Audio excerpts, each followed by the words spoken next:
He never knew they taught him how to be a thief in the Eri family.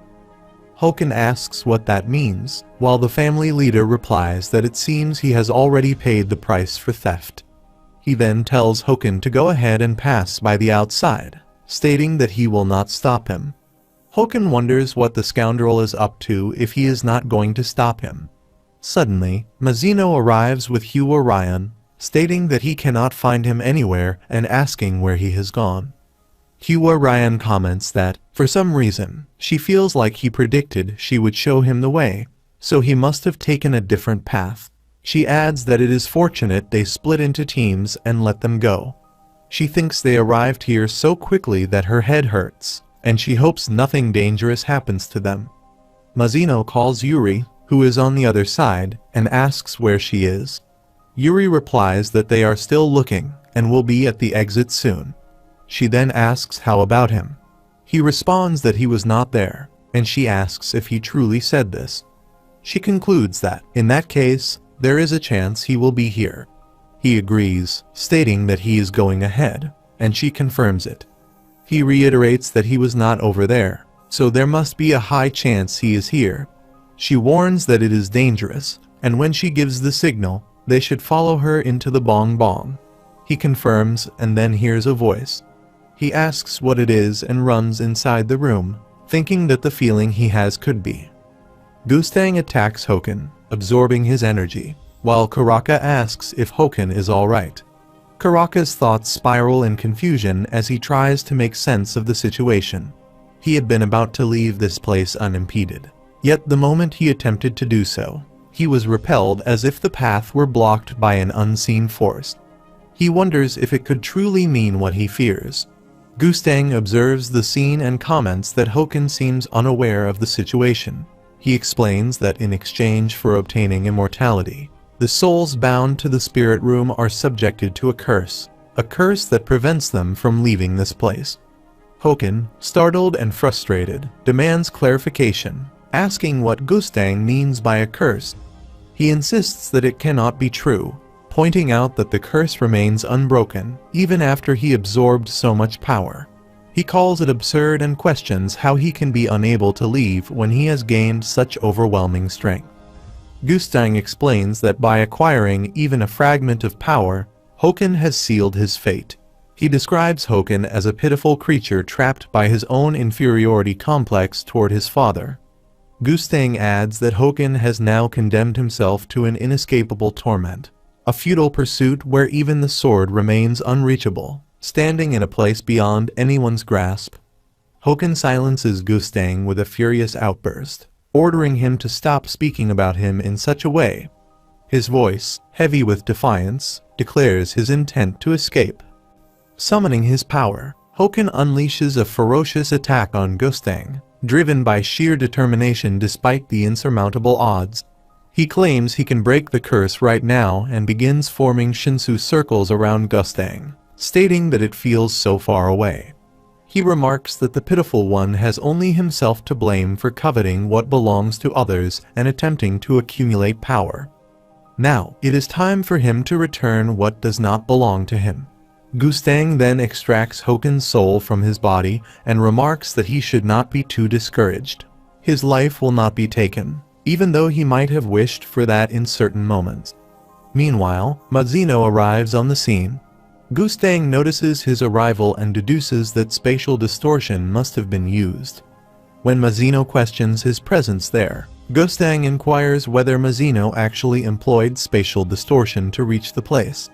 He adds that such a method suggests Mazino must have some urgent business, warning him that a mistake in its use could endanger every organism present. Mazino interrupts, commanding him to shut up, and repeats his question about what Gustang is doing there. Gustang responds that it is not any of Mazino's business, wherever he might be. Instead, he suggests that Mazino should be explaining why he himself is there. Mazino laughs, asking if Gustang seriously thinks he would share his reasons, especially when Gustang refuses to divulge his own.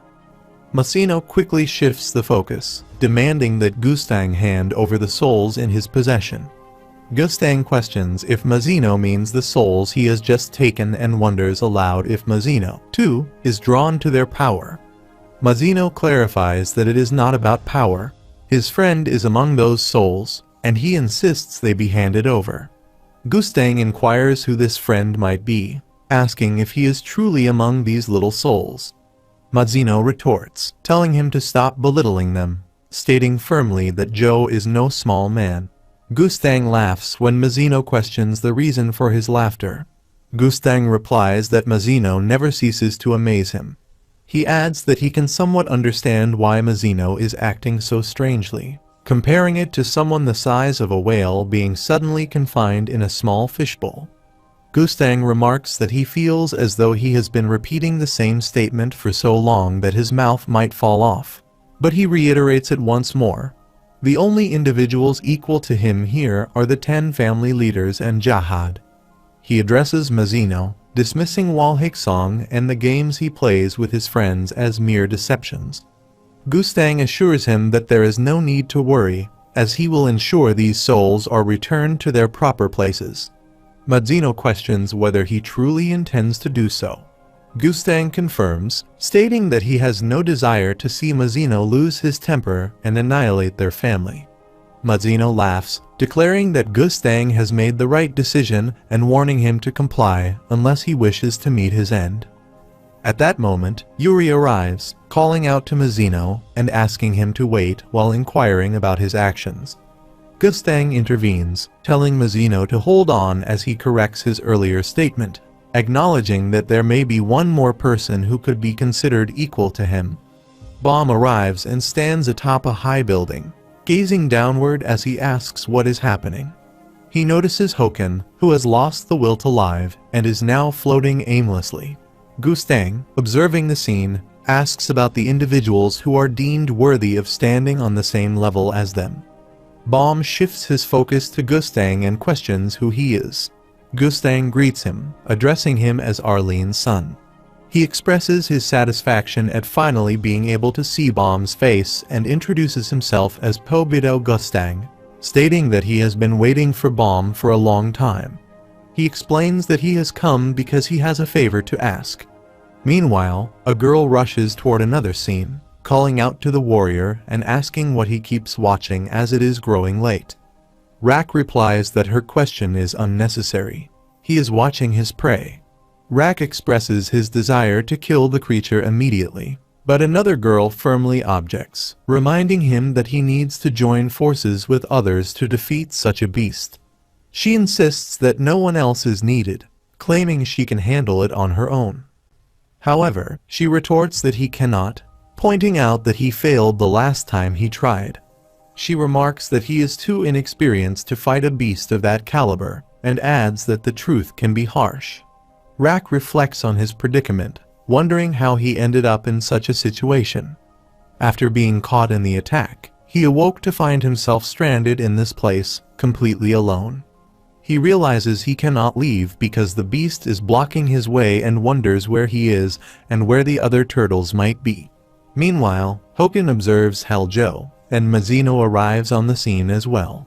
Gustang turns to Bomb, noting that everything seems to have returned to normal now and emphasizing that this place must remain as it is.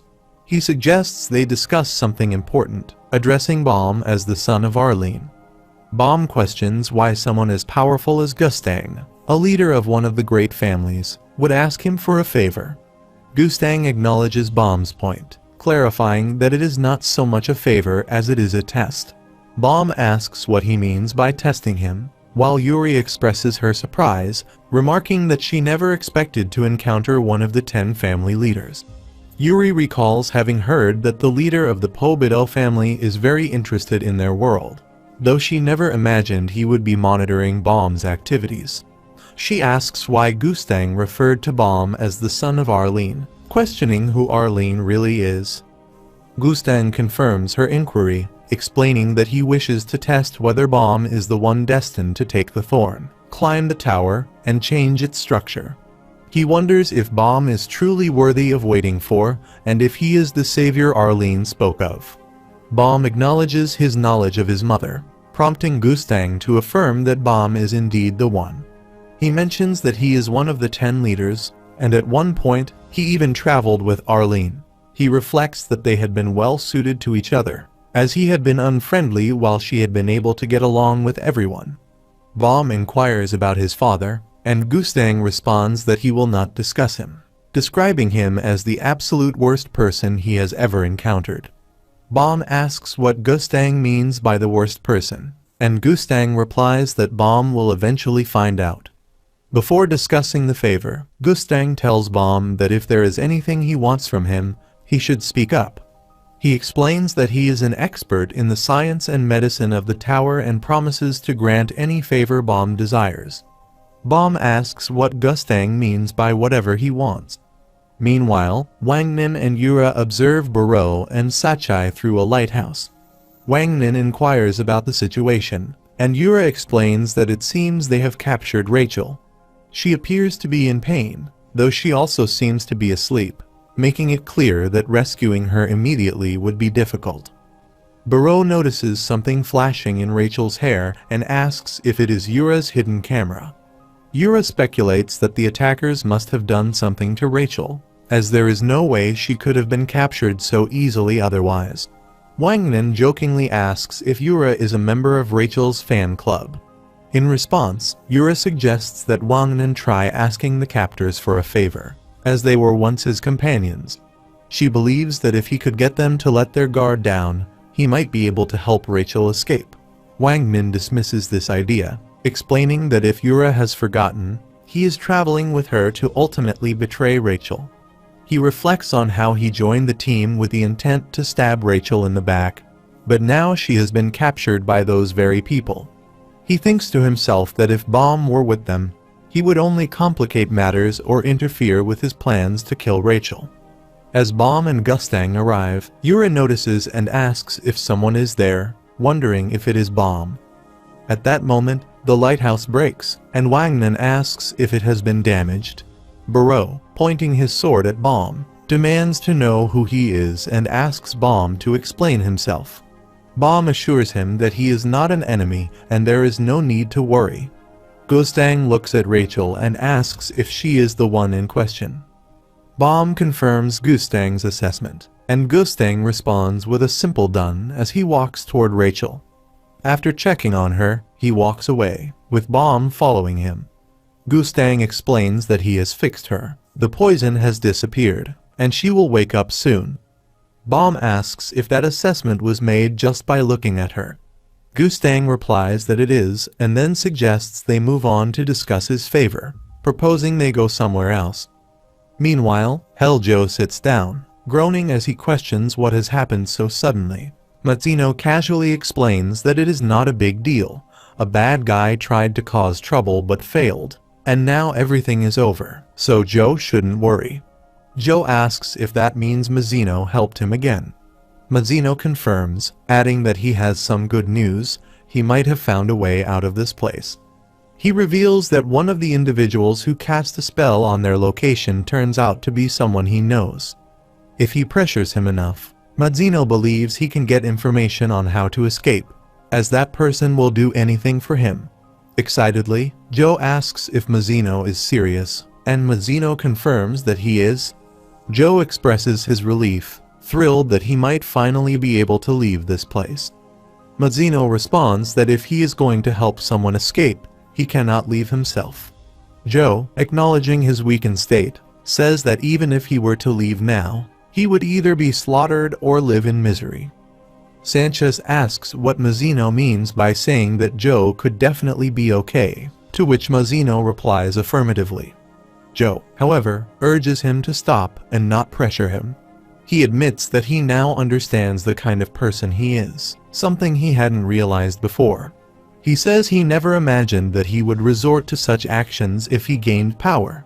He had once believed he was greater than that, but now he knows he is just a loser.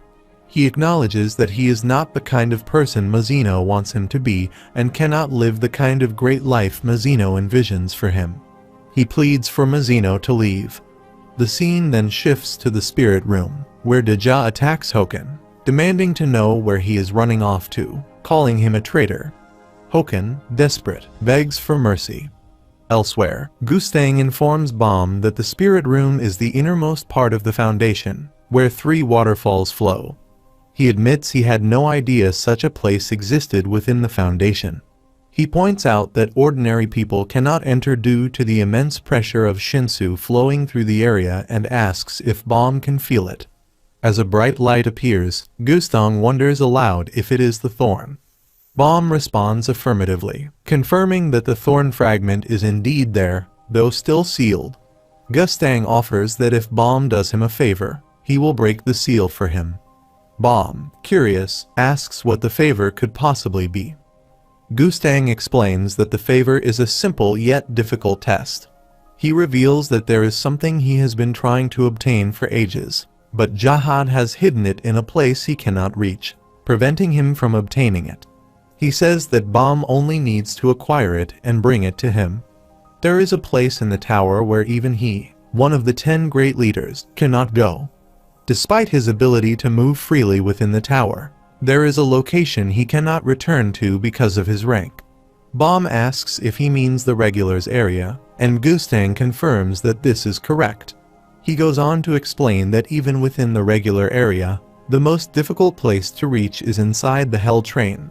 Jahad has hidden the object in the most secret part of the train, a place only those who have cleared the Hell Train can access the so-called hidden floor. Bomb asks what the hidden floor is, surprised to learn it truly exists. Gustang affirms this, explaining that those who clear the entire Hell Train are granted the privilege of recording their name and a trace of themselves within the train's system. Gustang continues explaining that once someone clears the Hell Train, their data and personal details are recorded and saved. These details are stored within the train system, resembling a form of artificial intelligence. This data is brought together to form a virtual floor created by the system within the Hell Train.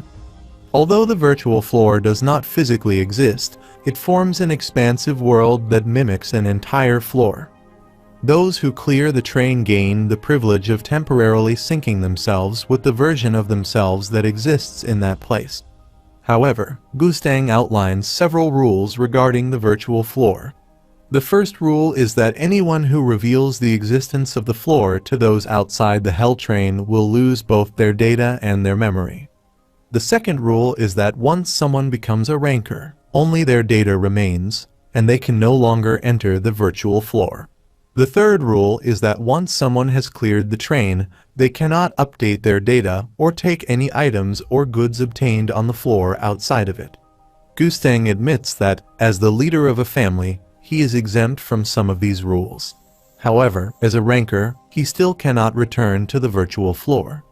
Nevertheless, he reveals that he knows of some ways they could enter that place and bring back the object he desires.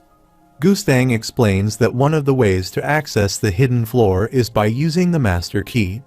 If Bomb uses this key, they will be able to enter the hidden floor, just as Gustang has done. However, Bomb will not be able to preserve his data during this process. Despite this, Bomb will still be able to retrieve the item Gustang desires. Gustang emphasizes that simply entering the floor does not resolve everything, as Jahad has entrusted the item to the data of someone he trusts most on the hidden floor. Bomb asks what Gustang means by the data he trusts most, and Gustang confirms that this could very well be the greatest obstacle. The data that Jahad trusts more than anyone else on the hidden floor is the data of young Jahad from when he had just cleared the Hell Train. Meanwhile, a yellow-haired warrior watches a screen displaying Rak and the girl standing near the ocean. He asks, confused, who this clown is that has just entered. Bomb asks Gustang what he means by the data of young Jahad. Gustang confirms that Jahad left data of himself on the floor, where the item Bomb is looking for is hidden.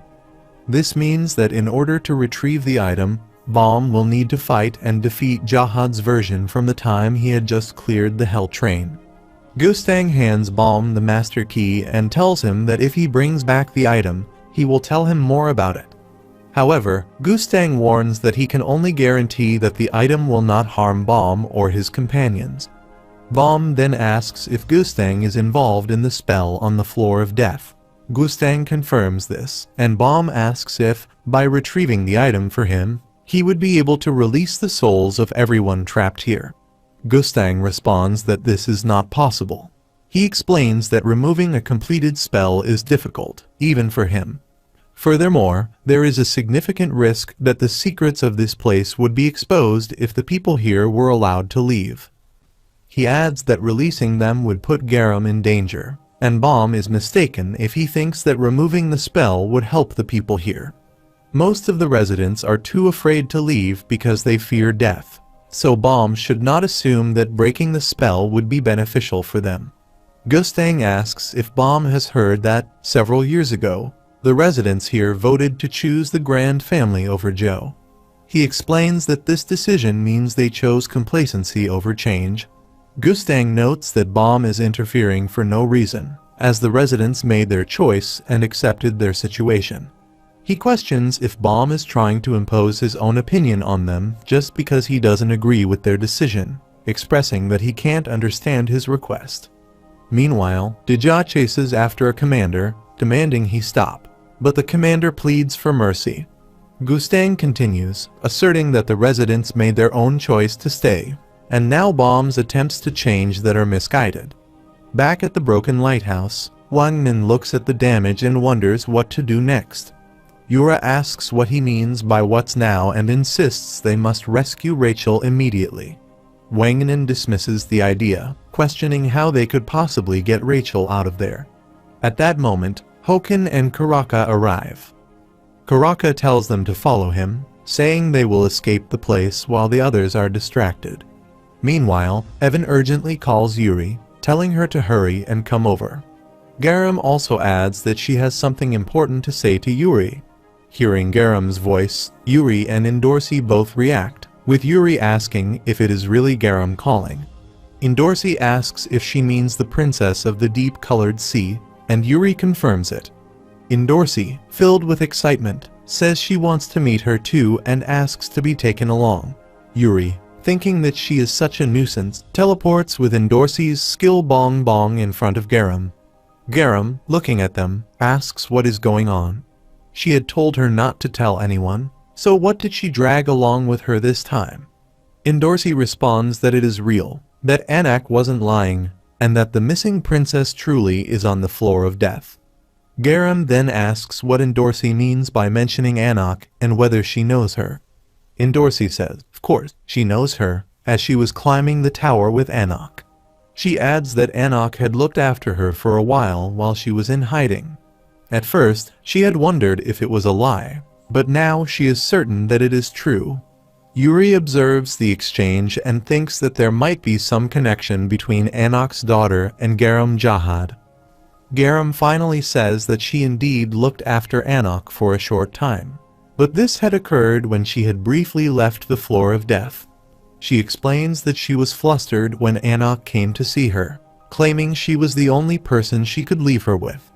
Garam adds that, in any case, since Anak is her sister's daughter, it was understandable.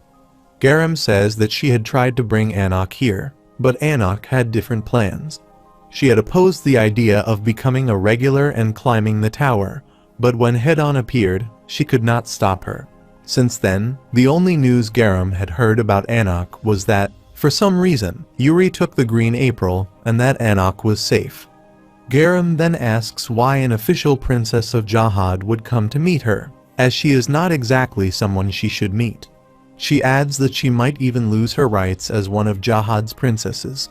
Garam says she was simply curious to see how one of the shoes that fell out of Jahad's display case was getting along. Garam asks what Endorsi's impression of her is, and Endorsi responds that she guesses there is nothing special. Garam does not look particularly happy, nor does she appear too unhappy. Endorsi remarks that contrary to what she had worried about, Garam seems to be getting along fine without too many problems. This makes Endorsi wonder if she should just fall out too. Endorsi concludes that now that she has seen her, she will leave. She assures Garam that she does not intend to tell anyone on the outside, so there is no need to worry. She then wishes to take care of her. Garam asks if Endorsi has feelings for Bomb, to which Endorsi responds by asking why she brings this up all of a sudden. Garam replies that perhaps she is wrong, but she advises Endorsi to remember one thing: whether she likes him because she believes he can change the tower, or because she likes him as a person. There will come a time when she will have to choose between the two. Garam suggests that Endorsi should make up her mind before that time comes, as otherwise, both of them could end up getting hurt. She then tells Yuri to come with her, and they all begin walking alongside Garam. Meanwhile, Gustang asks Mazino why he is moping around like that. Mazino responds that he is not in the mood for small talk and tells him to just leave him alone. Gustang asks what he expected from someone like Bomb, who has left him so disappointed.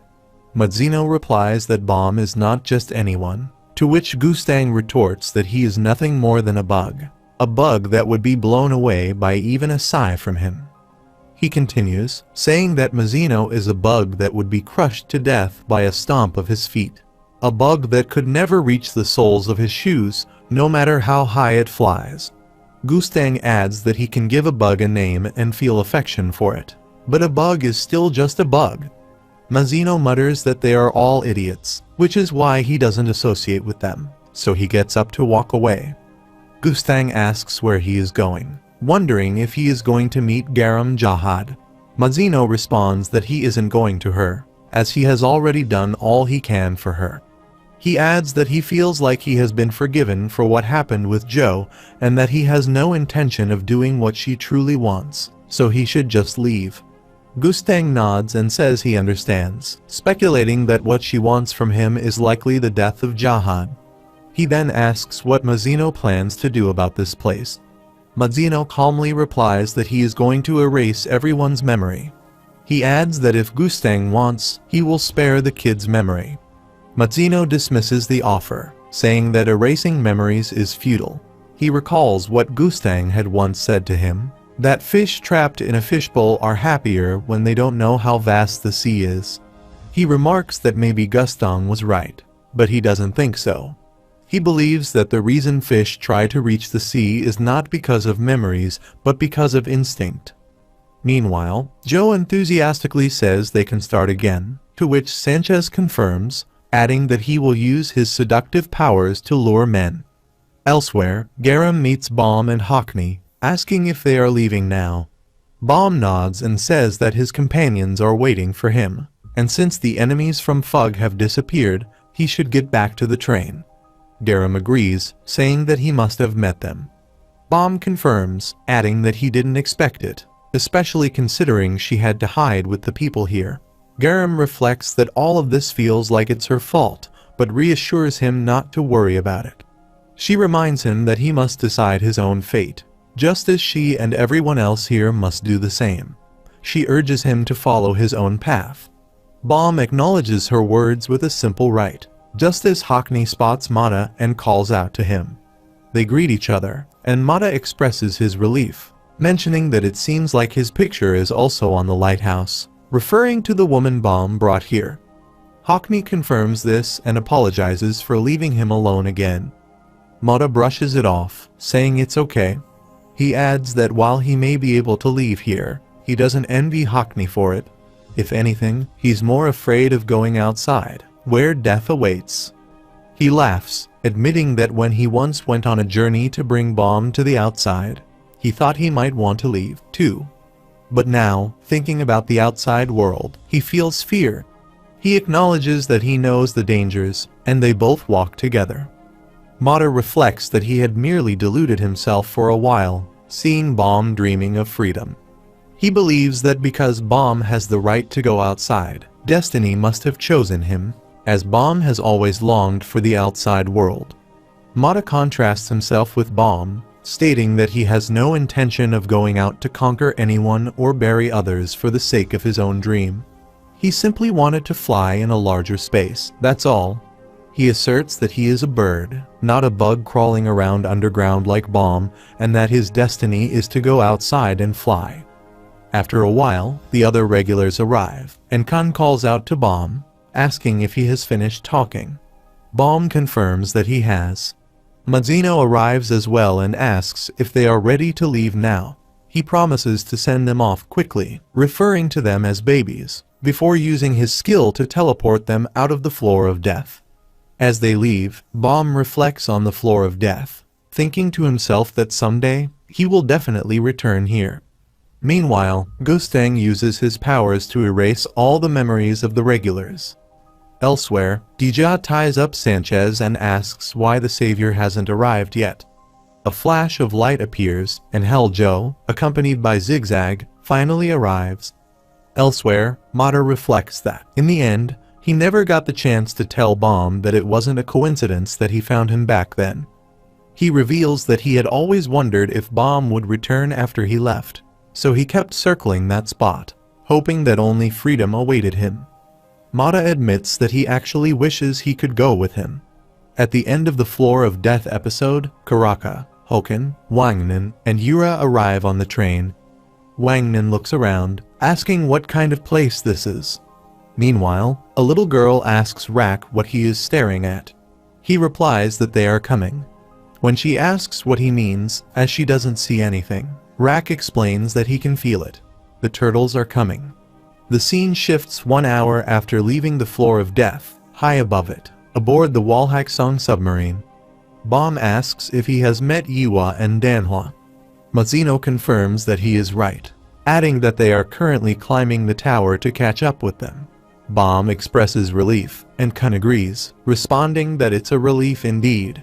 Bomb then asks about Rak, wondering if there was someone who resembled an alligator with them. Yuge explains that he couldn't find Rak. After listening to what Rak had to say, he even tried looking for him once more, but when he attempted to rescue them, there were only 2 of them left. Bomb refuses to believe it, but Kun reassures him, saying that there is no way the alligator could be dead as long as those 2 are still alive. Bomb acknowledges this, and Kun continues, shifting the topic to the main issue. He wonders why Fug gave the thorn to Bomb and how they managed to obtain a liquid that could separate the Red Thrissa and Joe. He says he would like to ask about those 2 things.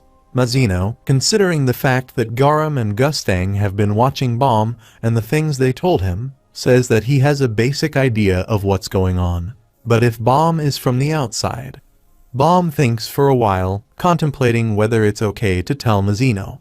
He decides that since it's Mazino, it might be safe and admits that, as Mazino guessed, he came from outside the tower. However, he isn't really sure where he came from. He explains that he has spent almost his entire life underground, so even if he were to ask about the outside, he wouldn't have much to tell. He only learned about his parents after arriving here and discovered that Jahad is his parents' sworn enemy. Mazino, taking in this information, remarks that Bomb is also from outside the tower. He advises Bomb not to worry about any of the things he has heard or seen here or about the desires of the people in this place. Mazino steps closer to Bomb and places a hand on his shoulder, telling him not to lose himself in all of it. At that moment, Mazino asks Yuri if she is heading back to the train now. Yuri confirms and mentions that since Evan and the others have already left for the train, they should hurry back as well. Mazino jokes, telling her not to pick on the babies too much just because they are cute. Yuri retorts, saying that she doesn't want advice like that from a stalker. Mazino laughs and says that it's time to part ways now. Bomb, though a little sad, responds that they will see each other again someday. Mazino wishes him a good trip, and they all board the train. Mazino and Yuge watch them leave. Yuri asks Yuge if it will be alright to send them away like that, to which Yuge responds that the boy is definitely strong. Mazino, looking thoughtful, assures them that it's fine. He suggests they shouldn't rush things, as they will meet him again someday in a higher place and will have the opportunity to talk more then. However, Mazino feels like he's forgetting something. Meanwhile, on the Hell train, Wangnan looks at a door and wonders what it is. It's definitely different from the other doors, looking suspicious. Karaka explains that he doesn't know what's behind the door either. No matter what he does, it won't open. Wangnan questions why Karaka would bring them to such a suspicious place. Karaka tells him to be quiet for a moment, clarifying that he didn't bring them all there to do anything in particular. He brought Wang Nin there to use him as bait. Wang Nin asks what he means by that. Karaka responds that he doesn't know why Bomb's companion is with them, but the companions will definitely be useful. He tells Wang Nin that if he just follows his instructions, he will spare his life at least and help capture Bomb. Wang Nin, enraged, curses at him. Meanwhile, Bomb, Dorsey, and Kun arrive, and Baro looks at Bomb and calls out to him. Sachai asks if Mizuno has left, and Bomb confirms that he has. Baro remarks that it was incredible. He can hardly believe they saw the most powerful man in the tower in person. He adds that no one would believe them even if they told them, and says he'll get himself captured. Dorsey, feeling tired, walks away and mentions that she's going to head inside to rest, saying she feels like she's become a bong driver as she stretches her body. Bomb thanks her and calls out, but she brushes him off, telling him that they should all rest as well. Bomb turns to Kun, asking what that was all about, but Kun simply says not to worry about it. He explains that this isn't the first time she's been like that. Yuri then says that she should go see Evan, adding that they'll discuss the details later. Bomb also thanks her, to which Kun glances at him, thinking that he speaks like a salesman. Yuri clenches her fist and, with determination, says that she doesn't know what Bomb heard on the floor of death, but tells him to hang in there. Bomb smiles and thanks her in return. Kun says that he's going to get some rest, too, and tells Bomb to hang in there, saying he will see everyone later. Bomb calls out to him, asking if they could talk for a moment. Kun is taken aback and asks if Bomb is talking about the master key to the hidden floor. Bomb shows him the key and confirms, explaining that he was told it could be used to access the hidden floor. Kun remarks that this is incredibly valuable information, considering that it's the hidden floor, and they could even see Jahad when he was younger. Bomb acknowledges this, but says he's not sure where exactly this master key should be used. Kun, thinking for a moment, concludes that Baro and Sechai won't be able to provide any help on this matter since their memories will be erased. He adds that they'll have to figure out how to use the key themselves. He wonders aloud if someone might be able to help them with that. Meanwhile, at the staff lodgings on the train, Po arrives and looks at them, surprised. He asks, "What's this?" "The master key to the hidden floor." He admits that he had no idea such a thing existed and questions whether Bomb is serious. Bomb confirms, holding out the key, and mentions that they thought Po might know how to use it, considering he's the assistant to the chief engineer. Po examines the key, contemplating how to use it, and then says they will need to consult the train manual. Kun asks if there is a manual for this kind of thing. Po admits that he is supposed to know it by heart, but he hasn't actually read it. He explains that the master key was created to access data on the hidden floor in case of any problems. In order to use the master key, one must enter the room of time past, which is located at a specific place on the train. However, it can only be accessed at precisely 9 p.m. train time. Po continues, explaining that inside the room is a door that can be unlocked with the master key. However, anyone with data still remaining on the hidden floor cannot enter because of a data conflict. To proceed, they will have to erase their data beforehand. He warns that if they fail to find the exit after entering the room, they will be stuck there forever, so they must be very cautious. Po adds that he doesn't recall anyone ever mentioning the room of time past before, and according to the manual, the master key was supposed to have been lost, making it unusable. He asks how Bomb managed to find it. Kun, who is processing the information, says they'll need to start by finding the room. Bomb confirms this. Meanwhile, Fonseca enters Baro's room. Upon seeing her, Baro quickly runs toward her and asks if she's already back, inquiring about her experience on the floor of death. He wonders if there was some kind of intense battle there and what exactly happened. She responds that she slept and intends to sleep some more before walking away. Baro watches her leave and reflects that, despite traveling together for years, he still cannot understand her. Meanwhile, Fonseca texts someone, confirming with them and assuring them that as soon as she finds the item, she will handle it accordingly. Kun remarks about the room of time past, noting that they have to make their way there and that the workload continues to grow. Baum follows him and comments that, at the very least, they now know the room's location. Kun agrees, acknowledging that it is fortunate Poe is on their side. For now, he suggests keeping the information about the hidden floor to themselves, considering that they cannot predict whether Barreau or Sachai would agree to delete their data. Baum concurs, emphasizing that the next station is the last one and that they must reach their destination before then. Kun questions whether they will manage to accomplish it, to which Baum replies that they should at least try. Kun asks Baum about his physical condition, prompting Baum to inquire about the meaning behind the question. Kun brings up the second thorn, asking if he remembers acquiring it. Baum reflects that it still does not entirely feel like a part of him. He adds that there is also the promise he made to Rachel, and the guilt he feels toward the people on the floor of death. He acknowledges that he may have brought the second thorn with him, but he has not attempted to use it yet. Once Rachel regains consciousness, he wants to determine, through a reasonable method, who truly has the right to keep it.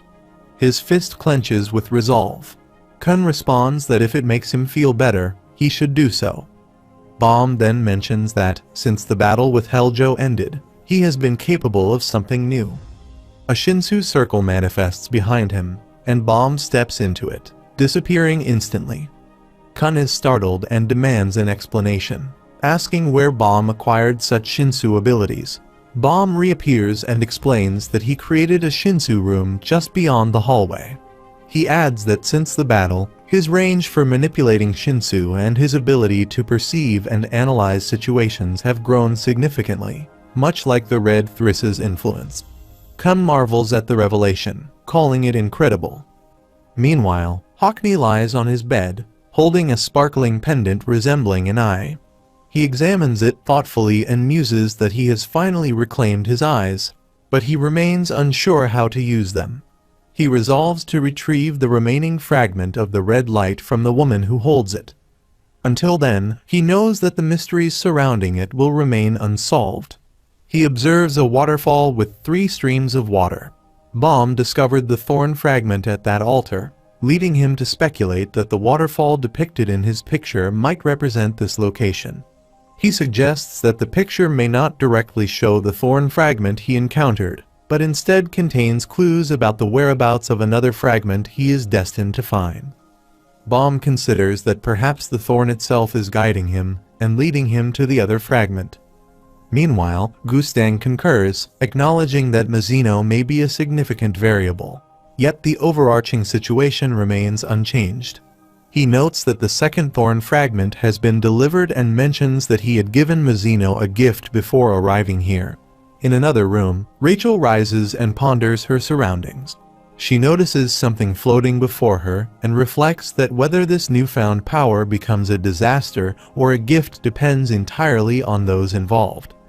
Similarly, Baum shares the responsibility of safeguarding Rachel and clenches his fist as he witnesses her regain consciousness. Rachel observes Pond, wondering what it is and whether she can see something through it.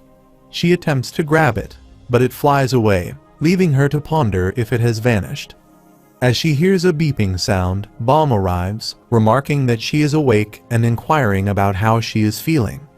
Rachel looks at him in surprise. The scene transitions to the meeting room on the train, where all the regulars have gathered. Barreau asks Kun what he is talking about, pointing out that they have just returned from the floor of death, and now he wants to head somewhere else. Kun confirms this, explaining that it is simply how things have worked out. He mentions that Baum and he have already decided to go, and that he will give the others a choice. While they need helpers, he cannot force anyone to put themselves in danger. Sachai questions where exactly Kun is planning to go. Kun apologizes and states that he cannot disclose that information. He explained that there was a specific condition involved and that he would appreciate it if no one asked further questions. If he reveals the location, they will forget about it. Acknowledging that his words may sound absurd, He adds that anyone willing to join despite the danger and without asking questions should meet in front of the sleeping car by 2 o'clock tomorrow afternoon. Buro asks what that means, while Sachai calmly responds that he understands.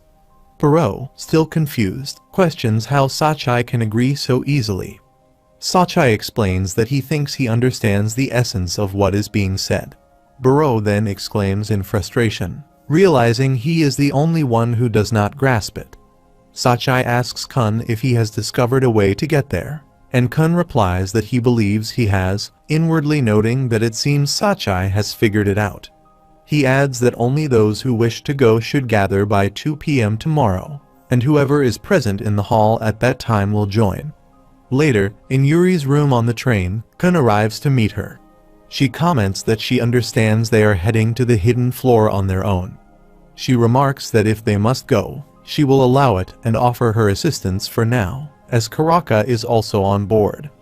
Dorsey, lying nearby, casually asks Kun if he will take her with him. Kun responds that they will not stop her if she insists on coming, admitting that they genuinely need her help this time. As Hua Ryan is seen walking away, Kun calls out to her, asking if she is coming as well. She politely declines, stating that she will skip this time as she has personal matters to attend to. Kun wonders what is going on with her. She appears as though she would willingly go to hell if it were for Bomb. He questions whether she knows something about the hidden floor.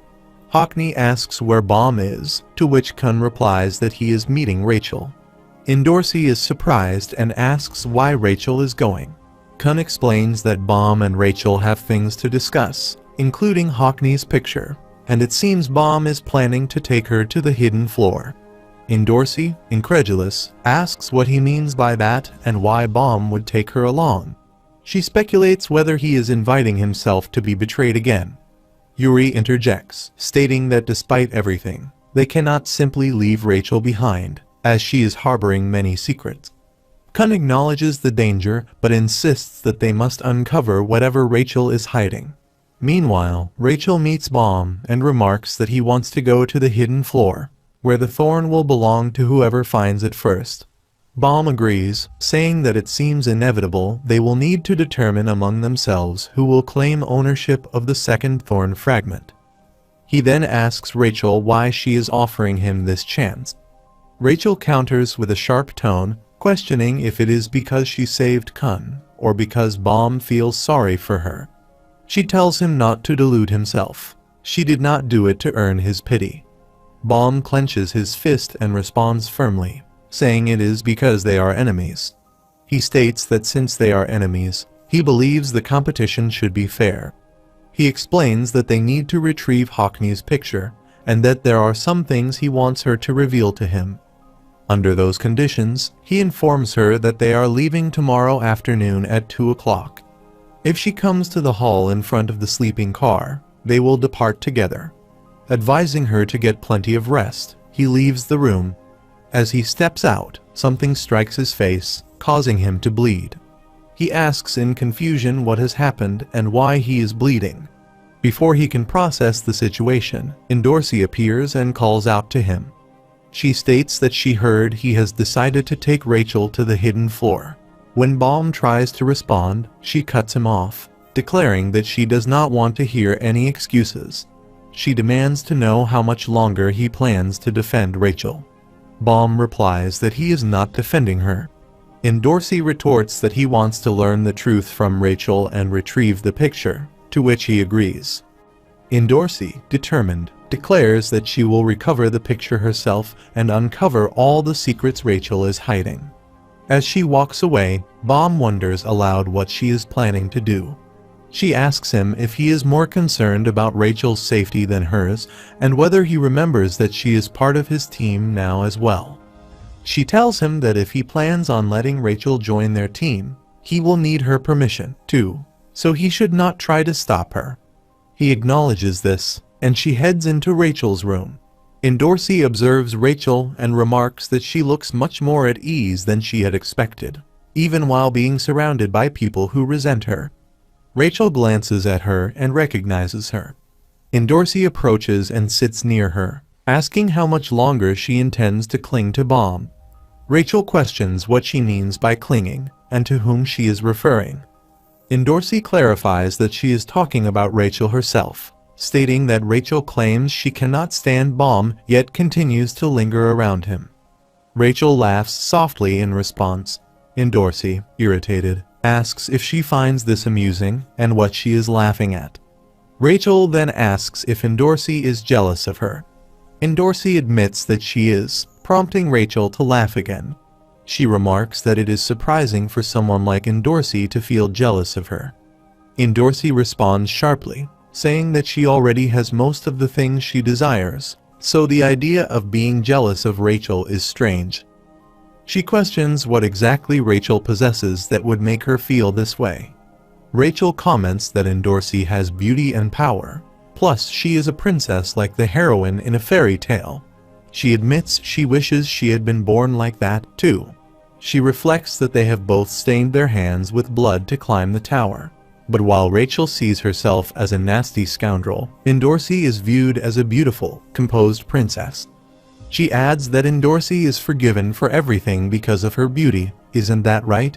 She remarks sarcastically that it must be nice to be pretty, saying she would love herself too if she were Bomb. Rachel questions why Bomb continues to follow someone like her around and admits she doesn't understand. She asks if that bothers Endorsi as well, calling herself beyond help. Endorsi tells Rachel to come outside, claiming she will fix Rachel's warped personality, and walks out. When Rachel asks why she would do this, Endorsi mentions that she has locked the room with a password so no one else can enter. She then added that she was wondering if they could try a simple test now. Without warning, Endorsi hurls a spear toward Rachel, who stares at it in shock. Endorsi challenges her to prove her skills, stating that she will judge what kind of abilities Rachel possesses to have made it this far, and whether she deserves to accompany them to the hidden floor. Rachel asks what Endorsi means by that, to which Endorsi responds by asking if she didn't hear her. If Rachel can beat her, she won't have any problem with including her on their team. That's all there is to it. As the spear falls, Rachel asks incredulously if Endorsi is kidding. She reminds Endorsi that she is a princess of Jahad, and how could she possibly beat her? Rachel accuses Endorsi of wanting to take her anger out on her, claiming that this test is completely unfair. Endorsi swiftly attacks, but Rachel blocks her strike. Endorsi asks what Rachel means by unfair, pointing out that there are no rules when it comes to climbing the tower. There is no rule stating that enemies should go easy on her simply because she is weaker. Endorsi tells Rachel to stop whining and prove herself or leave the tower. She attacks again, throwing Rachel aside. Endorsi scorns her, declaring that with those skills, Rachel would only be a hindrance to them, not a help. To Endorsi, it seems Rachel has gotten much further than she deserves, given her abilities and efforts. Rachel is infuriated and retorts that Endorsi is ridiculous. Outside, Hockney approaches Bomb, who asks why he is here and if it is because of the picture. Hockney replies that it is partly that, but the closer he gets, the worse he feels about the situation. Bomb asks if he has a bad feeling about something. Hockney nods, explaining that while he isn't entirely certain, he can sense someone near death around here. Meanwhile, Rachel reflects on Pawn and thinks that something feels off. Although she doesn't see anything unusual, she decides it's better to remain cautious. Inside, Endorsi hurls several needles at Rachel, who is startled but reacts swiftly. She blocks them with her spear, breaking the projectiles in the process. Rachel, catching her breath, demands to know what that attack was supposed to mean. Endorsi asks Rachel what she just did. Before Rachel can respond, Yuri's voice interrupts, calling Endorsi and telling her that's enough. Yuri demands she leave the room, reminding her that they didn't bring Rachel here so she could beat her up and vent her anger. Yuri warns her that she will be in serious trouble if she continues. Endorsi, irritated, asks what Yuri is talking about and whether she has been watching the entire time.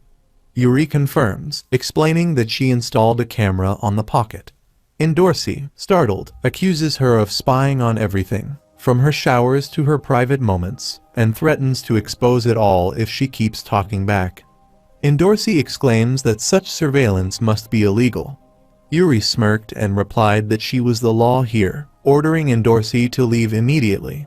Reluctantly, Endorsi complies, muttering that Rachel is lucky this time. She warns Rachel that it won't end like this next time and vows to keep an eye on her to ensure she doesn't try anything foolish. As Endorsi exits, Baum rushes toward her, asking if she is okay. Endorsi brushes him off, replying sarcastically and asking what he thinks. He says they just had a little chat, and nothing happened. However, she thinks back to the strange, fleeting moment of fear she felt earlier, wondering what it was and why it was so terrifying. Baum and Hockney then rush into Rachel's room, finding her seated, visibly injured and shaken. Outside the train, Hugh Ryan steps off and confirms that she has secured the ladle, though she admits that Mazzino's sudden appearance surprised her.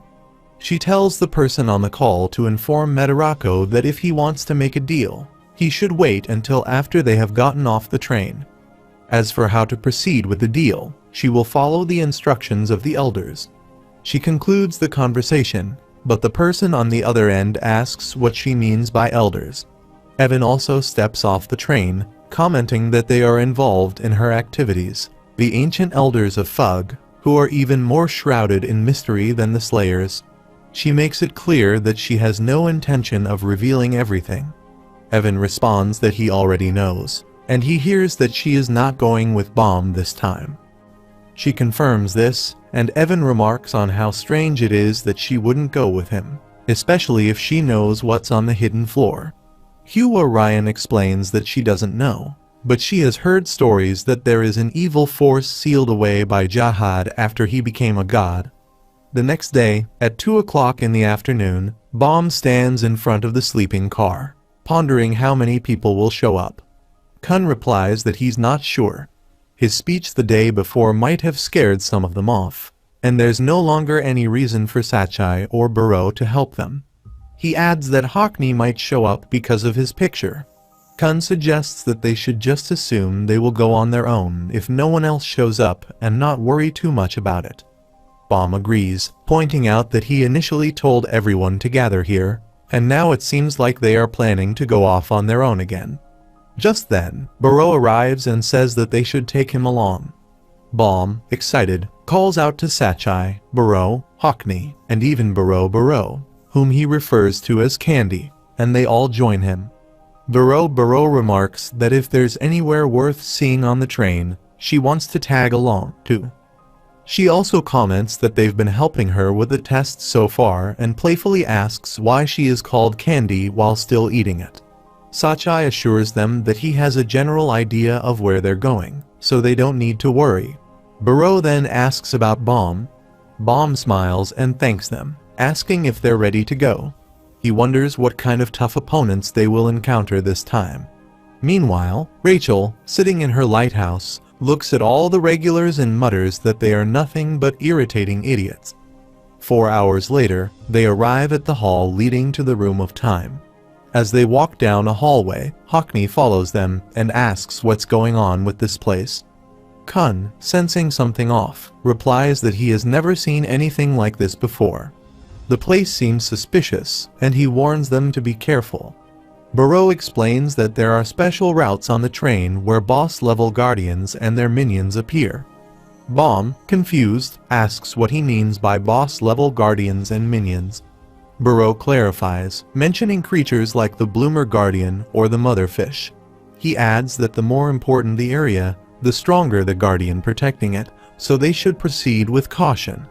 Yuri suggests they split up into teams and scout the area. The leading group will find and defeat the boss first, and the rest can follow afterward. Baum, unsure, asks what she means by that. Yuri responds that it's better to seek out and eliminate potential threats, rather than wait for them to strike. She tells Baum to follow behind slowly with his companions, while Khan and Endorsi should come with her to defeat the boss. Endorsi confirms this. Barreau, feeling uneasy, remarks that this place is creepy and wonders where they are heading. Meanwhile, Rachel senses something behind her and sees monsters approaching. Barreau looks back and shouts that monsters are coming from every direction. One of the monsters charges at Rachel, but Pawn steps in between them, counterattacking and killing the creature. Rachel watches in surprise and asks what just happened, realizing something had protected her. As the remaining monsters charge toward the regulars, they each use their skills to defend themselves. Bomb watches the scene unfold and warns everyone to be careful, urging them to knock out the monsters. He quickly asks if they are okay and runs toward the group. Barreau observes Bomb's actions and comments on the loud noises, while Hockney remarks that the attacks from all different angles are impressive. Bomb then asks Barreau if he actually needs their help, suggesting that he can sit this one out. Barreau responds, noting that he has received so much help from them lately. Meanwhile, Rachel watches and overhears their conversation. On the other side, Yuri looks up and comments that the guardian of this place looks terrifying. Just then, a giant clawed monster reaches out toward the heads of the regulars, but Kun quickly uses his innate core to protect everyone.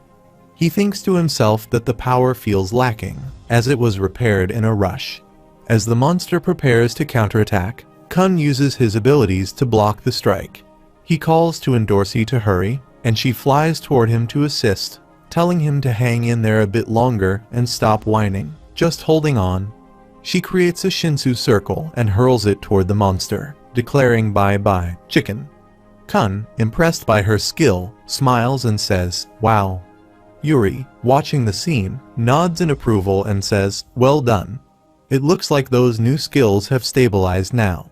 They see a door open, and Endorsi asks what the heck is going on with the sudden appearance of a door. Yuri responds that it feels like the entrance to the Room of Time Past. Inside the Room of Time Past, Karaka has captured Wangnan and tells him he's really tiring him out. Karaka demands that Wangnan give up and help them bring Bomb here. Wangnan, however, retorts to shut up, stating that he has told him countless times that he is no longer on the same team as Bomb, and he can't summon him, nor does he want to. He then orders Karaka to release him immediately, calling him an unrecycled tin can.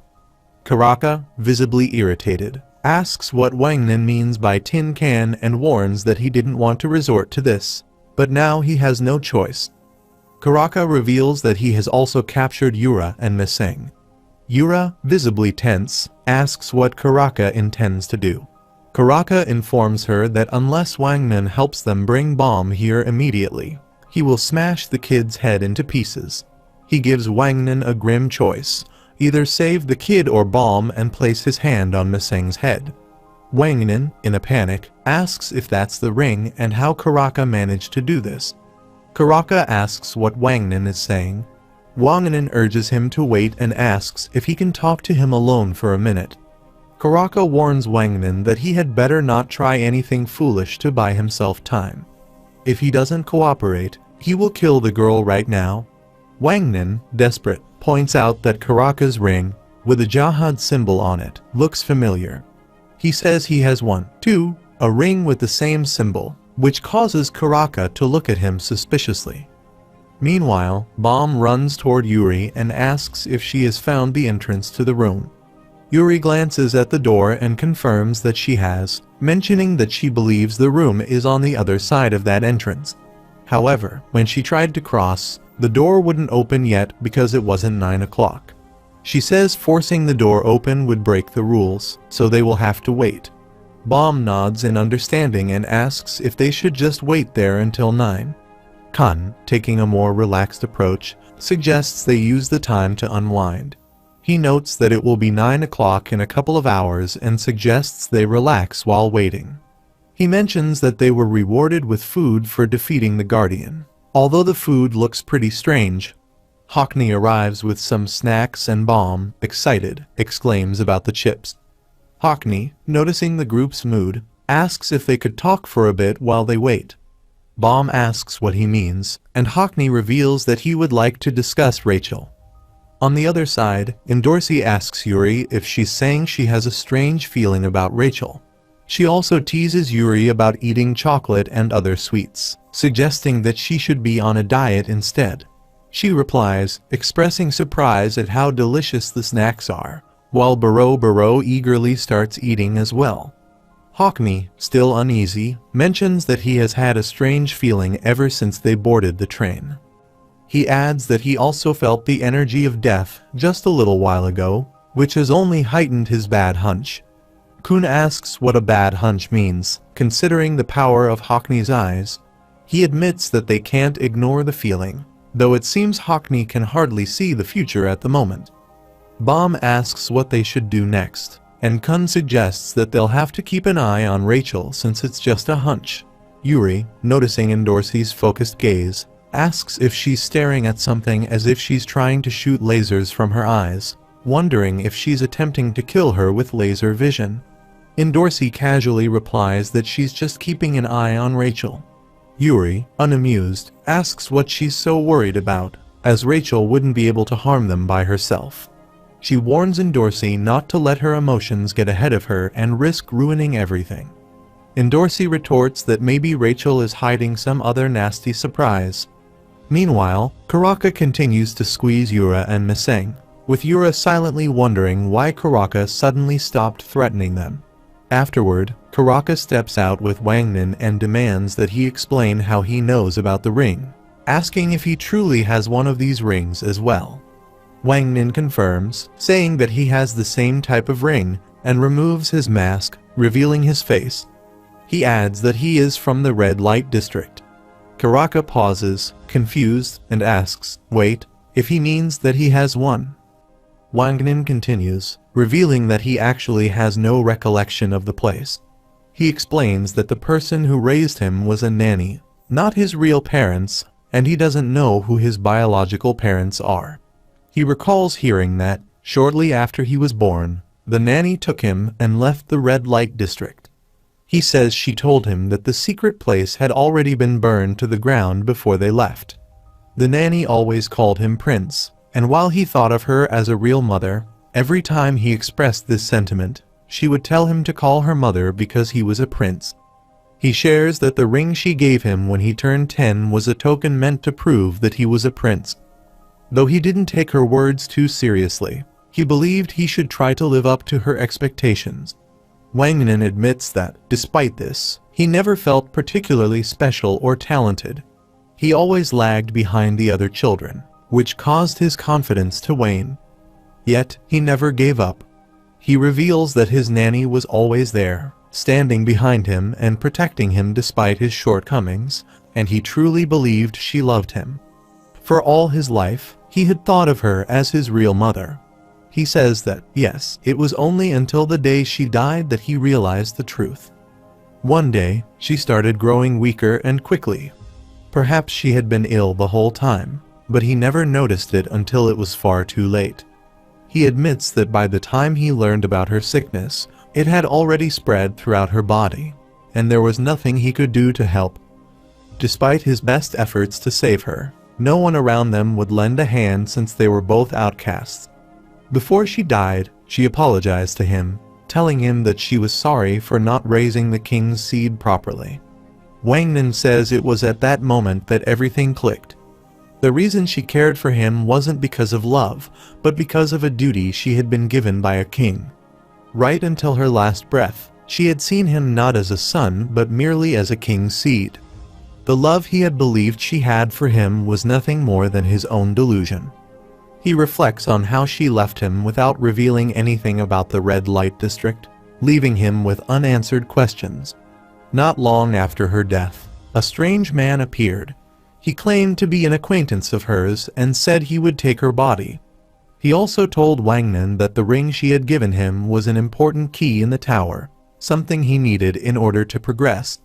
He says that the man had told him that if he ever happened to meet anyone with the same ring while climbing the tower, he should simply ask him to confirm it, and then he left.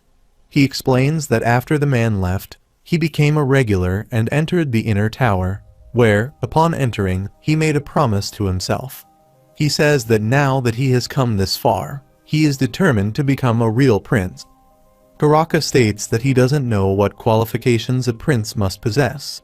but he would rather become a real prince and stand firmly before Jahad, the cause of all this, and ensure that the king is made aware of her. Wanganan asks him to explain what happened in the red light district and why they both share parts of this key, hoping that Karaka knows something.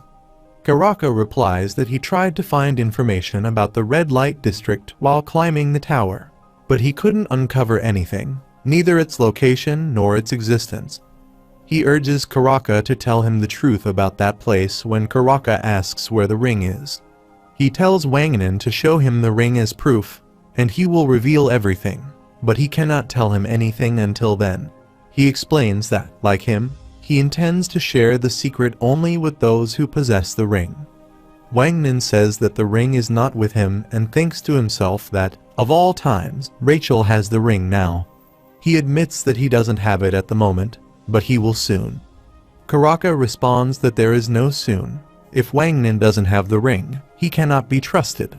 Meanwhile, Yuri notices that it is 9 o'clock, looks at her pocket, and asks what that structure is, as it is moving and seems to be forming a path. Bomb comments that this is so cool, as it resembles a puzzle game. Yuri exclaims in awe that the door is opening and suggests that they should go inside, prompting everyone to enter. On the other side, Wanganan insists that Rachel has the ring and says that if he can just find her, he will take the ring back. Karaka walks away, stating that Wanganan should bring him the ring first, and only then will he tell him everything. Before leaving, he tells Wanganan one thing: the woman who raised him was not just a nanny. Yuri arrives and calls out to Karaka, saying she wondered where he had been hiding, but now she has found him, and he is as good as dead. Karaka looks at her and wonders how she arrived there, while Rachel looks at Yura, who says that Rachel came to rescue her. Bomb looks at Miseng, who asks what he is doing there. Karaka responds by saying that Juvenile Grace and Bomb came there of his own accord, which will save him some time. Yuri adds that she is the one who has been trying to find him and teach him a lesson. Bomb jumps toward Miseng and says to wait a moment. He will be right back, but Karaka mocks him, saying how predictable it was that he would go to this girl first. Karaka then creates a Shinsu circle, preparing to attack Bomb. Wanganan and Kun look at Bomb and worry, urging him to watch out, while Yuri rushes toward Bomb to help and asks where that man even came from. Karaka casts a magic spell, and a key materializes in a flash. Bomb, shocked, asks if that is the key just as the flash becomes brighter again. Elsewhere, Rak and the little girl notice the flash and wonder what is going on as a light emerges from the door. Burrow asks what the light is as the light emerges from the key, causing the door to open and pushing them all away. Yuri worriedly calls for Bomb. Kun questions what this phenomenon is and whether they are being drawn inside. Meanwhile, Bomb floats in the air, disoriented, and wonders where he is. After being sucked through the door and regaining consciousness, he finds himself alone and questions where everyone else has gone. A warrior in a red dress arrives and attacks Bomb, but he narrowly evades the strike. Looking back, he sees other warriors also approaching. Bomb wonders what on earth is happening when Kun uses his NA core to block the enemies and questions what these things are, likening them to toys. He turns to Hockney and asks if he can see anything, particularly signs of Bomb or Rachel. Hockney replies that he cannot see anything at all. He has felt nauseous ever since they arrived. Kun presses him further, asking what he means by that. Hockney responds that he simply feels terrible, as though he is about to throw up. Indorsi declares that she will get them to Bomb's location and commands her Bong Bong to move forward. Kun, watching her, asks what she is doing and what kind of pose she is striking, sarcastically questioning whether she is trying to imitate Son Goku. Kun thinks he has lost all of his companions and is surrounded by enemies. If things continue like this, he fears the worst. Suddenly, Bong Bong arrives. Kun calls for Indorsi, but she has already teleported and screams as she begins to fall. Kun questions what she is doing when Yura jumps in between to attack the red dress warriors, creating a Shinsu shield to separate them. Yura comments that it is a relief they fell together. Rachel observes the situation and considers that this may actually be a good thing. But she still questions what on earth is happening and whether this place is truly the hidden floor.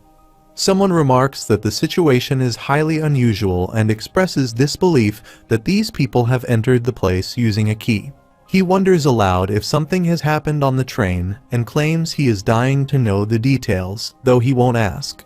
Soon, they approach a massive scale, which introduces itself as nothing more than a scale whose job is to reflect and show themselves equally. Meanwhile, Baum encounters another scale that greets him and introduces itself as the scale of the past. It explains that it will now reveal Baum's past, generating both the place he needs to go and his sworn enemy. Kun, watching in confusion, asks what is happening now. The scale responds that both the place and his sworn enemy will be generated in connection with his past. It clarifies that Baum can neither refuse nor alter them, as they have already been determined by him by his own self. Kun looks at the red dress warriors and wonders if they are running away. The scale then announces that it will now show him himself in its mirror and determine where he must go. It adds that he is curious about what destiny awaits him here, even if he isn't, and instructs him to move forward. Kun thinks this guy talks far too much. The scale continues, questioning where the two people must head and what role they will play in this place before declaring that everything is ready. On the other side, another scale addresses Yura and Rachel, stating that everything is prepared. It tells them that if they want to discover what fate awaits them, they must head inside.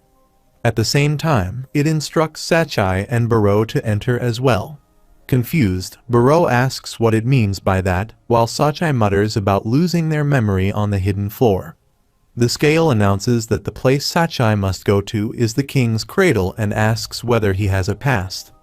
Turning to Baum, the scale states that, due to the threat he poses to this floor, it will now place him under quarantine. A pipe suddenly twists around Baum's leg. The scale repeats the word quarantine, leaving Baum bewildered. He demands to know why this is happening so suddenly. At that moment, Endorsi arrives and exclaims that she has finally found him. She jumps onto Baum and notices his tied-up leg. Looking at the situation, she questions what is going on when the scale once again declares quarantine. The scene shifts to a flashback on the hidden floor, to the prologue where the scale narrates that long ago, after succeeding in a revolution on the train, Ja had sensed that he would soon ascend to a godlike existence. To preserve his still human self, he sought to leave it somewhere on the train. One of the workshops, having learned of Jahad's concern, presented him with the mirror of the past as a gift.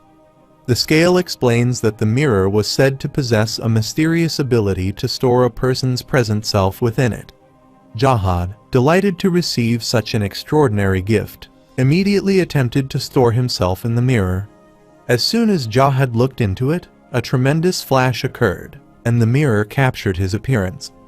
Jahad is said to have gazed upon the version of himself within the mirror's world with great satisfaction and wonder.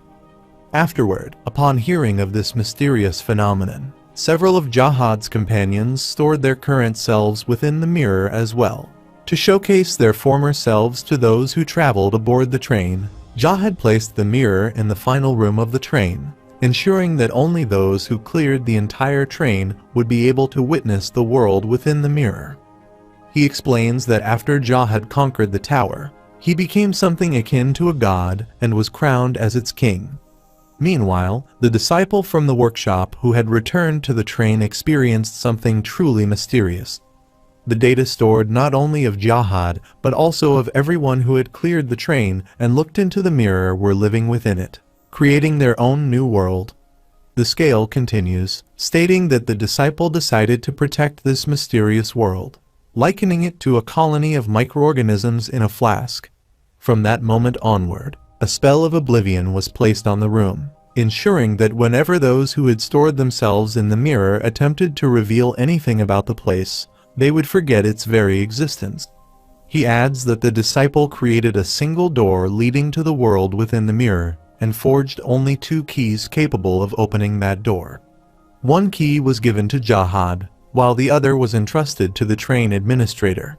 Upon hearing the story of this place, Jahad was amused and is said to have named it the Hidden Floor. The scene shifts to the present, where Rak notices light emerging from the door and comments on it. Suddenly, they hear someone scream and turn to see the gate opening. Hockney and Kun fall out of the door. Rak wonders what is happening, while Kun also questions the situation. Upon recognizing Kun, Rak asks if he is the blue turtle. Miam observes the scene in awe, exclaiming that two warriors are falling down. Rak remarks that the turtles have arrived, but warns that if they keep falling like this, they will be eaten. Hockney notices a giant snake below and shouts a warning to Kun, who tries to grasp the situation. However, it is already too late. The snake swallows them both. Miam exclaims in excitement that the monster ate them.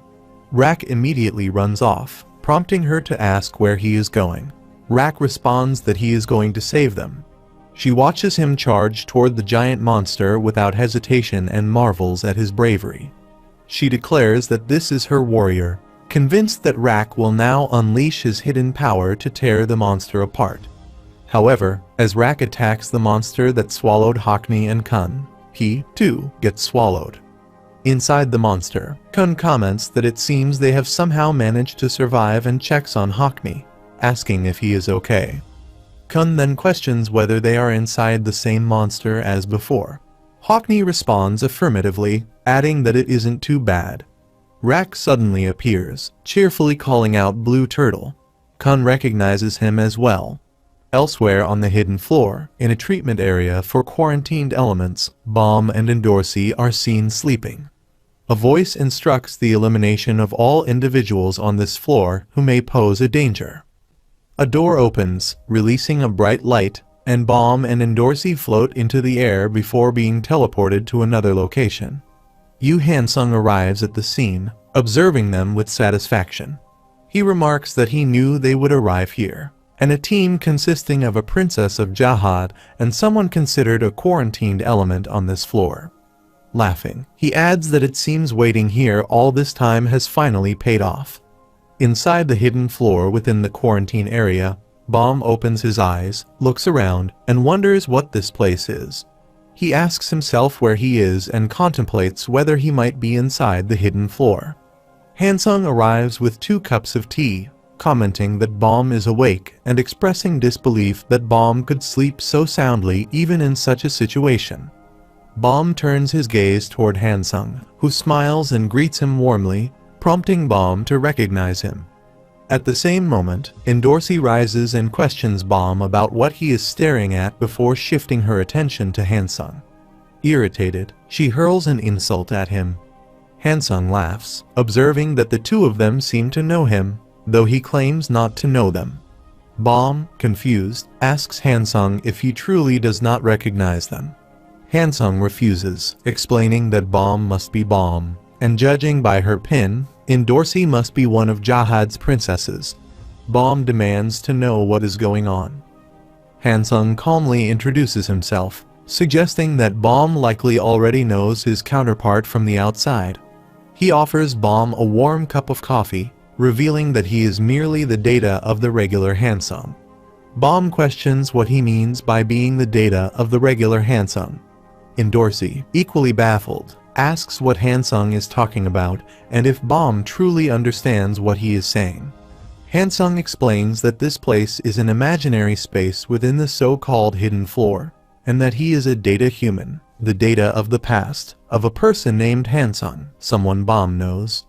Bomb asks if this is some kind of nonsense, questioning if Hansung truly does not know him. Hansung confirms that he does not know who Bomb is, but he has known for a very long time that Bomb would come here. To prepare for his arrival, Hansung snuck into the quarantine area and has been waiting for him. He then walks away. Bomb, still confused, asks how Hansung could have known that he would come here. Hansung reassures him that he indeed knew, and Bomb asks how he knows him. Hansung replies that he is not certain but suggests it is a kind of intuition, as though he has heard it somewhere before. He then suggests they save the conversation for later, stating that they should leave now as the guards will soon arrive because of all the noise bomb made earlier. Meanwhile, on the beach where Kun and Hockney landed, Rak rushes toward them, shouting his name. Kun, surprised, asks what Rak is doing here and what happened. Rak explains that there was a tremendous flash, and when he regained consciousness, he found himself there. Kun asks what Rak means by a flash and how he ended up here. Rak confirms that there was indeed a flash caused by that insane turtle's attack. He adds that when he opened his eyes, he found himself in this place and wondered if he had died and somehow arrived here, though he guesses not. He then asks how Kun and the others got here and whether they are not dead.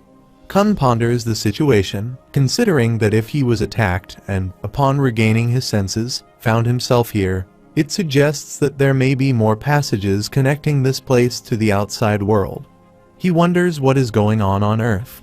Rak asks where the black turtle is, to which Hockney responds with surprise, asking if Rak is a talking alligator. Hockney then remarks that he has to draw this and takes out his notebook. Kun explains that they were with the black turtle before, but they lost him once they arrived here. He admits that he doesn't fully understand what is happening, but expresses relief at meeting Rak again. Rak clarifies that he misses the black turtle, not Kun. Kun, amused, thinks to himself that Rak is still as noisy as ever and notes that he wouldn't mind if Rak weren't here. Rak, determined, declares that they need to get out of this filthy beast right away. Kun, confused, asks how they can do that. Rak responds that he has been trying to throw his spear at the beast from the outside, but it hasn't been able to pierce its defenses. He admits that he hadn't considered going inside to attack, but now, with his spear in hand, he is determined to finish the beast. He says that he will pierce right through its belly and escape from this place. Kun thinks to himself that it feels like Rak is stirring up a hornet's nest. Rak throws his spear at the monster, and after the attack, a liquid bursts out, floating toward them. Rak asks what it is as the liquid approaches. Kun, observing the situation, asks if it's stomach acid. Meanwhile, Hockney, still focused on his drawing of Rak, glances behind and comments that it looks dangerous. Kun quickly instructs everyone to run, and they all begin to flee as the monster throws them out of its body. From a distance, Miam sees the giant monster and remarks that it spat them out. She decides she better go and save them, calling for Goliath. Meanwhile, Kun, Rak, and Hockney float in the water. Kun, still shaken, mutters that he almost died because of Rak, calling him a stupid alligator. Hockney, holding onto his notebook tightly, responds that he must protect his picture. Rak, exhausted, laments that he really thought he was going to succeed this time, adding that it's so tough. He reflects on how the monster didn't budge even after receiving a powerful shock from the inside, wondering what that thing could possibly be, just as the monster coughs. Miam arrives with a turtle, calling out to Rak and the others to get on. She asks Rak if he is alright. Kun asks who she is, and she responds that she is a wandering minstrel who is going to guide them as warriors. He can call her Miam. Kun asks what she means by wandering. She replies that she is a wandering minstrel. As the monster floats into the water and sinks, disappearing beneath the surface, Kun observes this and asks if the monster is gone. He notes that it looks like they are still alive. Soon, they all reach the beach, where Miam congratulates Goliath, saying well done. Hockney also thanks Goliath for bringing them there and wishes him a safe journey to the sea. Goliath, slightly confused, asks what Hockney is talking about, mentioning that he lives in an apartment. Hockney thinks to himself that Goliath must live in a super fancy one, while Kun, observing the situation, concludes that this creature is not normal either. Kun, still disoriented, admits that he has no idea what is going on. They were swallowed by a beast as soon as they arrived here, and now they find themselves on some beach. To make matters more confusing, they have met Miam again. Miam, politely interrupting, asks if Kun is one of the warriors who came here after clearing the train. Kun, still puzzled, asks what she means by warriors. Miam explains that warriors are people who clear the train and come to this place. She is a wandering minstrel whose job is to guide the warriors here and record their adventures. Kun concludes that this must be the inside of the hidden floor, and Miam confirms this, expressing her relief that he understands her, unlike Mr. Alligator. She adds, however, that he arrived in an unusual way for someone who had cleared the train, as most people were summoned to the tower, not through the door they came through. Kun, still unsure of what happened, asks if she is really saying this. He speculates that it might be because they did not clear the train first. He then suggests that they cannot just stay here like this and asks her to hurry up and lead them somewhere, as he needs to change his clothes and take a shower. Miam asks if he would like to go to the town. Kun, confused, asks what she means by town. She points toward a mountain and explains that it is right over there, and most warriors gather there. Kun observes that it looks far when Rak interrupts, declaring that he is not leaving until he beats that monster. Kun, irritated, tells Rak to shut up, stating that there is no running away.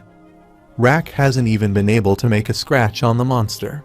Kun then suggests that they should go for now, and perhaps they will be able to meet others. He turns to Miam and asks if she is also the data of someone who cleared the train. Miam explains that she is not the data of someone who cleared the train. Rather, she is composed of data generated only from this place. There are many generations of data created independently here, like her. Kun, processing this, asks if he is to understand that all of this, including the data, is fake. Miam confirms this and adds that, except for those who have just arrived, everything here, herself included, is data. Kun was impressed and remarked that it was amazing. Miam responds, clarifying that, although she was born and grew up in this place, she does not want to call everything here fake. From the blades of grass and trees to the dewdrops, everything is real to her as she lives here. Kun acknowledges her point, and Miam warns him to be careful, as making a mistake here could lead to encountering his sworn enemy. Kun, intrigued, asks what she means by a sworn enemy. Miam confirms that all warriors who have looked at themselves in the mirror before coming here have their own sworn enemies. She explains that to prevent their power from having an excessive influence on this place, an enemy equal to them is generated. She continues, saying that most of the time, the sworn enemy is a powerful foe the warrior has encountered in the past or a rival they have wished to defeat. Just so he knows, Rak's sworn enemy is the monster they encountered earlier. Kun asks what she means by that, and Miam explains that sometimes people with a very strong sense of identity create a monster they have never even encountered before, resulting in an enemy they cannot possibly defeat. Kun, glancing back at Rak, mutters that it must be his excessive and useless sense of identity. Miam advises him to be careful, as any attempt to upset the balance here will cause his sworn enemy to appear before him. Kun considers this, noting that there are also cases where someone provokes their sworn enemy first, just like Rak did. This means that Hackney and he must also have sworn enemies, possibly like that monster. He wonders what kind of enemy would appear for him and admits to himself that the thought makes him nervous. Meanwhile, Hansung ascends the stairs while Baum and Endorsi watch him. Endorsi leans toward Baum and whispers, asking if they are just going to keep following him. Baum replies that they have no other choice. They know nothing about this place. Endorsi, still suspicious, argues that it does not sit right. If Hansung really is the version of him from back when he was a regular, as he claimed, then how could he possibly have known they were coming? It makes no sense. Baum acknowledges that it is certainly true, but he feels that Hansung does not seem like someone who has been waiting to harm them. Endorsi asks what he means by that. At that moment, a red-dressed warrior appears and attacks Hansung, who easily counters and dismisses the move as pathetic. He notes that the guards have already been deployed and advises them to move quickly. Endorsi asks where that thing came from. Baum observes Hansung's skill, realizing that Hansung pierced straight through the eye and needle of an enemy hidden behind a brick wall with absolutely perfect aim. He notes that Hansung may only be data or irregular, but he is undeniably powerful. Hansung then remarks, as if recalling something, and asks if they are here to meet young Jahad. Bom, curious, asks how he could possibly know that.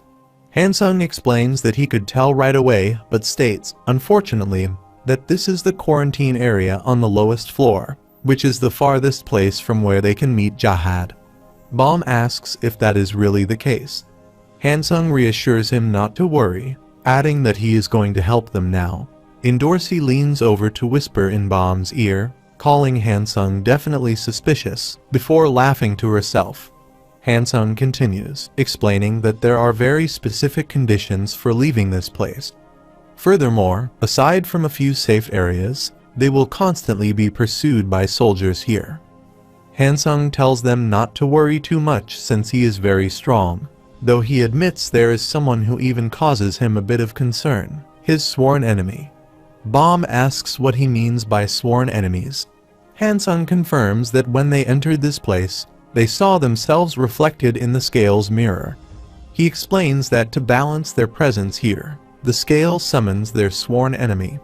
It looks into their past and brings forth whatever they fear most. It could be their rival, something they fear deep within their hearts, someone they long for, or, on rare occasions, even themselves. At that moment, an announcement echoes, declaring that the current time is 11:20 and the sworn enemy for regular 25th bomb has been generated. The voice states that Bom's sworn enemy has been placed in quarantine and that he must eliminate it to preserve the balance of this floor.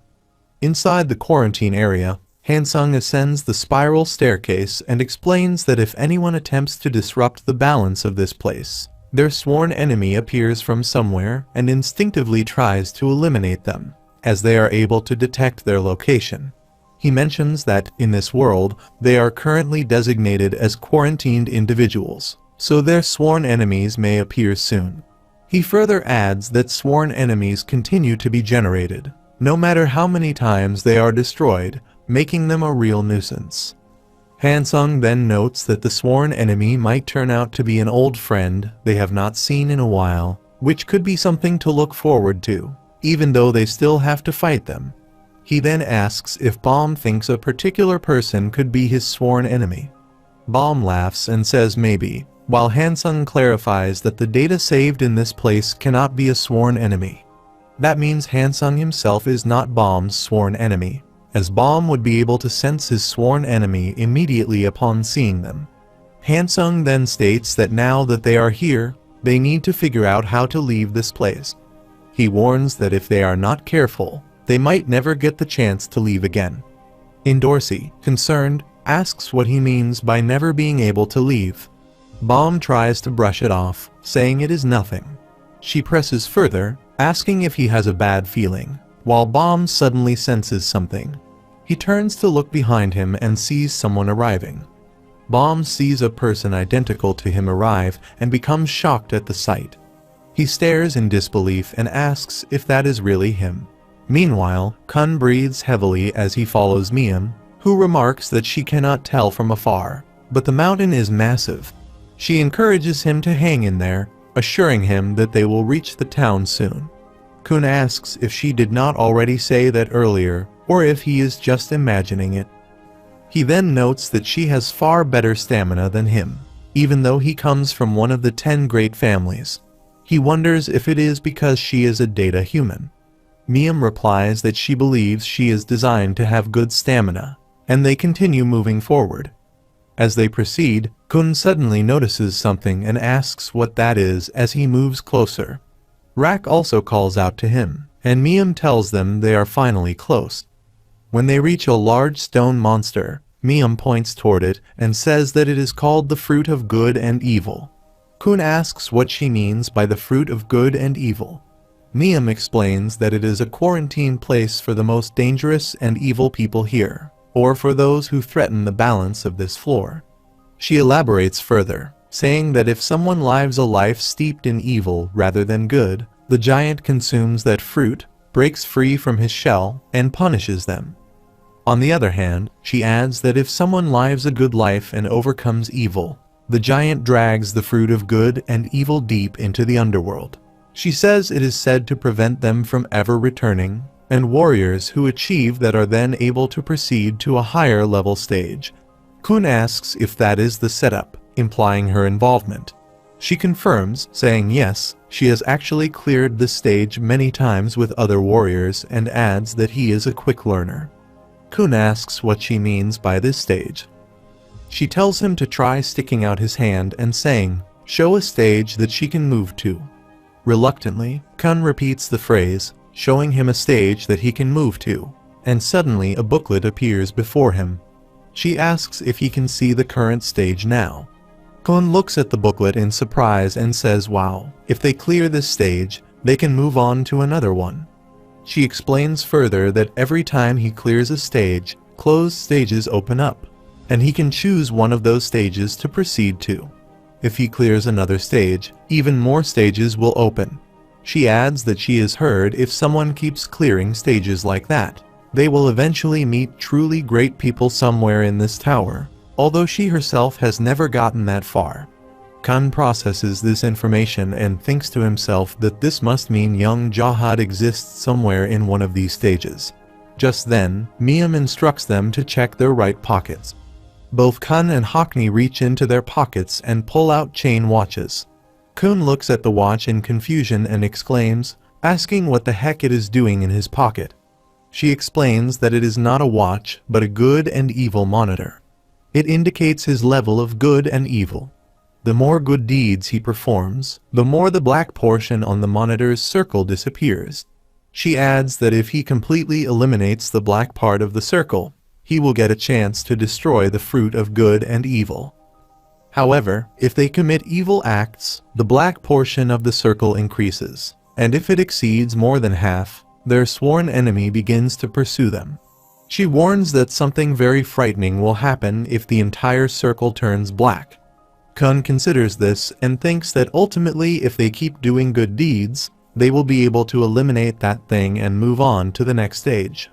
Meanwhile, Baum stares at the person who looks identical to him and asks why he is over there. Dorsey, equally confused, demands to know what is going on and questions why there is another Baum. Baum begins to wonder if this person could be his sworn enemy. Suddenly, the sworn enemy charges toward them to attack. Dorsey shouts that he is coming and says that must be what Hansung was talking about earlier.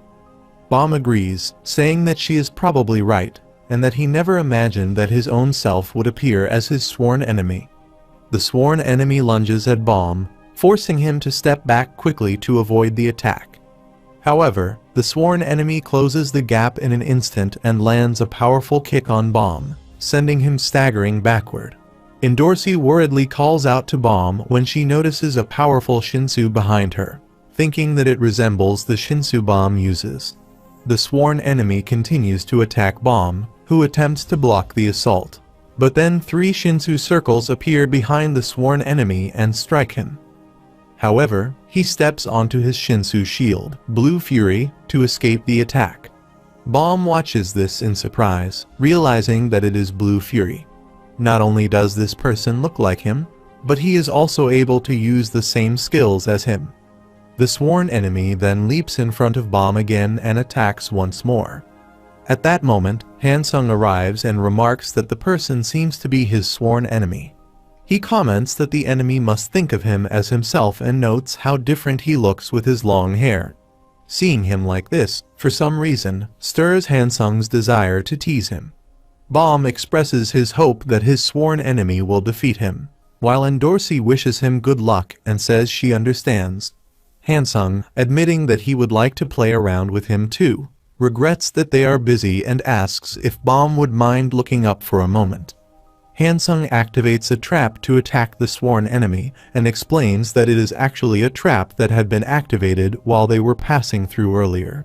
He had been blocking it with Shinsu, anticipating that an enemy might appear. Hansung mentions that he had intended to squash the enemy to death, but Baum tells him to wait and refuses to allow him to do so. He quickly jumps away, saving the sworn enemy as well. Hansung observes this and asks what Baum is doing, questioning why he is saving his sworn enemy. Baum responds, telling him to stay out of it and remain still. He cannot bear to watch the sworn enemy being attacked like this, so he urges Hansung to stay where he is. The sworn enemy quickly recovers and attempts to punch Bomb, but Hansung warns him to be careful as he escapes from the attack. Both of them block each other's strikes with full force. Bomb thinks that this sworn enemy is his data, and no matter what it takes, he must handle it himself as they continue to block each other's attacks. Indorsey sees them both and calls out to Bomb in concern, while Hansung also observes the scene and praises Bomb's skill. Bomb thinks that it is not just the skill, but also the power that is almost exactly the same. It feels as if he is facing a mirror. If they continue to fight like this, one of them is bound to disappear. But he questions why they must fight each other. He asks if it would be possible for them not to fight, expressing that he does not understand why his own sworn enemy appeared. They are the same person, and there is no reason for them to fight to the death. He suggests that they should work together. The sworn enemy refuses, asserting that he is his sworn enemy and will kill him. Bomb responds, saying that there is no need for him to fight just because he is his sworn enemy, as they are the same person. Hansung then comments that Bomb can try talking to him all he wants, but it will be of no use. Although he may look exactly like Bomb, he is, in the end, a data human and cannot refuse the system. He explains that as long as this floor has designated him as Bomb's sworn enemy, he will continue trying to kill him. Bomb resigned and acknowledged that even though they are the same person, this cannot be avoided. He thinks that this situation complicates things. He believes the data human is himself, and this will make it more difficult to eliminate his sworn enemy. He thinks that the person must have been on bad terms with him outside of this, as it feels like he can absolutely detect him. Suddenly, they hear a noise. Hansung asks what the noise is while the sworn enemy charges again to attack Bomb, who blocks the strike. Bomb thinks that although the sworn enemy may not be a real person, he does not want to experience killing himself. He would like to avoid direct combat as much as possible, so he hopes to contain him with the fewest strikes. The sworn enemy punches Bomb on the chin, causing Indorsey to look on with concern and call out to him. Bomb reassures her, saying that he is okay. Indorsey asks what he means by being okay, and he replies that he has a plan, so she should leave it to him while still blocking the enemy's attack. Bomb jumps onto his Shinsu shield and activates his 3 bongs to counterattack. He thinks that, in this smoke, he has the advantage since he knows where the sworn enemy is. He grabs the sworn enemy, saying he has got him when a blast occurs. Everyone is surprised and looks behind them. Hansung identifies the approaching red-dressed warriors as giant soldiers and suggests that they should leave. Indorsey questions his statement, reminding him that he had said they had nothing to worry about because of his strength. Hansung acknowledges that while that may be true for the smaller opponents, he has never seen such a massive soldier before. He comments that he is truly useless, just as a flash of light appears to attack. Hansung and Indorsey rush to save Bomb, who is still engaged in defeating the sworn enemy. The red-dressed warriors attack Bomb while he and the sworn enemy are on the verge of falling off the mountain.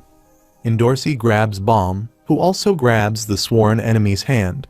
She asks why he saved him, but Hansung interrupts, telling them to cut it out if they are trying to get themselves killed. Bomb continues to save the sworn enemy when, suddenly, a pillar begins to crack. The sworn enemy calls out to Bomb, and Baddies strikes him with a laser bullet, causing him to fall. Bomb watches as Baddies enters the scene, remarking that he had been wondering what all the noise was. He says he should have known it was Hansung. Baddies asks if he is the hero who will free them from this place. Hansung recognizes Baddies. On the other side, Miam, Kun, Hockney, and Rak continue their journey forward when Kun and Hockney begin to grow tired. Kun expresses his frustration, wishing that the data world would boost his stamina as well, remarking that it is so hot. Miam points in a direction and announces that they have arrived, indicating that it is over there. They spot Stage 1, the town of the Wandering Minstrel. Kun observes it and exclaims that it is much larger than he had expected, though he can't spot any high rises or places where turtles live. Miam encourages them to go and begins walking across the bridge. Rak grumbles about the difficulty of moving with his short legs, and they notice people in the town. Baro spots Kun and runs toward him, excitedly calling their names. He laughs, saying they've been waiting for him, and asks Rak what he is doing here. Kun responded that they were not entirely sure either, as they were just passing through. Baro, relieved, laughs again, saying he is glad to see Kun alive. He tells him to stop acting like they are suddenly close.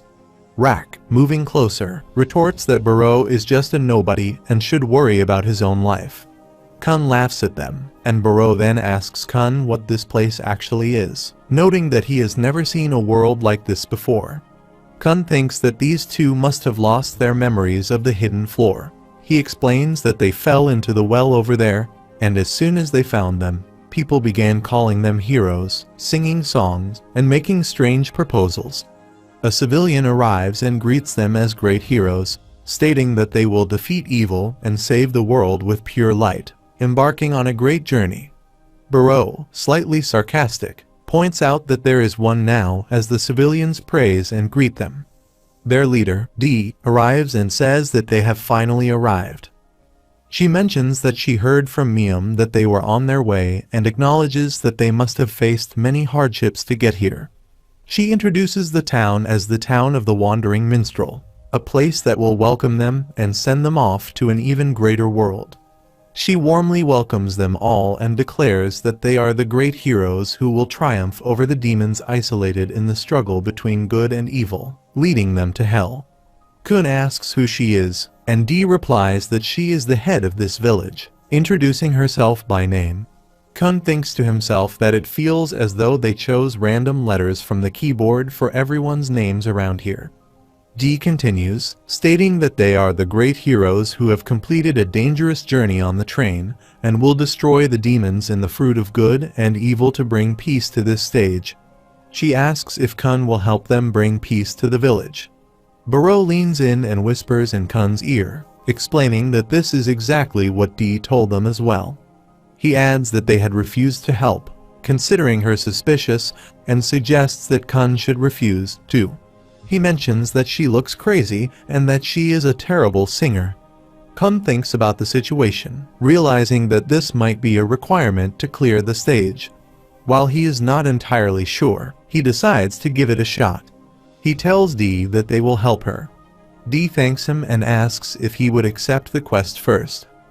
Kun, still uncertain, asks what the quest is. D confirms that there are quests in each stage, and warriors can complete a stage by performing these quests, which are known as good deeds.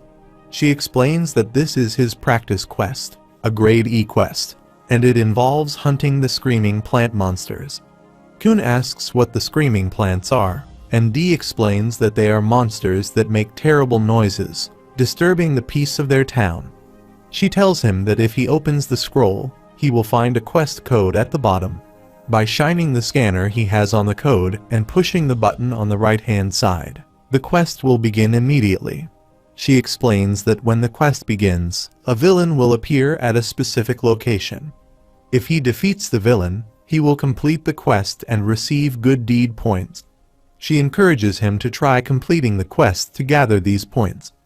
D further explains that if he gathers enough good deed points to fill the scanner with white light, the big breeders will give him a scroll for the main quest, which involves banishing the fruit of good and evil to hell. Upon completing this, he will also receive a scale.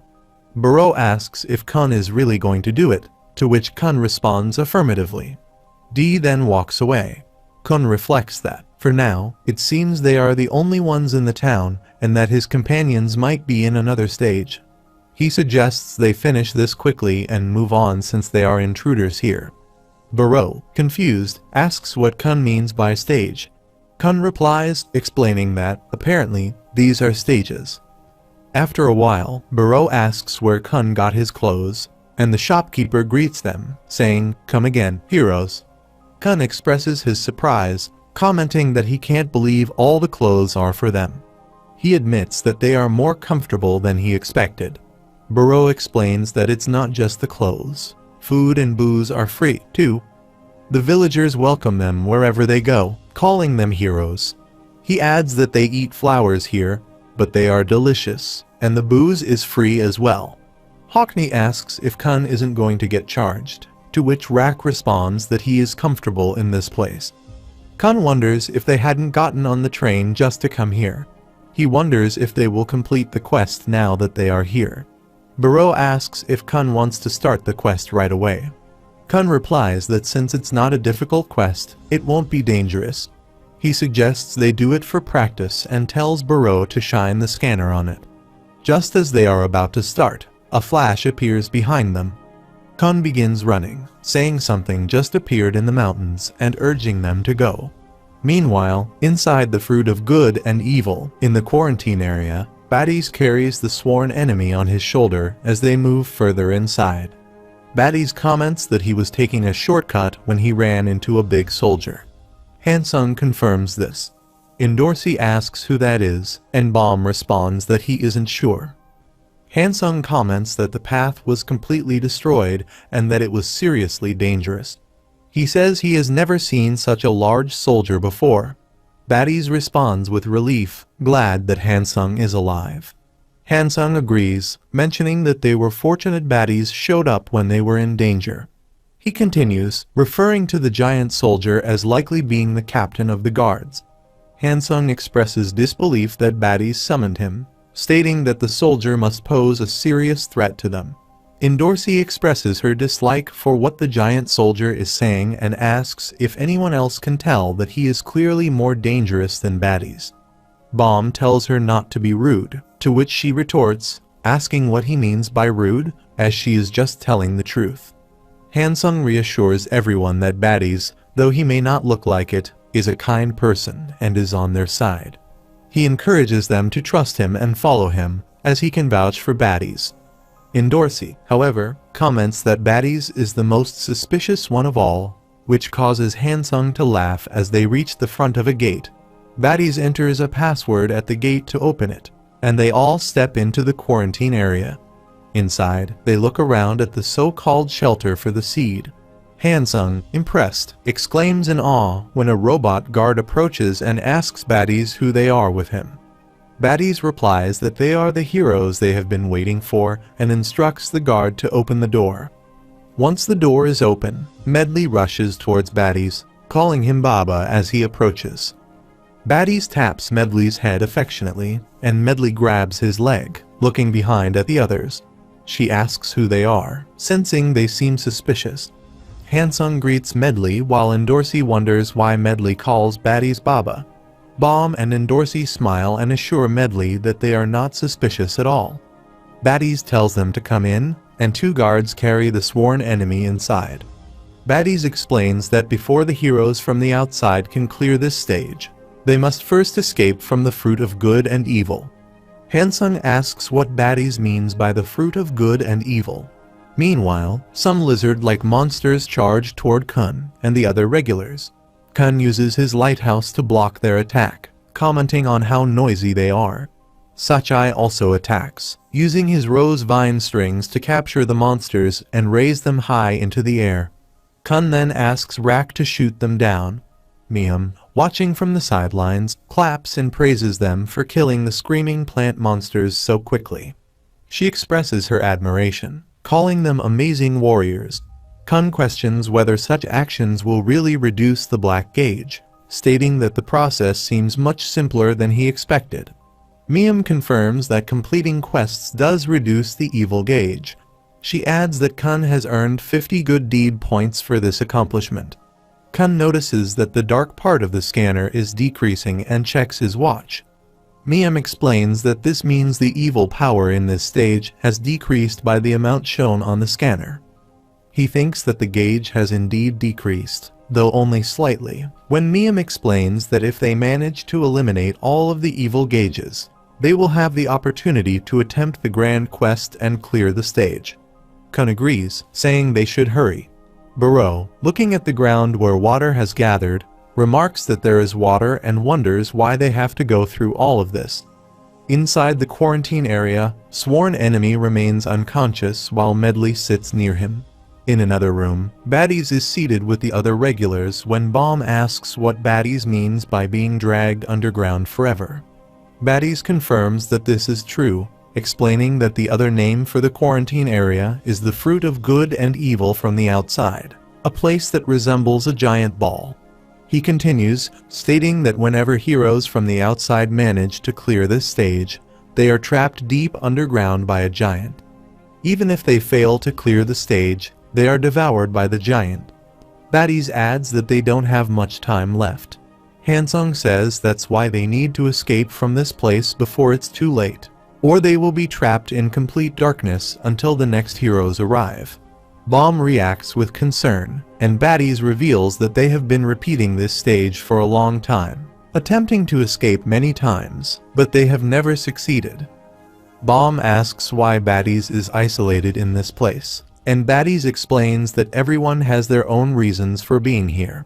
Some are trapped due to committing crimes, while he, a data human, was called the Wandering Minstrel.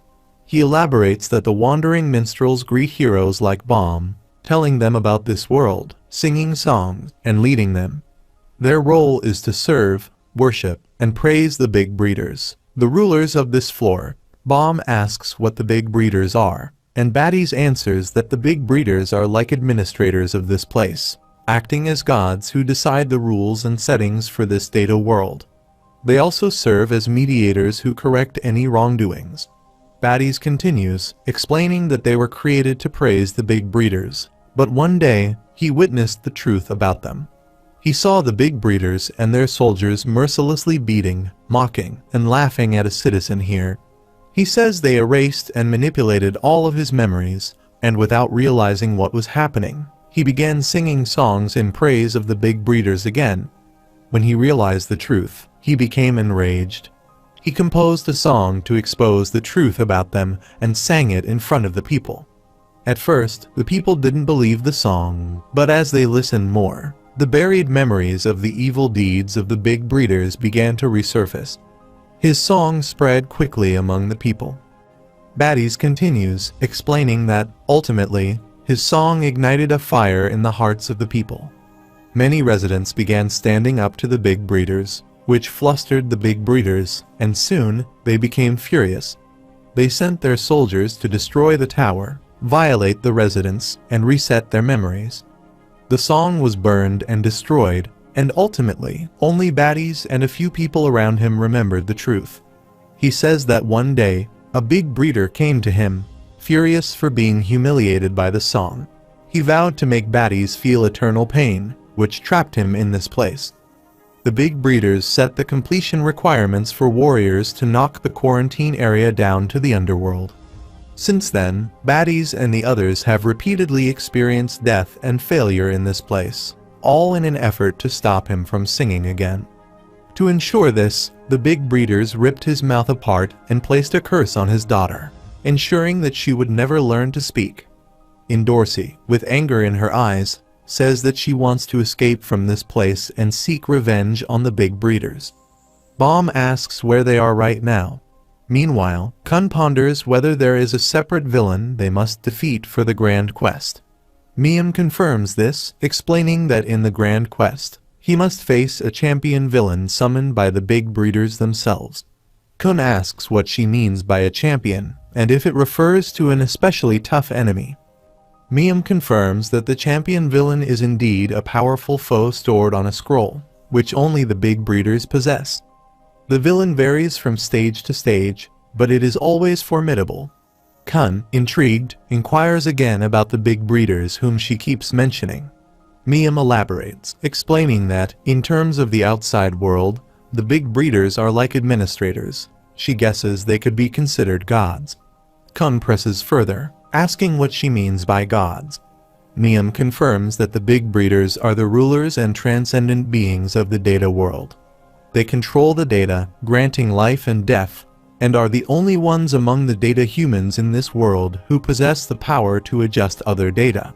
These Big Breeders are the great gods of this world. She goes on to explain that, at first, even the Big Breeders were regular data like everyone else. However, one day, they surpassed their limits through sheer willpower.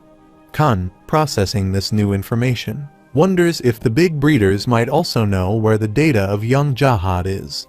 For now, he thinks they must clear a high difficulty quest quickly in order to summon the big breeders. Kun thinks that they might finally have a chance to ask the big breeders about the whereabouts of the data of young Jahad, and he feels that things are starting to get interesting. Meanwhile, Lord Jahad, speaking through a mirror, remarks that the people trapped in the quarantine area have not yet been eliminated. He curses the damn mirror and notes that their companions have been scattered throughout several stages. He warns that something about them seems suspicious and tells the great big breeder to keep an eye on them. Behind him, Rachel lies unconscious. The big breeder responds that Lord Jahad does not need to worry about the situation. He assures him that he will handle it. The scene shifts to the seed in the quarantine area, where two guards stand outside the room. One of them asks if Medley is still inside, to which the other guard replies that she must be surprised to see a sworn enemy as she has never seen one before. He reassures the first guard, saying there is no need to worry, as Batty shoots him with his gun. Data humans who are shot by that gun do not wake up for a few days. Inside the room, Medley pokes sworn enemy's cheek. Meanwhile, Hansung reflects on how the big breeders move freely across stages, appearing when heroes activate the grand quest. Batties adds that they must escape before the heroes complete the grand quest. Hansung explains that, fortunately, before their arrival, they had made several attempts and discovered an exit. He describes the quarantine area, known as the Fruit of Good and Evil, as a spherical space with a highly complex labyrinth structure. He says that the seed, where they currently are, is at the center of the sphere, making it the only safe place within the Fruit of Good and Evil, where soldiers cannot enter. After numerous failures, they finally found an exit that could lead them out of this place. Bomb, surprised, asks what Hansung means by numerous failures. Hansung explains that, to put it simply, they died several times, yet their memories and the interior of the seed remain unchanged. Bomb acknowledges this, and Hansung continues, stating that they had kept searching for the shortest route to the exit. Eventually, they succeeded in reducing the distance to a quarter of a day. Even if they have to backtrack a bit, they can reach it within a day. However, he points out that the problem lies at the exit. They are certain that this exit is the only way out of the place, yet they have never been able to get through it. Hansung believes he will be the one to break through that door. On average, it takes around a week for heroes on the outside to clear the stage, and geniuses like him can clear it in about 2 days, though that is not common. He adds that if they take the shortcut, there is a high chance of encountering a giant soldier on the outside, so this time, even if it means going a bit further, it would be better to bypass them using a different path. Bomb, curious about the mention of 2 days, asks for clarification. Hansung replies that, in that case, they will have to hurry a bit. At the town of the Wandering Minstrel, Kon and Miam stand before the quest scroll archive, where they see various scrolls. The quest scroll manager, Jiang, notices them and says that they may go ahead and choose a quest they like. He warns them that quests with very high difficulty levels are dangerous, so they should be careful. Miam points toward scroll B and suggests that since Kun has cleared several level E quests, he should try a level D quest this time, which would be a bit more difficult. Kun, skeptical, asks how they are ever going to get out of this stage if they keep this up. Miam, confused, asks what he means by that. Kun, determined, says that they should go with a level C quest, the highest level available here. Jiang cautions them that the difficulty level of a level C quest is extremely high. Kun responds that he wants to hurry up and meet the big breeder guys, and that if they clear this quest, they can meet them in no time. Jiang again warns that the difficulty is too high, but Kun insists, saying it's fine, and that they should dive right into the real challenge. Kun takes scroll C and opens it, revealing an octopus on the parchment. Hockney, also observing, asks if it's an octopus. A giant octopus suddenly appears in front of them, honking loudly. Buro asks what an octopus is doing here in the world while Kun laughs at him. Rak, staring at the creature, wonders why it has suckers like that, remarking that it looks just like the real thing from the picture. D arrives and comments on Kun's courage in summoning such a terrifying monster. She explains that the octopus was abandoned in the village's waterways after being raised by a hero who visited long ago. Since then, it has become a monster, incurring the resentment of the villagers. She reveals that it is an octopus king with quite a history named Octopus Kim. Kun and Buro are taken aback, questioning how its name can be Kim. D continues, warning them that if they fail to defeat the octopus, the entire town will be destroyed. She urges the heroes to save them, emphasizing the tremendous risk involved. Kun agrees, though he feels strangely unfazed. Meanwhile, Buro notices the octopus twitching and asks if it sprays something, too. The creature releases a black liquid, and Buro helps Kun use the lighthouse to block it. But the ink continues to spread throughout the town. Mium, trying to shield herself, wonders what the ink is as it floods the area. She curses under her breath, unable to see anything in the thick blackness. The octopus leaps to attack, and Kun quickly creates a barrier to block its advance. However, he is unable to completely shield himself from the powerful creature. Buro, seeing this, asks if Kun is alright. Kun replies that he is fine, assuring him that he can withstand this much, though he thinks that the NA core won't activate since Beta isn't present and wonders if it has landed somewhere else. Meanwhile, the big breeder speaks to Lord Jahad, asking for permission to increase the difficulty level. Lord Jahad responds curtly, instructing that the difficulty should be raised just enough to ensure their defeat. Back at the battlefield, Kun struggles to hold the octopus off, but it breaks through his shield, leaving everyone stunned. Kun quickly urges them to run. Elsewhere, Hansung asks Bomb and Endorsi if they want to take the shortcut. Endorsi agrees, noting that since Hansung mentioned it would take around a day by the long way, the shortcut seems like a better option. Hansung cautions them, warning that there is a giant soldier outside. He explains that it usually takes around a week to clear the stage and advises against putting themselves in unnecessary danger. Bomb, recalling that Hansung had previously said it would take him around 2 days to clear the stage, suggests that there's a good chance his companions might clear it in a similar time, or even more quickly. Bomb asserts that if Kun or Sachai were with them, they would definitely be faster. With little time left, they need to act swiftly. Hansung expresses doubt but agrees that they should proceed. He acknowledges that it's hard to believe they could be faster than him, but agrees to take the shortcut right away. Suddenly, a loud blast is heard from another room. Hansung, surprised, asks about the explosion as the guards begin to rush by, alarmed. One of the guards panicked and informed Bomb that his sworn enemy was awake. The sworn enemy emerges, holding only system wires, and throws them aside as he looks at Bomb. Hansung, still stunned, questions how the sworn enemy managed to wake up since data humans aren't supposed to regain consciousness for several days after being shot with that gun. Baddies enters the scene, holding his own gun. He, too, is startled and asks what is going on. Upon seeing the sworn enemy, he asks how he woke up. The guards inform Baddies that Medley had been inside with the sworn enemy, and they fled in shock, not realizing what had happened. Baddies immediately becomes worried for his daughter. He fires his laser gun at the sworn enemy, ordering the guards to step aside. The sworn enemy leaps at the guards to strike, but Bomb intervenes, grabbing the punch and pushing the sworn enemy back. Bomb tells Baddies to hurry up and get his daughter. Baddies thanks Bomb before rushing inside. Hansung tells Endorsi to look at the ceiling of the seed, which is cracking. He wonders if it could break completely. The ceiling quickly shatters, and a group of red-dressed warriors appears. The guards, shocked, ask if they are soldiers. Hansung notes that there is also a giant soldier and questions how the soldiers managed to infiltrate the seed. He begins to suspect that these could be the big breeder's agents. Meanwhile, Baddies finds Medley, who calls him Baba.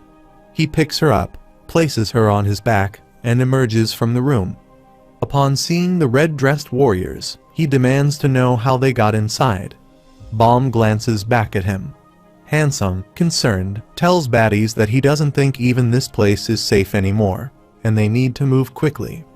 As he speaks, he attempts to attack the warriors.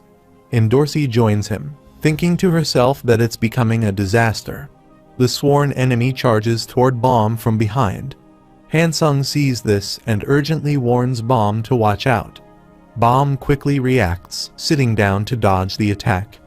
In an instant, he activates his thorn fragment, countering with a swift strike.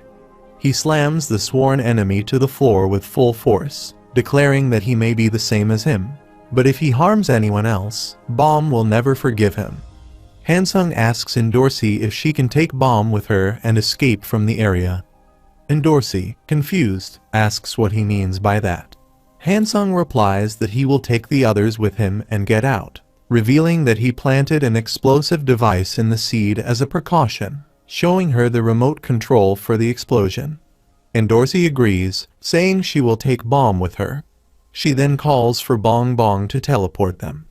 Hansung thanked her, and Dorsey told Bomb that they needed to leave immediately as the place was about to explode. Bomb, surprised, asks what she is talking about. She responds, urging him to stop worrying about the sworn enemy, claiming that focusing on him will only lead to their demise. She grabs Bomb's hand, pulling him to leave. Bomb looks back at the sworn enemy but tells Dorsey to hold on for a moment. Meanwhile, Baddies continues his struggle against the red-dressed warriors, urging Hansung to push the button. Hansung complies, pressing it to trigger the explosion and launching an attack on the giant warrior. However, he quickly hides behind a pillar to avoid the counterattack. Hansung confidently remarks that the warriors will never be able to follow them now. Dorsey, relieved, laughs at the situation. Hansung remarks that since he planted bombs not only inside the seed but also at every passage leading out of it, the warriors in pursuit are likely dead. He suggests they move quickly, pointing out that this has worked out well, as the giant soldier is gone, and they can now take the shortcut. He calls Bomb, noting that he must still be thinking about his sworn enemy, but reassures him that the enemy will be summoned again eventually, and they'll meet once more, though Hansung personally hopes that doesn't happen. He adds that Bomb has a purpose, reminding him that he must fight the big breeders, at least for that reason. He whispers that the big breeders are henchmen of young Jahad, created to prevent anyone in this place from finding him. Meanwhile, Miam anxiously checks on her warriors, all of whom are trapped under the octopus attack. Sachai asks Baro if he is okay, and Baro responds that he thought he was done for. Rak charges at the octopus and yells insults at it, but the octopus retaliates by spraying black liquid again, hitting Rak in the eyes, causing him to fall and cry out in pain. The octopus continues its assault, spraying more liquid. Sachai intervenes, using his spear to block the ink. Rak, still struggling, remarks that he only protected himself this time. Hockney looks at him, asking if he is okay, but Rak replies that he can't see anything. Baro asks Kun what they should do if he can't use the Enak core, to which Kun apologizes, explaining there's a slight problem, so he can't use it right now. Internally, Kun admits the situation is bad, but reassures himself that since this is a quest, there must be some way to defeat the octopus. He instructs Baro and Hockney to follow him as he leaps to a new position. Baro hesitates and asks what Kun is planning to do. Kun shouts to Sachai, telling him to use his vines to transport them to the second chimney. Sachai quickly complies, and the group escapes the octopus's attack, reaching the chimney high above the ground. Once they land, Baro looks down and complains that they're so high up it's making him dizzy. He turns to Kun and asks what the point of coming up here is. Kun responds with a question, asking Baro if he's ever tried fishing for octopuses. Confused, Baro says no. Kun explains that octopuses have a natural tendency to crawl into round spaces and holes. He adds that fishermen familiar with this behavior often place bait inside jars to catch them. Now that they're up high, Kun says they can use the same principle to trap the octopus in this chimney. Baro stares at him in disbelief and asks what exactly he means by that. Kun calmly elaborates on his plan. They will use his real inventory item to connect this chimney to fishing lines and hooks. If he stands here as bait, the octopus will instinctively charge at them to attack. He says that it will definitely ignore them and go after Hockney, as that is what octopuses tend to do when Hockney holds a fishing rod. Hockney rides on the lighthouse, and the octopus appears behind him, calling for help. Kun states that they will ensnare it in the fishing lines and hooks they have prepared. The octopus, having chased Hockney down the chimney, will get tangled in the fishing lines and become trapped.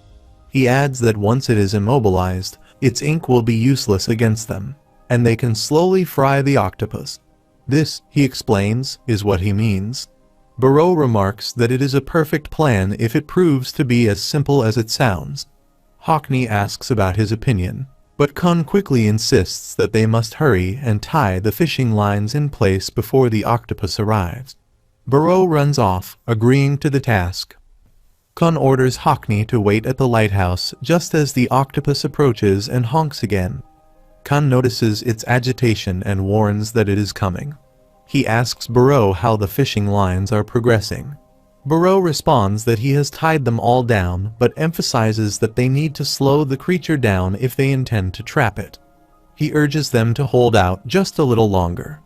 Meanwhile, the big breeder decides to escalate the situation, assisting the octopus in its attack. The octopus strikes again, shattering Hockney's lighthouse. Kun watches in shock and questions if it destroyed the structure in a single blow. Hockney and Baro are equally stunned by the sight. Hockney exclaims that the octopus is moving too fast. Together, they attempt to fight back, but Kun shouts at Baro to hurry up. Baro states that this plan will not work because, before the octopus even gets caught in the hooks, Hockney will be killed. Hockney, however, throws his fishing rod toward the octopus from different angles and ties it up. Sachai assists them by using his thorny vines. Hockney notices the attack and realizes that Sachai's vines are thorny. Sachai successfully captures the octopus with his vines, while the octopus exclaims that it is still alive. Kun, sitting down and feeling exhausted, admits that it was far more difficult than he had expected and comments on how tough the octopus was. Miam arrives with D, praising everyone for their efforts as Kun notices her presence. She says she never imagined they would catch the octopus in that manner and notes how close they were to failing toward the end. Kun then asks if level C quests are always this challenging. She replies that she is not sure, explaining that they do not control the difficulty level. Regardless, she points out that now that they have cleared the quest, the gauge should decrease. Kun takes out his watch and asks if the black part is completely gone. Miam, surprised, runs over to check and excitedly confirms that there is no longer any black part. Kun insists that it cannot be right, explaining that although it might decrease significantly for a level C quest, it should not diminish entirely. Miam questions what has happened and wonders if the difficulty level has changed. At that moment, they notice something like a portal forming in the sky. Kun asks what it is, while Baro wonders if it might be a gate. D then announces that the big breeder is coming, prompting Kun to demand clarification on what she means. A flash emerges from the portal, and a gate opens. The big breeder steps out, addressing them with a smug tone and saying that it has been a while, referring to them as his jesters. Kun looks at him, thinking to himself that this must be the big breeder. Elsewhere, Baum also reflects on the big breeders, recognizing them as the henchmen of young Jahad. The big breeder welcomes all warriors to the task of traveling the tower. He introduces himself as Chung, managing this hidden floor, and expresses his gratitude to them for driving all the evil energy out of this place. He announces that he has come to present them with the grand quest. He suggests that after taking a brief rest, they should begin the grand quest. To help the warriors relax and rejuvenate their minds and bodies, he calls out to the jesters to perform a song. The jesters begin dancing while Kun observes them skeptically. One of the jesters praises the warriors for protecting their beautiful town and for cutting off the legs of a giant octopus. The other two jesters chime in, declaring them the true warriors of this place.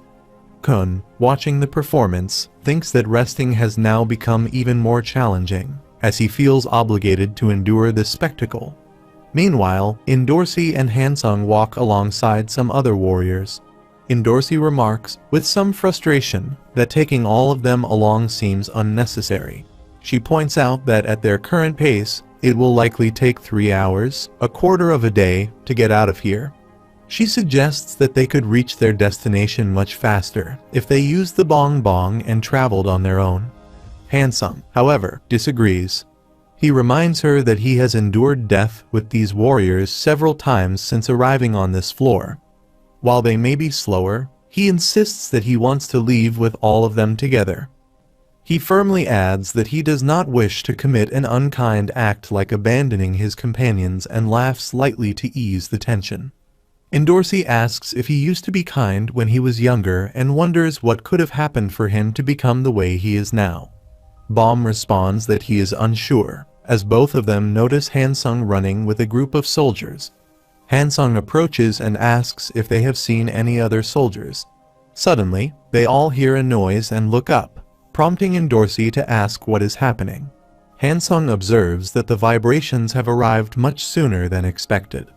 Baddies also looks up and asks if Big Breeder has arrived. The other warriors overhear him and ask for clarification, realizing it is Big Breeder and expressing concern that it is too early for his arrival. Baum turns to Hansung and asks what they should do now if Big Breeder is here. Baddies suggests they leave immediately while they still have a chance. Hansung questions Baddies' suggestion, but Baddies explains that, as the girl mentioned earlier, they could escape much faster on their own. He insists they should leave first and prevent the others from clearing the grand quest. He adds that defeating Big Breeder would be the only way to save everyone. Bon arrives and tells them to proceed, stating that he has a general idea of how to escape. He expresses trust in their ability to handle the situation and encourages them to keep moving forward. Hansung, however, points out that even if they manage to escape, it would be meaningless if they fail to stop Big Breeder. Bon acknowledges this, but argues that they should prioritize the option with the highest chance of success rather than risking everyone's lives. He concludes by noting that they have already been abandoned by Big Breeder. He says they are the only people he trusts in this world, and another guard agrees, affirming their belief in him and urging him to defeat Big Breeder alongside Baddies for them. Hansung responds that they will move ahead. He admits that he has only ever imagined doing this, but if they proceed on their own, they might discover an alternate path. Baum asks what he means by another path, and Baddies explains that it is too dangerous for ordinary people.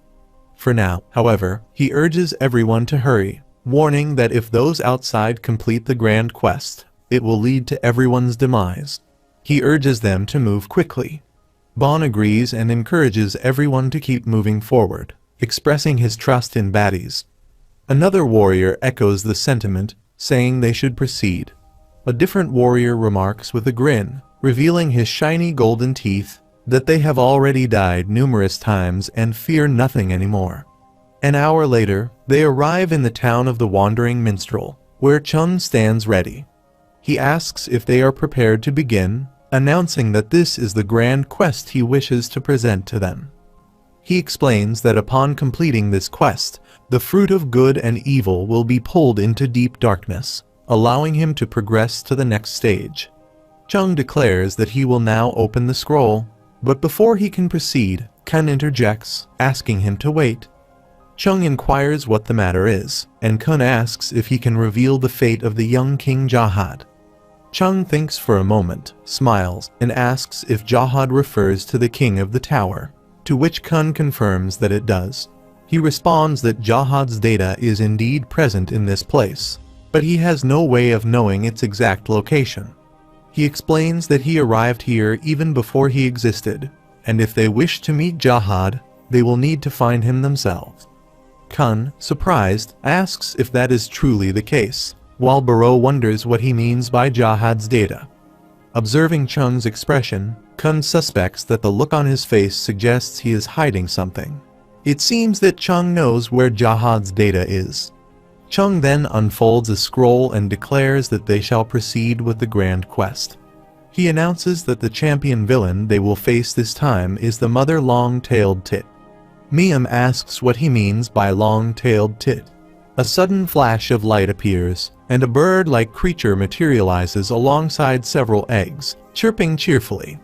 Baro, bewildered, exclaims, asking what that tiny bird is, while Kun questions if this bird is truly a champion villain. Miam remarks that it looks weak and whispers to D that such a bird typically appears in level D quests. She wonders aloud why a low-level villain like this would show up in a grand quest, even as the bird continues chirping merrily.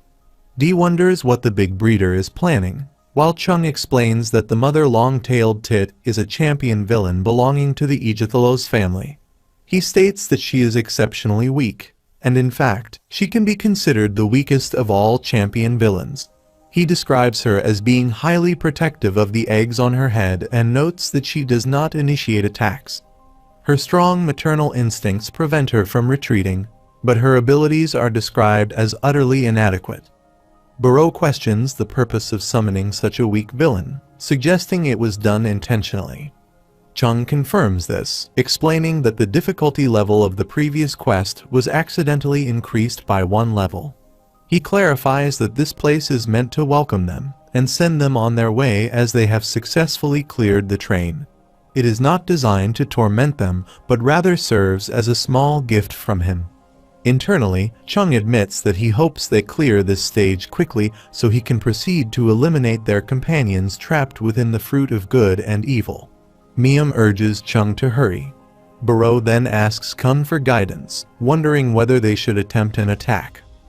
Kun advises caution, suspecting a potential trap, referencing how the octopus they encountered earlier turned out to be far stronger than it initially appeared. Rak dismisses Kun's concerns, calling him overly cautious, to which Kun curtly tells him to be quiet. Kun wonders why he has such a suspicious feeling about the situation, questioning if that individual might be concealing something. Meanwhile, Hansung and the other warriors notice a scar on the ground. Hansung looks down and examines it, asking what it could be. Dorsey inquires if this is the alternate route he mentioned earlier. Hansung confirms, explaining that, as he had told her, this path is inaccessible to regular individuals. He elaborates that the quarantine area is divided into 4 main shelters, each containing a single exit. Hansung states that reaching the final exit requires wandering for an extended period. However, upon reflecting, he points out that the quarantine area is shaped like a sphere, with all exits positioned downward. He notes that if they can accurately determine where they would land, they could bypass some obstacles. This, however, entails battling the soldiers who will inevitably hear the explosion and rush toward them. Additionally, they must land precisely in the right spot. Hansung suggests that they could traverse the shortest distance by dropping down and passing through each shelter. While acknowledging that it is risky, he asserts that it might actually be the most straightforward method for them under these circumstances. He emphasizes that this dangerous path is now their only option. Without hesitation, he leaps into the scar, warning the others to follow closely, as they would undoubtedly lose their way if they failed to keep up. He advises them to proceed with caution. Dorsey asks Baum if he truly intends to trust that person and jump. Baum responds that they have no other choice and leaps down. He silently hopes that their companions on the outside will not clear the grand quest before they succeed. The scene shifts to 30 minutes later, where the bird continues tweeting incessantly. Baro expresses his frustration, asking Kun if it wouldn't be better to simply attack it, as they have left it undisturbed for quite some time now. Kun insists they wait a little longer, explaining that he has a bad feeling about the situation.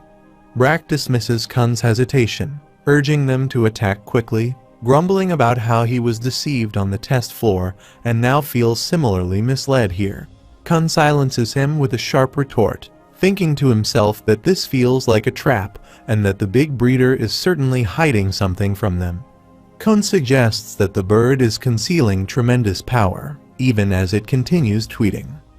He points out that the bird appears to be panicking, asserting that his suspicions are correct and that if they attack it, a dragon will emerge to retaliate. Burrow questions this observation, arguing that the bird might simply be confused. Chung concludes that the blue-haired boy seems to be the type who excels at solving complex problems but struggles with simpler ones. He decides that a slight delay will not alter the outcome. Kun, undeterred, urges everyone to remain vigilant, insisting they wait for the bird to make the first move. Suddenly, a deadly attack is launched, prompting Kun to activate his lighthouse just in time to block it. Burrow groans in exasperation, calling the entire situation absurd, while Rak declares that it is driving him insane. Chung thinks it is only a matter of time before they complete the quest. Those individuals will never be able to break through the door. Meanwhile, Hansung reaches the designated location and tells the others to follow him, assuring them that they are almost there. They arrive near a door, and Bomb asks if this is the exit. Hansung confirms, explaining that it is the only exit connected to the outside. He notes, with some surprise, that there are no traps or guards nearby, yet there is also no way to open it.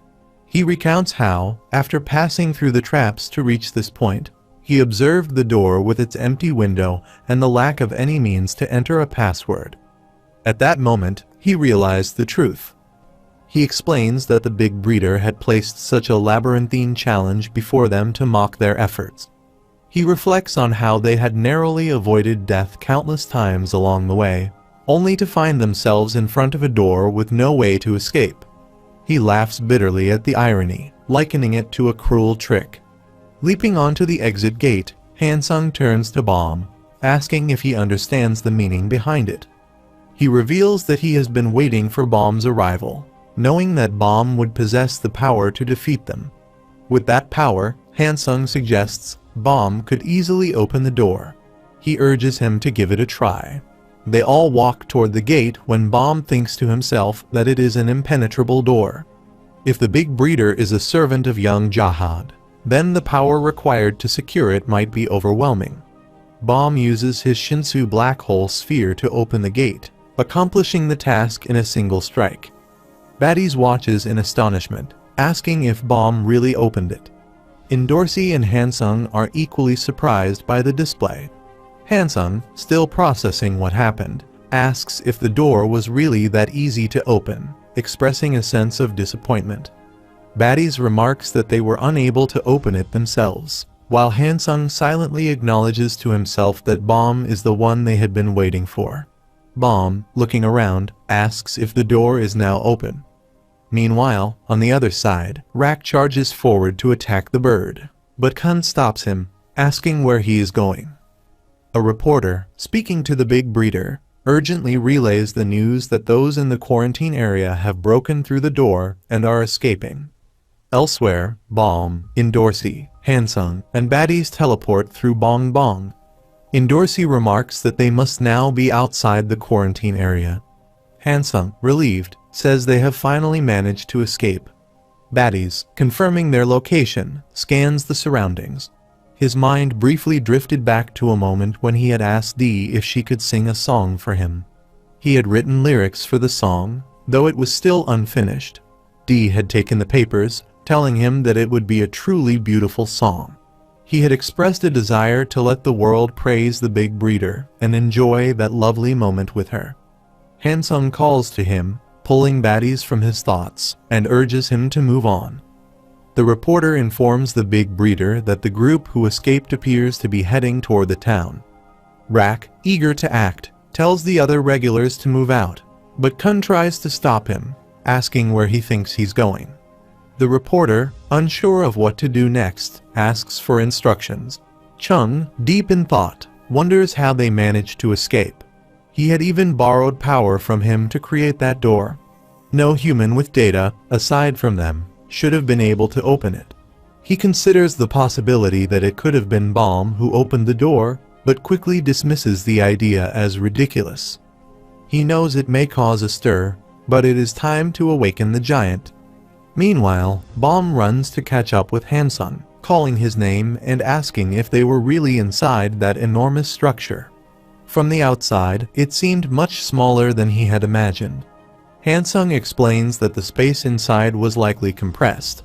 He adds that the space-time in this place can't be trusted, as everything can be adjusted with data since they are on a virtual floor. Dorsey, clearly uncomfortable, remarks that she doesn't like this place. Hansung laughs, responding that, despite its oddities, it has its advantages, such as the fact that they will never grow old. Suddenly, a monstrous creature leaps in front of them, causing them to stop in their tracks. Dorsey exclaims in disbelief, asking if it is the big mouth. She warns them to be cautious, and without hesitation, they all enter Bong Bong, teleporting to a new location. Dorsey, still shaken, asks what that creature was and why it suddenly moved. She wonders aloud if they failed the quest. Hansung calmly states that the grand quest is not over yet. He suggests that the demon they are facing might also be one of the big breeder's soldiers. Dorsey asks what he means by that, and Hansung explains that it is a lie that the hand and the demon seeking the fruit of good and evil were ever separate. He continues, saying that in order for the demon to awaken, it must consume the fruit. The demon appears to have been a soldier operating under the big breeder's command from the very beginning. Dorsey, still trying to process this information, asks what Hansung means by that when, at that moment, giant hands begin moving toward them, attempting to capture them. Hansung immediately warns, sensing the danger, and Dorsey, alarmed, demands to know whose hands these are. She prepares to strike back, exclaiming that she doesn't like this at all. Bomb, also reacting quickly, uses his bongs to attack the monstrous hands. He thinks to himself that the creature is trying to beat them down with its hands before swallowing them whole. Realizing he can't take on every single hand, Bomb decides it would be more effective to target the main body instead. He turns to Hansung, asking him to amplify and bind using Shinsu since that is his specialty while still attacking the hands. Hansung, confused, asks how Bomb knows that. Bomb responds that he knows because he learned those techniques from him. He then adds that he will go after the main body, and Hansung, seeing the resolve in Bomb's eyes, agrees, saying, "Alright." Hansung uses his style amplification skill, Boiling Mass, to launch an attack. Bomb thinks to himself that he doesn't like having to join forces with Hansung, but they must reach the big breeder as quickly as possible. He resolves that they need to end this quickly. Meanwhile, Rak charges toward the bird, declaring that he is going to attack it. However, Kun steps in front of him, insisting that something is not right and urging him not to attack. Rak, frustrated, demands to know what Kun is talking about, calling him a coward. He pushes Kun out of his way, sending him tumbling to the ground. Kun, enraged, curses Rak and coughs, but as Rak tries to continue, Kun grabs him from behind, refusing to let him go. Rak, struggling, angrily demands that Kun release him, but Kun holds on tightly, unmoved. Baro, witnessing the struggle, asks what is going on. Hockney, sensing something is wrong, asks if the situation is related to the fruit of good and evil. Chung, observing from afar, curses under his breath, realizing that the demon has awakened. Kun asks what Chung means by that. Chung explains that the demon must be angry because the grand quest wasn't completed quickly enough. Kun, still unsure, asks what he means. Chung reveals that if the grand quest is not completed swiftly, the evil energy begins to rise again, and a demon will awaken. He adds that he should have informed Kun sooner. Kun asks what Chung is saying, insisting that he was never informed about this. Chung dismisses his concern, assuring him not to worry about it. He simply tells them that if they beat the bird, everything will be resolved. Miam asks D if it's true that a demon awakens if the grand quest is completed too late, but D dismisses the idea, stating there is no such rule. D wonders why the big breeder would do this, while Chung, with a calculating smile, thinks that now that things have reached this point, he might as well eliminate both of them at once. He plans to reveal what he's been hiding in the bird. Chung urges them to hurry up and defeat it. In his thoughts, Chung reflects that one of the bird's eggs contains another villain he had hidden there. He intends to release this villain when they attack the mother long-tailed tit, and with this new ally, he will make them and their companions vanish from this place forever. Meanwhile, the monster roars at them. Dorsey asks Baum what he did just now. Baum responds that he used Hansung's amplification skill to attack the monster. He explains that it's Hansung's special technique, where a wave of energy amplifies the effect of Shinsu. While it's difficult to attack with precision, the technique allows them to significantly boost even a small amount of power. Hansung, impressed, remarks that he can't believe Baum used his amplification skill so well after just meeting him. He adds that they make a great team, and with a smile, he says, "He and him, this must be destiny." Baum thinks that he and Hansung make a great team, while Hansung says he is just kidding and instructs Dorsey to bring them closer to the demon. She replies that she understands, and they all jump onto the monster's horn. Hansung tells her to use his amplification, and he replies that he will. He starts his skill, and Baum assists him, helping to create a large Shinsu circle that attacks the monster and breaks it into pieces. Elsewhere, Chung asks what they are waiting for, warning that if they don't hurry and defeat the grand quest, it will all be over. He urges them to defeat the champion villain quickly. Barreau becomes irritated and asks Kun how much longer they will wait, noting that this doesn't seem like the time to hesitate. Kun, frustrated, thinks to himself about what Big Breeder might be up to and why he would give them such a difficult quest. Rak, unable to tolerate the situation any longer, demands that Kun let him go and pushes him away, saying he can't stand it anymore. Kun again tells Rak to wait, but just then, a blast occurs and rocks begin to fall. Hockney announces that something is coming as Baum, Hansung, Dorsey, and baddies arrive at the scene. Baum expresses relief, noting that they are not too late, and looks back at Rak. Kun also sees them, and Rak recognizes Baum, calling him Black Turtle. Baddies states that he has been waiting for this moment, addressing Big Breeder. Rak rushes toward Baum, asking how he got there. Kun also runs to meet Baum. Chung notices Baddies and remarks that he spared his life out of pity, but now Baddies is hastening his own end by being so ignorant and reckless, calling him a lowly jester. Meanwhile, Bon reaches a cave with several other warriors. He halts and asks if the marks nearby are traces of a fight. Another guard observes and wonders aloud if something has fallen, questioning if it could be Baddies. Bon reassures him, noting that he doesn't see anything resembling a corpse below, and states that there is no way those two would have died from a fall at this height. Suddenly, a masked man appears behind them, commenting that they must have chosen to break through the floors directly along a straight path from the door and drop down to move as quickly as possible. He acknowledges that Hansung is a man who makes wise decisions in moments of crisis. With a hint of amusement, he adds that it is unfortunate Hansung is a man because, if he were a woman, he would have made him a princess. Bon demands to know who the masked man is and questions where this scoundrel has come from. Another guard asks how long he has been following them, while another asks if he is not part of their team. Bon orders him to identify himself. The masked man smirked and asked what Bon meant by identifying himself. He declares that he is the one who selects and nurtures noble talents worthy of inheriting the king's bloodline.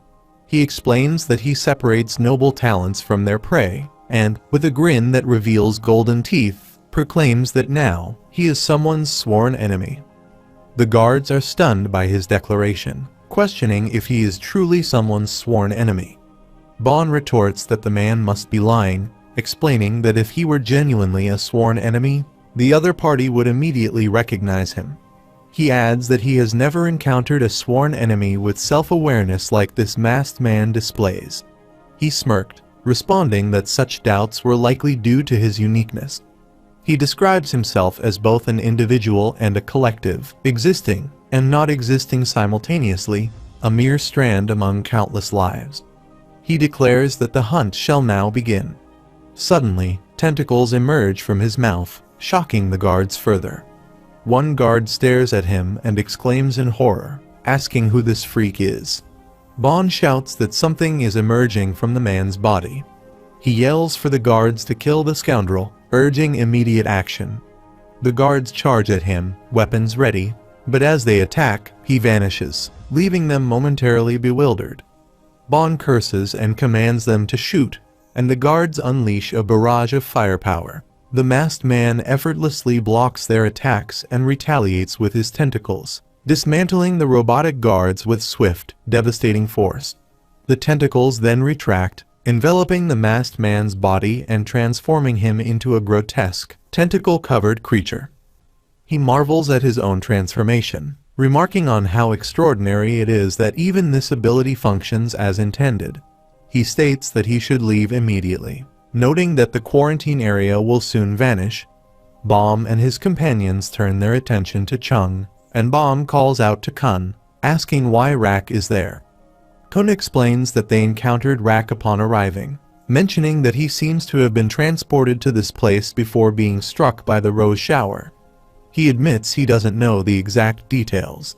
Bom asks if this is true and turns to Rak, asking if he is really alive. Rak confidently replies that he is, questioning if Bom truly thought he would be dead. Bom sighed with relief, expressing how worried he had been. Rak grins and remarks that it's amusing for a little turtle like Bom to be concerned about him, adding that he's not getting emotional or anything. Rak then asks Bom about his own situation, inquiring where he has been all this time. He points at Hansung, asking why he is accompanying him and if Hansung is Data. Hansung chuckles, noting that it seems like they also have some unpleasant history with him. Bom explains that they were trapped in the quarantine area and met Hansung there, who helped them escape. Kun's expression shifts, and he questions Bom's statement, his mind racing as he asks what Bom means by saying they almost killed him. Meanwhile, Miam, observing from a distance, asks Dee who those people are. Dee replies that she isn't sure, adding that their sudden appearance feels ominous. Baddies looks at Dee and affectionately calls her Rose. He quickly points his gun at Chung and declares that the matter should be settled immediately. Chung observes Bom, identifying him as the one who was previously quarantined. He raises his spear toward Bom and demands how a lowly data human dares to interfere with the grand quest. He deems such behavior unforgivable and commands his warriors to attack Bom. The warriors charge toward their target. Hansung notes the approaching soldiers and urgently tells Bom that he needs a favor. He instructs Bom to go through the door located behind the big breeder. Bom glances at the door and asks for confirmation, to which Hansung replies affirmatively. He explains that the big breeder present here is not the real one. The door behind the big breeder leads to another area where the true big breeder resides. Hansung advises Bom to take Medley and Endorsi and stay out of his sight. Since he is not particularly cautious, an opportunity to escape will definitely arise. Hansung emphasizes that when the big breeder becomes distracted, Bom must open the door and enter. He clarified that only Bom could open it, and Bom acknowledged the instructions. Hansung launches an attack on one of the warriors, killing it, while Chung becomes increasingly frustrated. Chung thinks that his plans are being ruined and decides it would be better to release the villain. He throws his spear at a cluster of bird eggs, cracking one of them. The bird within grows enraged at the intrusion. They are all shocked when they see it. Barreau asks what is happening and whether Big Breeder is truly an enemy. Hockney warns Barreau of the danger, urging him to watch out, and quickly pulls him aside to save him from an attack. They witness a monster emerging from the egg and wonder in confusion what it could be. Barreau exclaims in disbelief, questioning where the massive creature suddenly appeared from. He also sees the monster and wonders if it might be his offspring. Kun observes the creature and asks whether it just emerged from the egg. He remarks that his suspicions were correct and that something had indeed been hidden inside the egg. Rak attacks the monster with his spear, striking its cheek, and demands to know why it appears so pleased with itself. Chung turns to Baddies and questions what he had hoped to achieve by leaving that place. He asks if Baddies genuinely believes there would be some kind of solution to escaping. Chung asserts that he is fully aware he could make Baddies disappear from this place at any moment. Baddies responds that he knows Chung has the power to destroy him at any time. He points out that the only reason Chung allowed him to live must be to torment him further. Chung laughs and acknowledges that they already understand this truth. He declares that they are merely virtual data and should only act in accordance with the will of their creator. He gestures toward the other data humans in the town and notes that, even amid the chaos, none of them are trying to do anything because that is their role. He states that his role, in contrast, is to lead the warriors. He instructs them to ensure the adventurers enjoy their time in this place while maintaining the balance of this world. He declares that Baddies is not an awakened warrior, but merely a defective piece of equipment. Baddies agrees, admitting that he knows he is defective. He recalls the moment he saw the truth about himself, the moment he felt anger and disappointment toward him and realized his own imperfection. Baddies explains that after a lifetime of being praised, the moment he sang that song criticizing him, he experienced fear. However, those emotions were his own, unprompted by anyone else. He recounts how, when those emotions exploded into song, he felt his true voice for the first time. He acknowledges his defectiveness, recognizing that he is no longer a machine programmed only to sing the songs he was commanded to perform. He asserts that he has become a real human being, and if being defective means this, he wishes to remain defective forever. Chung coldly responds that Baddies needs to learn his place and declares that he will erase him.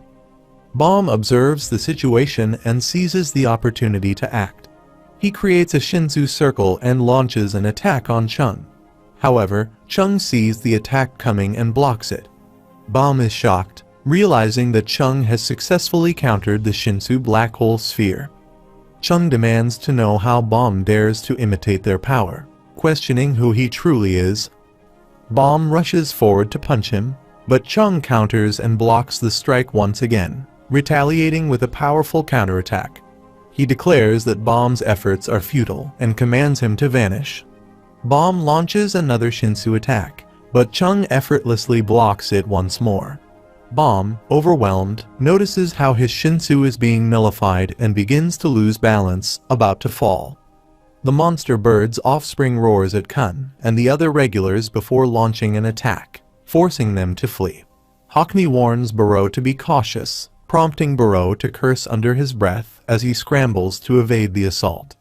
Burrow exclaims that the beast is firing relentlessly while the monster continues its rampage. Hansung quickly assesses the situation and remarks that if the champion villain dies, the quest will fail. He rushes to assist the others. Kun swiftly activates his lighthouse to block the monster's attack. He mutters that he doesn't fully understand the situation, but notes that they are not supposed to complete the quest immediately, as the villain must not die. Hansung engages the red-clad warrior, remarking on his speed and expressing a preference for working with capable individuals.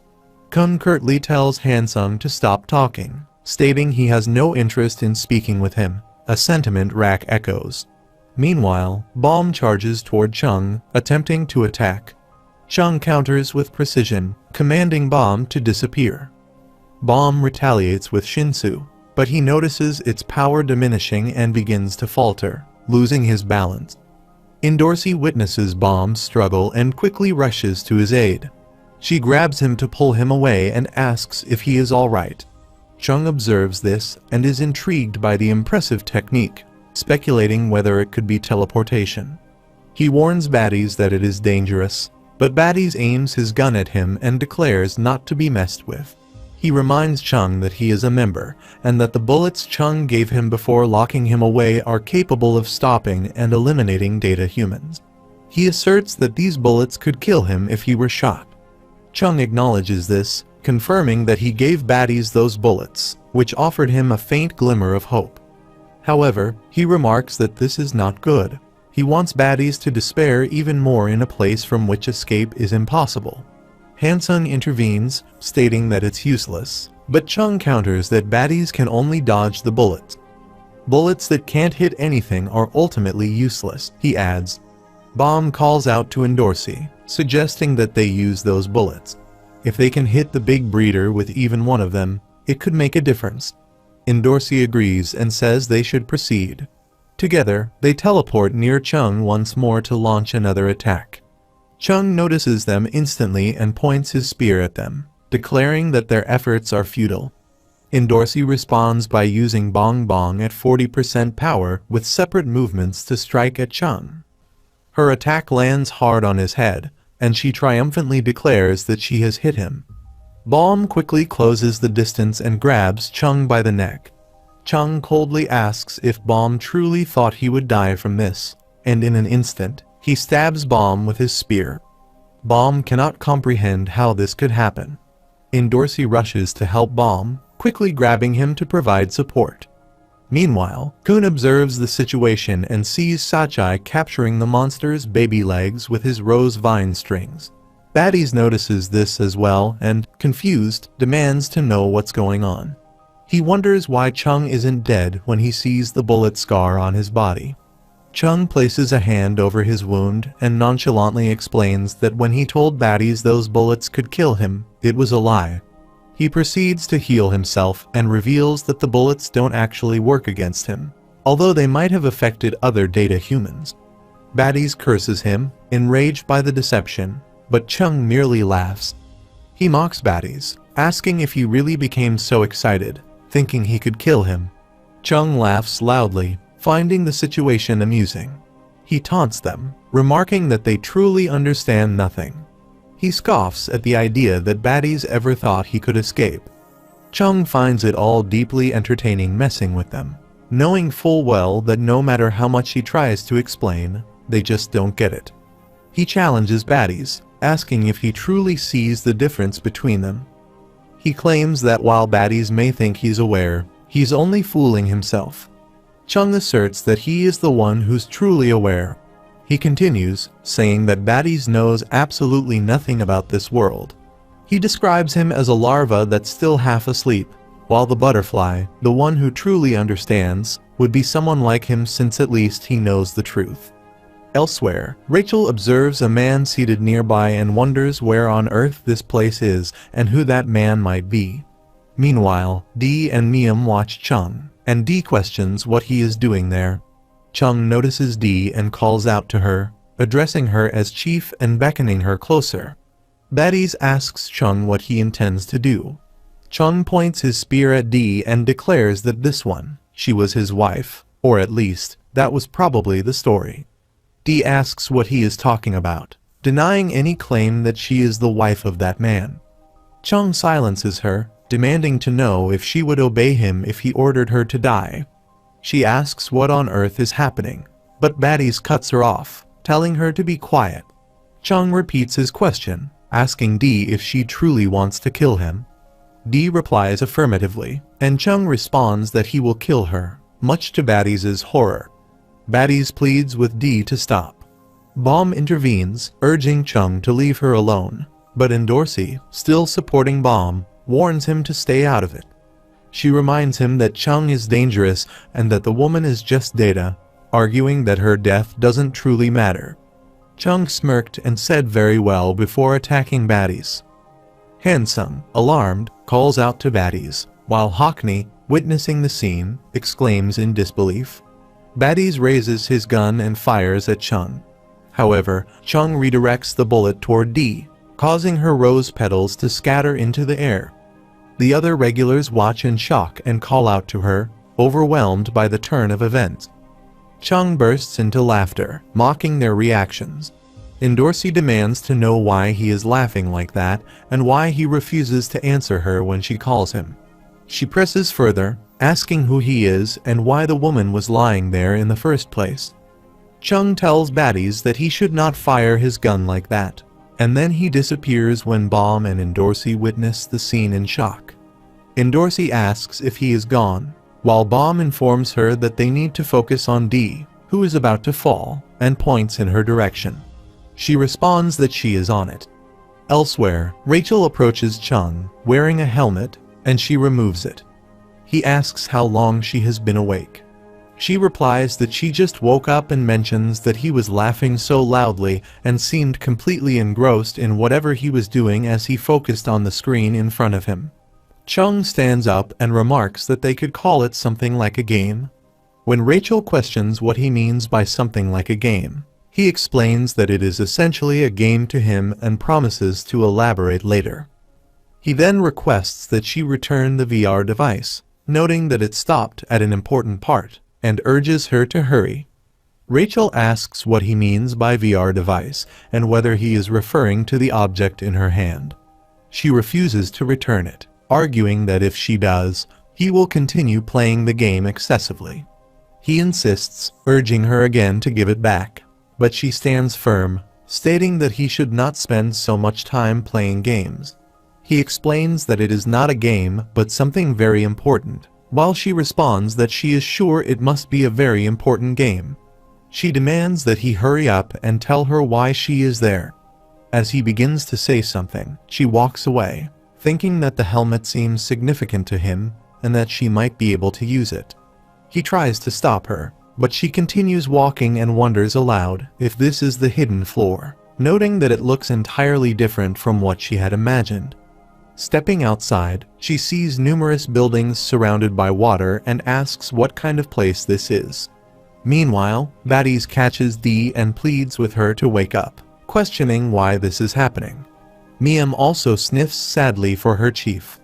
On the other side, Kun runs toward Baum and asks if he is alright, also inquiring about his previous wound. Baum replies that it is fine. Although it still hurts, the wound has mostly healed, and he can manage. Kun speculates if it is due to the thorn, to which Baum redirects the conversation by asking about the Grand Quest. Kun explains that it is still unfinished and mentions that something potentially even more dangerous might be lurking, so he has temporarily contained it. He adds that when Big Breeder disappeared, the colossal monster vanished as well. Baum asks what exactly happened, and Kun admits he is uncertain, as too many events unfolded simultaneously. He wonders where Big Breeder could have disappeared. Baddies still holds Dee and gently asks how she is. Dee responds with confusion, questioning if he is truly her husband, apologizing, and admitting that she does not recognize him. Baddies explains that he could not sing that song anymore and had forgotten everything he once admired about life from the moment he first saw her. Kun interrupts, asking what Baddies means by a song. Baddies elaborates, saying he was so captivated by her that he could not even write anymore. He declares that she is the one who saved him, calling her the flower of his heart. With tears streaming down his face, he cries and calls her his strong and beautiful rose. Dee weakly asks what kind of song it is. Embarrassed, Baddies admits that he genuinely likes it. However, her hand falls lifelessly, and he embraces her tightly, weeping bitterly. Baum clenches his fist, his thoughts consumed by Big Breeder. Hansung approaches the group and informs Baum that there is something crucial he must share with everyone regarding the secret of the hidden floor. They all follow Hansung into a nearby house. After they settle in, Hansung remarks that this spot should be suitable for their discussion. Kun immediately asks what Hansung means by the secret of the hidden floor, and if he knows where Big Breeder has gone. Hansung confirms that while he does not understand why Big Breeder disappeared so suddenly, he does know where his main body is located. He stresses that they must proceed to the next stage before Big Breeder returns. Kun asks if they should simply destroy this thing now and complete the Grand Quest. Hansung explains that it is not necessary, as the Grand Quest is not the only way to clear a stage. Baum asks if Hansung is suggesting another method. Hansung encourages him to think about it, pointing out that certain aspects of the hidden floor seem strange. Baum asks for clarification, noting that there are many strange things about this place. Hansung begins his explanation, revealing that long ago, like them, he also cleared the train and entered this floor. He explains that there was someone he deeply wished to meet here. However, despite wandering through the stage for an extended period, he was forced to leave without ever meeting that person. Hansung continues, explaining that after the real version of himself left, his data self spent a long time contemplating the nature of the hidden floor. He questioned why it is controlled by individuals known as big breeders. He reflects on their complete authority over the rules, asking why following the quests they provide is deemed good while opposing them is considered bad. He wonders what the hidden floor was like before the big breeders took over. These doubts, he explains, led him to experiment. After meeting and learning from others who entered the hidden floor after clearing the train, he decided to approach the stage differently. Unlike before, he focused on increasing the black portion of the gauge on the measuring device. To his surprise, this action revealed a hidden grand quest, the true grand quest, distinct from the one given by the big breeders. Kun asks what Hansung means, questioning if the quest provided by the big breeders is fake. Hansung replies that it is likely so. He explains that the big breeders assign the wandering minstrel to monitor them, deceiving them by labeling the truth as evil and using the fake quest to prevent them from discovering the true path. Hansung elaborates, saying that he embarked on a journey with others to complete the real quest. However, they were ultimately eliminated, forcing him to escape to the quarantine area, where he ended up waiting for Baum and his group. He reveals that during his attempts to beat the real quest, he discovered something significant. The main bodies of the big breeders are not in this place. There is a strong possibility that their bodies exist in another data world entirely separate from this one. Kun and Baum, surprised, ask what he means by another data world. Meanwhile, Rachel stands on a terrace, lost in thought about the nature of this place. Suddenly, Chung bursts through the door, steps outside, and asks why she cannot simply open the door and leave like a normal person. Rachel responds by asking if this is the hidden floor. Chung replies that it could be called the hidden floor, but it is not a place that just anyone can enter. He clarifies that this place is the hidden floor. Now that she has seen it, he says, he will have to explain. He adds that she probably does not know, but the hidden floor is a virtual world within a mirror created by Jahad to preserve a version of himself. He explains that after he cleared the Hell Train, young Jahad and his companions became data entities and created a world of their own. However, as time passed, numerous regulars began arriving in this place. Jahad and his companions grew weary of the increasing number of data people within the mirror. To address this, someone from the outside, who learned of the situation, brought another mirror and positioned the two mirrors to face each other.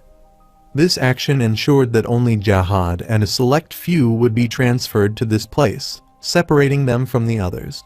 He clarifies that this area is the space where only a few chosen data people reside, and regulars from the outside can no longer enter. This, he states, is the hidden floor. Rachel reflects on his words, thinking that if this is the hidden floor, it must mean that somewhere here, the data version of young Jahad exists. She interrupts and asks him where the other hidden floor he mentioned is located. He points to the screen she previously referred to as a game and explains that it is the other hidden floor. He adds that he cannot cross into it directly from here, so he creates a data clone of himself to enter it.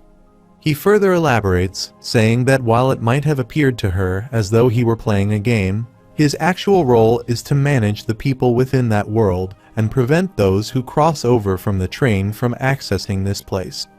He explains that he confuses the senses of those who arrive, sending them on pointless journeys to ensure they cannot discover the existence of this world. He adds that he eliminates anyone who poses a threat to its secrecy. Even now, he says, there are some people on the other hidden floor, so he needs to return to that world. She questions why she is here, pointing out that she is just like one of those people. He admits that he is unsure, explaining that moments before they arrived, a mysterious power brought her to this place.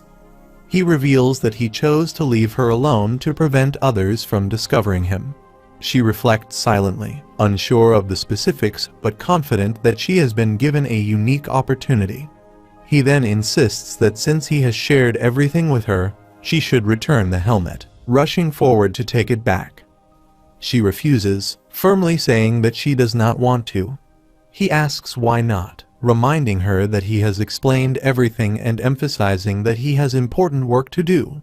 She counters, asking him to listen, referring to his earlier statement about using a clone to enter the other hidden floor. She suggests that he help her. She requests that he create a clone for her so that she can cross into that world and meet some of the people from the train. Chung says that it is possible, and she excitedly asks if he can really do it. He responds, cautioning her that she should not attempt it as there is a risk of being caught. She inquires why not, arguing that it is just a virtual world. She assures him that if he allows her to enter, she will return the helmet and proceed toward the device. He insists that he already said no, running after her as he repeats that he cannot let her do it. He emphasizes that not just anyone can enter that world.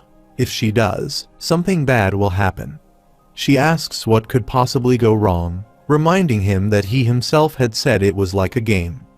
He replies that he only used that comparison to make the explanation simpler. She argues that the people inside came here with her, and she will only find the ones she is looking for and leave without causing any trouble. She reflects that everyone except her seems to have fallen into that place. Though it may be a good opportunity, she realizes that she is not ready to confront Jahad on her own. She is determined to bring her companions over to this side, no matter what it takes. She sits in his chair and puts on the helmet. Despite his efforts to stop her, he desperately repeats his refusal, but the teleportation process begins. He collapses, filled with worry, as he watches her disappear. In his mind, he curses, realizing that this should not have happened. If anyone finds out that someone other than him has accessed that world, the system's voice welcomes Rachel, stating that it recognizes her presence for the first time, and asks her to enter the name of the avatar that will be shown in the world within the mirror. It then announces that further transmission preparations are in progress and prompts her to input her avatar name. Rachel wonders what the system means by entering a name and considers whether she should use a fake name. The system voice responds, explaining that she should press down with the second finger on her right hand to input the name. Following the instructions, she enters the name and asks if that is correct. As she writes it down, the system confirms that the name has been entered and instructs her to proceed with creating her avatar. A notification follows, warning her that once the appearance of her avatar is decided, it cannot be changed, urging her to choose carefully. Rachel thinks about the implication of this and wonders if she can change her appearance entirely, considering the possibility of becoming someone completely different in this world. After some thought, she clicks on the screen and selects the avatar she desires. The system confirms that the settings are complete, stating that the selected avatar will now be shown in the mirror and transmitted. As the transmission begins, a flash of light appears and a door opens. A rat scurries out of the room, squeaking loudly. Meanwhile, Bomb asks if it is another data world, while Kun inquires if there is another data world aside from this place. Hansung confirms that there is, stating that he has not yet been there himself, but he is certain of its existence. He adds that Jahad's data, which they are looking for, is probably located there as well. Hansung suggests that if they pass through the door from which the big breeder appeared when they came to this place, they may be able to reach that world. He explained, however, that ordinary people are said to be unable to pass through that door.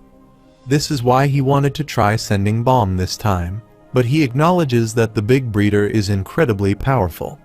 Hansung advises that it would be wise to avoid a direct confrontation for now and find another way. Kun asks what he means by another way. Hansung responds that there is indeed one other person capable of crossing into the other world, aside from the big breeders.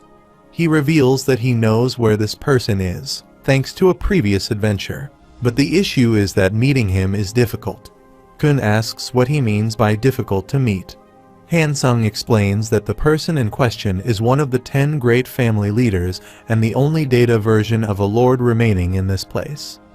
Kun is surprised and asks if that is really true. Hansung confirms, saying that from this point onward, Their goal is to beat the hidden quest and go meet one of the 10 leaders. Bomb reflects, telling Kun that it feels like things are finally moving forward. Kun agrees, saying that he feels the same way when Rak interrupts, stating that he doesn't know what's going on, but that it seems like a good development. Rak then tells Bomb to check his pocket, as now that they have left the quarantine area, the measuring device should be inside. Bomb checks his pocket, pulls out the watch, and says that the gauge is all black. Hansung explains that since they have escaped from the quarantine area and even fought against a big breeder, it makes sense that the gauge is full. Bomb asks what he needs to do next, and Hansung confirms that, with the gauge now full, they are qualified to attempt the hidden grand quest.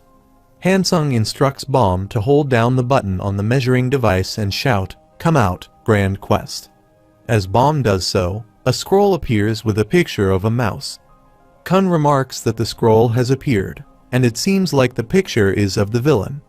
Hansung advises them to read the code on the scroll using the measuring device. A flash of light bursts from a nearby room and the sound of squeaking mice is heard. Hansung then says that it appears the villain is in the town, and he plans to head over to the quarantine area. Hansung tells them to go and defeat the villain before the big breeder returns, and Bomb agrees, saying okay. Hansung then turns to Endorsi and apologizes, asking if she could teleport him to the quarantine area. She sighs, saying she doesn't have a choice and that it's quite a long distance today. She calls out to Bong Bong, and as Hansung runs to enter, she says, "Let's go," and they all rush out. Meanwhile, Baro and Sachai see some giant rats squeaking at them. Kun, Bomb, and Rak arrive and call out to both of them. Baro asks where they went without saying anything, as massive rats have suddenly appeared in the town. Kun replies that they summoned the rats, and Baro is shocked, asking what they have done now.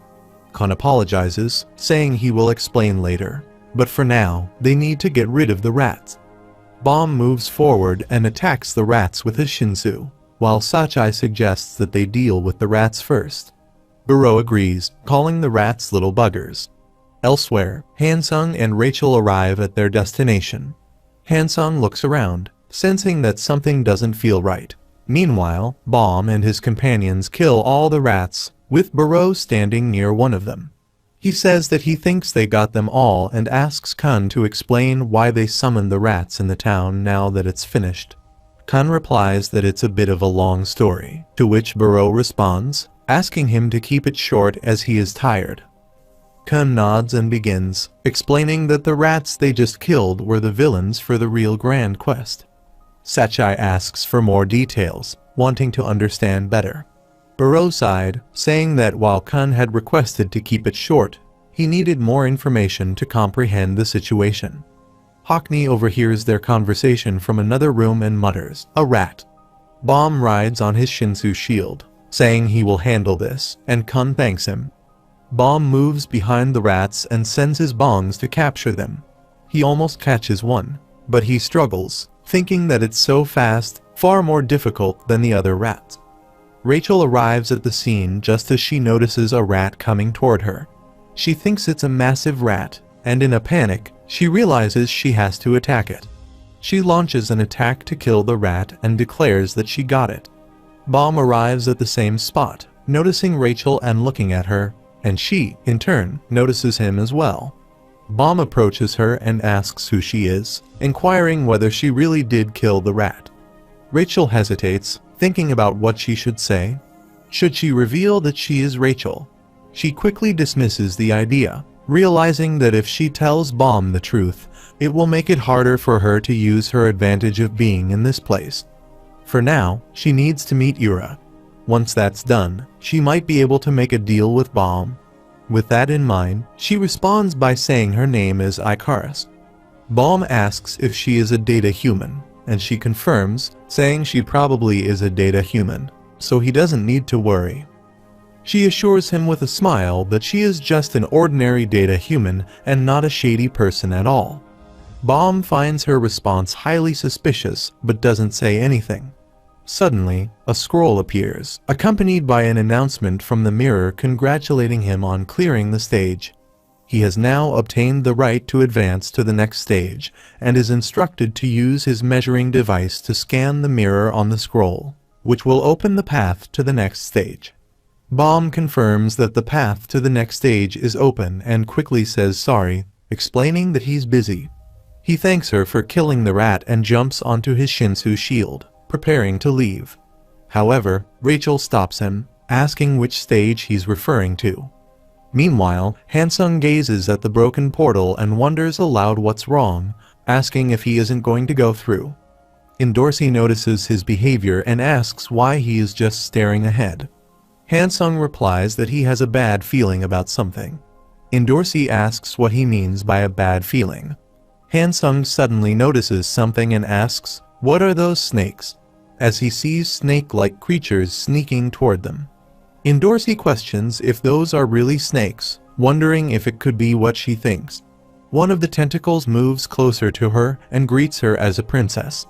Hansung asks if that means she is a princess. She confirms it, adding that she is the sworn enemy of this creature, a snake charmer. Hansung is puzzled and asks what a snake charmer is. Dorsey explains that it's just a nickname, but it must be her sworn enemy. Hansung still doesn't understand and remarks that it's strange. If the creature were truly her sworn enemy, she would have sensed it, and there's no way it would simply be sitting there without showing any hostility. Suddenly, a snake charmer attacks one of its own kind, and Hansung watches, thinking to himself, "What is that thing doing? It just killed one of its own." The snake charmer calmly explains that this one lost control, but there's no need to worry. It is only killing individuals that become hostile. It further adds that, despite being in a virtual world, it has no intention of harming her. Hansung thinks to himself, pondering whether the snake charmer's ability to control multiple individuals means it can eliminate hostile entities to take control of the overall body. He wonders if that is truly possible. Dorsey, curious, asks what the snake charmer actually wants. The snake charmer replies that he wants to join her on her journey and offers his help. He says he will eliminate any enemies she has and anyone who does not get along with her. He even mentions those people from the quarantine area. Hansung demands to know what he did to them. The snake charmer calmly responds that he killed them all, explaining that they would have only hindered him if he had brought them along. He expresses some regret, claiming that he has ruined Hansung's game. Hansung asks what he means by that. The snake charmer reveals that he understands his true motives. He knows Hansung didn't try to help them escape the quarantine area out of friendship or pity. Rather, Hansung's goal was to escape more perfectly. He wanted to leave the quarantine area created by the big breeder in the optimal state, and if he had brought those individuals out with him, it would have given him an even greater sense of accomplishment. The snake charmer continues, stating that he knows people like Hansung well, those born with abilities superior to others. They sometimes act as if they are helping those weaker than themselves, but in reality, it's all part of a game disguised as kindness. For Hansung, helping them escape was merely a game. Hansung insults the snake charmer, threatening to kill him, and charges to attack. However, Dorsey intervenes, telling him to stop and urging him not to fight the snake charmer. She senses that the snake charmer is entirely different from them and feels that they cannot do anything to him with their current power. She adds that they are already dealing with enough, and it wouldn't be a bad thing if he is not their enemy. For the time being, she suggests they comply with his request. Dorsey walks towards the snake charmer and extends her hand. He takes her hand, transforms it into a badge, and laughs, expressing excitement about the journey ahead. He remarks that while it may be a virtual world, he can hardly believe he gets to travel with her now that she has grown so much. She responds, suggesting they head back to town and calls for Bong Bong to teleport them back.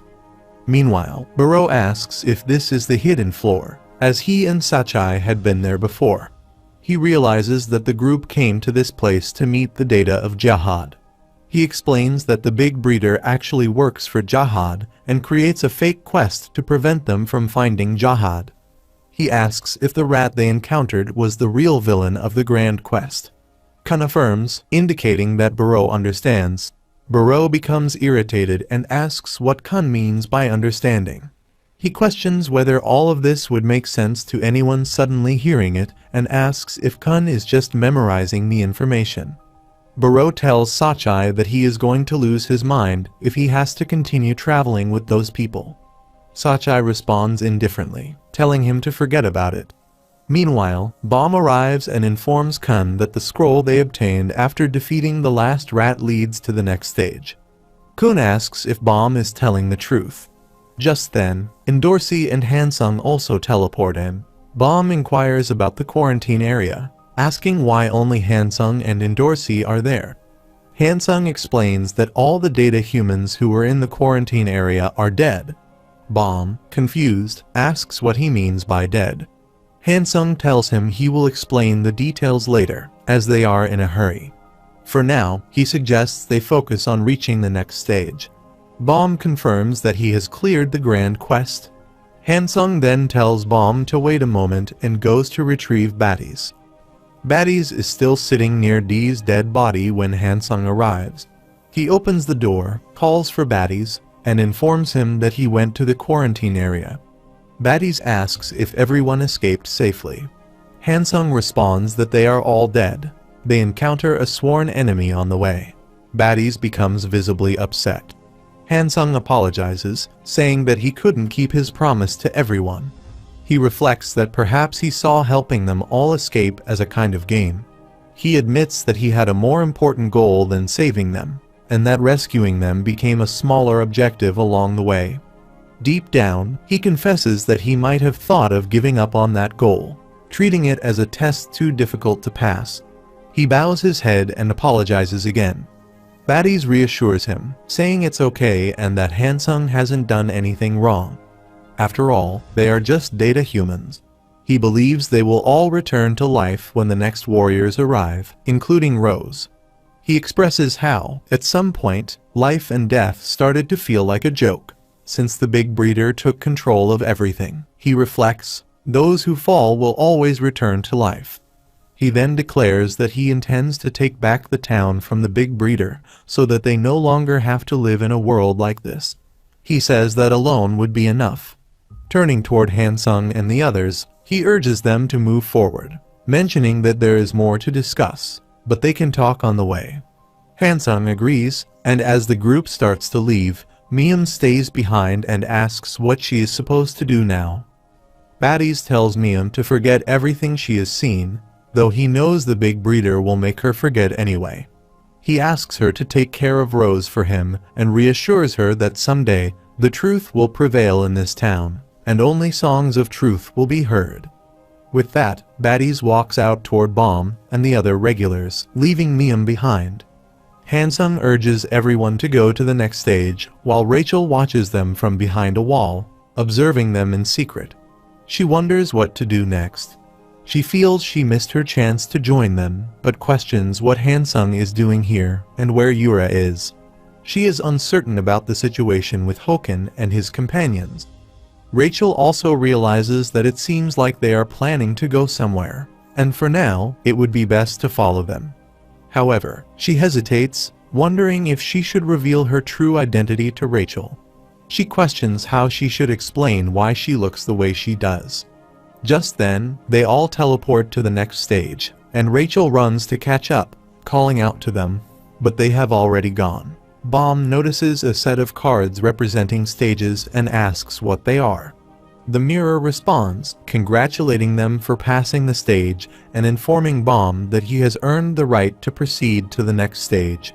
He is instructed to choose which stage he would like to go to. Hansung interrupts, stating that he will handle it, as he doesn't want them to end up in the wrong stage. He knows the shortest route to get to Kun Edam. Kun overhears this and asks what Hansung means, realizing that Hansung is referring to the data of Kun Edon, the leader of the Kun family. Hansung confirms that it is indeed the data of Kun Edon, the family leader. Hansung asks if something is wrong, suggesting that Kun might be reluctant to meet Kun Edon due to their family connection. He reassures Kun that the data is from when Edon was still a regular, so he won't recognize him. Kun reluctantly agrees, thinking to himself that he doesn't really want to meet Edon anyway. Meanwhile, Baddies wonders if this is the place leading to the hidden stage. He notes that it doesn't appear much different from places he has visited before. He recalls what Hansung had told him before coming here, but still, he can't believe it. He never imagined the big breeder would deceive them like this. Hansung asks if they should split into teams before choosing their path. Kun asks what he means by teams. Hansung explains that they should form 2 teams, one to search for Edon and the other to search for their companions. This will allow them to avoid drawing the big breeder's attention too quickly. He assigns Team A to search for the companions and face the big breeder, which includes Hansung, Bomb, Indorsey, and Kun. Team B will look for Kun Edon and will consist of everyone else, including Baddies. This division will help them move through the stage more efficiently in less time. Rak protests, asking why he is placed in Team B when he is the leader of Team A. He calls Hansung a foolish turtle, but Kun humorously asks if Rak wants to switch to Team A instead. Rak agrees, saying it's good, while Kun comments on how Hansung is quick to judge character. Hansung responds that they should head to the cold land, and that Team B will go to the sweet castle. He explains that first, the leader of each team should use their measuring device to save the faces of their team members, which will allow them to move together by scanning the stage card. He reassures them that even if they are currently in 2 separate places, they can always meet in the same stage later, so there's no need to worry. Hansung goes on to explain that he has already asked Baddies for help in finding Edon. As a wandering minstrel, Baddies will be able to guide them better than Hansung could. He adds that the Sweet Castle stage can't be reached by completing the Big Breeder's grand quest. In other words, it's a hidden area where Edon is active. Anyone who enters that area will be immediately noticed by him. Kun then asks if Edon would even speak with them if they do meet him. He notes that while Edon might be from when he was a regular, he's still the father that Kun knows. Hansung responds that Edon isn't interested in data humans, but things will be different with them. Kun asks what he means by that. Hansung explains that when he first met Edon, he made a promise, though it was more of a one-sided announcement. This time, he intends to speak to him. Kun asks what he means by this promise, and Hansung responds that it's a bit of a sad promise. However, he advises them to get moving. He adds that, even though it might only be for a short time, they should be careful. Baddies also wishes them to be careful. Kun tells Sachai to take good care of Team B, and Sachai agrees, reminding Kun to be cautious as the leader. With that, they teleport to their respective locations for the next stage. Meanwhile, Rachel watches them disappear and wonders where they've gone, wondering if they are teleported. She looks around in confusion, asking what's going on.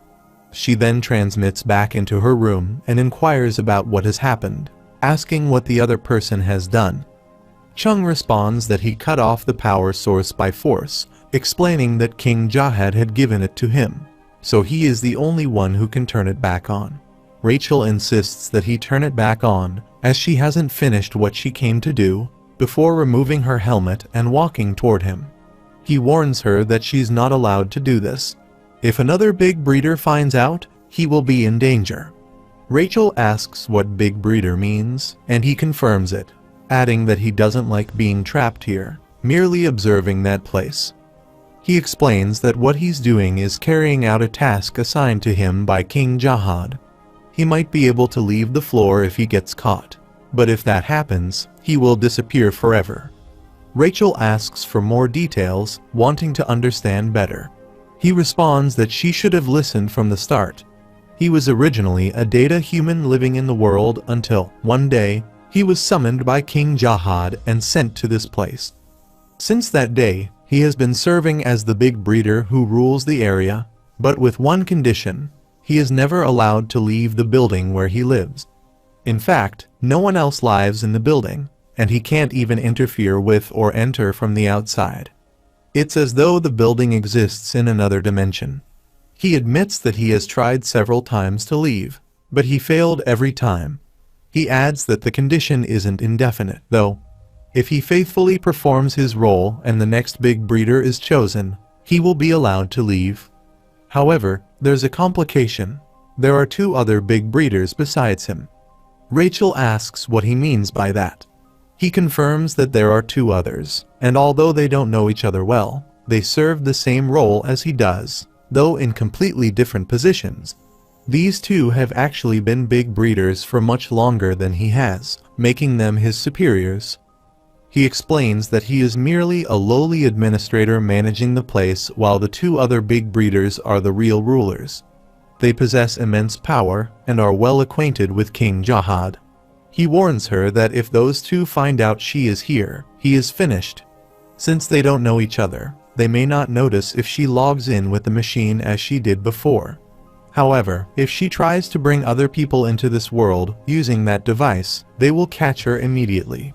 If that happens, she will be kicked out of this place, and he will disappear from the floor forever. Rachel thinks for a moment and then asks, so, let him get this straight. The big breeders are the ones who control the machines, and there are 2 more of them here. He confirms that, explaining that these 2 are higher ranking than him.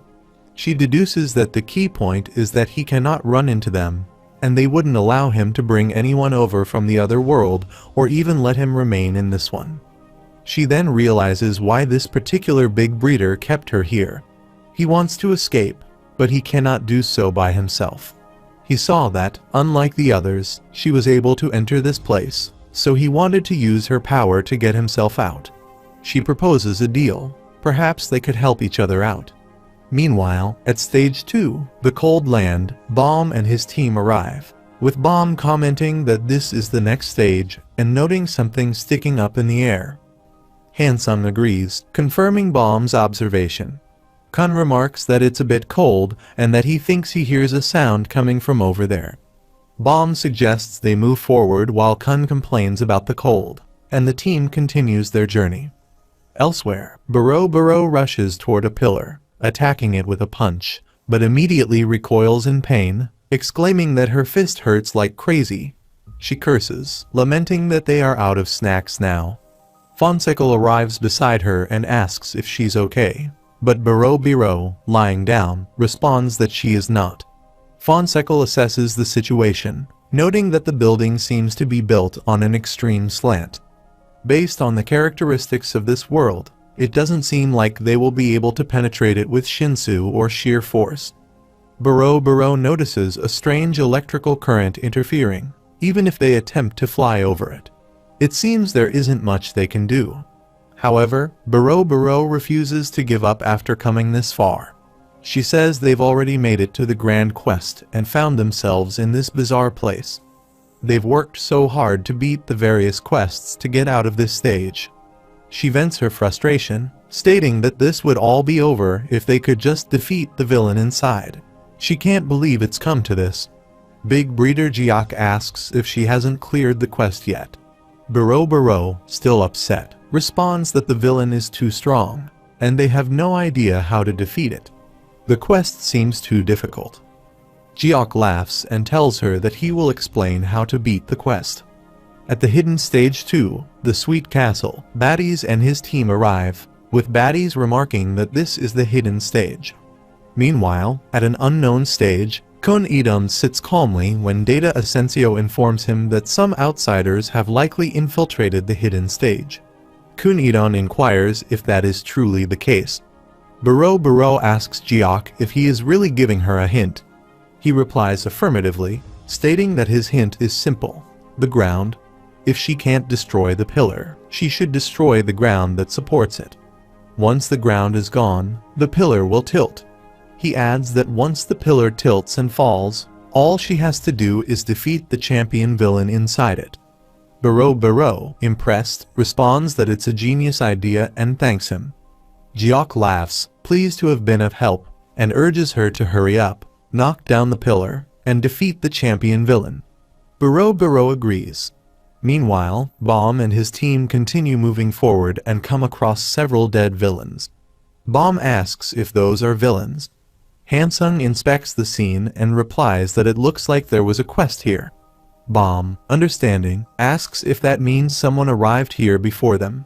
Hansung confirms this, stating that his companions must be around here somewhere. Bomb wonders if the sound they heard earlier was related to them and urges the group to hurry. Dorsey then calls her Bong Bong to teleport once more.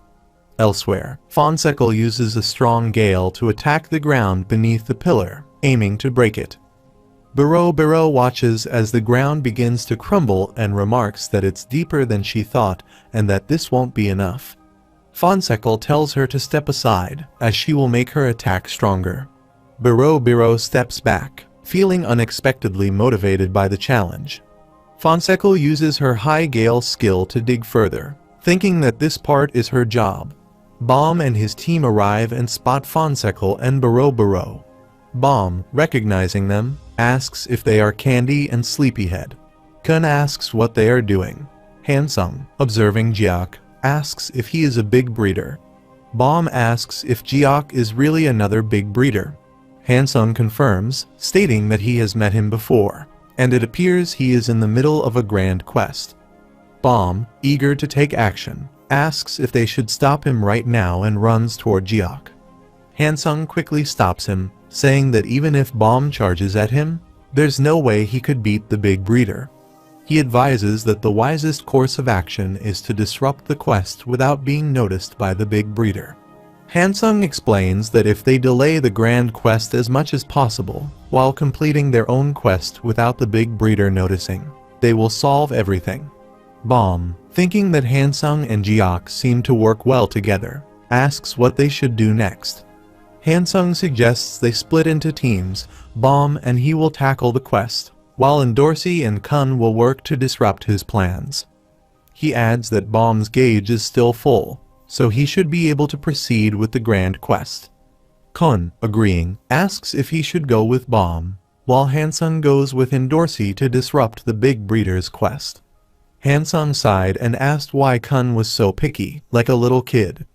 Kun retorts that he's not being picky. He just doesn't want to team up with Dorsey, claiming he doesn't get along with the stubborn princess at all. Rak asks what about him. Hansung, glancing at him, shakes his head and says he doesn't think Rak would get along with her either. Dorsey, irritated by their complaints, says Kun should be trying to rise to her level. She promptly kicks both Kun and Hansung. Watching this, Bomb thinks he must have been wrong. They really don't get along well at all. Dorsey, now resolute, declares that she's going to beat the quest with Bomb. Hansung and Kun, bowing in mock surrender, reluctantly agree to her demand.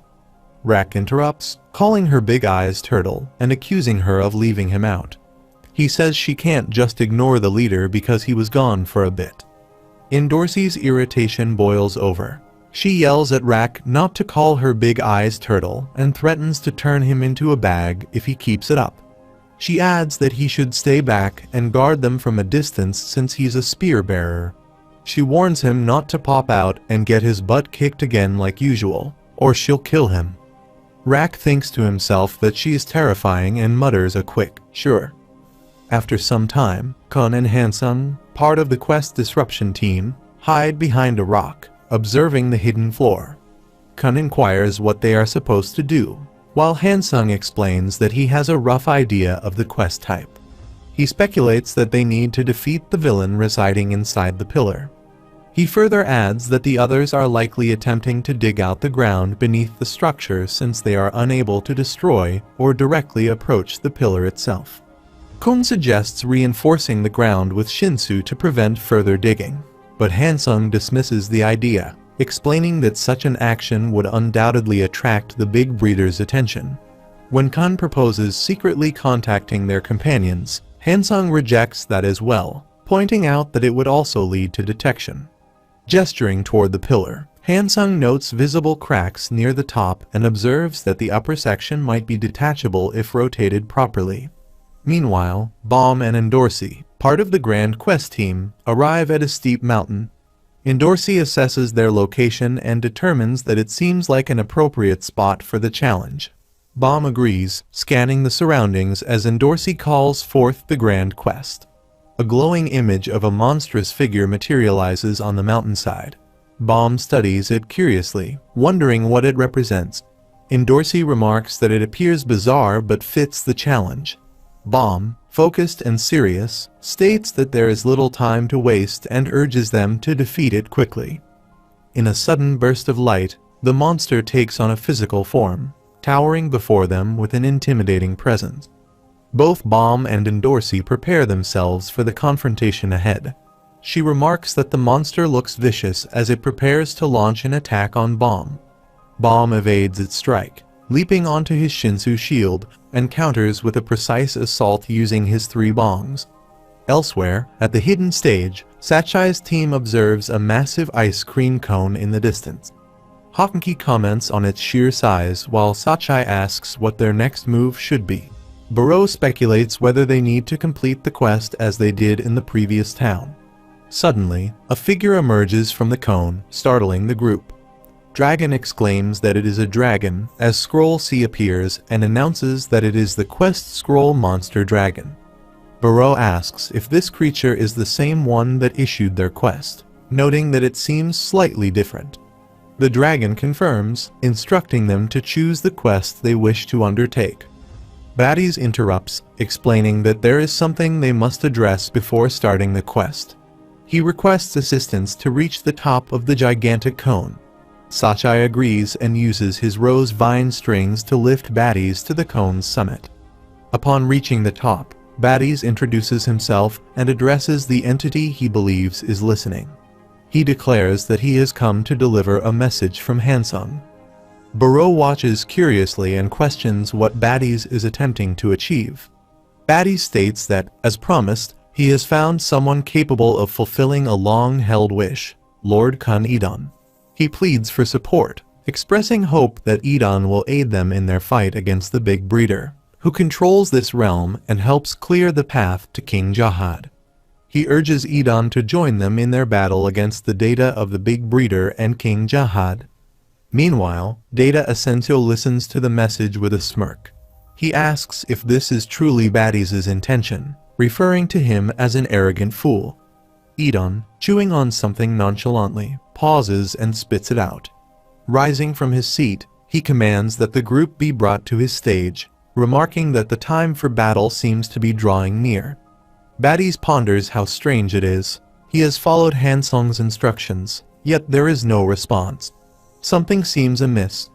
Data Asensio emerges and remarks that although Baddies has a soft voice, he resembles an old gorilla. Baddies gazes at him and inquires about his purpose here. Data Asensio responds, calling it a kind of magic. Buro and the others turn their attention to them as Medley notes the sudden appearance of someone. Data Asensio observes the group and asks if those individuals are the ones who will fulfill his father's promise, scrutinizing them closely. Baddies clarifies that the person Data Asensio seeks is not present. Data Asensio questions his statement, expressing disbelief that they would attempt to strike a deal without bringing the promised item. Baddies explains that they are completing a quest in the realm of the Big Breeder and have no alternative but to deceive the Big Breeder. Data Asensio then asks if they can join his side once the quest is completed. Baddies affirms this, and Data Asensio agrees, saying they should proceed with the plan. With that, Data Asensio throws down a scroll and declares that their leader should choose the most challenging quest, assuring them that he will complete this stage for them. Meanwhile, Hansung uses his skill to boil the water beneath the pillar, stating that it should now be sufficient to proceed. Kun agrees, urging them to act quickly and try moving it. He activates his lighthouse to teleport the pillar to the top of the tower as part of the Big Breeder's grand quest. Buro notices this and, in shock, asks how it disappeared, questioning how the villain vanished and what exactly happened so suddenly. Fonseca contemplates the unusual lighthouse he just witnessed. Kun remarks that they succeeded, while Hansung warns him not to lower his guard, as the Big Breeder will notice immediately. Kun explained that the pillar was teleported from a great distance, so it would take some time to locate it. Regardless of the Big Breeder's actions, they must buy time until the grand quest is completed. Hansung expresses his hope that everything proceeds as planned. Suddenly, a flash appears and Jiok arrives. He asks if they are stealing someone's toy, commenting that they seem like new warriors with bad habits. Drawing his weapon, he confronts them. Hansung looks at him and identifies him as the big breeder, while Kun questions how he can be there. Jiok says he would like to ask them the same question. How did they both get here? He has a rough idea of what is going on. Kun thinks he must hurry and get to Bomb. Elsewhere, Bomb and Endorsi are facing the monster. Bomb attacks, but the creature does not get hurt. Endorsi observes that it remains completely unharmed. Bomb falls to the ground, and Endorsi looks at him, asking what happened. He replies that he is unsure. He definitely hit the monster, but its Shinsu resistance might be set very high, given that this is a data world. Endorsi thinks to herself that Shinsu resistance is such a nuisance, and it seems they have encountered a tricky opponent. At that moment, her sworn enemy appears and offers to help her. She is startled by his sudden appearance and asks what he is doing there. He responds that she needs to clear the quest quickly, but she has run into a difficult opponent. According to his analysis, the monster is an extremely defensive one whose skills focus more on Shinsu resistance and defense than on attack power. With her abilities, he says, she would certainly be able to defeat it, but it would take a long time.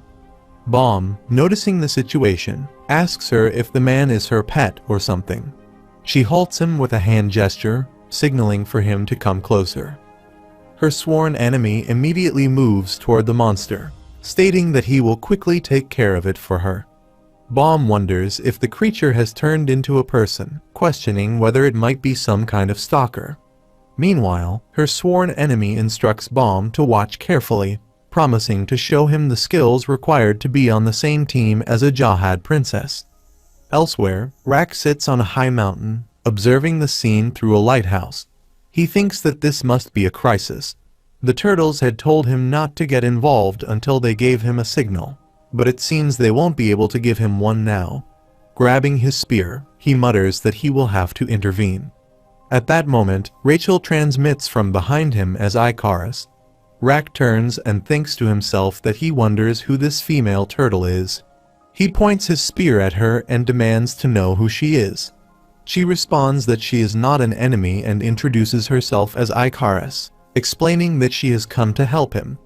Rak asks what she means by that.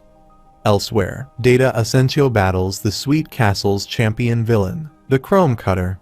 Using his special skill, Molino de Vinto, a spear technique, he counters and unleashes an air slash, breaking the champion villain's head into pieces. The other regulars are shocked by this display, and Barreau remarks on Data Asensio's strength, noting that he easily cleared a much higher difficulty level than the Class D villain that had previously given them trouble. Barreau adds that Data Asensio has now cleared the Grand Quest all by himself. He asks if Data Asensio is truly the Data of a regular like them when Data Asensio kills the champion villain and looks back at them. He demands to know what they are doing, urging them to hurry and take out the scroll, as his father hates waiting. Barreau asks what he means by his father, wondering if Data Asensio is from the Kun family as well.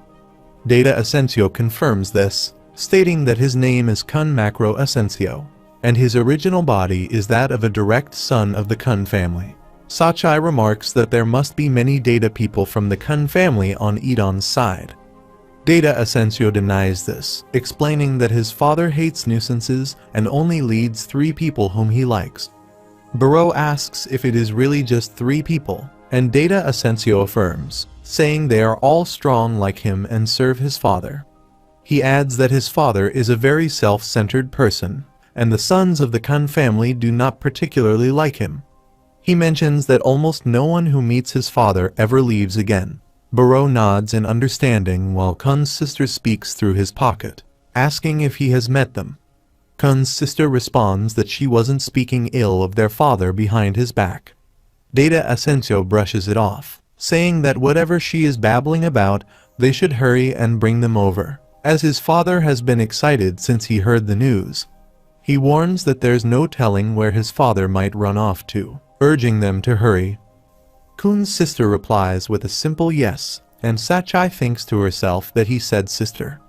Data Asensio says they will inform him of the detailed plan on the way, adding that they must go now, or her father will get angry. They agree to this, and the plan is set in motion. Meanwhile, Endorsi's sworn enemy captures the monster completely using his snake strings, transforming them into a needle-like weapon to strike. Baum observes this in shock, wondering if the strings truly turned into a needle, as the sworn enemy brutally drives the monster into the ground.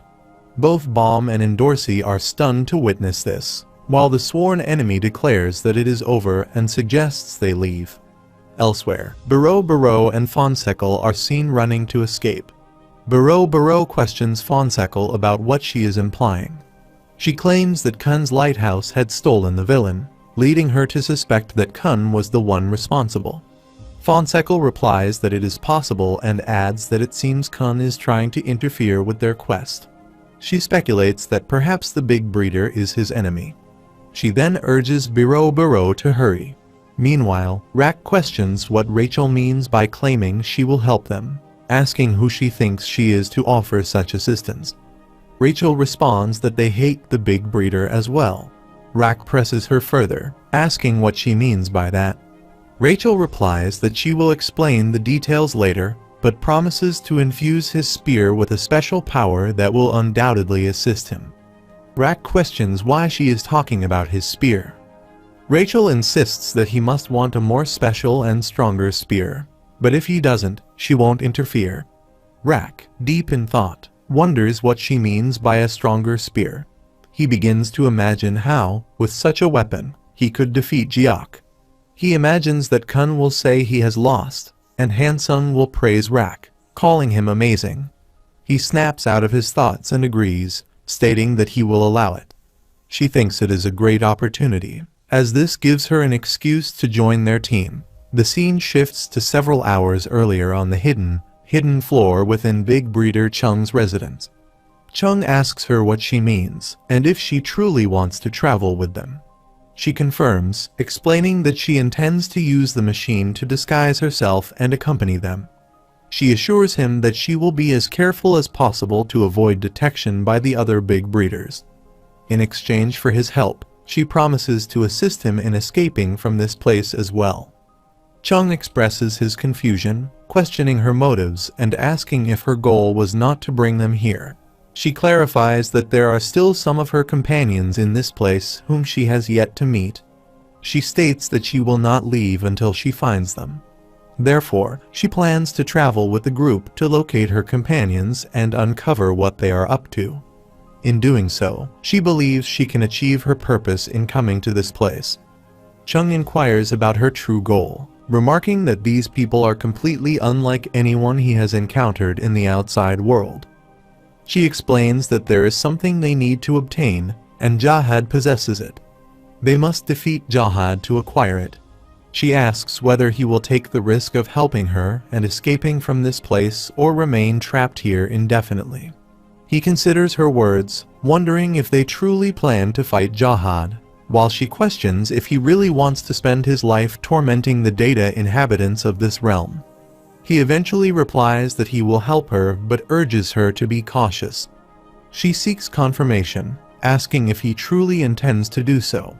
He warns her that the other big breeders are stronger than him, and they cannot afford to discover who she really is or that she is the same person as before. Meanwhile, Jiok becomes enraged at Hansung and Kun, declaring that he has an idea of what is happening. He accuses Hansung of attempting something foolish with the heroes who arrived in this place and ruining his plans. He recalls how Hansung disappeared for a while, preventing him from being found, but he never imagined Hansung would attempt something like this again. Jiok demands to know why Hansung is doing this, labeling him as a mere data creature. Kun intervenes, asking if Jiok has also been harassed by someone. Hansung asks what Kun means by harassment. Kun insists that Hansung tell the truth, assuring him that there is no shame in it and promising to avenge him. Jiok asks how Kun plans to get back at him as he waves his magical staff. Kun dismisses the question, stating that enough of this nonsense has gone on, and it is time to punish him. Jiok transforms into a spherical shape, prompting the group to ask in confusion what they are seeing. Jiok grabs a lightning weapon, preparing to attack. Bomb and Endorsi witness the scene from a distance. Endorsi remarks that there is yet another strange phenomenon, while Bomb points out that it seems to be happening near where Kun is. Fonsecal and Baro also spot the commotion from afar. Baro asks what they are looking at. Hansung urges Kun to run, but Kun hesitates, questioning what will happen to the grand quest. Hansung insists that it is no longer the priority, explaining that the figure before them is the Stone General. He warns that the Stone General is on an entirely different level from the soldiers they have encountered so far. If they want to survive, they must flee immediately. As they begin running, Jiok summons a rain of stones, forcing them to increase their pace. Hansung curses Jiok under his breath. Kun leaps into a protective bubble and demands to know what Hansung is doing. Hansung retorts that Kun should not be questioning him, especially if he was attempting to block the attack, emphasizing that such an effort would be futile. Hansung explains that the Stone General can summon an endless rain of stones. Kun asks what he means by never ending. Hansung clarifies that it is an infinite rain of stones. While they might be able to block the attack for now, they cannot maintain their defenses indefinitely. Suddenly, Bomb and Endorsi teleport to their location to assist Hansung and Kun. A large stone hurtles toward Bomb and Endorsi, prompting Hansung to warn them to watch out. They quickly step back, narrowly avoiding the attack. Kun turns to Bomb and asks about the progress of their quest. Bomb replies that they have completed it, and now they only need to move forward. Kun acknowledges this and points out that their current problem is bringing Baro along and dealing with the enemy who is about to attack them. Jiok thinks to himself that he had anticipated more reinforcements arriving. Meanwhile, Baro notices Kun and Bomb and exclaims that it is them. Kun also addresses her, asking what has happened and whether they have been deceived by the big breeder. Jiok comments on Baro's speed and remarks sarcastically. Baro confronts Jiok, demanding to know what is going on and why he is attacking their companions. Jiok apologizes but claims that their companions appear to be violating the rules of this place, leaving him no choice but to enforce the law. Without further warning, Jiok summons a lightning storm and hurls his spear toward the group. They all witness the attack and are shocked. Bomb wonders if the figure before them is the infamous Mad Shocker. Suddenly, Rak arrives, blocking the attack with his newly empowered spear. Bomb calls out to Rak and notices Icarus alongside him, surprised to see her. He questions how she is there, recalling that he last saw her in the village of the Wandering Minstrel. Icarus urges them to hurry, explaining that they need to move to another stage immediately. Everyone agrees, and they work together to bring a mirror in front of Jiok, using it to teleport him away. They exclaim with excitement that they succeeded. Bomb comments on the incredible timing and asks Rak if he is unharmed. Rak laughs in response, while Kun turns to Icarus, expressing his gratitude and asking who she is. Bomb then asks if she had helped them complete the quest in the Wandering Minstrel village earlier. She reveals that she is the big breeder's sworn enemy. Kun presses further, asking what she means by being his sworn enemy. She explains that everyone in the hidden floor has sworn enemies, and she is a sworn enemy created by the mirror to maintain balance with the big breeder. She adds that her existence was made possible when the gate was opened, and they entered. Hearing this, Kun turns to Hansung, questioning whether he knows anything about this revelation. Hansung replies that this is the first time he has heard about it as well. Icarus states that if they want the power to confront the big breeder, she will assist them. She reflects internally, thinking it was fortunate that Chung had mentioned sworn enemies during their conversation in his office. Bomb turns to Kun, asking what they should do. Kun admits he is unsure, noting that there are many aspects of this situation he finds suspicious. Rak comments that she does not seem like a bad turtle, emphasizing that she strengthened his spear. Kun responds that, apparently, that is all it takes to make Rak happy. Bomb suggests that it might not be a bad idea to travel together for now. Kun ponders further, feeling that while many things about Icarus appear suspicious, she undeniably seems capable of opposing the big breeder. He concludes that it would be wise to proceed with her for the time being while staying vigilant. Finally, he agrees, saying they will go together. Icarus expresses her gratitude and inwardly celebrates her success, thinking that her mission is complete. Meanwhile, on the hidden floor, the main body of the big breeder, Jiok, curses and hurls abuse at the group. Kun Kaisia stands nearby, observing the situation, and asks what he should do, expressing his desire to kill Jiok. Jiok wonders what he should do next, considering whether to proceed to the next stage and capture the group. However, he realizes it would be difficult if they disappeared into the hidden stage. Just then, Hwang calls out to him, and Jiok bows down. Hwang mentions that there seems to be a problem, which Jiok confirms, explaining that the new data humans are behaving strangely. Hwang asks if they are aware of the secret of the hidden floor. Jiok responds that he thinks they do, though they don't seem to know more than that. He adds that someone has actually entered the king's cradle, and that person is likely one of their companions, clearly not ordinary individuals. Jiok admits that he has no idea what their purpose in coming here might be and advises against taking any rash actions until Lord Jahad gives further orders and assigns the sworn enemies to their opponents. Jiok attempts to speak, but Hwang interrupts him, warning that failing to control them could provoke even greater wrath. He cautions that if Lord Edon or the scale maintaining the balance gets involved, it will make things even more difficult. The most important priority, Hwang insists, is to annihilate them all at once. Hwang reminds Jiok not to forget that their top priority is to protect and hide the location of Lord Jahad.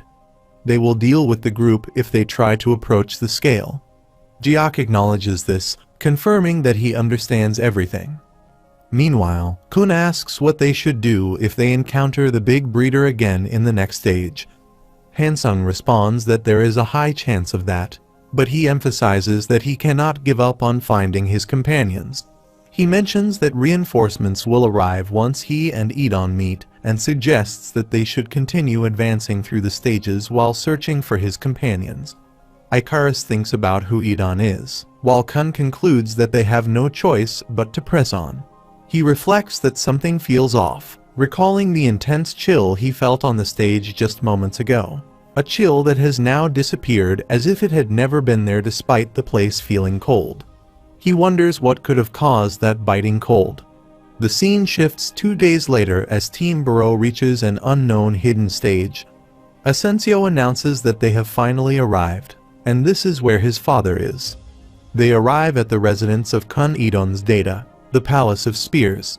Burrow grabs Sachai's hand, saying that they are finally here. Sachai remarks that although he did not do much except push the button on the measuring device, Burrow asks what he means, pointing out that he defeated the sworn enemy. He confirms that this is true, adding that they suffered the most because of him. His sworn enemy was a monster from a movie he had seen when he was little. Burrow responds sharply, telling him to shut up, stating that it was really scary. He acknowledges that it was indeed strong, a real pain in the neck. At that moment, Mashani calls out, saying that he is late and asking who is there.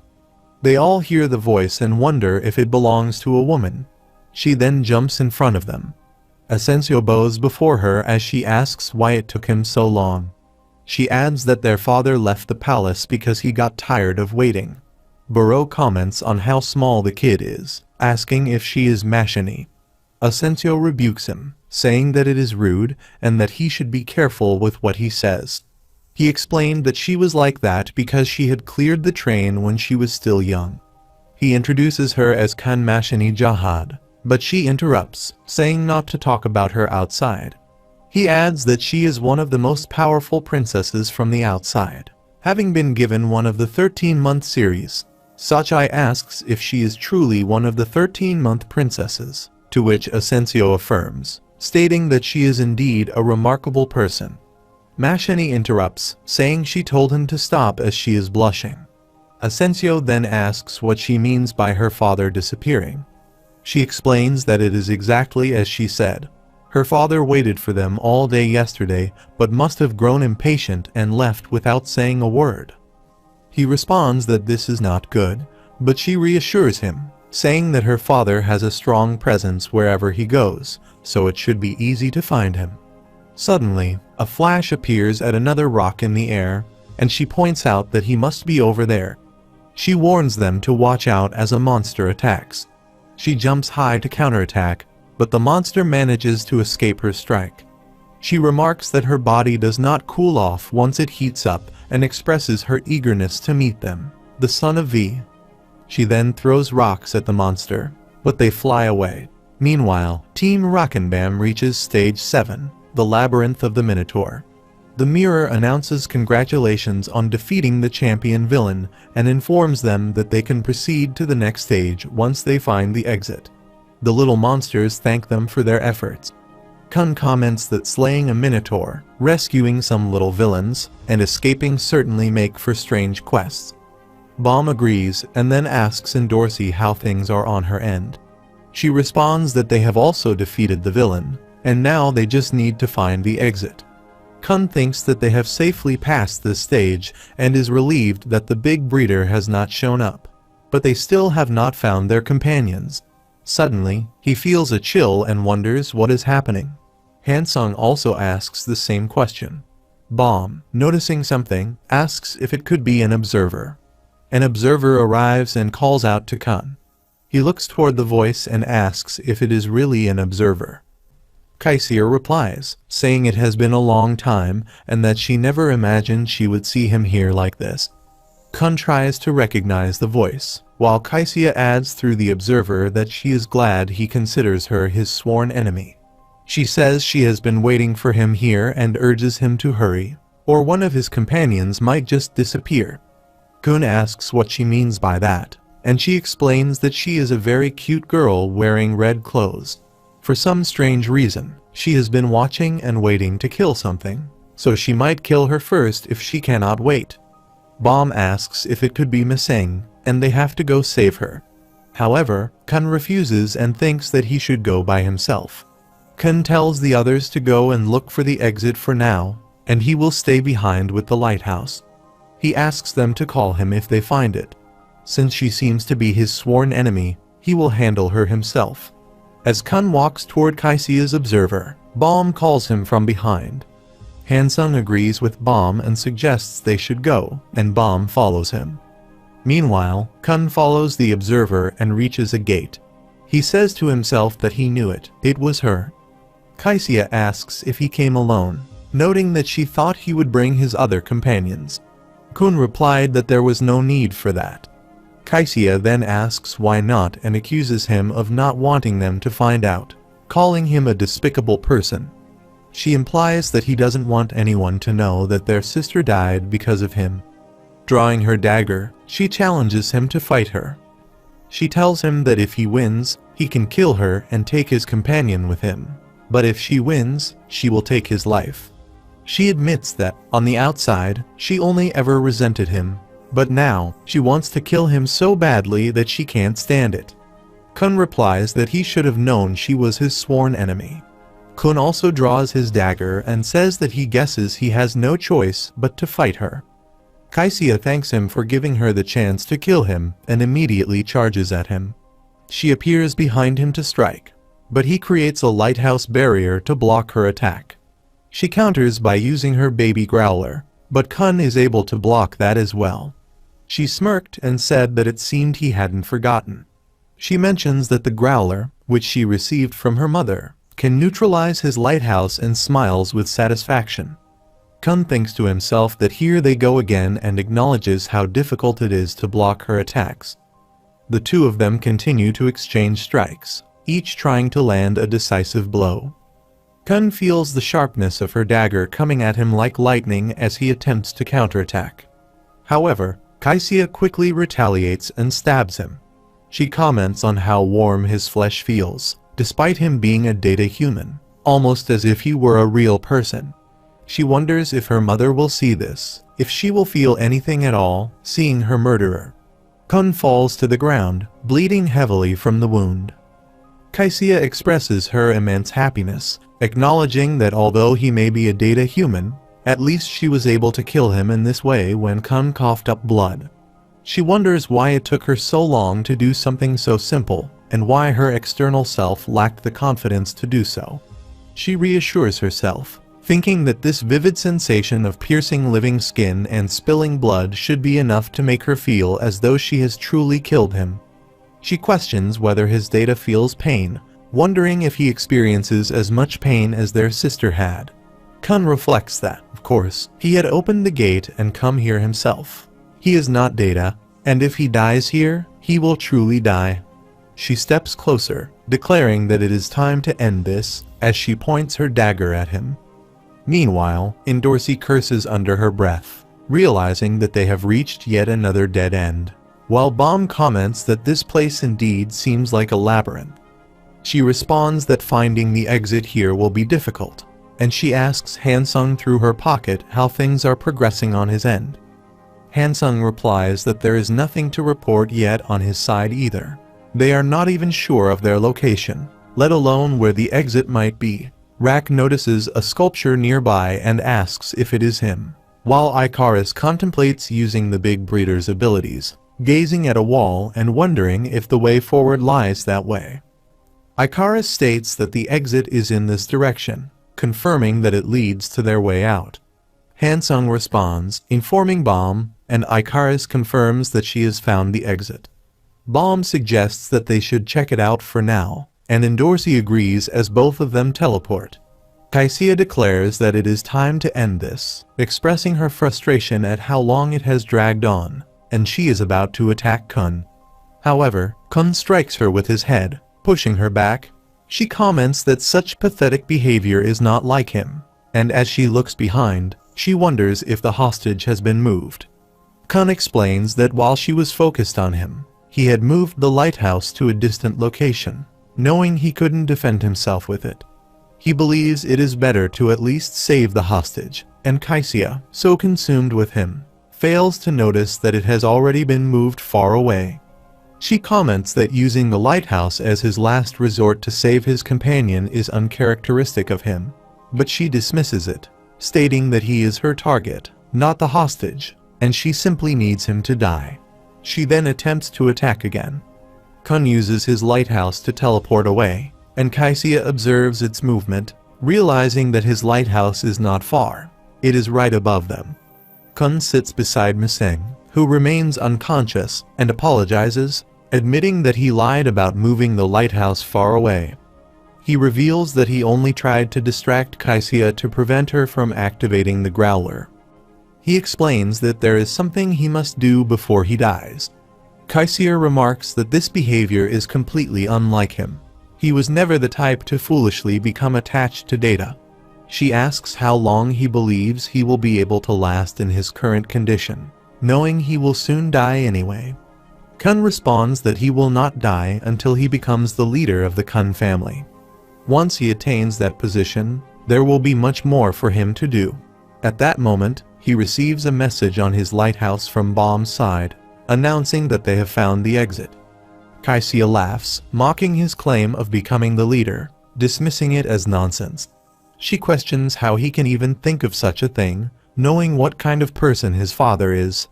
Kun reflects on their discovery of the exit and explains that, for now, he has already left a lighthouse with his companions. This way, they can send him the coordinates to teleport to them once the exit is located.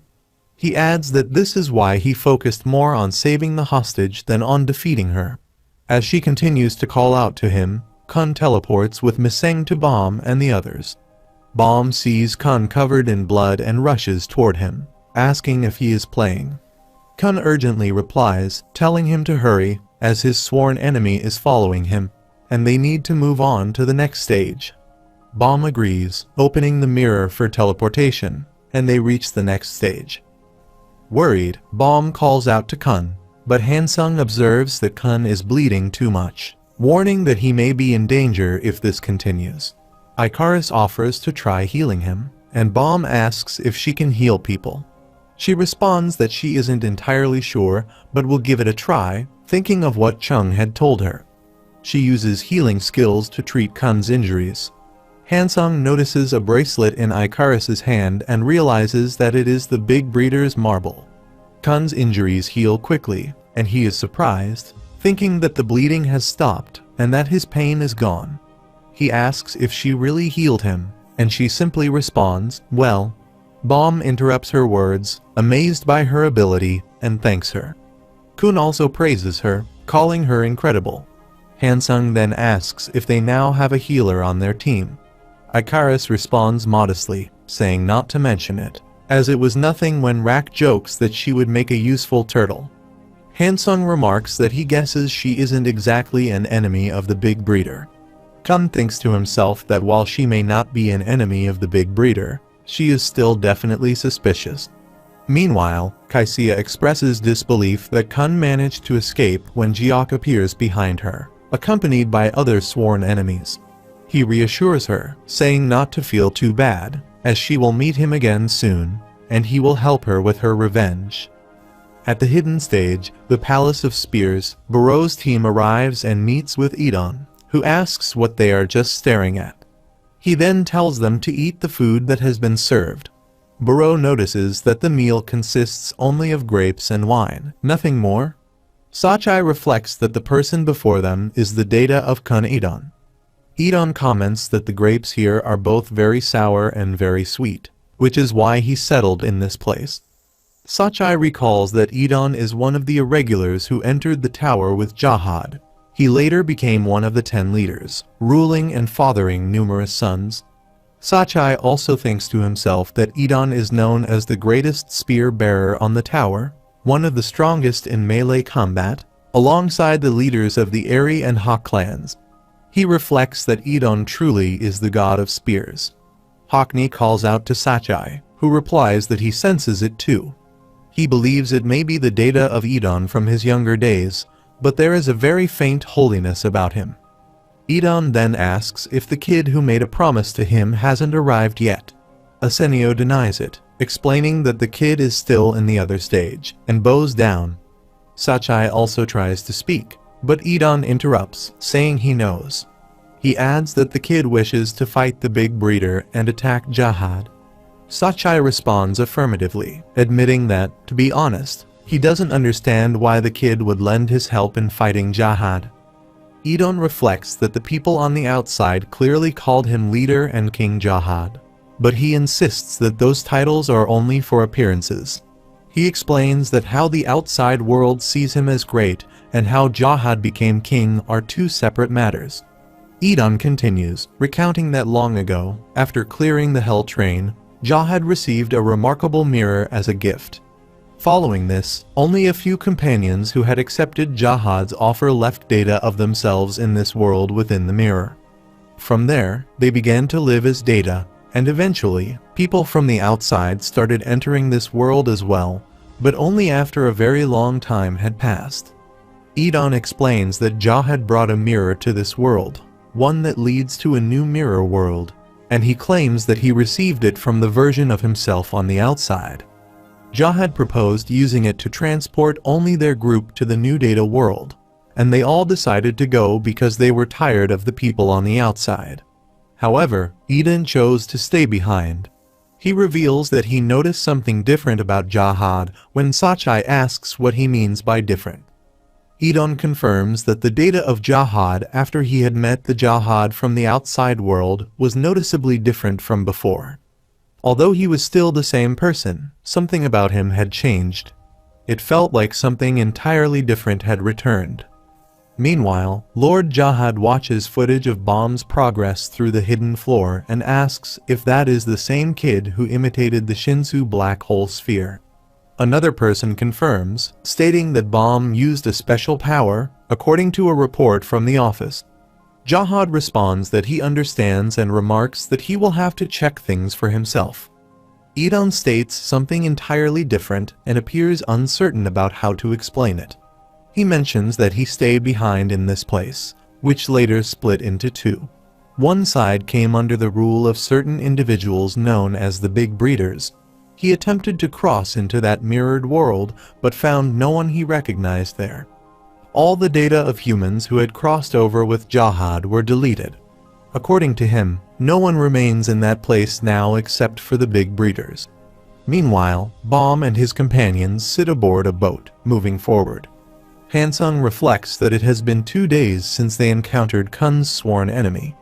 It does not seem likely that the Big Breeder will appear in their current location. He ponders over the actions of the sworn enemy, noting that the companion they discovered remains unconscious. As a result, they are carrying her within Kun's lighthouse. He finds it peculiar that this woman, despite healing Kun's wounds, cannot awaken herself. He questions whether she possesses that bracelet because she is the Big Breeder's sworn enemy. Kun finds it strange and wonders why he feels as though he is being watched. He asks why the others have been staring at him like that, suggesting that if they have something to say, they should simply say it. Indorsey speculates that his sworn enemy might have had a woman's voice, while Rack dismisses it as nonsense, insisting that no turtle has ever stared at him like that. Baum tells Rack to keep his voice down while Indorsey presses further, asking who the woman might be, teasingly suggesting she could be his ex-girlfriend. Kun questions why he would need to tell her that. Indorsey responds that she is simply gathering information about someone they might face as an enemy in the future. She argues that knowing one's enemy is essential to defeating them and directs the point to Baum, who agrees and laughs, even as Rack grumbles that he has no interest in knowing. Kun reveals that the woman's name is Kaisia, identifying her as his younger cousin. Indorsey asks for confirmation, and Kun explains that Kaisia is the daughter of his mother's younger sister. After losing her mother in a fight between families, Kaisia was taken in by his mother and lived with them. Although they have different parents, the three of them grew up together from a young age and became like real siblings. Kun explains that Kaisia admired his older sister, as she was the closest among their family to becoming one of Jahad's princesses. However, he notes that his sister was difficult to get along with due to her very cold personality. Indorsey wonders if they are true candidates for Jahad's princesses, while Kun clarifies that the expectations placed on him by his mother were not focused on his own achievements. Instead, he was expected to act as a strategist to elevate his sister to the position of a Jahad princess. He recalls that Kaisia was aware of this and had told him she would support his sister in achieving that goal. He allowed it, thinking it would not cause any harm. Kun mentions that even at a young age, Kaisia demonstrated remarkable skill in swordsmanship. She used that talent to eliminate his sister's rivals. He adds that, at least in their family, such fights were an everyday occurrence. Then, he recounts that a significant problem arose one day when his sister's greatest rival unexpectedly appeared. Her name was Maria. Kun explains that Maria approached him, believing that he knew all of his sister's weaknesses and seeking his help to defeat her. He admits that he accepted her proposal, although he refrains from explaining his reasons, stating only that he had his own motivations for doing so. Kun explains that, ultimately, he had his sister disqualified and succeeded in making her a Jahad princess. The shock of this led his sister to take her own life. He reflects that Kaisia likely harbored hatred toward him because of that incident, and he believed that everything related to it had ended once he entered the tower. However, seeing Kaisia appear as his sworn enemy now, he realizes he must have been anxious, knowing she could appear at any time to attack him. Baum tries to calm him down, but Kun shrugs it off, saying it's not a big deal. He then turns to Indorsey and asks why she doesn't share the story of her own sworn enemy.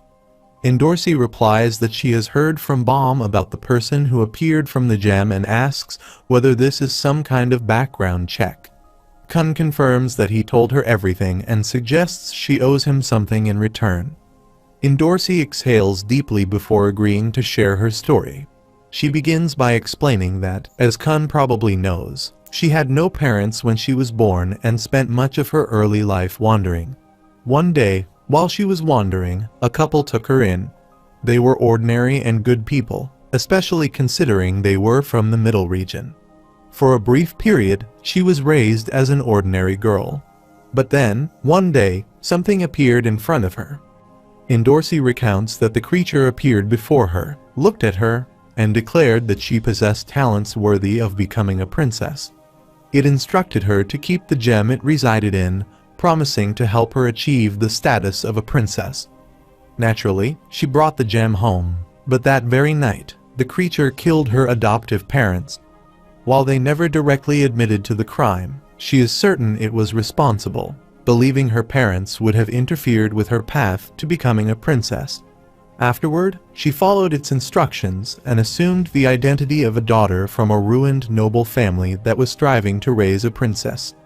In that environment, she eliminated her competitors and secured her position as one of Jahad's princesses, but then the creature vanished. It was only after achieving the title that she realized everything had unfolded according to its plan. Kun remarks that, essentially, she is now walking around with the being that killed her parents. Dorsey responds nonchalantly, stating that it does not matter. They are not her real parents. She adds that had she stayed with them, she might have remained an ordinary girl for her entire life. Dorsey remarks that someone as talented as her could never have lived such an ordinary life, calling it a waste. She adds that she doesn't know what the others might think, but she feels grateful that the creature enabled her to live as a Jahad princess. Kun silently thinks she is lying, while Baum wonders if Dorsey truly doesn't hate the snake. If that were the case, it wouldn't have appeared as her sworn enemy. As they approach their destination, the guard informs them that they have arrived at the town for this stage. They soon reach a golden dome. Dorsey marvels at the sight, commenting that it seems they have found a pretty decent place this time, and Baum agrees. Meanwhile, Icarus senses a presence nearby and speculates that it could be Yura. She spots two boats approaching them in the distance. Baum and his companions disembark, landing near the town. A robot arrives to greet them, introducing itself as the head of the town and offering to guide them so they can receive their quest. Hansung warns Baum to be cautious, explaining that this is the territory of Big Breeder H-Wang. When Baum asks what Hansung means, Hansung elaborates that H-Wang is the leader of all the big breeders, even though he has not yet encountered him personally. Hansung suggests splitting into teams to search for their companions, adding that they can complete the quest afterward. He plans to follow the head of the town for now. Baum agrees with the plan and instructs Dorsey to take Rack to the highest point in the area to scout. Dorsey responds affirmatively while Icarus asks Baum if she can take a moment of personal time to check on something in the town. Baum asks what she wants to check, and Icarus confirms it is a quick matter, promising to return immediately if any fighting breaks out. Kun remarks that they likely cannot stop her anyway, but advises her to be cautious. Icarus thanked him, assured them she would be right back, and ran off. Kun then suggests they should get moving as well, noting the vast size of the town as they begin surveying the surroundings. Baum agrees, observing that this town appears far more sophisticated than the one they encountered earlier. Kun points out that there are no data humans present, only robots. Baum wonders if these robots might be connected to the people they encountered in the quarantine area.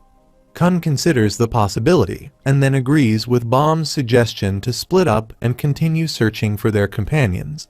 Kun mentions that he will try looking around inside the dome, while Baum agrees to check outside with a lighthouse. He tells him to call right away if anything comes up, as the big breeder might appear.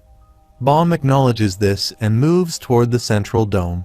As Baum surveys the area, he notices it seems deserted, and he thinks the seed they saw in the quarantine area might be here. Suddenly, he senses someone and looks up to see Lord Jahad. Lord Jahad remarks that Baum imitated the Shinsu black hole sphere. Baum wonders if he is human and where he might have come from. Lord Jahad surmises that Baum must have learned that technique from the Guardian on the train, though he notes that Baum is still somewhat sloppy. He then asks if Bomb came through the gate as well and suggests that Bomb must be one of the irregulars. Meanwhile, Rack and Endorsi are also moving forward. Endorsi asks what it is. Rack expresses his disbelief at the strange sensation. Back inside the dome, Bomb asks Lord Jahad who he is. Lord Jahad responds cryptically, asking if Bomb is the one who will become the king. Bomb, confused, inquires what he means by the king. Lord Jahad confirms that Bomb is the one destined to rule over the top of the tower, referring to him as the first and greatest adventurer in the tower, with a red third eye on his forehead and a crimson cape wrapped around him. He introduces himself as Jahad. Elsewhere, Rack leaps down and urges Endorsi to hurry. She asks where he is going, and he responds that the black turtle is in danger. Endorsi, shocked, asks what he means. Meanwhile, Bomb reflects on the situation, thinking that if the man before him is truly Jahad, then he is the king of the tower. He wonders if this is Jahad's data. Lord Jahad comments that Bomb is not as scared as he had expected. When Bomb asks for clarification, Jahad explains that Bomb must not yet realize who he is or where he comes from. Bomb, in response, says that he doesn't know. Lord Jahad presses him, asking if he is sure. Bomb confirms, explaining that he has no knowledge of where he came from. He says he was trapped somewhere from the moment he was born, and he still doesn't know where that was. Lord Jahad reflects that Bomb is a strange child full of secrets. He notes that Bomb is also from the outside, but unlike him, Jahad was never trapped anywhere. He came from a vast and spacious place. Jahad muses that while Bomb may come from the outside, he still doesn't know where he is from. He knows about the real Bomb, yet it seems that Bomb does not serve him as a king. He says it is very interesting, and that it is worth coming here in person as he walks toward Bomb. Bomb mentions there is something he would like to ask him, to which Lord Jahad inquires. Bomb asks, by any chance, if he knows someone named Arlene Grace, but he refuses. At the same time, Icarus runs in the opposite direction, feeling that her companions must be nearby. She enters a cave and finds Traveler and Hoken there. Traveler tells her to keep it down, and Hoken asks who she is. She asks what he means by that, trying to explain her reality, but stops, unsure how to explain that she is Rachel. Hoken dismisses her, saying it doesn't matter, and orders her to be quiet as this is an important moment. He then walks away with Traveler. Icarus watches them and asks what they mean by an important moment. The three of them hide secretly, observing someone, and she wonders what could be so important. Then, she notices two people with Yura and a man who resembles Yura. Meanwhile, Bomb asks Lord Jahad if he does not know that Arlene was one of his companions when he cleared the train. He replies that he said he does not know her. He does not know how he knows her name, but he no longer remembers that name. He then asks if Bomb understands what it means to become a king, explaining that becoming a king means erasing the people around him. He says it starts with those who are most distant and hostile toward him, and ultimately, it leads to erasing those who are closer to him. Finally, when he has erased the person he loves the most, he is alone in the world. Only one who shines alone can become a king in the end. He tells Bomb to look carefully with his two eyes and asks what he looks like now, a human being or a monster. Bomb replies that he sees the monster within him as well, and Lord Jahad tells him to go ahead and struggle. Nothing beats death when it comes to ending fear, little monster. Bomb activates his thorn fragment and charges toward Lord Jahad to attack. He escapes from the attack, but it hits the building and bursts through the mirror, causing everyone to be shocked. Kun asks what that was, while Hansung wonders if it was an explosion. Bomb attacks again, but Lord Jahad calmly blocks the strike, standing still in front of him. Lord Jahad comments that Bomb has very decent skills, but his wave explosion is too light, pushing him back. Bomb wonders why he attacked him. Lord Jahad replies that he will show him something better, and uses a Jahad-style air explosion with an iron fist to strike at Bomb. Bomb tries to block, but he fails, and he is sent flying while Lord Jahad's skill shatters all the window mirrors, leaving Bomb badly injured. Lord Jahad states that a wave explosion is supposed to make contact with the opponent and disrupt the Shinsu in their body, asking if Bomb understands that. He then suggests that if Bomb could control the Shinsu flowing through everything in this world, he could control the Shinsu in another person's body without even needing to touch them. He asks if Bomb is now ready to tell him who he is and how he knows Arlene's name. Indorsey and Rak teleport there through Bong Bong, calling out to Bomb with worry. Indorsey exclaims that it can't be happening, while Lord Jahad states that they have some irritating intruders. He changes his mind and decides to take more extreme measures. He tells Bomb to reveal who he is, or he will die there. If Bomb refuses to tell the truth, Lord Jahad threatens to make him and his companions disappear forever using his Shinsu black hole sphere. Meanwhile, Asensio bows down before Idon, who calls his name. Asensio responds affirmatively, and Idon orders him to bring the mirror that leads to the other side, thinking that Asensio is making his move. Lord Jahad activates his black hole sphere, causing his body to shine with intense light. Bomb watches in shock, thinking that the light is exploding within Lord Jahad's body. Lord Jahad demands that Bomb reveal who he is. Bomb calls out to Indorsey to get Bong Bong and urges everyone to leave. Kun arrives and asks what is happening. Rak warns everyone to stay away, but Bomb insists that they must leave. Lord Jahad, irritated by the delay in Bomb's response, declares that he will start by killing his companions, to which Bomb responds with a firm no. Lord Jahad then launches his attack, destroying the area around them. Meanwhile, Hansung grows worried for Kun and Bomb, asking in frustration what just happened. Idon arrives to assist Bomb and his group with his lightning skills. Lord Jahad wonders who this man is. Bomb and his companions also take notice of him.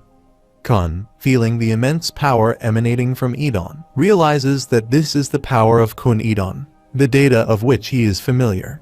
Lord Jahad questions why Idon has suddenly appeared, while Bomb asks if he is Kun Edon, to which Kun confirms it. Kun comments that the power is much less than what he expected, but it is definitely his father's. He then wonders if the data facing his father must be related. Idon expresses surprise at seeing him there, calling him fake.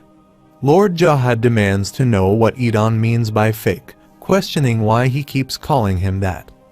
Idon responds that, of course, he is a fake. He is not the Jahad he knows. The Jahad Idon knows he is an adventurer, not a king.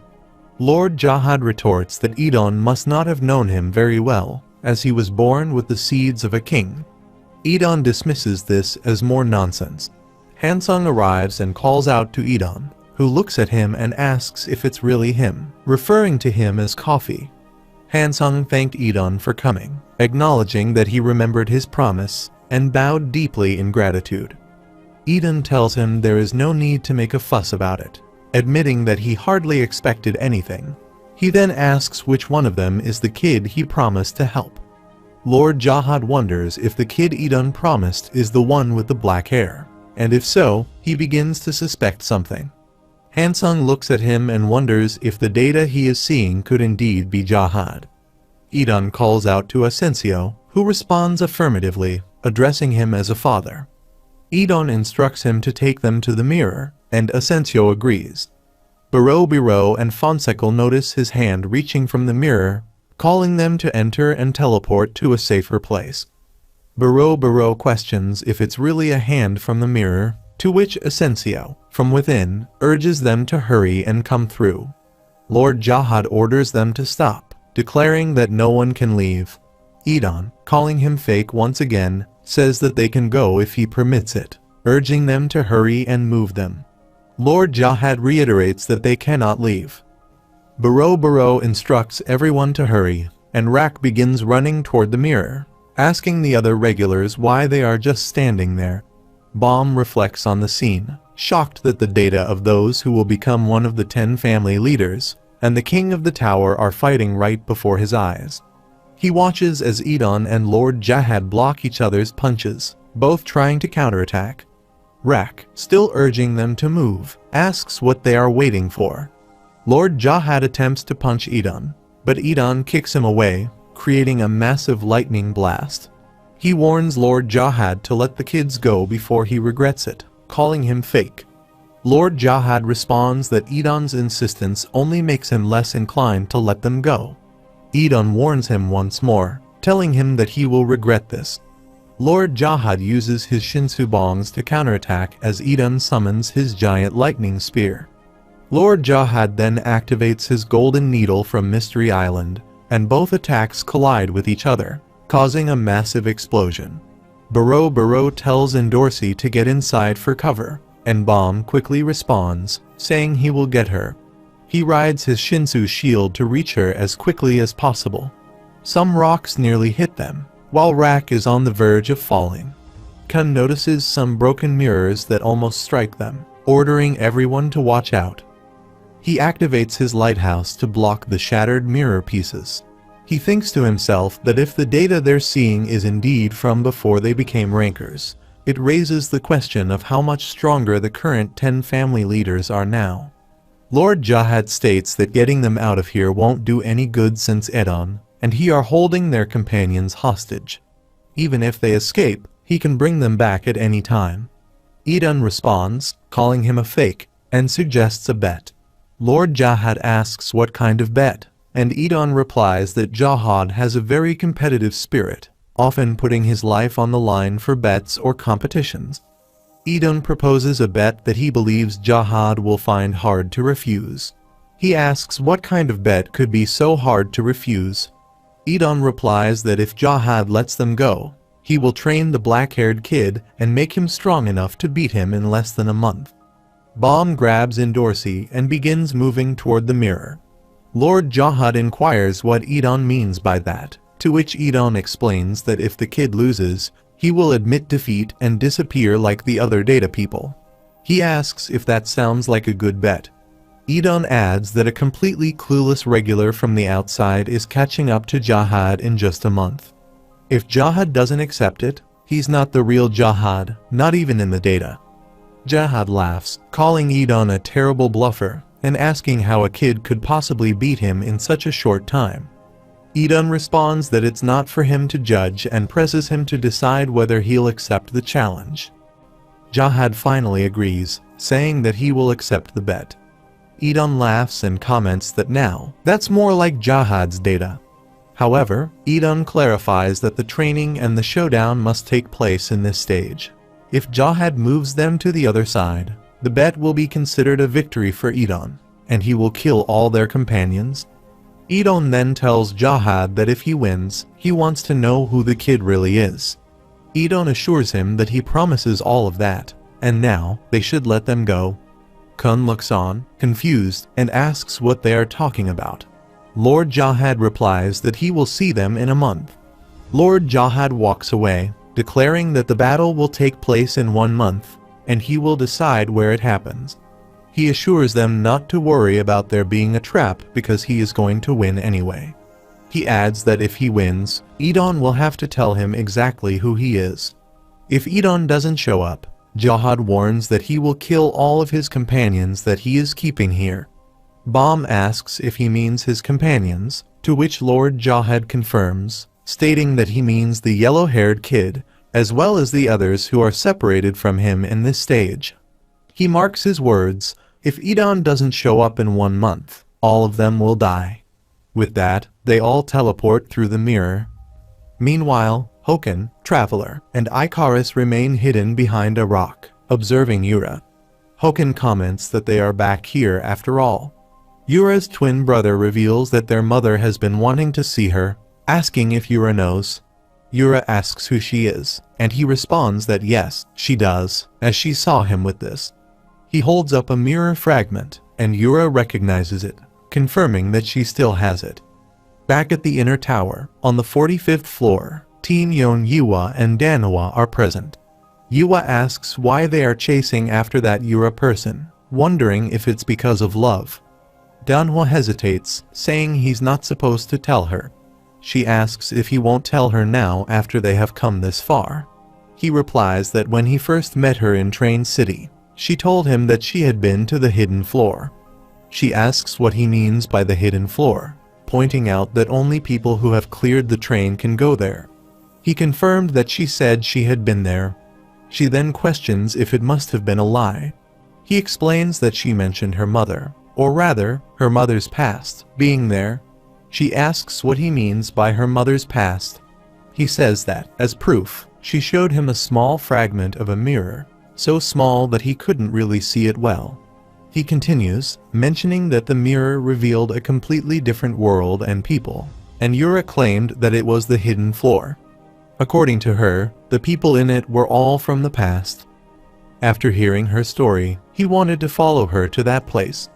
In exchange for his help, she broke off a small piece of the mirror and shared it with him. She then asks if that's when he fell in love with her. He laughs and replies that the piece is still in his pocket, as he needs it to remember the story. However, he suddenly exclaims that it's gone. The mirror piece has disappeared. He wonders what happened and thinks about the possibility of what it could be. His thoughts flash back to when rose petals started falling around them, with Rak about to fall onto them as well. He says that they are going to die, while Rak asks what they should do. He replies that if Rak is asking, he swung his sword around without any kind of plan, and a piece of the mirror slipped from his hand, falling to the ground. A flash emerges from the mirror.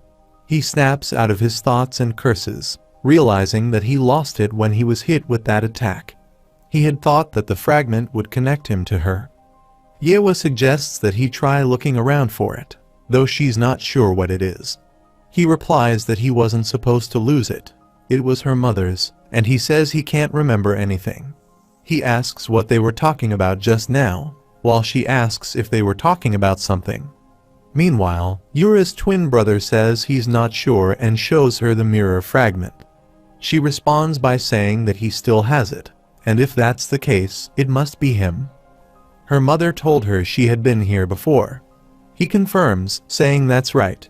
She then says that she doesn't remember anything about this place, and that she keeps losing her memories, which is why she had to keep looking into that mirror. She says that when she looked in the mirror, she briefly remembered things about this world that her mother had told her, but then her memories soon grew faint. He replies that, of course, this is the hidden floor, and there is a rule that she will lose her memories of this place if she reveals anything about it on the outside. However, now that she is here, she will be able to find out who he is. He tells her that he is her twin brother, and that the data of her mother gave birth to him here. She is shocked and asks what that means. He confirms, saying that's right. To be more precise, he is a big breeder who borrowed his brother's body. Icarus wonders if he is also a big breeder when Yura asks what he means by that and asks him to give her more details. He explained that it had happened a long time ago. Their mother cleared the train and entered the hidden floor. What was unusual was that their mother was pregnant when she entered this place, and she was carrying twins. He continues that the twins were conceived on the train and were about to be born soon, but they encountered a problem, one that involved their father. He says their father was a companion who had traveled by train with their mother. After spending so much time together on the train, the two of them fell in love. He says that their mother ended up getting pregnant on the train, but their father had a secret. He was a descendant of the people who had betrayed the 10 family leaders and Jahad after their great journey ended. Because of this, they were cursed with a terrible spell, becoming the cursed people. They were born with both male and female sides in a single body, and their reproductive abilities were either lost or their original power was sealed off. He continues that the chances of stillbirths increased to an extreme degree if they became pregnant, causing their numbers to slowly decrease over time. Their species was doomed to die off gradually, and they kept their identities hidden. Their father, a mixed blood member of their cursed species, had a high chance of producing a stillbirth. He says that, unfortunately, the twins in their mother's womb were not destined to escape this curse either, meaning there was almost no chance of both surviving. However, the girl was able to break free from the curse and be born, thanks to the blessing of the Ha family. while the boy had a high chance of being stillborn. He says that just before entering the hidden floor, their father had been attacked by a guardian on the train and passed away. Since they had stopped growing on the hidden floor, their mother embarked on the dangerous journey with them still in her womb. He adds that she was tormented by the thought that she would have to lose her baby boy if she left the hidden floor. He observed their mother closely as a big breeder and became curious about her, so he made a proposal. He offered to change the system within the hidden floor and alter the fate of her children. While there might be no way to reverse the curse outside, here, on the hidden floor, it was possible to change things. He told her that if she kept her baby girl here and her baby boy elsewhere, she could save both of them. He also promised to give her a mirror fragment when she left so that they could see each other anytime.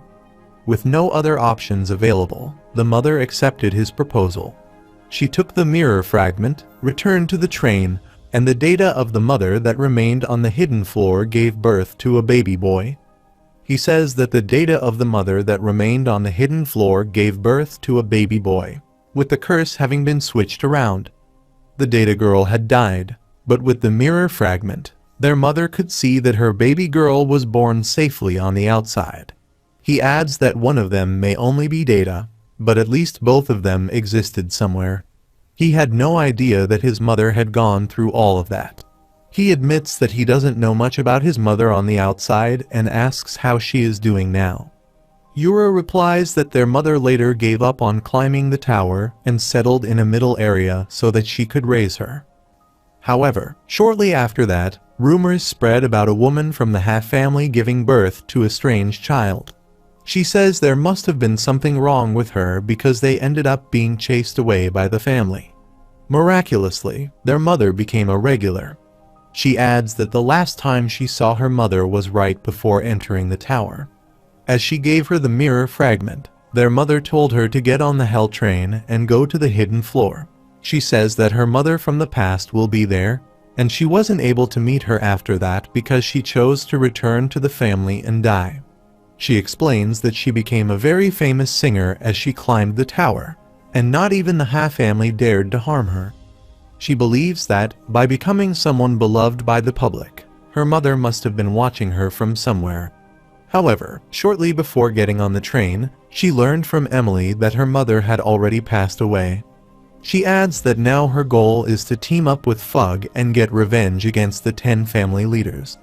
While her mother on the outside may have passed away, she wants to at least tell her mother here that she will take revenge for her. He asks if that is so, confirming that her mother on the outside has passed away too. She asks what he means by that, and he replies that there is a dark secret behind the story she has told him so far. He recalls his true version of events and says he is the big breeder H. Wang, the first big breeder that Jahad created to control the hidden floor. He adds that his original body was that spherical database. He explains that his job here was to use dolls imitating people from the outside as clones. As he observed the heroes coming from the outside, he became curious about what it would be like to be born as an ordinary human like them. It was then that her mother entered this place. He thought that by using the excuse of saving her baby boy, he could enter that child's body, so he did just that. He entered the boy's body and stole it from him. He says that he finally succeeded in breaking the curse and being born. To handle his responsibilities, he selected other big breeders to assist him, and he spent a long time growing up here, living as a real mother's son. However, being Data, he was not an ordinary human being, and so he grew up differently from the other Data people in every way. Even his mother, who had trusted him, began to sense that something was off. He recalls that at a certain point, his mother instinctively realized that he was not her real son. He confessed everything to her, asking her to accept him as her true son. But, crying in despair, she told him she couldn't possibly do that and begged him to delete her. So, he deleted her data. Yura asks what he means by that. H. Wang replies that he had no need for her data if she wasn't his mother because what he truly needed was a mother, not just her data. He expresses regret, saying their mother's data is no longer here. He adds that she worked so hard to come here, but unfortunately, it turned out like this. Yura, in disbelief, asks how he could do such a thing. In anger, she takes out her sword, but her twin quickly uses his skill to break the rocks in front of her, blocking her path. Ikaris steps forward, attempting to stop Yura, but Hoken intervenes, telling her not to butt in. Hwang explains that he wanted to be their mother's son, but she only considered herself and this body as her real children, not him. He says he was a fake, and that all the love and affection she gave him were also fake. At that moment, Lord Jahad speaks through the mirror, asking if Hwang has what he wants. Hwang recognizes Lord Jahad and acknowledges that he is probably listening. Lord Jahad reminds him of the bet, explaining that he had taken one of their companions hostage and let the rest go, preparing a battle area before moving them. Hwang agrees with him and tells Yura that he wants her to come with him because he needs her and the mirror fragment. Yura, irritated, demands to know what he means by that. He warns Yura that she is being watched, though he doesn't know how she managed to break into that place. He cautions her to be careful, as someone is watching her. Ikaris wonders if Hwang is speaking directly to Yura, but Hwang urges her to come with him, and they both teleport away. As they disappear, Ikaris rushes to stop them, pleading for Yura not to go. Meanwhile, Baum and his group also teleport through the mirror and land on Kun's lighthouse shield, where Edon is already waiting for them. Edon welcomes them and says it's time to begin their training, addressing Baum as the son of V. Elsewhere, Ikaris, Traveler, and Hoken also teleport to another location in search of Yura. Meanwhile, Baum asks Edon about the title Son of V, questioning if he remembers his father.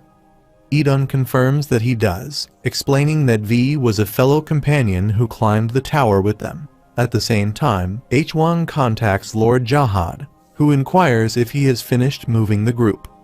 Hwang affirms that he has done as commanded. Lord Jahad praises him and directs him to head to the Palace of Spears, where they plan to take advantage of Edon's absence to eliminate his children. Hwang asks if Lord Jahad intends to attack the Palace of Spears. Lord Jahad explains that there's no way Edon would have made such a bet without having a plan of his own, and it's likely that Edon's attention is focused on the mirror. Hwang hesitates and mentions the promise he made to Edon. Lord Jahad dismisses it, saying that he never promised to spare Edon's children in the first place. At the hidden stage, in the Palace of Spears, Lord Jahad notes that he doesn't hear anyone. Hwang replies that they must have anticipated their arrival and moved. Lord Jahad reflects that he should have known, wondering if Edon had planned everything from the start, even taking heroes with him to ultimately secure the mirror. Hwang asks why Lord Jahad agreed to the bet, suggesting it might have been better to simply kill them all right there. Lord Jahad responds that it's because he heard a name he wasn't supposed to hear, and now he's going after them. He orders Hwang to keep an eye on Edon's data and report back to him. Hwang agrees and leaves. Meanwhile, at the extra stage training ground, Baum questions Edon about the title Son of V, asking if he remembers his father. Edon confirms that he does, explaining that V was a companion who climbed the tower with them. Asensio, through his pocket, asks Edon if he likes the training ground.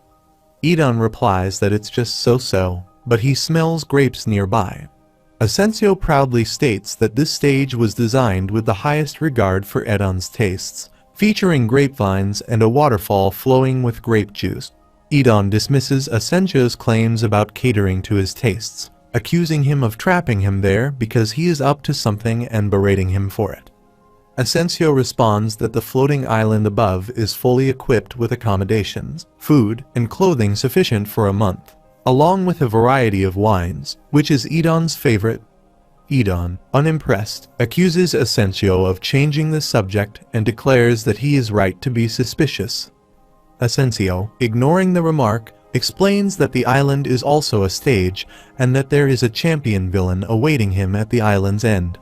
He adds that if Edon defeats the villain and completes the quest, he can proceed to the battleground. However, he mentions that Idon could also use a scroll to bypass the quest and return to his castle, though doing so would break their bet. Idon relents, saying he understands the conditions and dismisses Asensio. Hwang, observing the exchange, assures Idon they will meet again in 1 month. Bomb, watching, asks Hwang about Wanganen and Icarus. Hwang explains that 2 of Bomb's companions have been kept as hostages, while the rest were moved to this location. He adds that they will release the hostages if Bomb wins the battle against Lord Jahad, though he confidently asserts that such an outcome is impossible. Hwang concludes by saying they will meet again on the battleground in 1 month. Idon scolds Asensio, accusing him of ruining the flow of their discussion, and abruptly ends the conversation, stating they will continue it later. For now, he directs everyone to move toward the battleground. Upon arrival, Kun notices a structure in the distance and identifies it as the lodging. He remarks on the burden of carrying 3 people, glancing at his lighthouse wherein Dorsey is resting. Idon calls Asensio, who promptly responds. Idon informs him that his group won't be able to join for now. Asensio acknowledges the situation, stating that they will proceed to secure the mirror by themselves in the end. Idon advises caution, warning that their opponents appear to be planning something. He reminds Asensio to contact Icardi as well, to which Asensio agrees. Kun observes the conversation and reflects on the man's identity, recognizing him as Marco Asensio, the Spear Master. Asensio, before ending the call, wishes them success in their battle. Idon thanks him and disconnects the call. Turning to the group, Idon suggests they head inside the lodging to rest. Addressing Bomb directly, he calls him the son of V and instructs him to get changed and come outside. He further orders Hansung to explain the details about the mirror at the end to the others while they are in the lodging. Hansung bows respectfully and agrees to carry out the instructions. Bomb calls out to Kun, suggesting that now might be a good time to spend some private moments with his father. Kun brushes off the idea, telling Bomb to forget it. He admits that whatever bond they might have had in the past feels meaningless now, as Idon is practically a stranger to him. Idon, overhearing the conversation, walks away silently while the group exchanges glances, observing his retreating figure. Meanwhile, Asensio appears stealthily behind Barreau, catching him by surprise. Barreau, trying to keep his composure, asks if the mirror at the end can really delete Jahad's data. Asensio responds confidently, explaining that it is almost certain. He states that while Jahad may wield significant power within this realm, he remains just data. The mirror at the end, he says, is a portal meant to return heroes to the train outside. However, if a data person attempts to escape by looking into the mirror, it rejects them, erasing their existence entirely from this place. He continues, stating that the real challenge lies in stealing the mirror and bringing it to their location. As he speaks, Jiok and his sworn enemies suddenly teleport to their location. One of them sneers, noting that the heroes are after the mirror, just as he had predicted. Jiok smirked, remarking that it was fortunate he had anticipated their plans and acted a step ahead. The tension rises as the 2 groups prepare for confrontation. Barreau points his sword at him and asks who that is when Asensio states he is the Big Breeder. Barreau questions if he truly is the Big Breeder, adding that if those individuals behind him are sworn enemies, it is puzzling how Bomb can be his own sworn enemy. Jiok calls upon the Stone General to summon a rain of stones, while Asensio warns Barreau to stay alert. They all attempt to shield themselves and escape from the falling rocks when Idon arrives to assist them. Idon explains that in that world, he has borrowed the power of the mirror to act as a kind of administrator, but now he has come all the way here. She declares that he is out of control, commands him to come down, and asserts that she will face him. At the training stage lodging, Barreau expresses surprise, remarking on what has transpired and questioned if the person they saw earlier was the data of King Jahad. She wonders aloud if this is real and identifies the blue-haired man as Kun Aiden. Kun confirms her assumption, explaining that she is correct, though it is more precise to say it is their data from their younger days. She reflects on how they just witnessed two legends, noting that something felt different about them, but questions how they are supposed to defeat his data. She adds that he appeared particularly vicious in the earlier fight. Kun states that he is unsure about it and wonders why his father would make such a bet involving Bomb. Meanwhile, Bomb and Edon arrive at the battleground. Edon asks if Bomb must be feeling tired since he fought not long ago, but he assures him that he can handle it. Bomb agrees and inquires if Edon mentioned knowing about his father. Edon confirms it, and Bomb asks if he could share information about his father.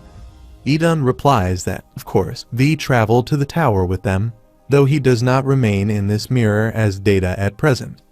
Bomb then asks what kind of person his father was.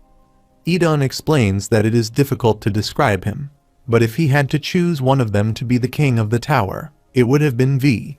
Although their leader was undeniably Jahad, V showed significant interest in the residents of the tower, unlike the others, who became less concerned with ordinary people as their power grew. He adds that Jahad and V had entirely opposing personalities. While V continually sought to connect with ordinary people, Jahad seemed to transform into something entirely different the more they traveled. He explains that Arlene would always attempt to maintain peace whenever V and Jahad argued, but he is uncertain about what ultimately happened. V died, and Jahad became the king of the tower. He recalls hearing the news later from that coffee-loving kid, mentioning that those who arrived in this place earlier do not even know V's name. Bomb asks for clarification, stating that Hansung had told him about his father. Edon acknowledges this and adds that Hansung had also asked him to help defeat Jahad's data, predicting that V's son would one day come to this place. He admits he initially did not believe Hansung, but he sensed something unusual about Jahad's presence in this world, leading him to make a promise just in case. He assures Bomb that he will share more about his father gradually, but emphasizes that, for now, Bomb must become strong enough to face Jahad's data. Edon activates his lightning skill and states that he will assign Bomb a task. He reveals that electricity is his Shinsu quality, explaining that Shinsu controlled by certain special individuals exhibits unique qualities. He notes that they had spent considerable time mastering this ability and clarifies that this electricity represents his primary quality. He explains that he currently possesses a total of 3 qualities, with the potential to discover even more in the future, as his Shinsu qualities are exceptionally rare, even among his companions. He elaborates that when a quality is manifested externally, it is referred to as quality manifested Shinsu control. Conversely, when the Shinsu is infused with its quality and explodes within the body to generate power, it is termed internal quality Shinsu control. Bomb inquires about the meaning of internal quality, asking if it is similar to the lightning pill. Edon acknowledges Bomb's knowledge of the lightning pill, stating that while it is simple and effective, it is also dangerous and not a skill one should use lightly. Bomb contemplates whether the Shinsu black hole sphere that Jahad employs qualifies as an internal quality Shinsu black hole sphere, though he notices it feels distinct in some way. Edon responds by demonstrating how concentrating power on a bong becomes easier when one finds a Shinsu quality that suits them. He shows the technique in action and explains that Shinsu imbued with a quality well suited to the user attains a significantly higher density than ordinary Shinsu. He explains that his ability allows him to unleash attacks with immense destructive power without increasing the size or number of bongs. This capability, known as tension, refers to packing a significant amount of power into a single bong. He demonstrates this technique, showing how concentrating power in this way generates tremendous force upon explosion. He adds that the individual with the most remarkable tension was his father, while the most exceptional wave controller among them was Urasa. However, when it came to tension, his father was unrivaled. He suggests that if Bomb truly is his son, mastering this method would likely be the fastest path to growth, and Baum agrees. He advises Baum to temporarily set aside the idea of using a Shinsu black hole sphere, explaining that it is a technique that should only be attempted after finding a suitable quality and developing tension. Using his electrical spear as an example, he emphasizes the importance of identifying the type of Shinsu that suits Baum best. He assigns Baum his first task, to create a Shinsu shape similar to his spear. Baum looks at the spear thoughtfully, considering the type of Shinsu that might suit him. Meanwhile, Jiok tells Baum's sworn enemy to confront the woman while he handles the others. Baum's sworn enemy refuses, prompting Jiok to question his reasoning. He responds that he is not even her sworn enemy. Jiok, frustrated, remarks that he will have to face her himself since he cannot summon any other villains here. Asensio steps in, instructing Kaisia to leave the scoundrel to him. He advises her not to waste her time on someone insignificant and instead take the heroes with her to complete the quest. She agrees and leads the group away.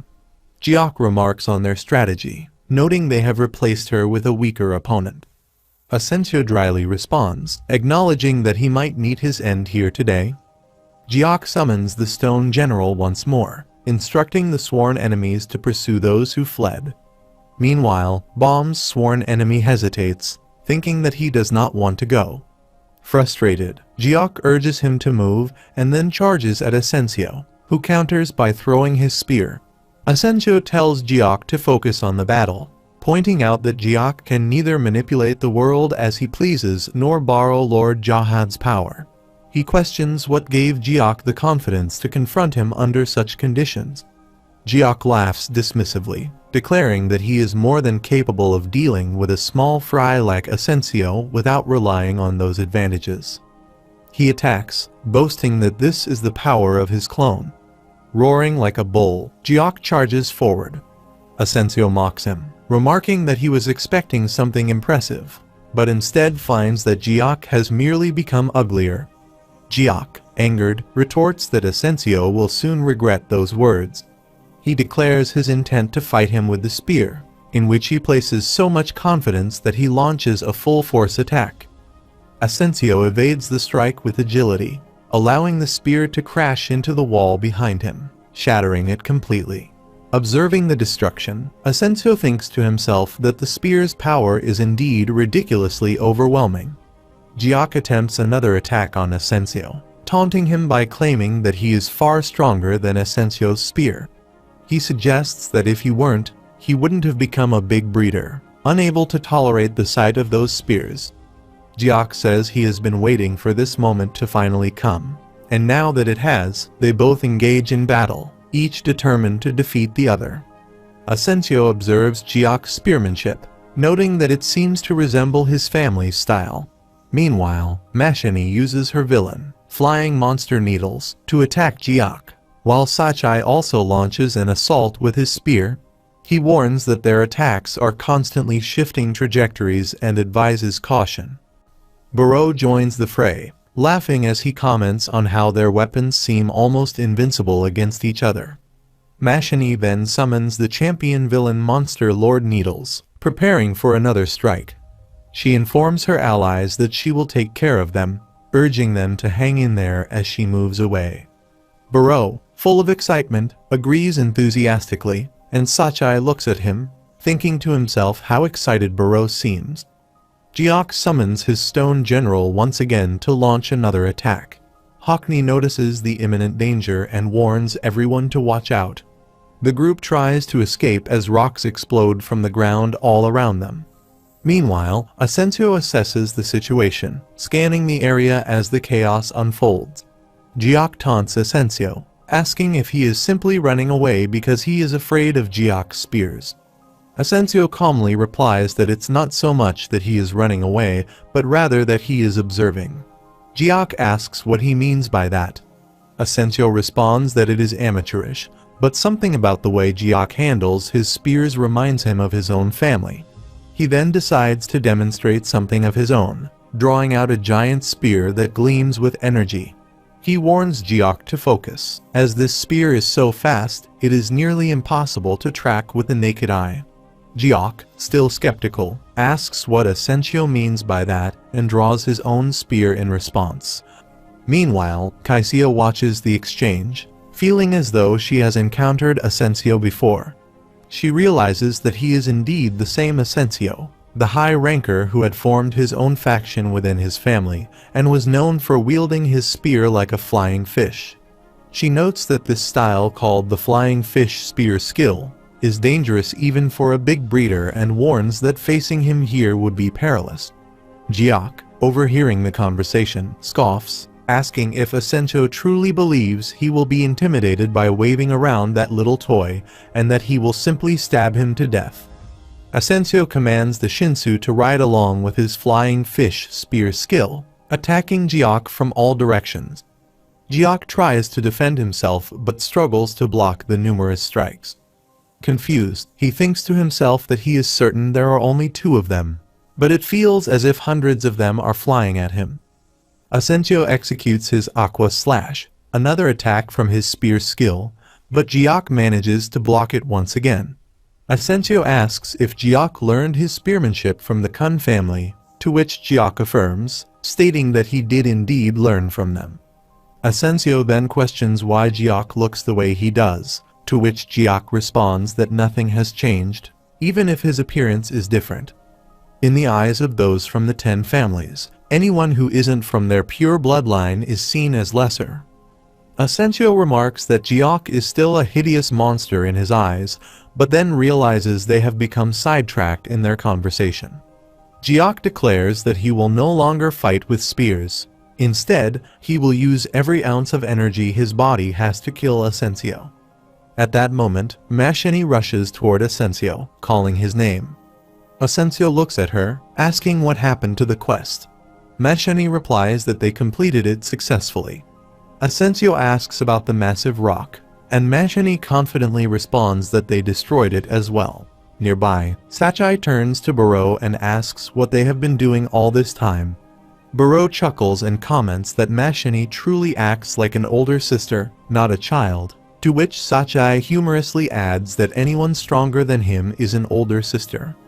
Asensio bows respectfully in front of Mashini, acknowledging that a cockroach like him could never keep up with her skills. Mashini, slightly embarrassed, tells him to stop with the compliments, and then turns her attention to Jiok. She notices that he still hasn't been defeated and rushes toward him to finish the fight. She orders Asensio not to be so weak and stabs Jiok, creating a large hole in his body. Jiok, unable to comprehend what has just happened, collapses to the ground. Mashini sighs in frustration, commenting that they wasted too much time on someone as insignificant as him. She mentions that Icardi will be joining them in the next stage and urges them to hurry. Asensio agrees, and they both begin to walk away. Meanwhile, Lord Jahad addresses H-Wang, asking what the situation is. H-Wang reports that Jiok's clone appears to have been destroyed. He explains that, after disobeying his orders and hiding out there, Jiok acted impulsively and was defeated as soon as they made their move. H-Wang asks if they will pursue them now, but Lord Jahad dismisses the idea, stating that they will eventually pass through this place on their own. Kaisia steps closer to Jiok's fallen form, remarking that he had promised to let them seek revenge, but instead, he charges in by himself and ends up like this. She notes, however, that Jiok will get back up again anyway. She then turns to the others, asking what they should do now. At that moment, a pink-haired girl observes the scene, commenting that it seemed as though Jiok had used them to pursue his own revenge. Despite that, she acknowledges that thanks to him, they had ended up joining forces. She suggests they should take advantage of this opportunity, charging toward the place where their sworn enemies are, staying close to Jiok's location. Meanwhile, Idan addresses Bomb, telling him it is time to try and find the qualities and shape of Shinsu that suit him. Bomb ponders the idea, reflecting on how he had once received power from Hoken, and although he had used that power to make a sword with Shinsu, the sword had been created through Hoken's strength, not his own. Bomb wonders what type and qualities of Shinsu would suit him, but Idan, noticing his hesitation, asks if Bomb is having trouble figuring it out. Bomb admits that he has no idea, prompting Idon to offer a solution. With a slight grin, he says that as a gift, he will provide something that may help. He tosses an object toward Bomb, who catches it, curious about what Idon has given him. Bomb asks what it is. Idon explains that it's called a Shinsu reactant, though they used to simply call it a clicker. It's an item that Gustang created for them. He explains that when Bomb holds the clicker and presses it, the liquid inside reacts to his qualities and attributes, showing him the shape of Shinsu that best suits him.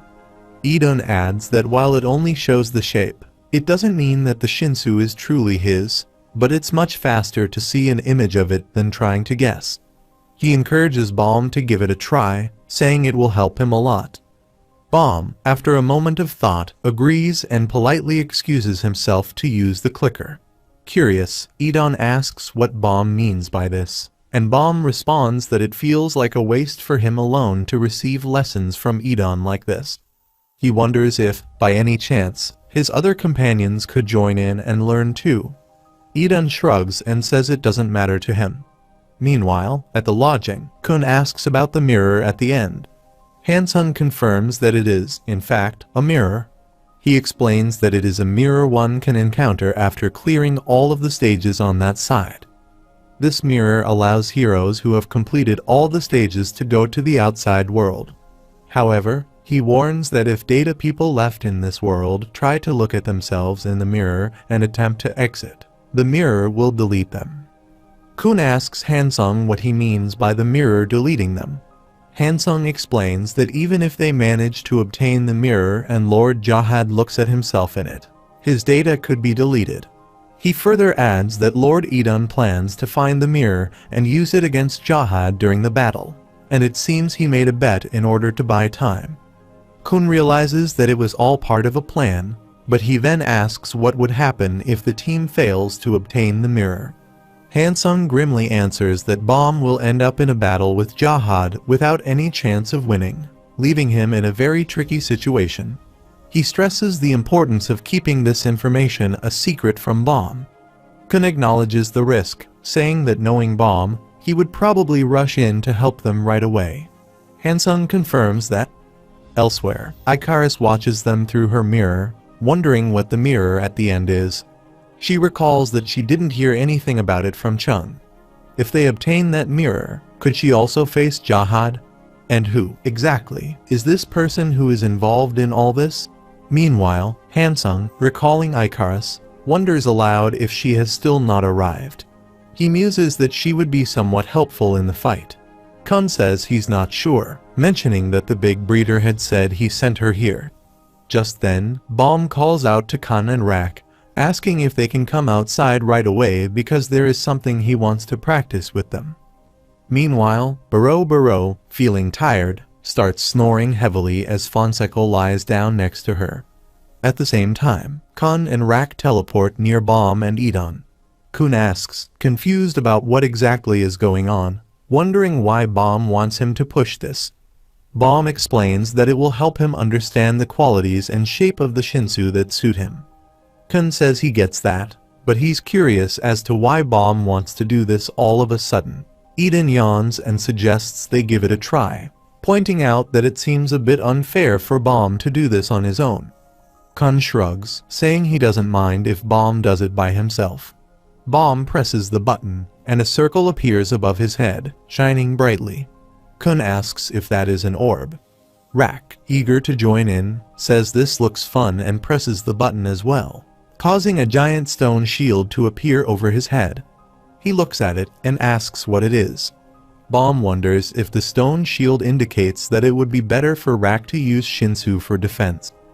Idon asks Kun why he is just standing there and tells him to hurry up and give it a try. Kun presses the button and mutters that it's such a nuisance when a sparkling spear suddenly appears above his head. Idon asks if it's an ice spear and points out that if Kun is his son on the outside and an ice element user, he is very slow. Kun asks if Idon just realized that now, commenting that Idon is slow. Idon wonders why Kun isn't a spear bearer, noting that the ice spear is an extremely rare ability. and admits that Kun could never defeat him with a spear anyway, as he knows. He says that's why he never learned it. Their team already has a spear bearer, and he doesn't want their team to be unbalanced. Kun replies that he's leaving now and tells Edon not to push himself too hard. Bomb calls out to Kun, urging him to try just a bit longer, while Kun apologizes and says that pointless struggling doesn't suit him. Edon calls Kun a crooked scoundrel and says that while he doesn't know what happened between Kun and him on the outside, and to be honest, he doesn't really care, he doesn't think Kun will ever be able to defeat him if he keeps running away like this. Edon asks if it would benefit Kun more to learn from him and become stronger. Kun asks what he means by becoming stronger, questioning what good it would do to grow stronger. He says that he bets if he sees himself on the outside, he will probably want to run away. He adds that he does not know what happened since the train while climbing the tower, but his father on the outside is completely different from him. Kun says that Edon should not kid himself when Bomb calls out to Kun, urging that they should still get stronger together while clenching his fist. Bomb says that getting stronger is not only necessary for defeating great fighters, but points out that they have a long way to go before they can set lofty goals like that. He says that they should take it slow together, and that Kun should at least get a bit stronger for the sake of that. Bomb asks if they could go together, urging Kun to do it for that reason. Kun sighs and says there is no arguing with him, finally agreeing to do it, saying alright. 2 days later, Bomb practices with his orb and states that it has worked. He has successfully turned his Shinsu into an orb. Kun remarks that he thought Bomb wanted to take it slow, while Rak complains that he still has not created anything. 4 days later, at the hidden stage, Barrow's team follows Mashani. Barrow observes the ground and thinks there is yet another strange individual present when Kun Edon's child, Icardi, also arrives. At stage 21, the final stage, where the seed is located at the center of the mirror, Lord Jahad remarks on their arrival, noting that they are truly late and that he has grown bored while waiting for them. He leaps in front of them and questions why they have come all this way, addressing them as sons of Kun on the outside. Asensio looks at him and asks if this is truly Lord Jahad. Jahad responds that it seems he is on his way to seek the mirror at the end, but warns that the road ahead is a restricted area and orders them to turn back. Asensio calls out to Mashani, speculating whether that data could indeed belong to Jahad, but she does not respond. He repeatedly calls her and begins to think that she has completely lost her mind, wondering if it is due to the presence of Jahad's data. Lord Jahad states that he does not understand what confidence Edon has in these warriors to make him act after such a long time. He adds that he cannot believe Edon has been plotting this behind his back after requesting a showdown, accusing him of seriously underestimating him. Jahad attacks them and warns them not to proceed any further. He declares that he will not kill Edon's warriors immediately because of a promise made to Edon. But if they attempt to advance beyond this point, he will consider it a breach of that promise and kill them all on the spot. Barrow inquires about the data, asking if it belongs to the real Jahad. Asensio responds by warning him to watch his words, stating that people like them are not worthy of uttering his name. He admits he momentarily lost his composure. Mashani remarks that it feels as though the data must indeed belong to Lord Jahad, confessing that she almost lost her mind as well. She observes that although it is merely data, its power is overwhelming. She instructs Asensio to get into position, asking if he intends to challenge Lord Jahad. Mashani declares that she will act as the fisherman and orders him to assist her from a distance alongside Icardi. She emphasizes the importance of avoiding close combat and devises a strategy to distract Lord Jahad as much as possible. She insists they create an opportunity for the heroes to sneak into the area undetected. 10 minutes later, Barrow asks Hockney if his eyes have recovered. Hockney replies affirmatively, stating that they are better now. When questioned about the earlier incident, Hockney explains it was likely because he attempted to perceive a part of the future that was beyond his ability to see. He describes it as an impenetrable area chosen by the tower, representing Jahad himself. Meanwhile, Manshani contacts Asensio, who acknowledges her. She informs him that they will adhere to their initial plan and emphasizes the need for unwavering resolve. She instructs him to be prepared to risk his life to achieve their objective. Asensio complies, expressing his readiness. In another location, Lord Jahad observes that Manshani seems to have decided to fight. She responds that it appears they are preparing to rush him and asks if she should join him as well. Lord Jahad questions whether she is joking, asserting that even if all of them, including her, attack him together, he is fully capable of handling the situation alone. He reminds her that she is a fisherman. She boldly asks if she may introduce herself to the data of the young king, stating that she has inherited a fraction of the king's power outside the tower and identifying herself as Jahad's princess, Manshani Jahad. He expresses disbelief that one of Jahad's princesses would dare to point her spear at him.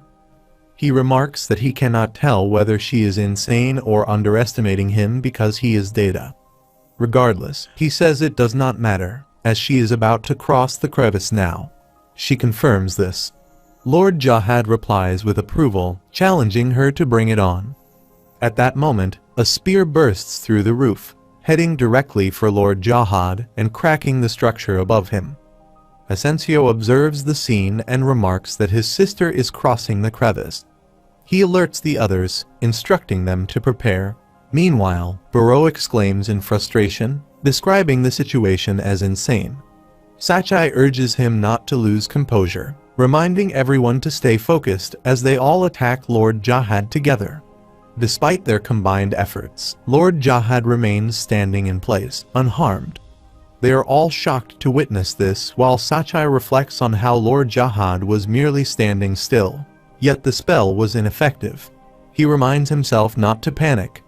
Manshani urges him not to let this rattle him, emphasizing that the person before them is the greatest adventurer in the tower. She charges forward again to attack Lord Jahad. He remains calm, standing in place, and counters her assault effortlessly with his bombs. Meanwhile, at the training ground, Rak, Kun, and Bomb's team continue practicing with the orb.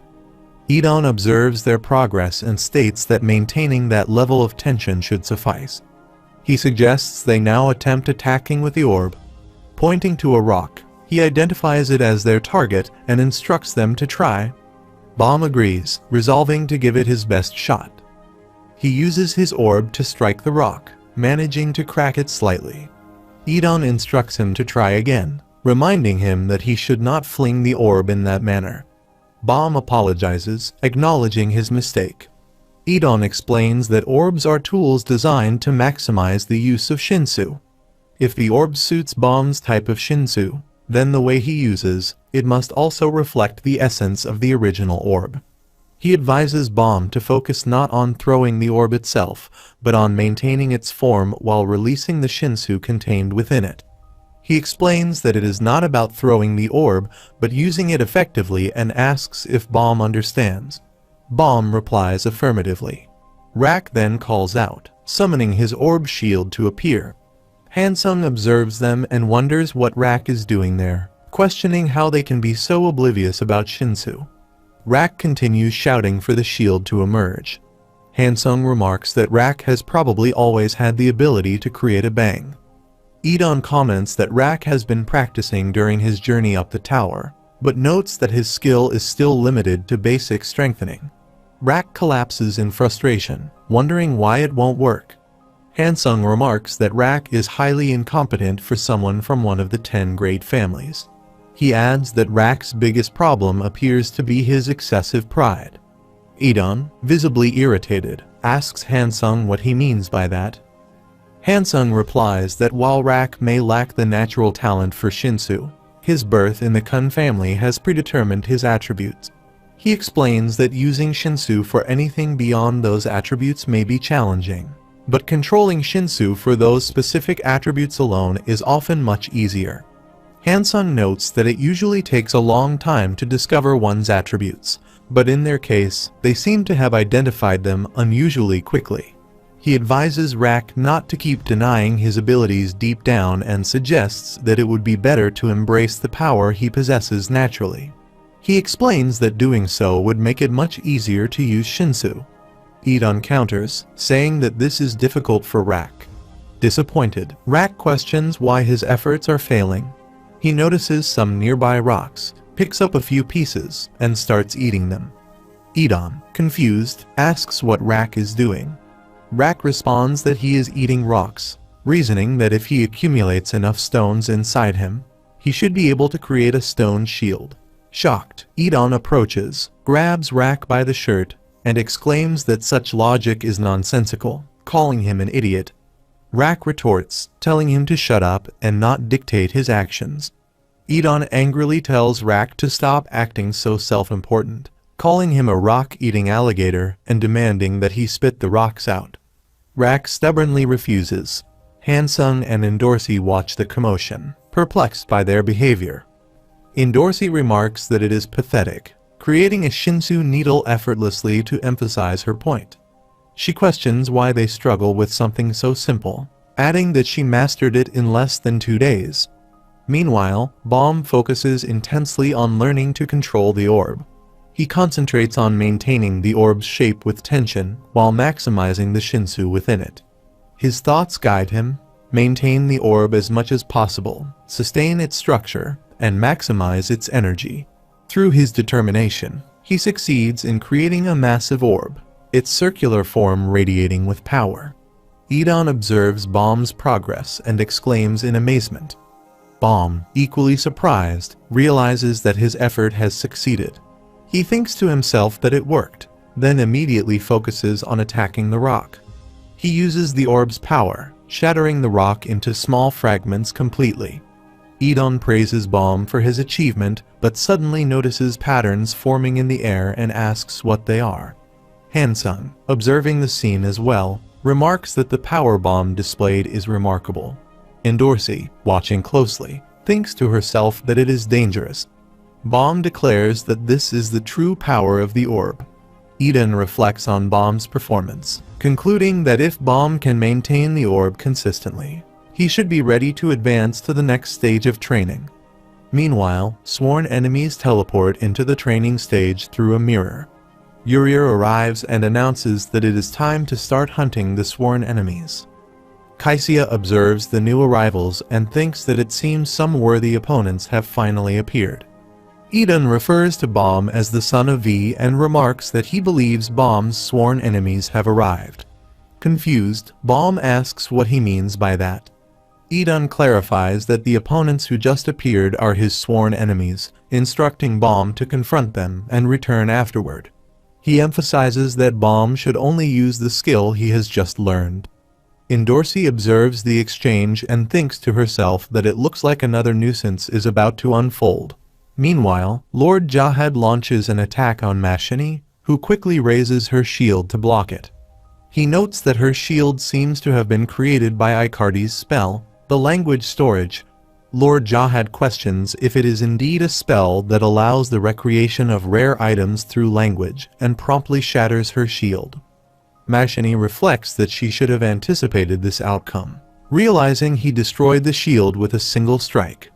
Acknowledging the gravity of the situation, she leaps toward him, knowing she only has one life to risk.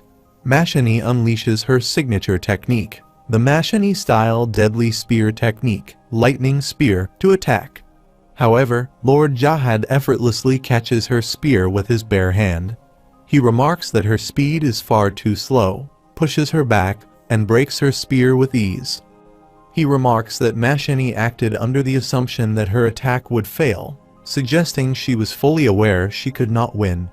He questions why she is fighting him despite knowing this. Mashini reflects on the moment when she was granted power by the king in the outside world. She admits that she often wondered what this boundless power could truly mean, and that she had always wished to wield her spear alongside him, even if just once. She explains that due to the circumstances outside, she is destined never to fight him directly. Lord Jahad surmises that she wants to challenge the data version of him here, and Mashini confirms his assumption. He laughs, calling her a fool, and asks how she feels now. She replies that she is both terrified and deeply satisfied. Taking out a Redan Shinsu pill, she consumes it, stating that it seems impossible to win even if she tries to buy time. Resolutely, she declares that she is putting everything on the line now. Lord Jahad smirks and commends her determination, telling her to bring it on. He admits to liking her spirit. Meanwhile, Hockney comments that even Jahad likely did not notice something crucial. Sachai observes that the thorny vine spell used earlier was not an attack, but a method of breaking through the cave. He urges everyone to move quickly while Mashini holds the line, and Barreau agrees. Mashini charges at Lord Jahad with full force, unleashing her Mashini-style spear technique, the transcendental skill of Great Spear of Dawn, in a desperate attempt to overcome him. Lord Jahad comments that Mashini's speed has improved this time, but it is still too late. He acknowledges that she has managed to get this far and praises her for doing well. When she stops her spear just short of his forehead, he tells her that she might consider this a compliment. He then promises to show her a rare skill. At that moment, Asensio arrives and urgently calls for her to stop. Lord Jahad uses his Jahad-style needle Lecalicus to counterattack, sending Mashini flying away. He then declares that it is their turn and refers to them as rats. Meanwhile, Urier observes Baum and his group and comments that she thinks they are over there. Baum, ready for a fight, calls them sworn enemies and launches an attack with his orb. The enemies are surprised by his skill as Baum handles Kaisia, while Kun and Rak take on Baum's sworn enemies. Barreau and Endorsi are also struck by Baum's attack and are sent flying in the process. Kun and Rak's exchange looks as they face Baum's sworn enemy, both shocked. Kun calls out, asking if this person is vile.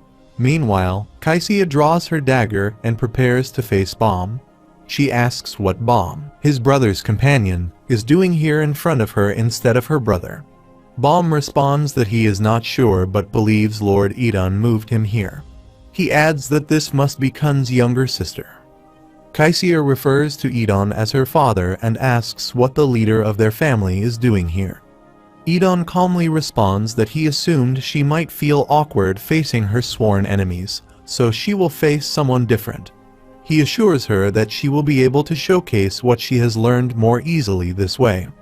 Edon adds that he won't get involved in their fight, casually eating grapes as he observes. Meanwhile, Kun watches Baum's sworn enemy and senses something unusual, noticing a trace of electricity in his voice.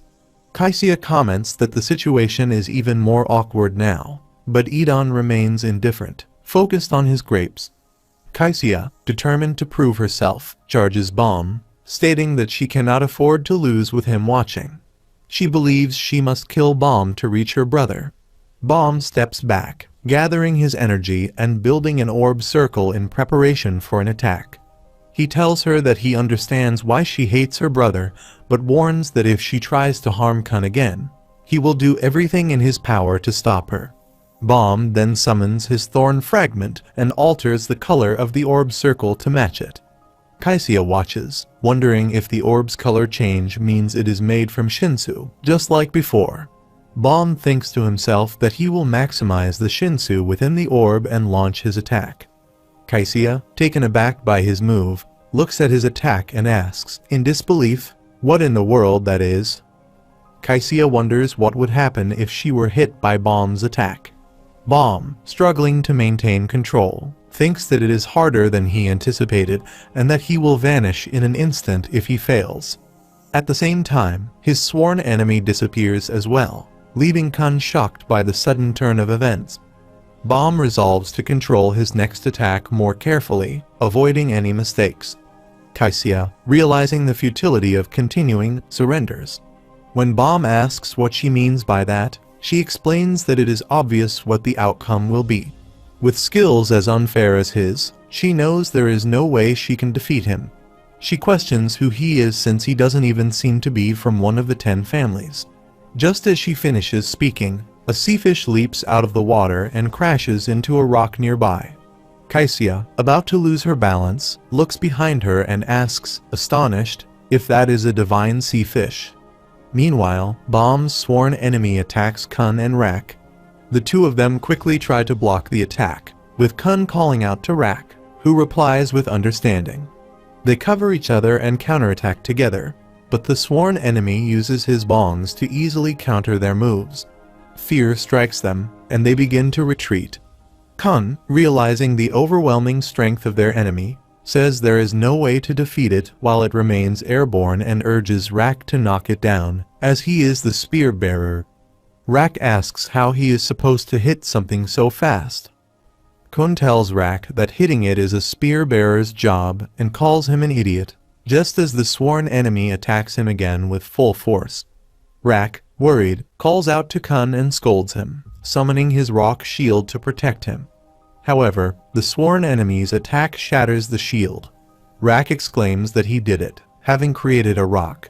Kun can't believe it, stating that after eating a rock, another one actually came out. Rak laughs and asks if Kun saw that, proudly asserting that he is different from turtles like them. Kun, unable to stop thinking about how Rak managed to do this before him, considers the situation ridiculous. The sworn enemy then charges at Rak, who quickly summons his rock shield to block the attack. At the same time, the sworn enemy attacks Kun, who blocks the strike with his lighthouse. Kun thinks in frustration that even Rak, the alligator, has accomplished something that deeply hurts his pride. He starts to think that he might be the reason Bomb is being slowed down and realizes that he is the one who is falling behind, struggling to catch up. Kun reflects on how he had always considered everything meaningless to him, but his thoughts shift as he enters a flashback. In the memory, Maria approached him and commented that he had skipped class again to be here. Kun, surprised, asks if it's her again. Maria, clearly irritated, responds by asking what he means by again and how many times she needs to say it. She reminds him that her name is Maria and that she is his older sister. Kun asks what she means by being an older sister, stating that just because they share the same father, it doesn't make her his sister. He tells her to go away and, by that logic, she must have 3,000 older sisters. She responds that she is indeed his sister and reminds him that the teacher said if she doesn't bring him back, he will fail him on this test. Kun replies that he doesn't care about such things, pointing out that even if she passes the test, many people disappear without ever becoming regulars, let alone rankers. He adds that he doesn't want to be involved in any of that, nor does he want to work hard unless he is certain of the outcome. He expresses his disdain for struggling to get stronger just to survive, calling it pathetic. At that moment, he catches a fish on his fishing rod and exclaims that it's a nice, big one. She sits with him and says she doesn't think of it that way. Kun, not wanting to be interrupted, tells her this is his first catch in ages. She then says that struggling to survive is truly beautiful. Kun asks what she means by that, to which she responds that it's okay for people to become obsessed with life as it helps them find themselves. The fish jumps back into the water, and Kun grows angry, accusing her of causing him to lose it. He asks her if it's still beautiful. He snaps out of his thoughts and blocks his sworn enemy's attack, recalling what Maria had said about how he still hasn't found something worth struggling for. She had told him that he needed to struggle in order to discover that something, and perhaps she had now found it herself. He also remembers Hansung's words, suggesting that he accepts the power handed down to him by his family, but still, he desires something that truly reflects himself. As Kun emerges from his thoughts, he places his hand on his lighthouse and draws his spear. He considers that it may be impossible to create an ice spear at this moment, but if he were to infuse it with the ice shinsu that the dwarf had given him, it could work. He realizes that he doesn't want to face a struggle without any hope. What he truly needs is conviction, and he decides to freeze everything continuously, thinking that this is definitely his spear. As he focuses, his spear begins to transform into an ice spear. Idun watches this and thinks to himself that Kun has awakened his abilities. Kun, now cold from the transformation, says they should hurry and end this. Rak mutters in disbelief, wondering how that turtle managed to achieve it before him. Rak asks Kun how he managed to create that spear, to which Kun laughs and replies that if Rak had seen that, a human would never lose to an alligator like him, laughing loudly at Rak. Rak, frustrated, vows to eat more rocks and make his own rock shield, hastily beginning to consume more rocks. Meanwhile, a sea fish is about to attack Kaisia. She looks at it and wonders who the hell is foolish enough to consider a monster like that their sworn enemy. Bomb calls out to her to watch out and uses his orb to rapidly fire a Shinsu cannon at the sea fish to protect her.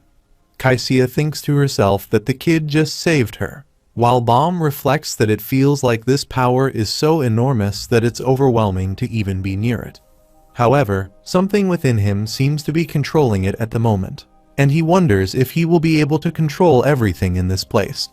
Bomb moves closer to the sea fish and uses his orb's spatial control to attack it, telling it to stop whatever it is doing.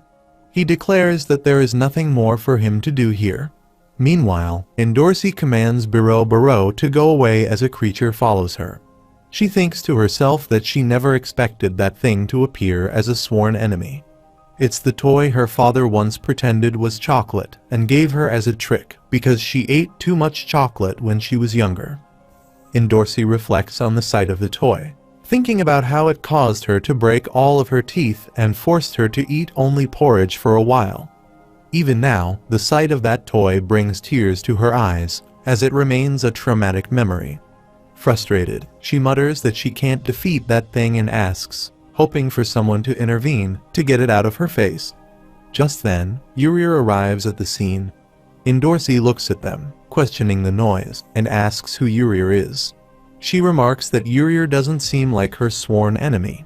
Endorsi responds, stating that her sworn enemy is currently in her pocket. Urier introduces herself as Fonsecal Urier from the Fonsecal family. As soon as she speaks, Fonsecal appears and attacks her, explaining that she came over because it seemed like someone would keep her awake tonight. Endorsi, surprised, asks if Fonsecal is claiming to be her sworn enemy. Fonsecal confirms, saying it's a family matter and she should leave it to her. Endorsi comments on how strange it is that her family keeps causing disturbances. Urier unleashes a wind attack towards Endorsi, but Fonsecal steps in to try to block the attack. Urier remarks that Fonsecal is here as her sworn enemy and observes that it seems she is still clinging to the past, trying to make their dream come true. Endorsi, uninterested, responds that she doesn't want to hear any of that and attacks again. Meanwhile, Bomb's sworn enemy charges at Kun, who plants his ice spear firmly into the ground. The impact shatters the ground beneath them, causing the sworn enemy to lose balance and fall. Kun remarks that he should have expected this, noting that the enemy cannot use the thorn because he is a fake. He admits that defeating him with brute force will be challenging but muses that, at the very least, it could be entertaining. As Kun observes, he realizes the sworn enemy has already fallen. The sworn enemy quickly leaps onto a Shinsu shield to regain footing. Kun, however, summons his lighthouse to trap him and declares that he has cornered him from above. Pointing his spear with precision, Kun throws it, creating an ice barrier that encases the enemy. He smirked, noting that the enemy was now trapped from all sides, and commented that his skill resembled that of an ice skating rink. With a confident tone, he challenges the fake, inviting him to dance. From a distance, Edon watches and thinks to himself that the kid possesses remarkable talent. Meanwhile, Rak, glaring at Kun with frustration, grumbles about the damn blue turtle, lamenting how Kun managed to create a spear before him. Determined to catch up, Rak continues devouring rocks with vigor. On another front, Asensio rushes to check on Mashini, who has fallen to the ground. Concerned, he asks if she is all right. Lord Jahad, observing from above, contemplates their movements, estimating there are 5 individuals passing through beneath him.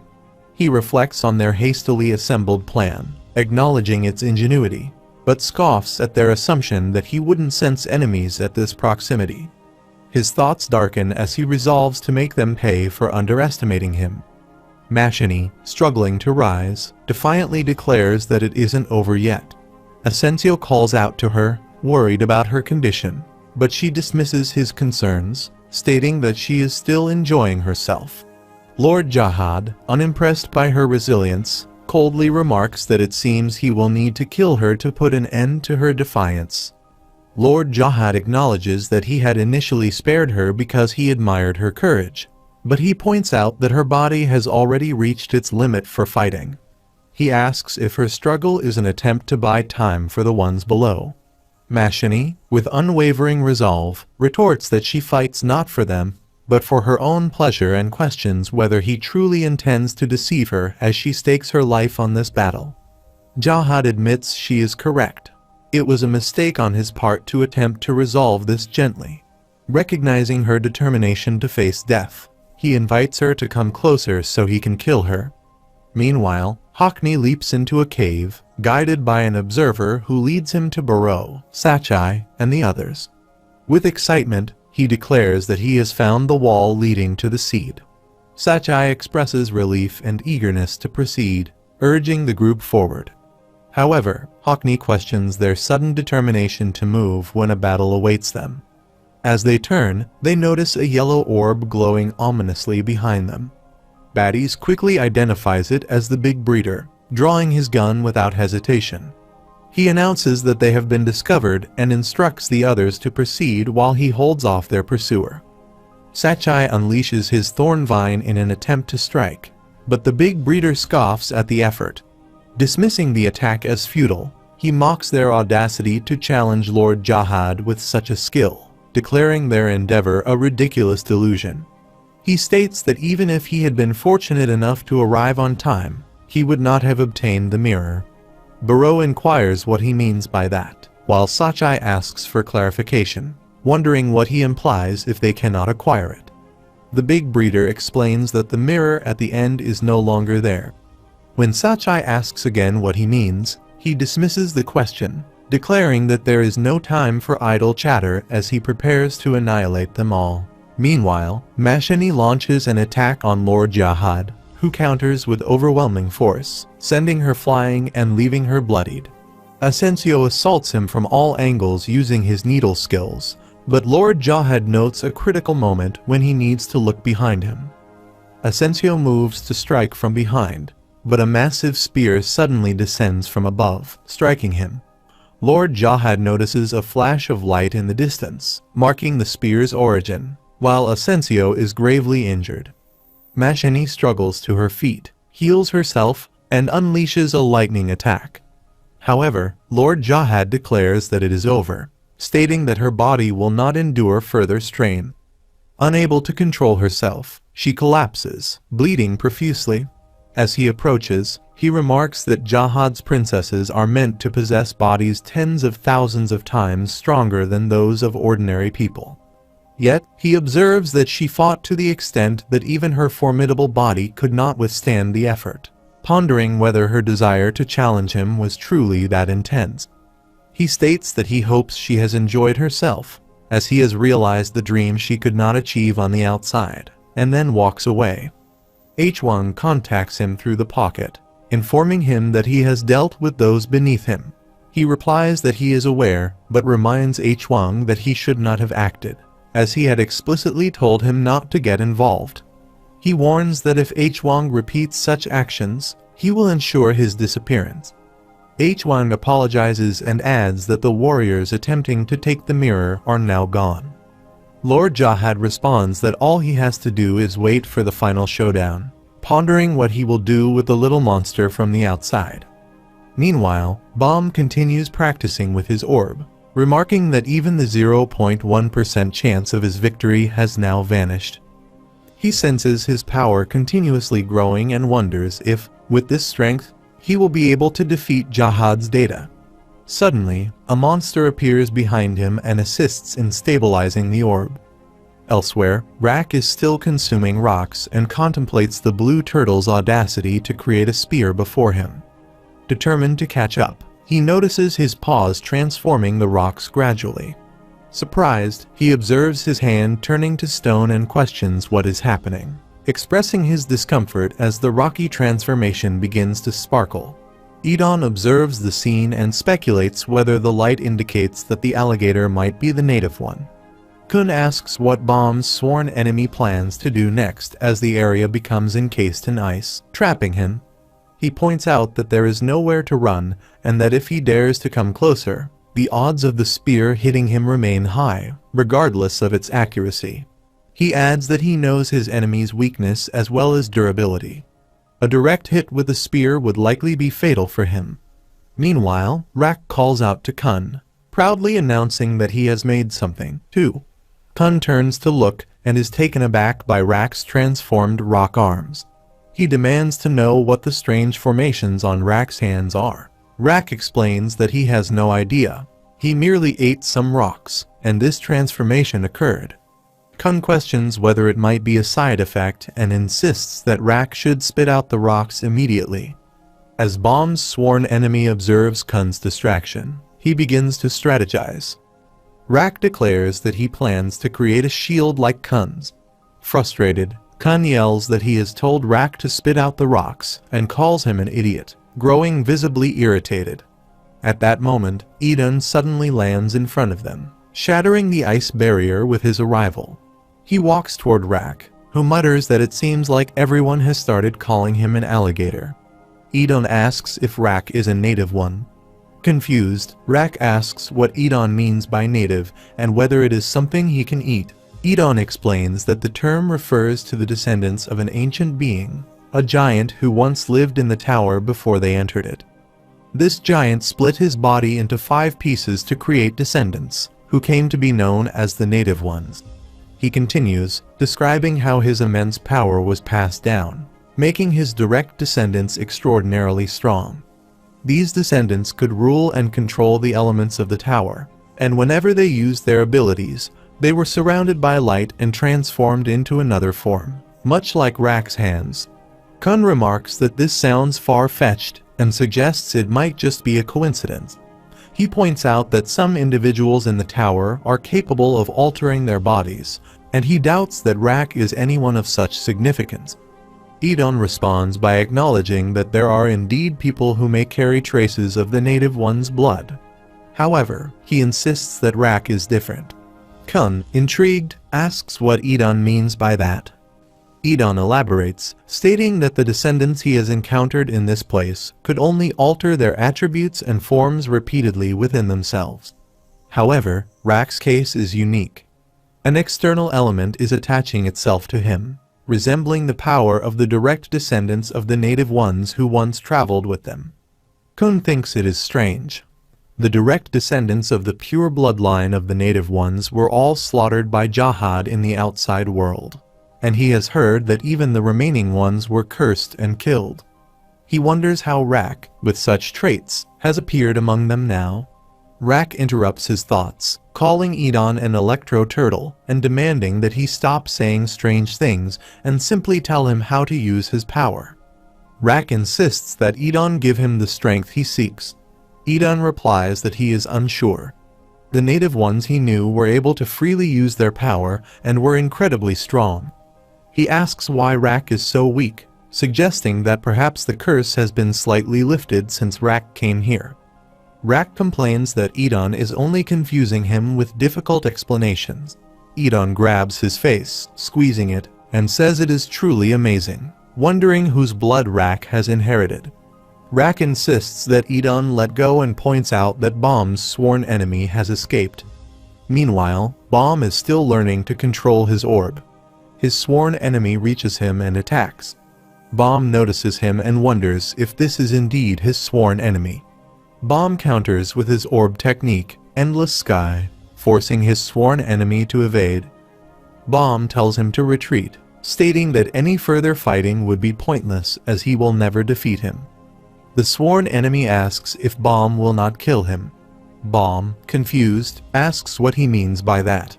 The sworn enemy explains that a sworn enemy is someone whom one fears deeply in their heart, someone they summon themselves. He then demands to know why Bomb will not kill him. He states that it would be better to fight and kill him, as that is the reason he summoned him as his sworn enemy. Kun and Rak arrive on the scene, and Kun asks whether it is natural for Balm to want to kill him as the sworn enemy looks back at them. Kun attacks with his ice spear, but the sworn enemy quickly evades the strike. Kun remarks that neither Balm nor they enjoy seeing Balm like this. Balm is not acting this way because he wants to. He is a fake, a slayer candidate created by Fug, shaped to their will. He is different from the real Balm in appearance, power, and behavior. Kun tells the sworn enemy to just leave them, stating that he is nothing more than a troublesome ghost. The sworn enemy grows angry and tells them to shut up, charging toward Kun and Rak. Rak blocks the attack with his rock arms. He declares that he will not disappear. He reminds that he has fought alone to protect them all, and that he cannot understand how lonely and difficult it was for him and Fug. He then says that now he wants him to disappear simply because he does not like having him around, calling it a joke. He adds that he has sacrificed himself for him, and the bond they share from the past will never fade. Balm appears behind the sworn enemy and declares that it is enough. He is not simply a copy of himself. He is not the ordinary version of him, but the version of himself from when he was alone in Fug, lonely. Balm says that the sworn enemy he truly feared was the one who became a lonely version of himself and grabbed his hand. He adds that this is the lonely version of himself that he has always been afraid of, and it is the embodiment of that fear. He asks if that is not correct and then tells the sworn enemy to return to the place where he belongs. As Balm reflects, he thinks that perhaps the one who had always been by his side when he was lonely was, in fact, himself. He admits that, to be honest, he has always been afraid of his own loneliness, but never once did he think he should be left alone. He then says they should stay together, teleporting the sworn enemy into his thorn. Balm contemplates how he had been waiting for someone on his own. The loneliness he faced after making his first friend was far more painful than the loneliness he had known before. But each time, the person who told him that someone would come for him and not to lose himself was always himself. Rak, observing, asks if Balm is disappearing when a flash appears and they notice sparkling stars in the distance. Balm reflects that the more he desired someone, the lonelier he became. He realizes how foolish he is. Meanwhile, Idun stands at a distance, watching them. He wonders if the orb just absorbed the sworn enemy, and thinks he has just witnessed a rare sight. At the hidden stage in the glitch room, H-Wang arrives to meet Data Mazino. He announces that he is here, and Mazino looks over his shoulder, asking if H-Wang is ready, noting some errors showing up in his system. Data Mazino states that, for now, he has managed to retrieve the mirror fragment. H-Wang responds that a few variables have arisen, but they are being addressed. By variables, he seems to refer to the boy from the outside. Mazino expresses disbelief that an ordinary regular is fighting Jahad's Data and remarks that he would like to see what kind of person this boy is as well. H-Wang replies that such a notion is absurd and emphasizes that he currently has data that is not even meant to exist in this place. He adds that he is not permitted to move until the preparations are complete. Mazino concedes that he will contain his curiosity for now. He notes that the boy is still just a child, and even if he left this place, he would not yet be able to face Jahad. H-Wang advises waiting until the preparations are finalized, assuring Mazino that he will return soon. Mazino agrees, and H-Wang remarks that he has been eager to escape this confinement, tired of playing meaningless games. Finally, he notes that something exciting seems to be on the horizon, enough to invigorate him. H-Wang exits and walks toward Yura, who is waiting for him outside. Meanwhile, Balm informs Kun that he has successfully created an ice spear. Kun replied that the process was easier than he had anticipated. Balm acknowledges this and expresses confidence in Kun's ability. Rak chimes in, announcing that he, too, has created something. Balm notices that his hands have turned to stone and wonders if he should go to the hospital. Rak, hearing this, questions what he means. He laughs and mocks Balm, asking if he is sick and whether that is why he is wearing a cast. Rak, irritated, tells him to be quiet or face consequences. Bomb then inquires how he can get rid of the cast, but Rak dismisses the question, stating that he doesn't know. Edon observes the situation and remarks that it seems things have mostly been resolved there as well. Meanwhile, Fonseca defeats her sworn enemy, Urier. Dorsey, watching her, expresses surprise and questions whether she has always been that strong. Fonseca responds, explaining that she is walking the path he had envisioned for her, and that she has even discovered the key to unlocking the door to her dreams. Urier asks what she means, to which Fonseca replies that the boy will serve as the key to open the door to his dreams. Bomb notices Fonseca and wonders why she is staring at him. He also realizes that the cast on his hands has vanished, disappearing just as he thought it should. He reflects that it's a pity. It would have been interesting if it had lasted forever. Fonseca, addressing her sworn enemy, demands that she stop interfering and disappear. Although she admits to absolutely despising him, she concedes that, at the very least, she is living the way he wants her to. She then launches another attack on her sworn enemy, completely eliminating her. Biro witnesses this and questions whether Fonseca has lost her mind. Dorsey, observing the scene, thinks she is not entirely sure of what just happened, but concludes that, for now, it seems only she remains.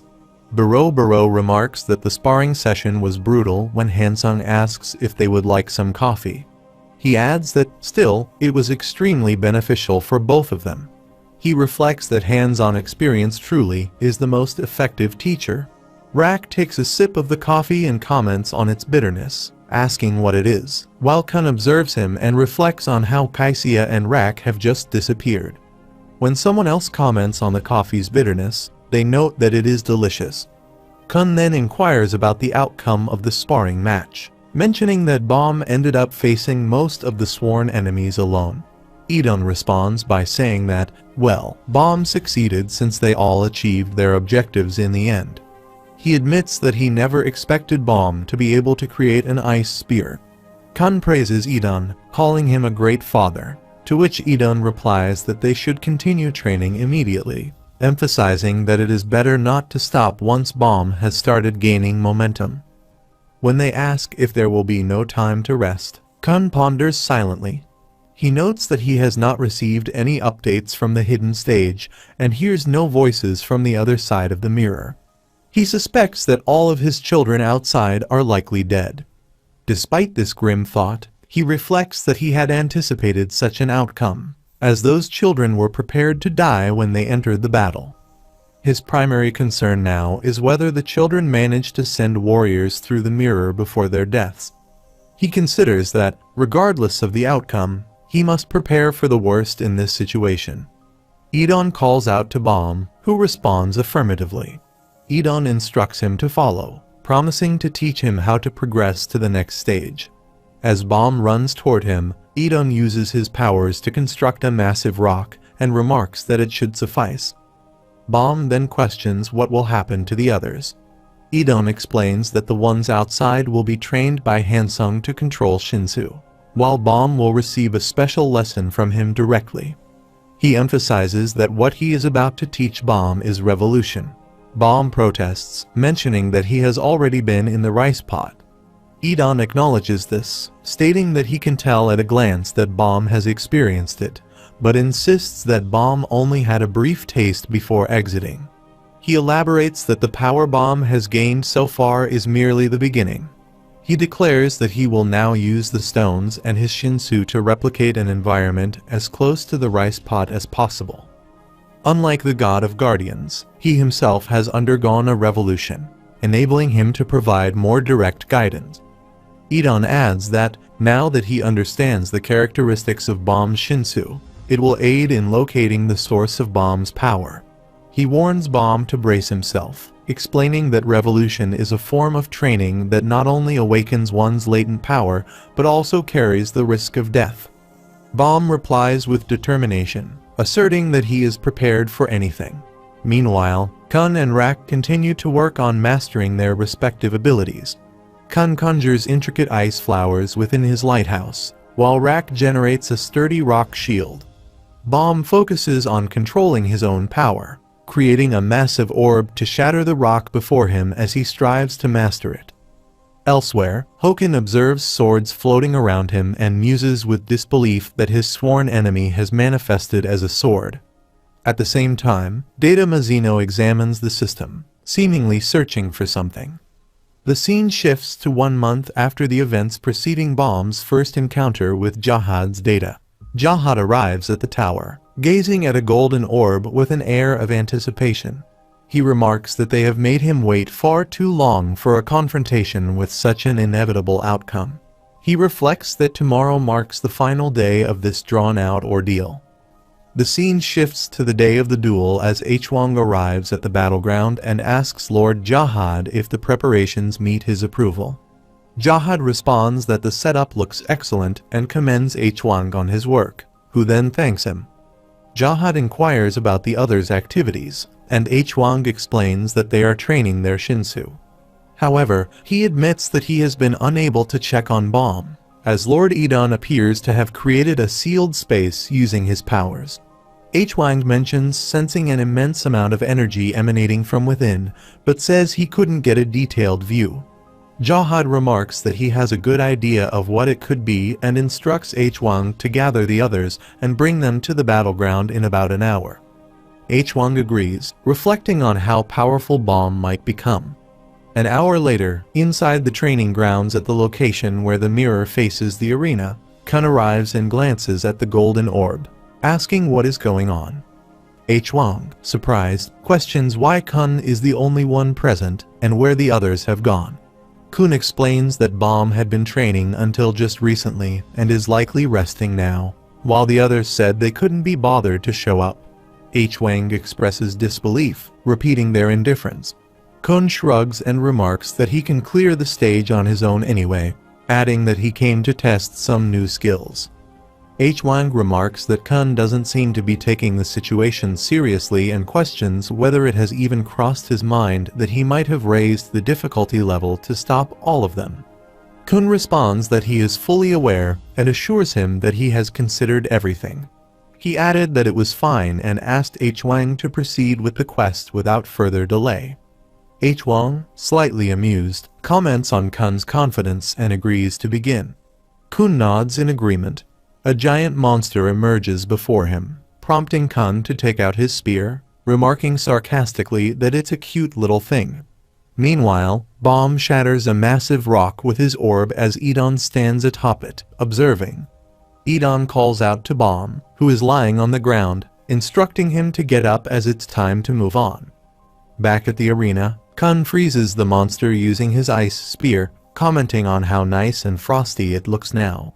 He humorously adds that he almost feels bad about having to smash it.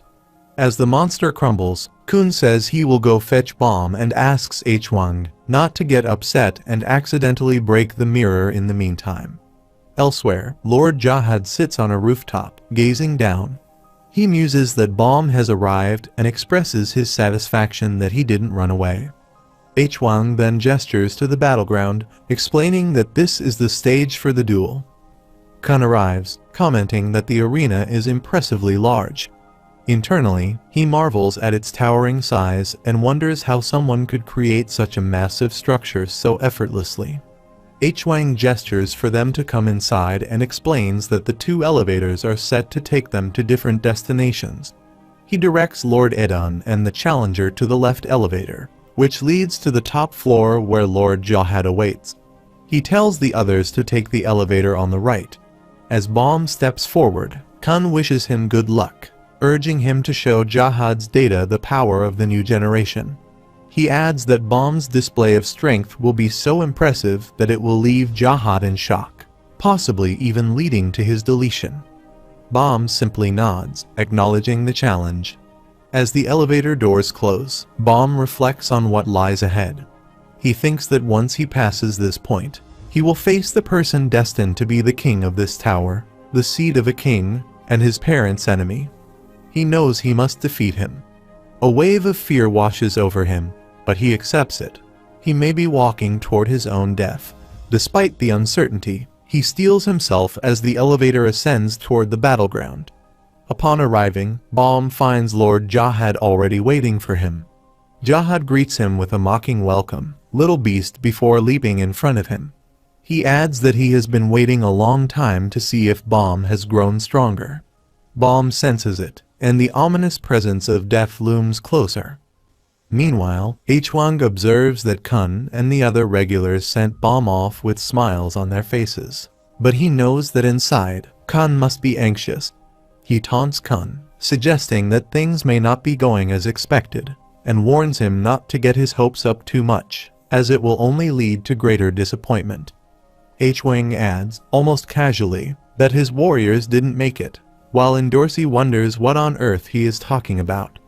Hansung, on the other hand, deduces that they must have failed to bring the mirror here.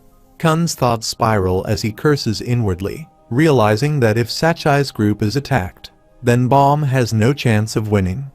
Hwang then mentions that he prepared a little event for Balm in case he might get bored while waiting. When Kun asks what he means by an event, Hwang explains that the prizes are quite decent, and they were thrilled when he suggested it. Just as Kun begins to question why they must go through with it, the elevator doors open, and a spear emerges, accompanied by a powerful wave of force. The group quickly moves to the side to avoid it. Hoken comments that it's too bad, as he had hoped one of them would get hit. Kun, recognizing the voice, murmurs that it's White and then realizes Hoken is also present. Hoken greets him, saying it's been a long time, while Kun's gaze shifts to Icarus, feeling the tension rise. Meanwhile, Jahad asks Balm if he likes the place set up for the duel. Balm responds that it's great and spacious. Jahad, pleased, says that he knows it's great because he designed it himself. He then points toward the arena, mentioning that it was made to be impressive. Balm remarks that it has even gotten bigger. Edon, observing the vastness of the arena, asks if this isn't a bit excessive. Jahad calmly replies that this is exactly how the arena is supposed to look. He adds that it would feel pointless to have a simple duel here, so he decided to go all out. He explains that each of the circles, including the center of the arena, contains one core, and the objective is to destroy at least 3 of them to win. He adds that if Balm loses, he must reveal his true identity before he dies. Jahad also informs Balm that falling off the arena or flying beyond the 3rd ring will be considered running away and will result in an immediate loss. He smirked, asking Balm if he thought these conditions were favorable for him. Edon interjects, sarcastically suggesting that Jahad didn't put much effort into the setup, stating that it's all a fake display just to make things more interesting. Jahad laughs and agrees, saying that he just fought someone recently who gave him the most enjoyment he'd had in ages, so his expectations have risen a bit. He then asks if they are ready to start the duel. Edon wonders how much he will be able to do when Jahad says that he has definitely changed, noting that the amateurish feeling Edon had when they first met has diminished. Jahad asks if he is no longer afraid of him, but Balm thinks that he is still afraid. He feels tension, as though he might be killed at any moment, and he is so anxious that he wants to run away screaming like before. However, he realizes that he must overcome this fear, because the data before him represents the past of someone who could potentially become his sworn enemy one day. Jahad acknowledges his progress, saying that it is surprising how much he has grown in such a short time, and now it is time to test whether that spirit is the only thing that has changed. He then prepares to launch a Shinsu attack on him. Balm quickly jumps onto his Shinsu shield to escape the attack, thinking about how an ordinary attack can possess such destructive power. He realizes there are 4 cores and understands that he must avoid a head-on confrontation from the outset. Jahad questions whether Balm intends to avoid facing him directly, and then decides to give him a break. Balm begins a countdown as Jahad charges towards him to attack. Balm blocks Jahad's attack with his thorn as Jahad moves forward to punch him. Balm escapes the attack just as Jahad thinks that if Balm dodged it, he has truly changed. Jahad then asks if they will step up the pace a bit.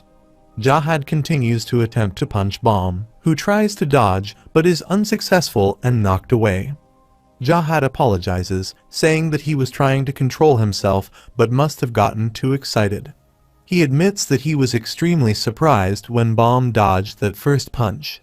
He adds that he can't believe Bomb has grown so fast and speculates that Bomb must have experienced a revelation with Edon's help. Jahad also notes that Bomb must have gone inside himself with the help of a guardian on the train. Jahad explains that it was within himself that Bomb discovered he possesses the destiny of a king, whether he likes it or not. He continues, saying that Bomb has realized he will reach the peak of the tower and rule over everyone.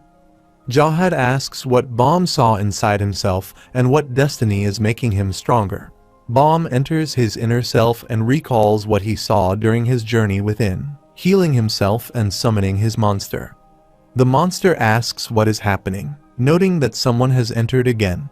Bomb is shocked and asks what the monster is doing there, questioning if it is his sworn enemy. He wonders why his sworn enemy is in this place, while the monster responds that it would like to ask him the same thing. The monster asks why Bomb keeps shoving things into this space. First, that red figure suddenly appeared, then the massive thorn wrapped in bandages, and he wondered if Bomb was like a blue whale or something. Bomb apologizes, explaining that a lot of things have happened recently, to which the monster responds that seeing Bomb come all the way inside must mean he has met another super strong opponent and needs strength. Bomb confirms this, saying that he thinks he needs enough power to rule the world. The monster observes that Bomb has grown tougher, noting that he used to say he didn't need anything like that. Bomb explains that he will never defeat this opponent unless he gains such power. The monster agrees, saying it must be a really strong person. Bomb confirms, saying that this opponent is completely different from any enemies he has encountered so far. He explains that this person is the data of someone who will become the king of the tower, the enemy of his parents, and the young data of his sworn enemy, whom he will have to face even if he returns to Fug. Bomb adds that everyone is telling him to kill this person, regardless of his own desires. Everything around him is pushing him to hate and fight, but he wonders what he truly is. He asks if he is just a person born to avenge someone else, or to fulfill another's long-awaited wish. The more he learns about himself, the more his own existence feels faint, like the bubbles floating in the water. Bomb reflects that it feels as though he was created for someone else's desires, destined to disappear once that goal is achieved. He wonders what he truly is. He then exits his inner self, gathering all his power to create a strong orb attack to defeat Jahad. The force of his attack destroys the surroundings as it collides with Jahad's attack, blocking it. Jahad remarks that the orb must be what Bomb's Shinsu looks like, noting that only those born with exceptional tension can create such a thing. He adds that it won't be easy to stop his Shinsu, especially with a shape Bomb has just recently discovered. Jahad observes that Bomb is barely holding on, but if he grows stronger, he could become a threat. He decides that he must crush Bomb here, and creates a Shinsu circle to attack him, sending it toward Bomb. Jahad comments that the first core must be located there, as his attack breaks through barriers, destroys the ground, and injures Bomb. Bomb lies on the ground within his orb's circle, breathing heavily.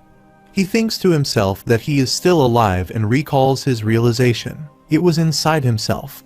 His sworn enemy's voice echoes, telling him that he is simply himself, asking why he keeps waiting for someone else and relying on others to define him. His sworn enemy reminds him that he is who he is, whether alone or with others, and warns him not to trick himself into thinking someone else will define him. Bomb snaps out of his thoughts and affirms that he is who he is. He gathers his resolve, attempting to get back on his feet and preparing for another attack. Meanwhile, Kun notices Hoken and Icarus with the traveler and asks Icarus what she is doing with them. They also spot Data Mazino, who tells them to take it easy as they will need to work together now. Kun looks at Mazino, recognizing him, and thinks that he has gotten smaller. Mazino informs them that they must go and destroy the scale that shows the past. Kun asks what Data Mazino means by that, inquiring if they are really going to destroy the scale. Data Mazino confirms, saying that's exactly what will happen.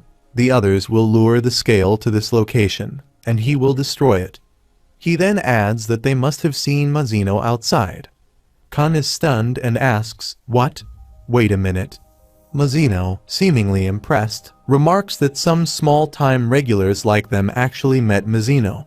Hansung leans in and whispers to Kun, asking if that guy is truly Yurek Mazino. Kun confirms, saying, "Yeah, that's him. They've met him before." Hansung, still surprised, comments that he thought Mazino would look like a real pervert, but he seems surprisingly different from the rumors. Hwang interrupts, stating that the figure they see is not Mazino, but rather the data of his sworn enemy that Mazino left behind. However, this data is unstable because it was not completely copied. Dorsey, confused, asks what Hwang means by that. Hwang explained that Mazino was a significant figure, and there were no issues until he arrived. The system they refer to as the hidden floor was artificial, and Mazino had left behind another mirror image, which had been tasked with controlling this hidden space. However, Mazino had never once questioned his own existence within it. Hwang continues, explaining that in this place, which never changes, his role was to send heroes who occasionally came here on predetermined quests. He was also tasked with managing this unchanging space. However, everything began to change when Mazino arrived. Hwang notes that when Mazino first came here, he was so powerful that even Hwang felt nervous. Despite this, Mazino wasn't very interested in the virtual world, so he agreed not to cause any major problems as long as he could clear the hidden stage. Hwang recounts that Mazino was allowed to clear the stage and made it all the way to the final stage without causing any issues. However, a problem arose when Mazino attempted to save his clear data. Hwang explains that Mazino became furious upon discovering that his clear data would remain unstable.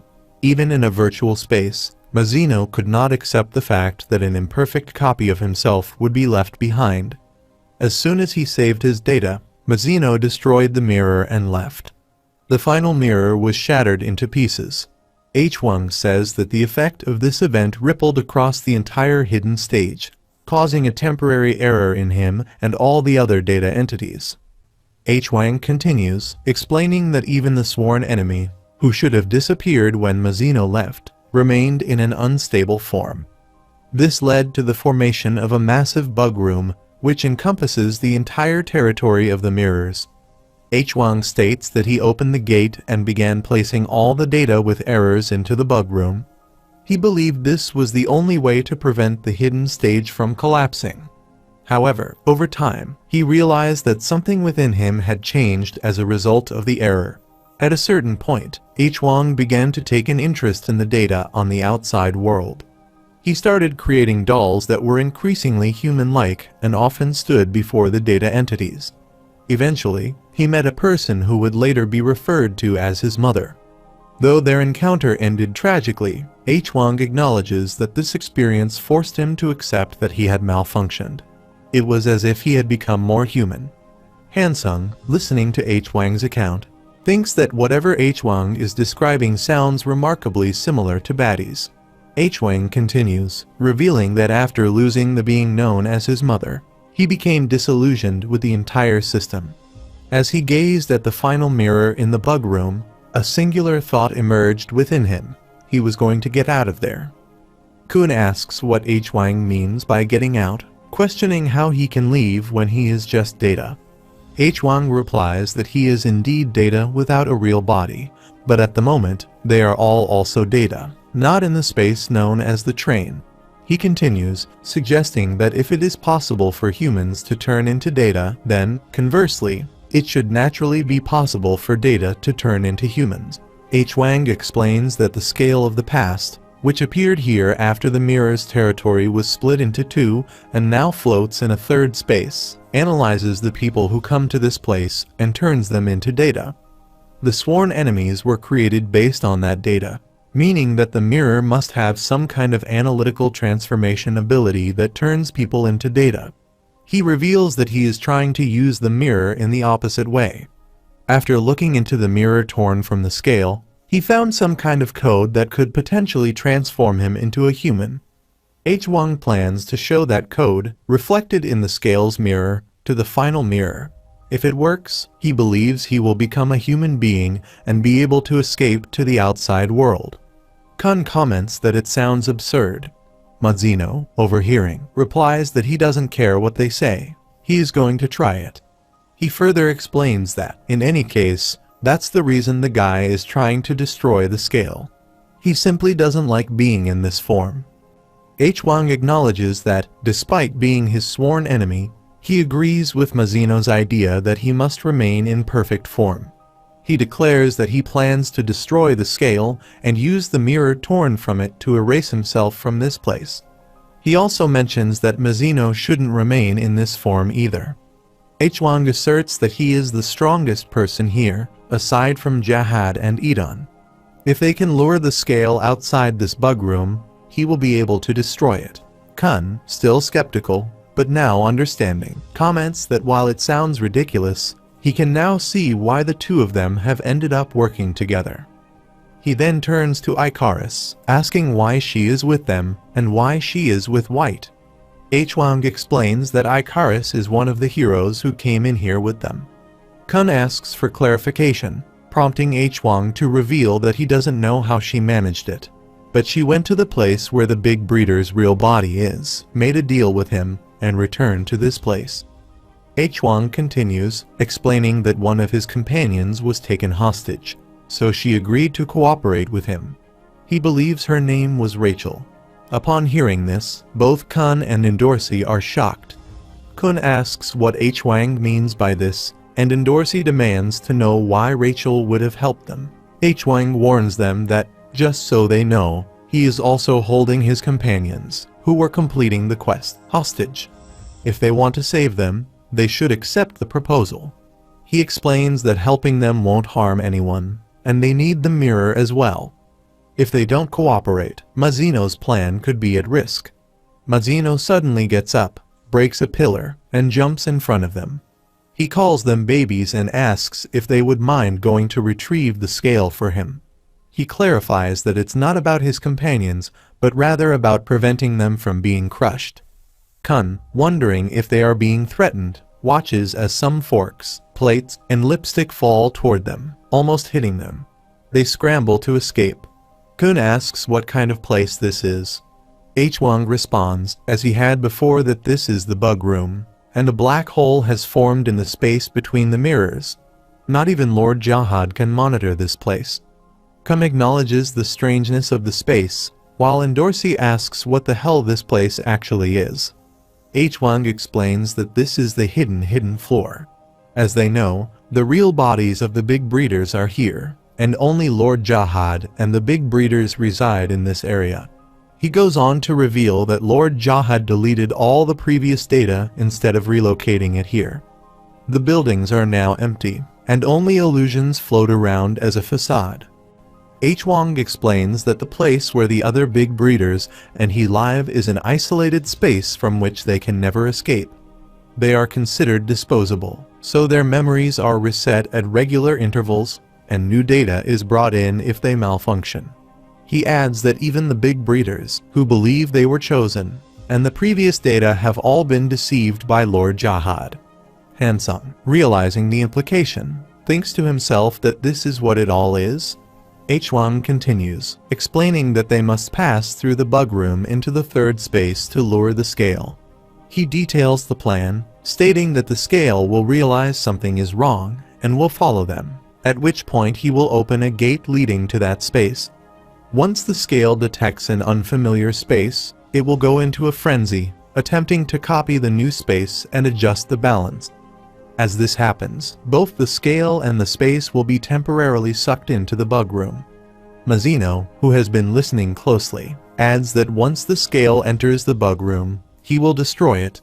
Wang concludes that if everything goes according to plan, he will place a piece of the mirror at the end, which will accomplish the goals of both him and his sworn enemy. This will also allow them to escape with Kun and the others.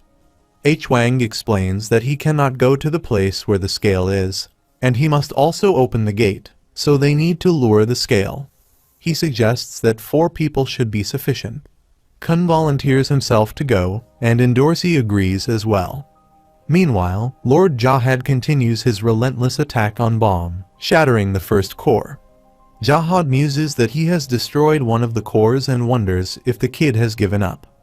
There is no response from Bomb as Jahad prepares for another move. Suddenly, Bomb counters with a powerful burst of Shinsu aimed directly at Jahad. Jahad swiftly evades the oncoming attack and thinks to himself, marveling at Bomb's ability to control such powerful Shinsu from an unseen location. Jahad responds with another surge of his own power, while Bomb counters again. They continue to clash as Bomb activates the first thorn fragment, utilizing his Shinsu orb. Jahad nods, realizing that they are truly starting now. Jahad observes an orb containing a Shinsu black hole sphere, something he has never encountered before, and remarks that the situation is becoming interesting. He urges him to proceed and demonstrate his true power.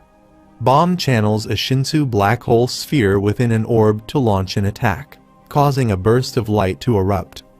From a distance, Idon, seated on a wall, witnesses the scene and reflects on the significance of fighting Jahad's data in a Shinsu battle, considering it a remarkable accomplishment within such a short span of time.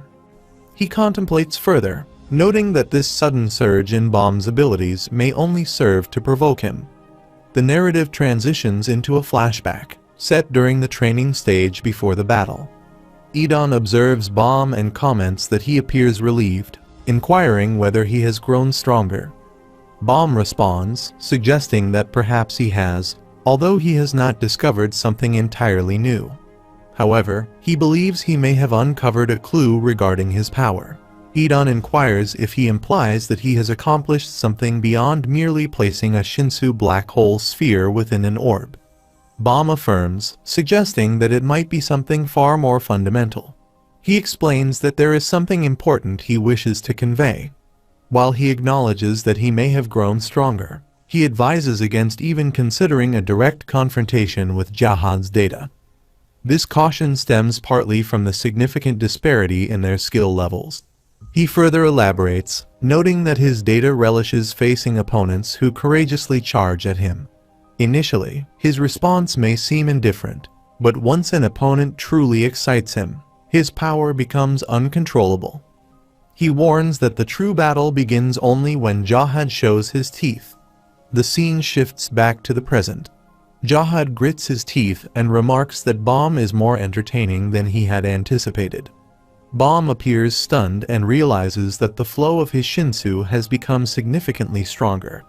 He utilizes the Jahad-style Shinsu control Golden Bomb to launch an attack, while Jahad leaps high into the air and comments that if he merely curls up like that, he will miss the next part. Bomb notices him preparing to punch him, swiftly evades, and counters with the Jahad-style lethal move, Rampage. Jahad is momentarily taken aback when he sees Bomb move a large rock between them as he attempts to strike. He observes that Bomb has compressed the rubble of the smashed building using the power of the orb to defend against the attack. He laughs, expressing surprise at the rising tension, and questions how he plans to block him if the rock gets destroyed. He then punches with immense force, shattering the rock.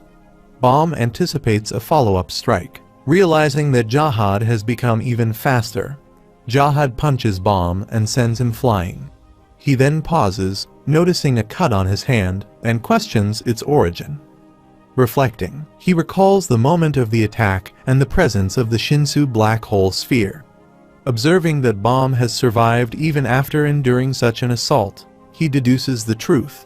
He remarks that as his attack approached, he scattered the orb into the air, creating a temporary barrier between his fist and himself. He acknowledges this as highly impressive, noting that his ability to break up the orb in a situation demanding instantaneous decision-making cannot be attributed to mere coincidence. He concludes that this is not solely a result of rigorous training, but must be an instinctive response. Meanwhile, on the hidden floor in the third space, Kun questions Rak about why he has accompanied them, pointing out that he still cannot use Shinsu properly. Rak responds defiantly, asking if Kun has an issue with it and asserting that he will prove to be far more useful than him. Icarus intervenes, urging them to stop shouting and focus on the task at hand. She reminds them that they did not come here for the two of them to argue and adds that if Rak insists on fighting, he should return to the bug room. She warns that the moment he looks into the mirror on the scale, he will be killed instantly. Meanwhile, Jahad attempts to punch Bomb, who blocks the attack with his arm, thinking he can withstand it. Jahad punches him again, sending him flying, and remarks with amazement that he has managed to defend himself once more. He observes that as his power increases, so does his defensive capability. He notes that he also seems exceptionally fortunate, as cores are present everywhere he falls, though he recalls smashing the first one. He proposes that they escalate the level of their battle, stating that this time, the increase will be more drastic. He wonders how long he will be able to keep up with him. He admits that he is only now beginning to feel hopeful about Bomb, the version of him that has not been defined by others. The scene shifts to a flashback as Bomb reflects that he has never truly considered the question of his identity. He admits that he has always relied on others to define who he is, even though the answer has always been within himself. Each time he met someone, he sought to uncover his past, yearning to understand why he had been born and where he was meant to go. He recalls that when he first tried to discover his power, he became so consumed by the fragmented pieces of himself that he failed to recognize his true essence. He realizes that the longer he remained distracted, the further he drifted from his real self, even though it was always present. The scene transitions back to the present, and Jahad uses his power to form a magical circle. He warns him that if he continues to lose focus, he will also lose this opportunity. Bomb resolves that it is time to confront this situation properly, without fear or rage. He acknowledges that what he faces is merely an illusion created by a version of himself that is not truly him. Black Shinsu spreads around him as he focuses. He notices a change in his Shinsu and wonders what it signifies.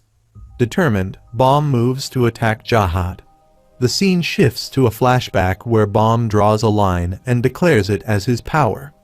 Though it may appear small and insignificant, he recognizes it as something he created on his own. He reflects on why he strayed so far despite understanding this truth, concluding that he was likely searching for a grand answer. However, he now realizes that the only proof of himself lies in what he leaves behind. This, he affirms, is who he truly is. The scene returns to the present as Bomb prepares to attack Jahad.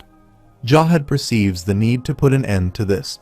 He counters with a 25th Night style extreme and the black-winged butterfly attack, throwing Bomb away. He declares that from this moment, he will fight as himself.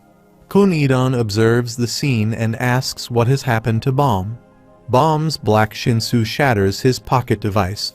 Jahad grits his teeth in anger, finding the situation amusing. Kun Idon notices Jahad preparing to draw a sword and realizes, with alarm, that the fool has unsheathed Lycalicus, the needle Jahad received upon passing the test of the head pupil in the workshop.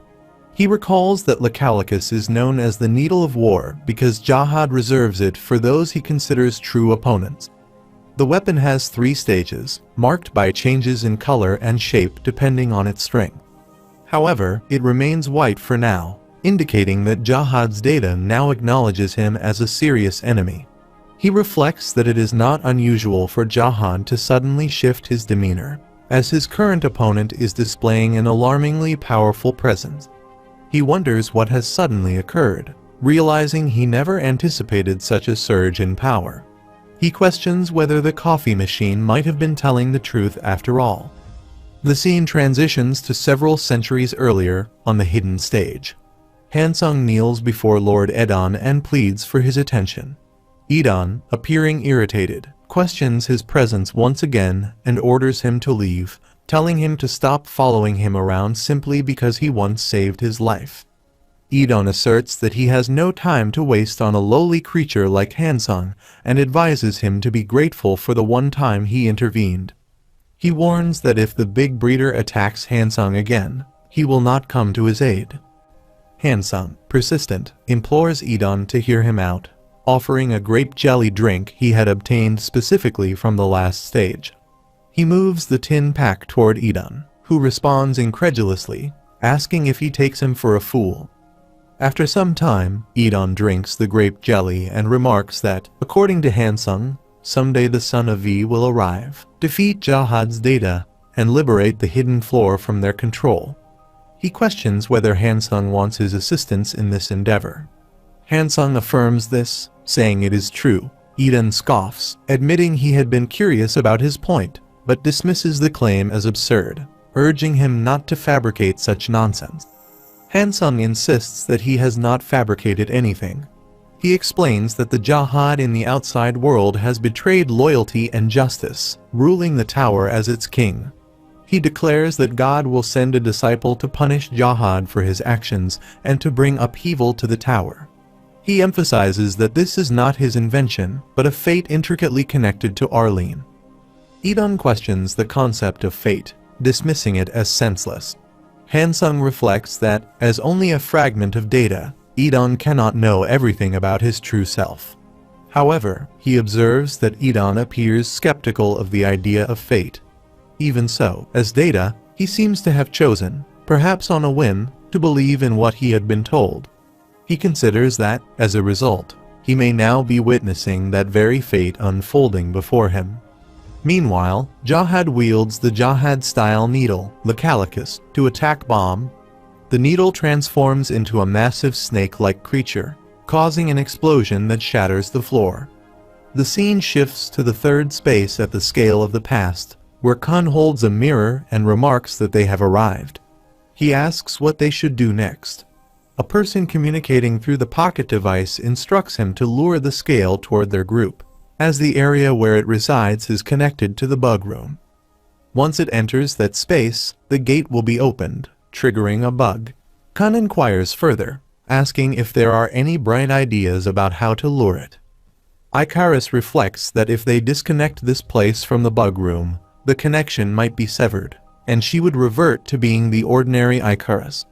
Determined, she concludes that there must be a way to lure the scale without leaving their current location. Without any suggestions from others, she declares that she will handle it herself. He refers to her as a Gotham scale and claims she is an ugly scale, instructing her to look over here. She inquires about what they are doing, expressing confusion over how he could suddenly call it that and stating that they need a plan. He responds, stating that he is over here, calling the scale stupid, and apologizes, explaining that they are not in a position to be picky right now. He warns that if they do not remove that mirror soon, Bomb might be killed by Jahad's data. Icarus asks if he plans on getting them killed as well. Kun replies that he would not exactly mind if she died. She retorts that he is such a jerk. The scale of the past emits light, and a mini camera eye emerges from it. She asks what those are. The scale of past combat mode demands to know how they got in and insists they were not supposed to enter. He responds that they are coming and urges them to get ready. On the other side, Dorsey exclaims in frustration, blaming herself for the lack of a plan. Francesco Urier urges her to stop complaining and to attack. Bureau wonders why she did not engage and asks if she would not typically get involved. She responds that she is uncertain, noting that princesses are known for being extremely capricious. Dorsey clenches her fist, thinking that her body will not move, as though a snake is wrapping itself around her entire body. It feels as though, even though he is only data, he cannot do anything that would harm her father. Meanwhile, Icarus explodes the camera's eyes with power. Hoken complains about always being assigned the dirty work and moves to attack with a splash of the dead. He breaks the supporting towers of the scale of the past, but is surprised to see them regenerate and thinks that if it is regenerating, that's not good. Rak also moves, holding his spear, and declares that he will never allow it to come to him like that, urging others to step aside. Rak throws his spear straight at the scale of the past, commanding it to get off him and questioning who it thinks it is. Hoken responds, challenging him to bring it on. calling him a reptilian freak. Rak introduces himself as Rak Wraithrazor and asserts that he is here to save his companion's life, stating that he is right here. Meanwhile, Bomb uses the orb to block Jahad's attack. Jahad notices this and thinks that he knows it. Bomb begins absorbing the Lecalicus snake creature with the orb. Kun Adon observes this and wonders if Lecalicus is gone, questioning whether he has devoured it. Jahad initially thinks that Bomb just appeared to be a little monster, but now he looks completely different, as if only he himself remains, having devoured everything. Bomb is stunned as he observes him and reflects that the boy has such an honest gaze, sensing everything around him. He realizes that Kun and his group have disappeared somewhere, and something must have happened. He thinks he must hurry up and finish this battle somehow, as the core does not seem far away, and he plans to retrieve it as quickly as possible. He places his hand on the floor, uses the 25th Night style special skill, and then activates the ultimate blue shield to attack him, overflowing with power. Edon observes this and thinks that he has certainly made a big impact. Jahad comments that it seems he cannot control the overflowing power, calling him a ridiculous little kid. He thinks that now, he will really have to get serious. He notices the core and thinks that it must be smashed first. Bomb moves directly toward the next orb, but Jahad activates the second form of Lecalicus coelacanth to attack, sending Bomb flying back. Edon, shocked, calls out to Bomb, calling Jahad an idiot. Meanwhile, Rak demands that they get down here right now, questioning why they are just standing there as if they are scared of him.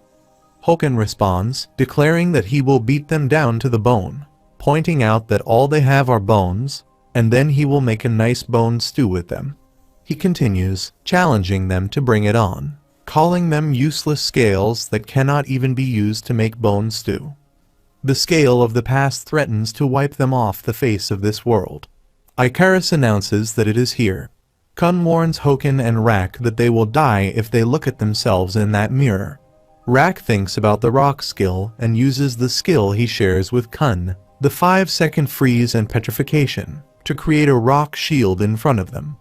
Icarus asks how this is possible and wonders if those two just used Shinsu. Kun instructs H-Wang to hurry, stating that it is in the bug room. H-Wang agrees, saying she will open the gate and summon several buildings heading toward the scales of the past. Meanwhile, Edon is stunned to see the coelacanth and thinks about the tough weapon that has just been brought out. He notes that Lecalicus' second form is thin, but has a wider attack radius, and the straight beam of light spreads shockwaves. The range and speed of those shockwaves, combined with Jahad's Shinsu control skill, make them unbelievably fast, eliminating the downside of the needle, which is fast but can only attack in a straight line, creating an unstoppable needle. Bomb thinks that there is only one core left. He is sure that he blocked his attack, but he was hit with a few more strikes afterwards, and he holds his wound. He reflects that the last attack left a deep wound, and scattering orbs no longer work. He realizes it would be dangerous to continue fighting him, but if he loses the next core, it will be over. He sees him approaching to attack and thinks that he is coming back. Bomb stands on a blue shield and moves back to prepare for his attack, thinking about the shockwave. He begins discharging the orb and uses his type of Shinsu control skill, Orb Defense Mode, transforming the blue shield into wings. He reflects that the blue shield has changed and that it will definitely be easier to use in this form. Jahad comments that Bomb has some pretty wings. Bomb uses Jahad's style Shinsu control skill, Cosmos, to shatter the tower. Jahad observes that he changes and grows in an instant, comparing him to a newborn baby. He reflects that he has no idea who he truly is, but he certainly possesses the potential to reach his level on the outside. He remarks that he must have sensed it, too. His companions and H-Wang have disappeared. He notes that H-Wang probably thinks he has not noticed, but he is fully aware of what H-Wang is up to. He warns that if he puts his plan into practice, it will all be over, and those people will die filled with regret. Bomb asks what he has done. He replies that he will find out when they smash the scale. He declares that on the outside, he is the king of this tower, and the destiny of a king is to command everything according to his will. He asserts that he has picked a fight he could never hope to win. Bomb uses the orb to attack and declares that it is not true. He will never surpass him on the outside. He launches another attack, shattering part of the tower. Idon questions whether Jahad intends to kill Bomb, calling him a fake. Bomb speaks of destiny, asserting that someone who declares themselves a king without seeking the acknowledgement of others can never truly be recognized as a king. He questions if that is why Jahad became a king, suggesting that if he has tormented and killed countless people in the name of destiny, then he declares his own destiny to be the destruction of that so-called destiny from this moment onward. Meanwhile, several buildings move toward the scale of the past. The scale of the past questions what it is, stating that it has never seen this place or these buildings before, and that the balance feels off. Kun remarks that it is reacting and explains that, to achieve the correct balance, he will copy it. Suddenly, multiple error notifications appear. Hoken asks what is happening and if it is an error. Kun confirms that it has caught a bug. Icarus asks if it worked, and Kun tells Rak that they need to leave, as it would be dangerous to remain any longer. Rak responds that he understands and urges them to go, calling out to Albatrossi. Hoken, puzzled, asks what an Albatrossi is. Suddenly, Kun feels a sharp pain in his chest and bends over, struggling with the discomfort. Rak asks what is wrong. Kun thinks about what is happening, feeling dizzy, and as though his heart might stop at any moment. Icarus questions if the timing was appropriate and remarks that it seemed like the right moment to detonate it, so she used her power. Kun, confused, asks what she means and recalls a memory of Icarus performing some kind of magic on him. Icarus confirms that it is true, explaining that she planted a bomb in his heart while pretending to save him. She reveals that her intention was to kill him at the most crucial moment with her own hands. She smiles and bids him farewell. Meanwhile, Bomb observes him and reflects that there is no time to waste. Although he is not completely certain if his words are true, it seems evident that whatever Kun and his team are attempting is highly dangerous. He resolves that he must end this fight quickly. While he can finally confront him directly, he is still facing an opponent with a vastly superior skill level, and fighting under such time constraints proves challenging. Bomb considers whether there might be a way to summon even a bit more of his power, similar to when he fought Hoken. He believes there must be a solution somehow. He ignites the thorn fragment and thinks it is a risky move, but he decides to try it, intending to use ignition to strike with his full power. He clenches his teeth and pierces himself with the thorn, shocking both Idon and Jahad. Idon, alarmed, asks what Bomb is doing. He notices Bomb surrounded by Shinsu and remarks that the Shinsu around them is trembling. Jahad, observing closely, thinks that it is just a faint sensation, but it feels akin to the power of the administrator. Idon asks why he looks like that and observes that the Shinsu, formed from nearby data, is trembling like waves. Jahad reflects that this power to control space resembles the power of the administrator. Bomb, wielding the Shinsu, wonders if it worked. He feels an immense power surging within him, so overwhelming that it seems his body might collapse at any moment. Yet, he assures himself that he can endure it for now and resolves not to fear it, acknowledging it as his own power. He releases his power and attacks Jahad. Jahad, stunned, remarks that he possesses the power to shake the world. Bomb uses his Shinsu control skill, Endless Sky, to strike. Jahad attempts to block the attack, but notes that the difference in their skill levels does not appear significant. However, he shivers as his right arm is severed. Idon, shocked, thinks that his arm was destroyed in a single hit. Jahad tries to regenerate the limb, but it fails to work. Bomb attacks Jahad again, while Jahad reflects that as the ruler of this data world, once his arm is destroyed, it cannot regenerate. He acknowledges that Bomb's power defies the system itself, finding it both fascinating and unsettling, and grits his teeth in determination.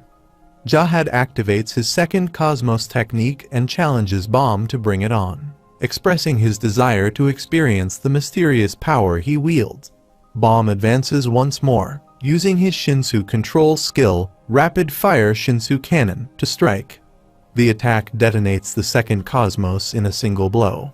Jahad marvels at this feat, thinking how incredible it is that Bomb destroyed the second Cosmos with one strike. He laughs, realizing how long it has been since he encountered an opponent who made his heart race this way. Edon urgently warns Bomb to be cautious, identifying Jahad's next move as the coelacanth. Bomb looks up and sees Jahad preparing to launch the attack with the coelacanth. He blocks the attack with Shinsu and pushes Jahad away. Gathering the power of his triple orbs, small flashes of energy swirl around him. Jahad observes the three orbs, stunned, and reflects on how long it has been since his heart raced so hard out of surprise at witnessing something entirely new. Jahad activates Lecalicus' third form, Leviathan, channeling overwhelming power into his sword. He marvels at how incredible Bomb is, noting that everything about the boy feels unprecedented. In response, Bomb begins using the transcendental skill of the first Thorn Fragment. Jahad watches, thinking it feels as though Bomb is challenging him to embark on another adventure. Bomb unleashes remnants of Star's Stardust to attack Jahad. The clash is so intense that both Bomb and Jahad are knocked back and rendered unconscious. Edon calls out to Bomb, urging him to wake up and pointing out that the core is right beside him. Both Bomb and Jahad open their eyes simultaneously. Meanwhile, Urek Mizuno looks around and asks what is going on and where he is. The scale of the past states that it was attempting to replicate the newly emerging world before it, but a bug disrupted the process, pulling it into this place. It then asks where exactly this place is. Urek casually responds that it is a place known as the Bug Room. The scale of the past, surprised, questions when a space capable of disrupting the balance of this level appeared and demands to know who Urek is. Urek replies with a smirk, saying that he could probably be considered a bug character, one who disrupts the balance of the tower. Edom urges Bomb to wake up, calling him the son of V, and points out that the core is right beside him. Both Jahad and Bomb open their eyes and regain their senses. Bomb finds himself next to the final core and reflects that he is nearly out of power after the previous attack. He acknowledges that it will be tough, but he believes he can manage one final attempt. Jahad interrupts, telling Bomb to stop, declaring that the duel is over. He reveals a bracelet and explains that the Jahad on the outside left it with him. Jahad adds that Bomb was searching for this and offering it to him. Bomb, confused, asks what Jahad means. Jahad responds that he wants him to show this to him on the outside. He explains that he must meet him, and while it may be difficult now if he grows stronger, he might even provide him on the outside with a new experience. Jahad concludes by saying he will let him go but warns that once the scale is destroyed, this level will begin to collapse. He advises him to leave before that happens. Meanwhile, Rak moves toward Kun and asks what has happened. He urges him to wake up. On the other side, Barreau curses, questioning what is going on and lamenting that everyone has fled while Kun has collapsed. Uriel responds, stating that they have been deceived. Barreau, confused, asks what she means. Uriel explains that the Big Breeder and Rachel had set up a trap to betray them from the beginning, asserting there was never any genuine reason to include them in the plan. Barreau, panicking, asks what they should do now, pointing out that Hansung has gone to rescue the hostages and that, at this rate, Kun will die. Dorsey, struggling, thinks to herself that she must move her body despite her frustration. Meanwhile, the scale of the past reacts with incredulity, asking if destroying the balance is his plan and ridiculing the notion that he could defeat it. The scale mocks him, calling him more of a destroyer of jokes than of balance, and bursts into laughter. Urek, unimpressed, remarks that he certainly has a peculiar laugh. He declares that he calls himself the destroyer of balance before him, the one responsible for maintaining the equilibrium of this level, and orders him to stop joking around and vanish. Yurek scoffs, replying that if reflecting himself in that mirror would make him disappear, then that was his original intent. However, he adds, it is still too soon for that. Yurek launches an attack, shattering the scales and leaving only the mirror of the past intact. The scale of the past, stunned, thinks to itself that he is incredibly fast, too fast to be reflected in the mirror, and exclaims his disbelief. Yurek remarks that, compared to his counterpart on the outside, he is actually pretty slow. He adds that now all that remains is to take the mirror and move forward. The scale of the past protests desperately, exclaiming that he cannot take the mirror. Yurek dismisses the plea, saying he will do it anyway. He cries out, begging him to stop and warning him that he will regret it. Yurek questions him mockingly, asking why he would ever regret it. He says that if he does this, they will all die. Yurek responds that it is perfect because he simply cannot wait to die. He thinks he cannot forgive himself for being so weak and clarifies that this is not what he means. Meanwhile, Hayura, tied with a rope, asks Hwang what she thinks she is doing, and why he dragged her there and demands an answer. Just then, Icarus arrives and calls out to Yura. She asks who she is. Icarus responds that it is her, Rachel. Yura asks for clarification. Hwang explains through a pocket device that although she may look different, she is the Rachel Yura knows, the one who worked with her and helped her leave this place. In return, she was given a chance to take revenge on the enemies she despises. Yura, shocked, asks if he is planning to go outside. He confirms that he is leaving this place as a human being. Yura tells him not to be ridiculous. Icarus tells them to stop, stating that she is on their side. Yura questions which side she refers to, asking if she is truly Rachel. She then inquires why Rachel worked with that fool, emphasizing that he is the one responsible for their mother's death.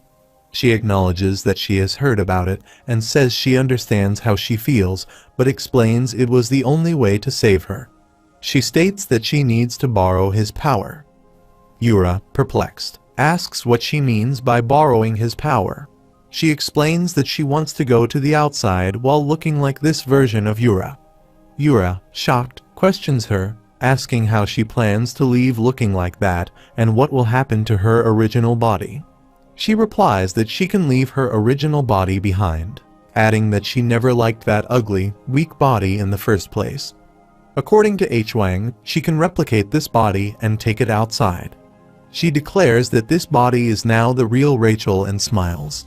She adds that she prefers being beautiful and strong as well, doesn't she, Yura? Yura stands stunned, saying she cannot believe this. She states that she feels as though she has finally broken free from the curse that had been placed upon her. At that moment, Yurek arrives with the mirror of the past and remarks that while someone was risking his life in battle, they were having a peaceful little conversation here. Hwang identifies him as Yurek's sworn enemy. Yurek asks whether it worked. Yura was still in shock upon seeing him. She replies that it did, and then asks why he is the only one present, questioning the whereabouts of the others. Yurek responds that she does not need to worry about them. She urges him to hurry and get started before Jahad notices. Yurek agrees, saying they will proceed, and she places a mirror in front of the mirror of the past, questioning what is wrong with it.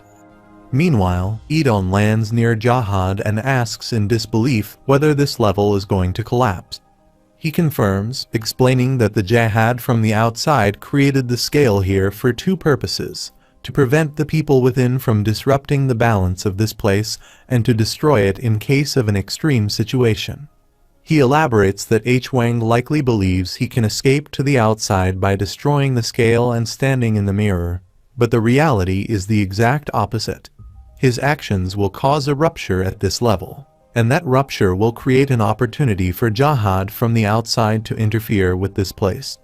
He adds that this outcome was predestined from the beginning, and once the scale is destroyed, the power of the external Jahad will intervene and obliterate everything. Edon is stunned by this revelation. Suddenly, a new mirror appears before them. Edon, perplexed, asks what it is, stating that he has never seen that mirror before. Jahad thinks that the scale has been destroyed, and it happened quicker than he had anticipated. Suddenly, thunderous lightning strikes from the mirror. Edon, sensing the immense power, reflects on the tremendous force. The real Jahad appears and realizes that he cannot move, understanding that this is the power of the external Jahad. He calls Bomb a little monster and moves a bracelet toward him, telling him to take it. From what he has heard, it is a key containing the power to defeat the external Jahad, and he advises Bomb to use it to unlock that power. He encourages him to let the Jahad on the outside experience the thrill of adventure once more. Edon watches him and realizes that the real Jahad from the outside is here, an astonishing sight, and he asks what he is doing. Jahad grins and comments that Bomb looks strange with those golden eyes, recalling that he had thought he had killed him before. Meanwhile, the roof begins trembling, and Rak exclaims in confusion, questioning what is happening. A person notices a light and inquires about its origin. On the other side, Data Jahad sees the real Jahad and questions what he means by referring to that boy. The real Jahad responds that the Data version of him did not know, did he? He explains that not only is the Data version unaware of what will happen in the future, but he was also designed to have a strong adverse reaction and begin forgetting as soon as he hears certain names, which is a pitiful fate. He continues, saying that this fake version, which has forgotten the past and is now merely a shell, was meant to remain here, oblivious to everything. Data Jahad, confused, asks what he means. The real Jahad declares that today marks the end of that as well and moves his hand forward to attack.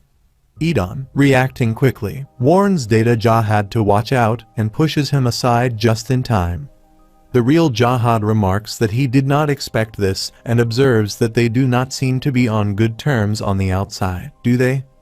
Edon retorts that they are not on good terms here either and addresses Data Jahad, saying, "Listen, fake, didn't he say he would send him to the outside?" He continues, stating that he is thinking along the same lines, but the real Jahad appears far too powerful for them to achieve that, though even that great power pales in comparison to the might of his true form on the outside. Therefore, he says he has a good idea. Data Jahad asks about this idea. Edon explains that back when he transferred the data into another mirror, most of them understood the risks he was exposing them to. In fact, most of them were not particularly fond of living as Data, so they chose to follow him. However, at the time, he decided to stay, and Gustang had told him something. Gustang mentioned the existence of a pill that could revert this entire Data world to nothingness, a pill he had called the Format. He explains that activating the pill is straightforward. A few minutes after swallowing it, the effect spreads from within his body and erases the entire Data world. Regardless of the outcome of this confrontation, his original plan was to send Bomb out of this place, swallow the Format, and return this level to nothingness, although the situation appears to have gone awry. He states that the current plan is to make that man swallow the pill. No matter how powerful he may seem, in the end, it is merely digital power. He cannot even negate the ability to erase this entire level. They must somehow retrieve the bracelet, give it to Bomb, force that fool to swallow the pill, and destroy him along with this level. He asks if he will assist with his plan and remarks that it is not a bad way to embark on a final adventure. They are beginning an adventure of their own by sending off a warrior who will one day face himself as the ultimate boss.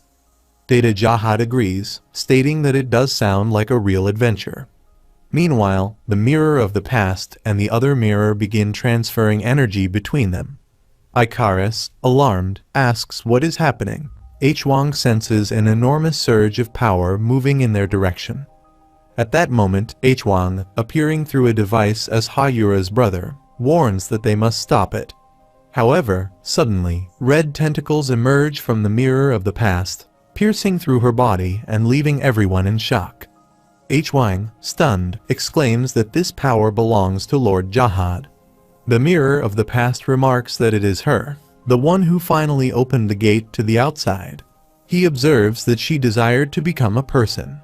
Yet it must have never crossed her mind that this is not a way out, but rather a way in. He explains that interfering with this level from the outside is nearly impossible, which is why he had been waiting for someone foolish enough to create a crack from within. He mocks her greed, calling her nothing more than a mere data human. Hwang pleads for someone to help her while recalling a memory of Yura's mother kneeling and angrily shouting to get out of her sight, declaring that he is not her son but a monster. As the memory fades, Yura's body begins cracking, and she cries out for help, begging to be held and calling for her mother as she writhes in pain. Suddenly, numerous entities start gathering around the red tentacles. Meanwhile, Idon states that the fool is entirely ignoring them. Data Jahad inquires if that is not more advantageous for them, considering that if he had intended to, he could have already killed them. He remarks that the man outside is undoubtedly fearsome and reflects on how people describe him as more of a cunning womanizer in the outside world. He then asks if he could offer some assistance. He questions the nature of this assistance. He responds affirmatively, explaining that first, he must distract him. Once he appears distracted, he will fire the pill into his body. Data Jahad agrees but mentions that the term assistance somewhat wounds his pride, as he is a spear bearer, a fisherman, and unquestionably the main figure. Idon retorts that it is fine, he will provide the support, but Jahad should simply stop talking and eliminate the real version of him over there on his behalf. He questions if he just told his leader to be quiet. Idon responds by warning him not to provoke him into severing another arm and insists on starting the attack against real Jahad. Baum is left stunned as he observes Idon. Data Jahad steps forward and declares that he is advancing, instructing him to support him. Idon agrees and summons the Kun Idon-style javelin throw technique to strike Baum, creating a brilliant burst of light. He then clasps the javelin and activates a spear towering higher than the tallest peak of Montana Azul. Hurling it toward real Jahad, he commands him to take the attack. However, he is shocked to see that it inflicts no damage and thinks in disbelief about the lack of effect. Real Jahad observes Baum, referring to him as Arlene's son. He states that he can discern his nature from his eyes, expressing bewilderment over how he managed to return to life and remarking that fate seems to be playing games with them. He places his hand over his face and remarks that the boy is the son of the woman he loved more than anyone else, adding that he never imagined he would have the chance to kill him again with his own hands. Grasping the back of his neck, he begins to choke him. Data Jahad moves forward, demanding that he release him, but real Jahad intercepts and blocks his approach. Idon starts summoning his Idon-style spear technique, Dawn of Lightning, to attack, but it proves ineffective. Real Jahad dismissively advises against feeling too sorrowful, declaring that he will find everyone present, those on the train, and every individual Baum has ever encountered. Once he has killed them all, he promises to send them to Baum, urging him to rest in peace while continuing to choke him. As Baum loses consciousness, the activation of the second thorn fragment triggers, unleashing a massive disturbance. They are stunned as they observe it. Idon asks what that phenomenon is. The thorn fragment creates a gate to another space. Idon thinks that the red light is forming a gateway to another dimension. Jahad remarks that it must be a space-controlling ability, a power that seeks the abilities of a god, and asks Idon if he has noticed. Idon confirms, stating that the power seems to be attempting to send Baum away from here. Although he does not know exactly what it is, he acknowledges that it is truly remarkable. He reveals a format pill and declares that he now has no other choice but to swallow it. Data Jahad questions why he is taking it, as he had planned for the real Baum to consume it in order to eliminate him. Idon explains that he has nothing to lose, either. While obtaining the bracelet is secondary, ensuring that the power helps Baum escape is now his top priority. He intends to transform this world back into a void. He states that he is uncertain whether he will be able to control the power in this form, but he will focus on it for a moment and somehow compel the other person to release Baum. He urges that he should be provoked as much as possible in order to attempt to steal the bracelet. He emphasizes that this time, he truly requires his support. Data Jahad swiftly moves toward the real Jahad and agrees. Edon screams in pain, exclaiming that it hurts terribly. Real Jahad observes him and thinks that he is acting like a child. He notices the data disappearing and contemplates the desire for it to vanish entirely, returning to nothing, along with the idiot's hand. Real Jahad's arm begins to disintegrate, which is choking bomb. Meanwhile, the red tentacles destroy the Hwang. Yura wonders how and why. At the very end, the mother was killed. The red tentacles move toward Yura to attack, but Urek destroys them. Ikaris identifies the attacker as Urek Mazino's sworn enemy. Urek states that this world is being erased. She inquires about the meaning of his words. He explains that something must have occurred on the outside, as all data is being rapidly erased. However, he adds that it does not matter to him, as he had desired to be deleted anyway. He further mentions that since they are now connected to the outside, they can use the mirror at the end to reach the outside. He urges them to run, advising them to leave this place before their data is erased. Meanwhile, Yao Wanmin notices a light and is transported to a room with a floating mysterious weapon. The mysterious weapon speaks, acknowledging that Wangnan is within him and commenting on how fate is truly frightening. He reflects on how he had tried so hard to escape, yet somehow, fate has managed to pull him into this cradle. He addresses him as the Prince of the Red Light District and mentions that he has waited a long time for him. Wangnan expresses disbelief, remarking that it is a talking sword and asking if this is real. He responds, stating that he has always desired something like this, noting that uploading such things on UTV garners tens of millions of views, likening it to Excalibur. The mysterious weapon continues, always speaking with a sad expression, yet a smiling face, acknowledging that this is how he has lived. However, he warns that at this rate, he will end up losing even more things. He proposes a deal, asking for a promise that he will kill just one person of his choosing, after which he will grant him the power to protect everything. He points out that even now, his companions and the people in this world are at risk of dying. Wangnan inquires about the meaning of this. He explains that the hidden floor is disappearing, and in a short time, this data world will return to nothing. If they do not escape before then, his friends will all die. He reiterates his request, urging him to promise that he will kill just one person, after which he will be given the power to protect everything. He then tells him to take it. On the other side, Data Jahad demands that the real Jahad give him the bracelet before stabbing him. Real Jahad asks why he is helping that boy and insists on knowing his data. He requests help to begin another adventure.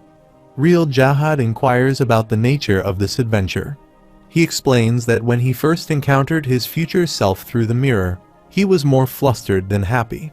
He had become such a powerful and great king, with a body overflowing with divine energy and eternal life and eyes that seemed to penetrate everything. He describes his future self as an unbelievably perfect being. Jahad responds, noting that despite the apparent flawlessness, he sensed a small but profound anxiety within him. Despite having gained such power, the future self seemed to fear something, an emotion that seemed unbelievable given his strength.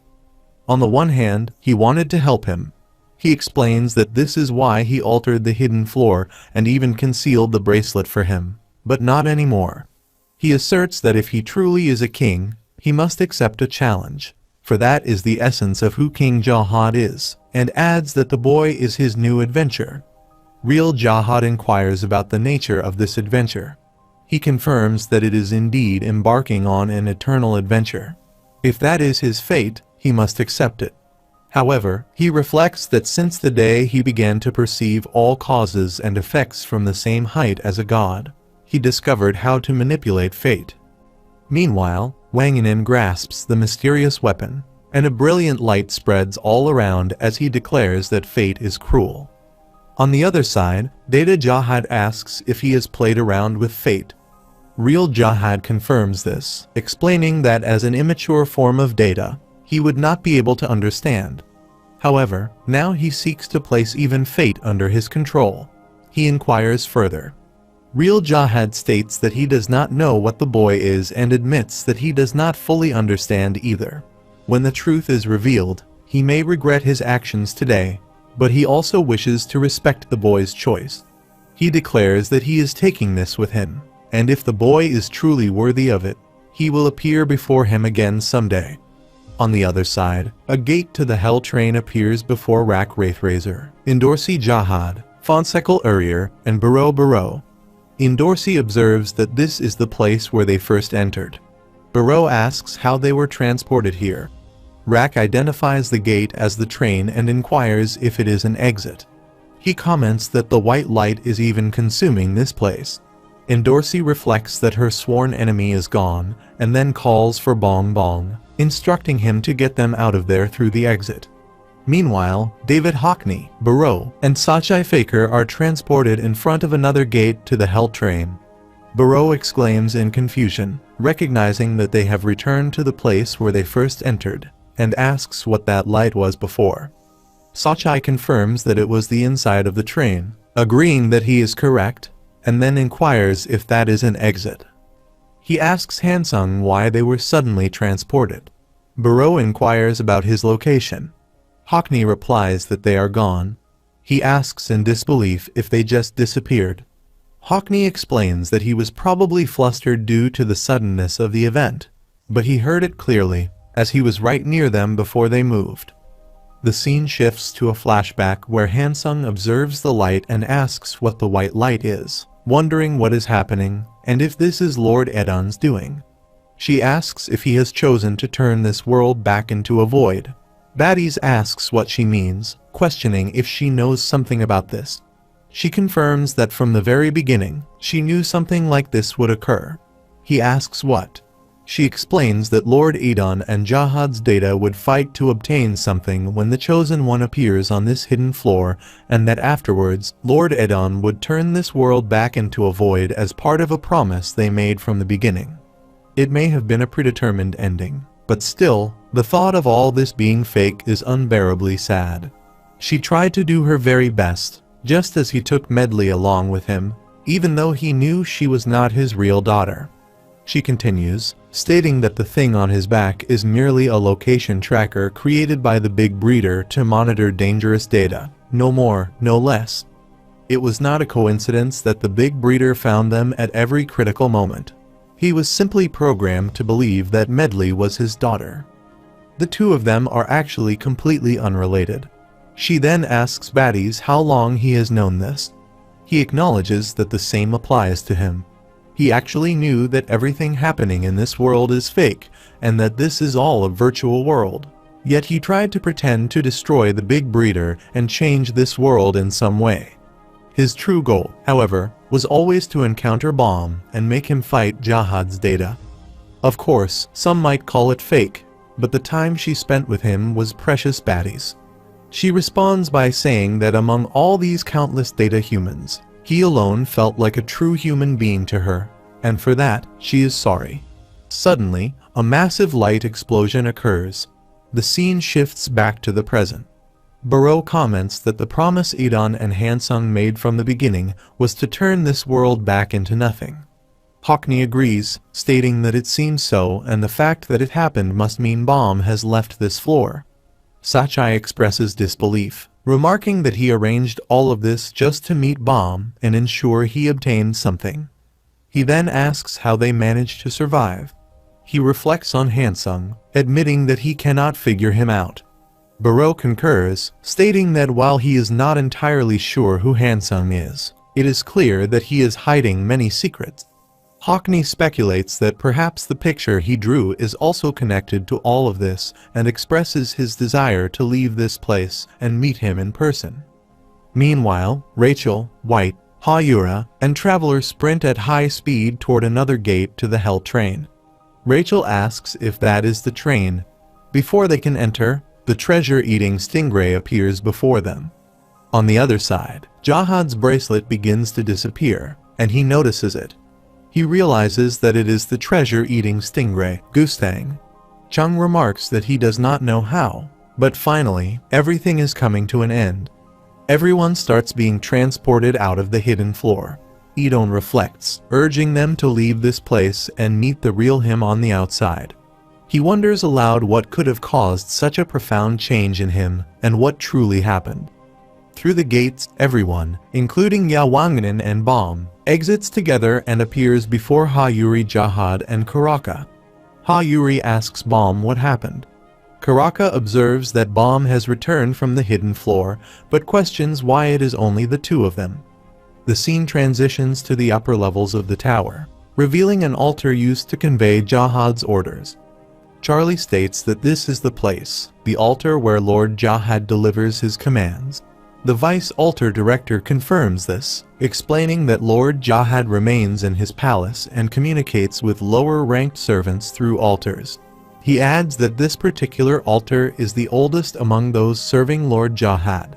He further explains that he is assigned here because his exceptional abilities have been acknowledged, and he advises him to regard this as an honor. He directs Charlie, a ranker, to observe the altar's elementary design. Charlie agrees, addressing him respectfully, but mentions that he has heard Lord Jahad always issue 3 orders at once. He then inquires whether there is a specific reason for this practice. The Vice Altar Director states that he would not presume to interpret Lord Jahad's will. However, Lord Jahad always delivers 3 orders simultaneously, and if one of them is executed, the remaining orders naturally vanish. He speculates that this might signify that Lord Jahad grants them a choice, as if asking which future they will select from the 3 presented. Reflecting on this, he remarks on the depth of the concept. He expresses his desire to witness the issuance of orders himself, though he notes that no orders have been issued for centuries. The Vice Altar Director laughs, remarking that no news is good news, as a challenging order to execute would still be an order. Charlie then inquires whether such circumstances do not constitute an order from Lord Jahad. The narrator interjects, declaring that by command of the king, the following forces or individuals are to be destroyed or eliminated. First, Fug. Second, all individuals currently aboard the Hell train. And third, the Pobido family. He contemplates that this signifies the beginning of a war. The scene transitions to the area below the altar that receives Jahad's orders, revealing the accommodation for the altar administrators. Stua Arthur observes the king's orders and declares that he shall fulfill them. He bows to the floor in reverence while the Vice Altar Director turns to the High Priest and asks what action should be taken. He adds that significant trouble could arise if the contents of Lord Jahad's orders are revealed to others. The High Priest agrees, acknowledging that a war would undoubtedly follow. He explains that while the pretext of the First Order is evident, the organization known as Fug functions like a religion, making it nearly impossible to eradicate completely. Regarding the Second Order, he notes that it is comparatively the least challenging. However, executing it would require violating the rules of the tower. Furthermore, he emphasizes that the greatest obstacle lies in justifying an attack on regulars. He states that the third option is truly a nightmare, as it would plunge the tower into total war and chaos. He adds that, of course, their duty is to deliver orders, not to interpret them. It is the responsibility of the military and administrative authorities to determine which course of action to pursue based on the options in this order. However, he acknowledges that even delivering the final order alone will bring tremendous chaos to the tower, given that several rankers from the Pobido family hold positions within the military and administrative authorities. He further explains that if the contents of this order are disclosed to the Pobido family, it could immediately provoke the outbreak of war. He then asks what should be done, concluding that, for now, the order will remain classified. He will only deliver it to a limited number of people who trust him. The Vice Altar Director inquires about the principal, asking whether they do not need to present it before the ministers. He replies that it seems their new recruit will have to serve as their sacrificial lamb. He reflects that he had thought he would be bored working at the altar, But now he considers himself fortunate, as something significant is already unfolding upon his arrival. Meanwhile, aboard the Hell train, Wangnan stands, holding a mysterious weapon, and contemplates what has happened. He recalls that he had grabbed the weapon simply because his friends were in danger, followed by a sudden flash of light, and now he finds himself back on the train. Karaka attempts to attack Bomb with his tentacles, thinking that this is his opportunity. Yuri moves to stop him, aiming to shatter his tentacles. However, Karaka's tentacles lunge toward Wangnan, dragging him closer to him. He states that if she wants to save the child, she should leave Juvenile Grace behind and leave. Yuri asks if he would do that if he were in her position, calling him an idiot. She adds that he will also be in trouble if he interferes with a regular here, advising him to let him go before he regrets it and activates his power. Karaka responds that she still does not understand, as the usual rules do not apply in this room. He explains that this is the same reason he is able to be present here. Yuri tells him not to lie to her, calling him a goddamn tinhead. He then suggests that if she does not believe him, he could simply kill Wangnan. Yuri responds that he should go ahead, but reminds him not to forget that his own head might be the next to fly off in the process. At that moment, Wangnan activates his mysterious weapon, causing them to disappear from the room. Yuri is stunned to witness their disappearance and exclaims that he has gone. Later, both Karaka and Wangnan are seen in another part of the Hell train. Karaka thinks that he has been moved to a different section of the train, wondering how this happened and whether it could be the power of the kid's weapon. He asks what he had obtained from that place.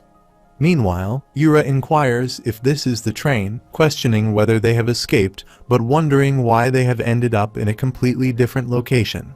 Rachel states that she is unsure, but it is possible that this is due to a different power from the mirror. Yura asks which power could belong to someone capable of such a feat.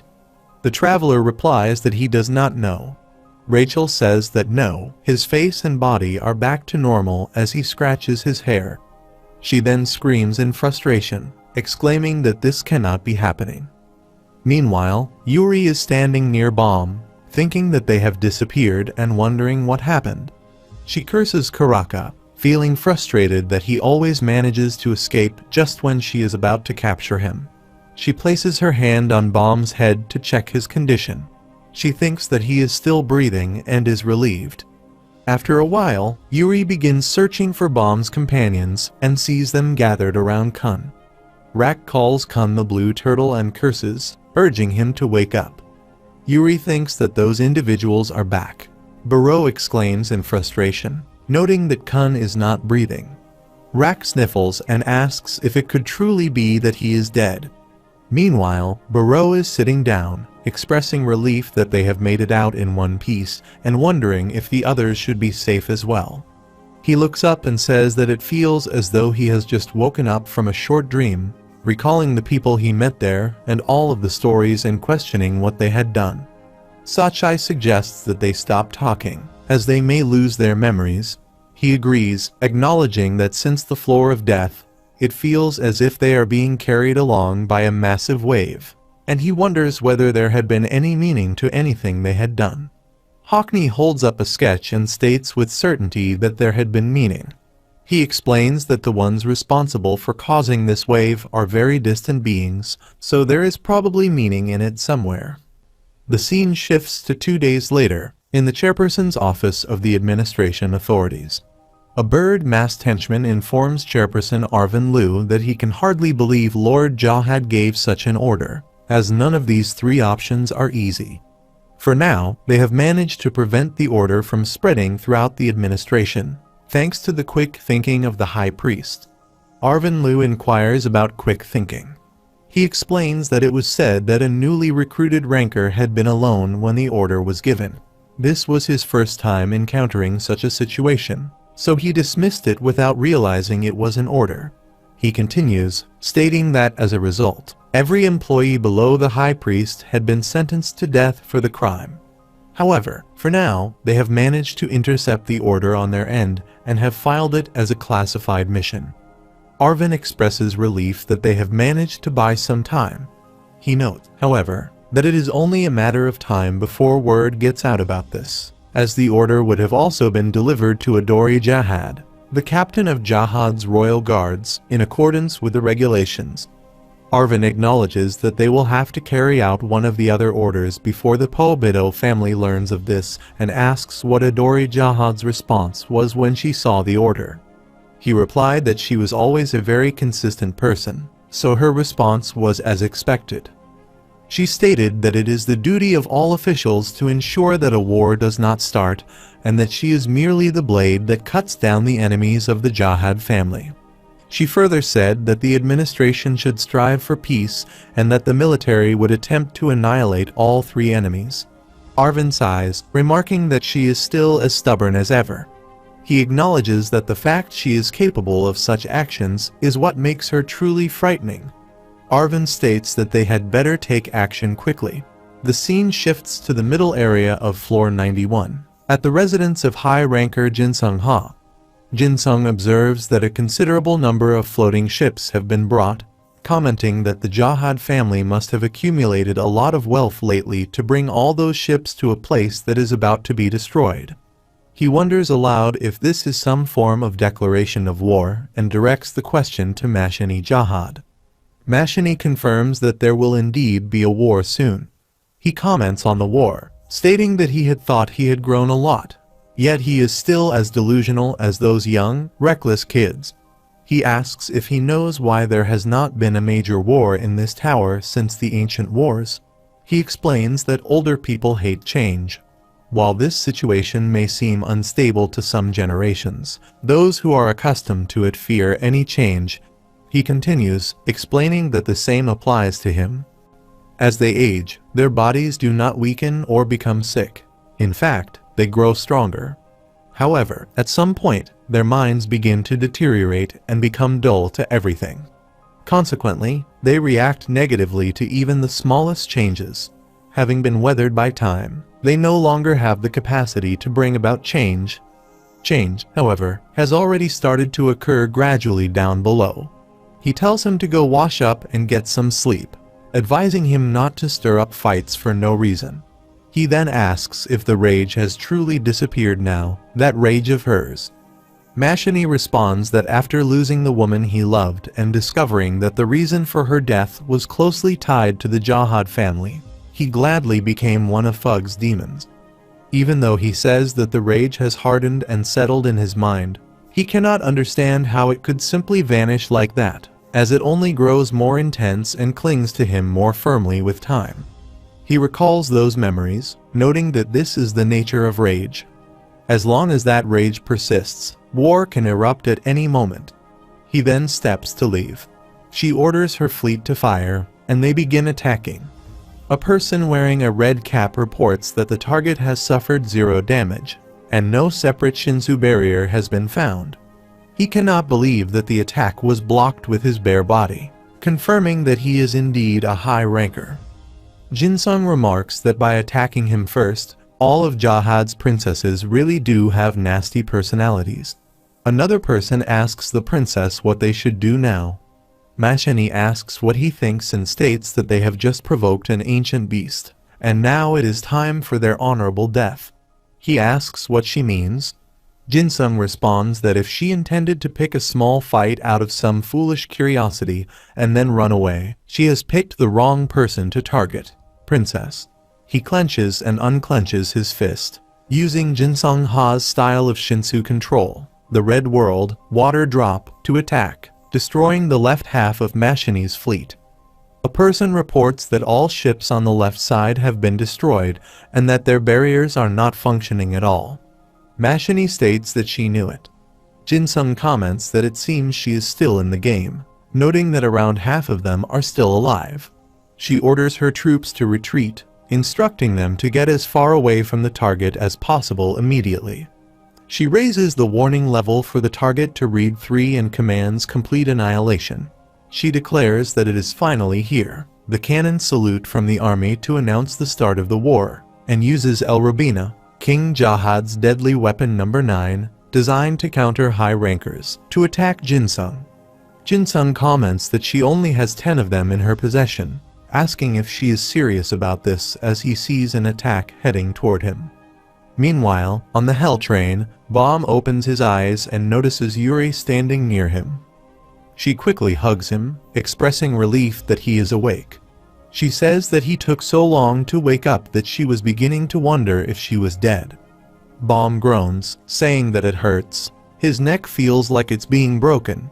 She apologizes. His team members enter the room, and Hockney announces that Bom is awake. Bom asks what happened, noting that they were on the hidden floor. He then says that it is enough and that he should not say anything more. Bom realizes that the rule of the hidden floor is that he must forget everything if he talks about it. He then asks where the others are, wondering if they are all safe. After a while, somewhere on the Hell train, Bom notices Kun lying unconscious in a glass box and asks what has happened to Kun on Earth. Baro responds that they are not sure, but it looks like someone attacked him, and his heart is not beating. Bom asks what that means.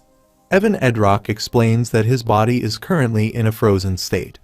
Bom asks what that means. Evan elaborates that Kun has frozen his own body and stopped all of its functions. He does not know exactly what happened, but it seems that Kun suffered a major shock on the hidden floor and was on the brink of death. Evan is uncertain whether Kun's ability suddenly activated in that brief moment or if he did it himself, but it seems that he froze his own body to prolong his time. At the moment, an item from Kun is keeping him alive, but if he is taken out of that state, he will likely die soon. Bom asks what the heck happened while he was fighting, wondering about the fight and who did that to Kun. Endorsi tells Bom to come with her for a minute, stating that she will tell him everything he wants to know and then teleports from there with Bong Bong. Later, Endorsi appears in front of Beta with Bom. Beta remarks that they are here. Bom asks what he is doing there. Beta responds by asking if getting up is always so difficult for him, noting that he has been unconscious for a whole week. He then asks where he has been, wondering if he is not supposed to be in the lighthouse when he is on the train. He admits that he is not sure why he was able to get out of there, but one thing is certain. There is something strange about the train since they left the hidden floor. Bom asks about something strange. Beta confirms that, indeed, it seems as though all the rules have disappeared, such as how rankers are not supposed to mess with regulars or the need for a ticket to board the train. He says that this place is now in a state of anarchy. Bom asks what that means. Beta then changes the topic, asking if he has heard what happened to Kun on the hidden floor. Bom responds that he has not and asks if Beta knows what happened. Beta affirms that he does, explaining that although the others do not seem to have noticed, he was connected to Kun's lighthouse the entire time Kun was on the hidden floor. He says it felt as though he was treated like just another one of Kun's items, which was a disturbing experience. However, thanks to that connection, he was able to observe everything as a lighthouse, though he could not share the details of what he saw due to the rules of the hidden floor or whatever restrictions were in place. He explains that, just so he knows, the alligator disappeared on its own as soon as they exited the hidden floor. He adds that he had said it was going to kill the yellow freckled turtle. Beta asks if he knows who he is referring to. Bom thinks about the yellow freckles, wondering if it could be Rachel, but dismisses the thought, stating that he did not see Rachel anywhere. Beta mentions that he saved everything he observed from the lighthouse onto a memory stick. He is unsure about the others, but since he unlocked the gate and entered the area himself, he believes he may not lose his memories even after viewing the data. He hands Bom a flash drive and suggests that he take a look and decide for himself.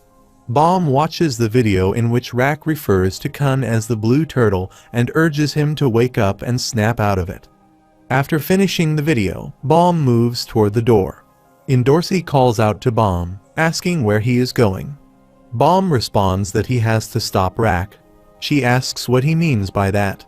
He explains that he cannot let Rak encounter Rachel like this. She asks what he is talking about, suggesting that he won't forgive Rachel again, right? Bom replies that he will not, stating that Rachel has White and Yura with her, and Rak won't be able to face them alone. He adds that he will be there himself and ensure that Rachel pays for what she did to Kun. He exits the room. Beta asks what is wrong, noting that this is not what she wanted and commenting that she does not seem very happy. She snaps, telling him to stop the chit-chat and saying they should go, with him coming along too. He asks if he is going. She replies that, of course, it is time for him to do some work, thinking that he has had it too easy in the lighthouse this entire time. On the other side, Sachai asks Baro if Baum has woken up. He confirms that Baum has, just now, and that after checking on Kun, the princess took him away. He then asks how Miseng is doing.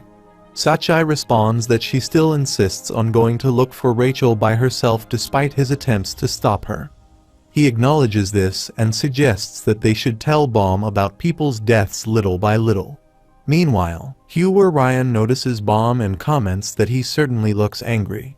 She says it is her first time seeing him in a week, and he just walked by without even saying hello, asking if that is not a bit rude. She adds that he is going to meet Rachel, isn't he? Baum asks how she knows. Hugh Ryan explains that she has started to see where things are headed, even on the train, since they all got back. She does not know what kind of power it is, but it is breaking all the laws on the train, and this place is in real chaos now. Anyway, she says she can take him to Rachel. Dorsey tells him to hold on, stating that they are going too. She says that he will need someone to fight White, won't he? Baum replies, telling her not to even think about facing that monster and Rachel alone. He adds that it is also her fault for not being able to stop what happened to Kun. On the other side, Ha Jin-sung manages to defend against El Rabina using a barrier. A troop reports that he is alive and did not even attempt to dodge the attack. Mashini thinks that if he faced another attack head-on, it would certainly befit a member of the Ha family. Jin-sung's wrist cracks, and he comments that it has been such a long time that his wrist is starting to ache. He adds that an ordinary rancor would have been turned to dust and remarks that the weapon is truly impressive, noting that it is being used just to defeat someone like him. He questions why someone who values his collection so desperately would suddenly act this way, stating that this is not like Jihad. For now, he suggests that it is better to stop here, as completely destroying one of the king's toys would only cause him a headache. He then kicks to attack El Robina and destroys it. He steps in front of Mashini and apologizes, explaining that his foot slipped. He then asks if she came here to watch her boys get slaughtered, suggesting that she should leave if she does not intend to fight. She attempts to attack him and responds by saying not to be so impatient, as the smell of blood in the air is what gets her in the mood for a fight. She adds that it is now his turn. Jin-sung also uses his power to block her and wonders why none of Jihad's princesses are normal. Meanwhile, Miseng observes Hayura and Rachel using her observer. She overhears their conversation, during which Rachel asks how much longer they will remain there. Yura suggests that she should just return to her room, claiming that it is too dangerous in that location. Rachel replies that she prefers to leave her room as it feels stuffy. Yura warns her that if she gets attacked in an open space like that, it would be dangerous. Rachel dismisses her concern, stating that nobody cares about her anyway. She asks what is wrong. Clenching her fist, she expresses frustration, stating that she ruined the bet with Baum and failed to take the power with her. It was right in front of her, but now she has reverted to this ugly, pathetic state. Yura asks why she considers herself ugly. She explains that she doesn't understand, having spent her entire life being admired for her pretty face, and adds that Yura should not act as if she understands. She believes it is unfair and expresses her desire to leave Arlene. At that moment, Rak arrives, visibly angry. Miseng is confused by Rak's presence. Yura asks if he is alone. Rak responds, saying that he was wondering where she had been hiding. He cannot believe she is out in the open like this, and he adds that she has saved him the trouble of looking for her. He says he does not know where she wants to go, but if she wants to leave, He will help her go straight to hell. He transforms into his large form, which shocks them. Meanwhile, Miseng asks what is up with that alligator, wondering why he is so angry and if something happened. She thinks now is her chance. She stands up and says they are going to avenge the prince and Arkraptor. Just then, White sneaks up behind her and asks what she is doing. He remarks that she is small, like a rat, hiding in the ceiling like one, and that he can see her. She thinks about how the observer did not pick up on him at all. He says he cannot believe she came back here, calling her foolish, and asks if she wanted to become part of his that badly. He says he has not eaten a soul in a long while, so he is hungry. She should be grateful, as he may not be able to satisfy his hunger with her alone, but she is a very unusual soul. He places the sword on his neck, saying he is going to enjoy this meal and slashes her neck. Just then, Indorsi and Hua Ryan arrive at Bong Bong. White says it looks like there will be a feast for dinner. Indorsi calls him a disgusting pig. Meanwhile, Rak moves to attack Rachel while Rachel and Yura try to block him. Yura mentions the lighthouse, and Rachel acknowledges it. Suddenly, the floor explodes, and Bomb appears. Rak sees him and says that he is awake. Bomb calls Rachel and steps onto the floor, stating that it is fortunate he found them before the fight began. Rak asks Bomb when he woke up and how he is feeling. Bomb replies that he believes he is fine now. Yura moves to attack him, remarking that it is unfortunate he will not be able to defeat her. She questions whether he followed Rachel here again, and why he continues to pursue her when she clearly does not want to see him, accusing him of being obsessive. Bomb easily blocks her attack and firmly tells her to stay out of the matter, as it does not concern her. He retaliates, striking her and throwing her aside. She falls to the ground and demands to know how he has suddenly become so powerful. Bomb, visibly angry, turns to Rachel and reminds her that they had agreed the winner of the duel on the hidden floor would claim the second thorn. However, he points out that it appears they both ended up losing. He states that Indorsi was right, and that he should never have brought her to the hidden floor. Ultimately, Kun ended up in that condition because of his choice, so he resolves to ensure such a situation never occurs again. He declares that they should settle this here and now. Rachel, surprised, asks what he means by settling it. He explains that he wants to fight her here and end everything between them. Meanwhile, Kun Mashini Jahad forms the lightning spear using Mashini's spear technique and attacks Ha Jinsung with the skill of Tres Kuinos. Jinsung observes the attempt to electrocute him and reflects that it has been a long time since he faced the spearmaster. Extending his hand, he invites her to proceed. She hurls the spear, but it misses its target and strikes her own troops. One of the soldiers comments that the princess should aim more accurately. She apologizes, explaining that she did not anticipate it would hit him, and expresses her regret. She then asks if he would like her to bow as an apology. He responds that this is not what he meant. Jinsung remarks that she must be blind and uses the physical boost technique, Shinsu Piercer, to launch an attack against her. He strikes her face and demands to know what her true intentions are. He accuses her of pretending to attack him while continuously sacrificing her own troops, noting that she has not engaged in a genuine fight the entire time. He questions whether there is something she needs to convey to him in secret. She admits he has finally caught on, remarking that members of the Ha family are always so slow, before unleashing a wide-range Shinsu attack that obscures the surroundings. He asks why she has gone to such lengths just to deliver her message. She replies that the last attack exhausted her, but she acknowledges his incredible strength. She states that her father issued 3 orders to the altar a week ago. He inquires about the nature of these orders.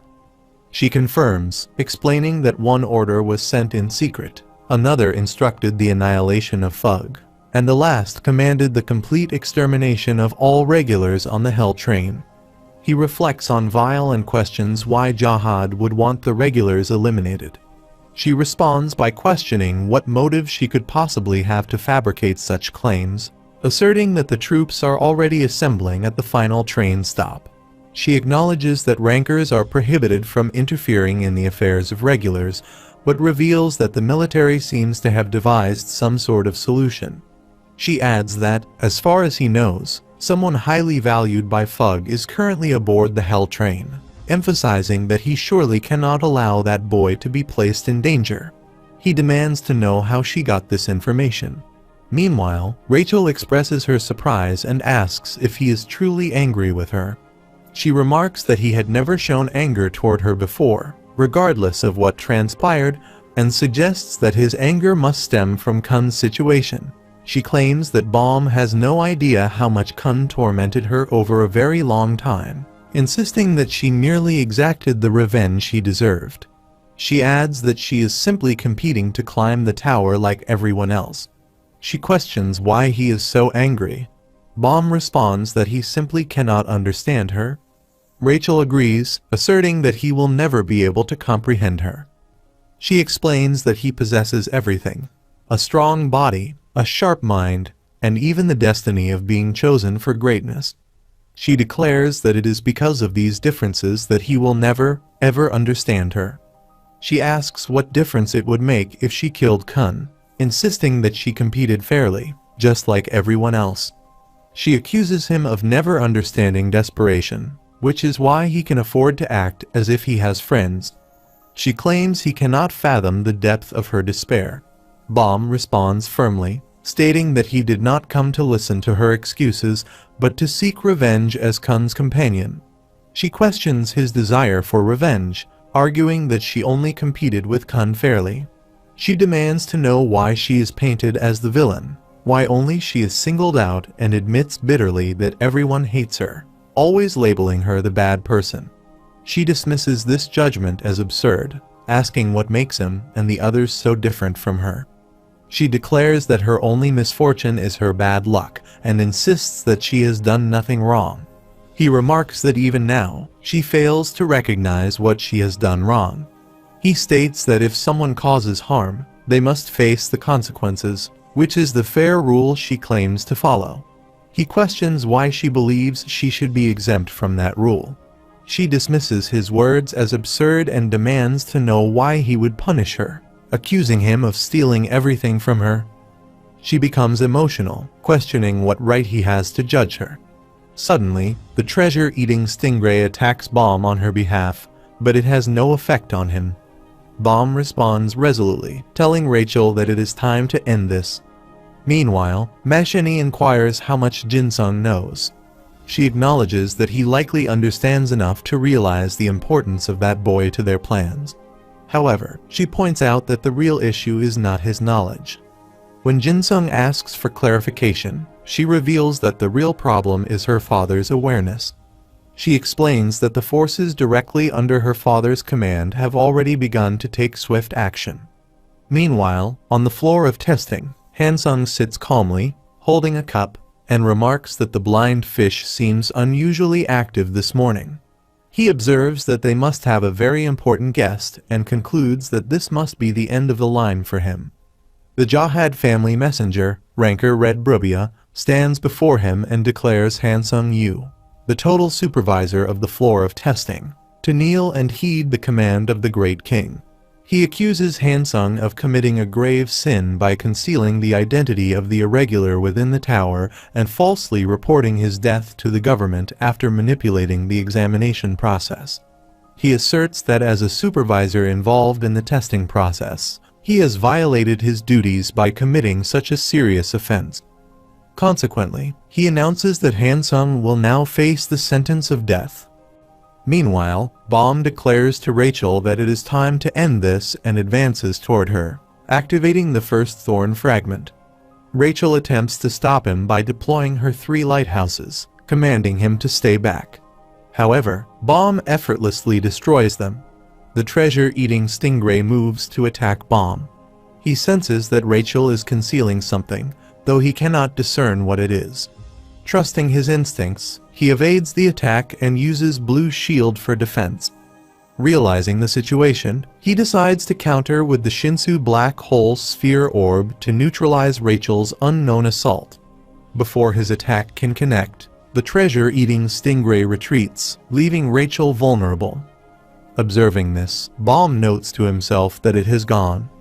Meanwhile, White fights against the Shinsu attack and finds this Shinsu to be a significant nuisance.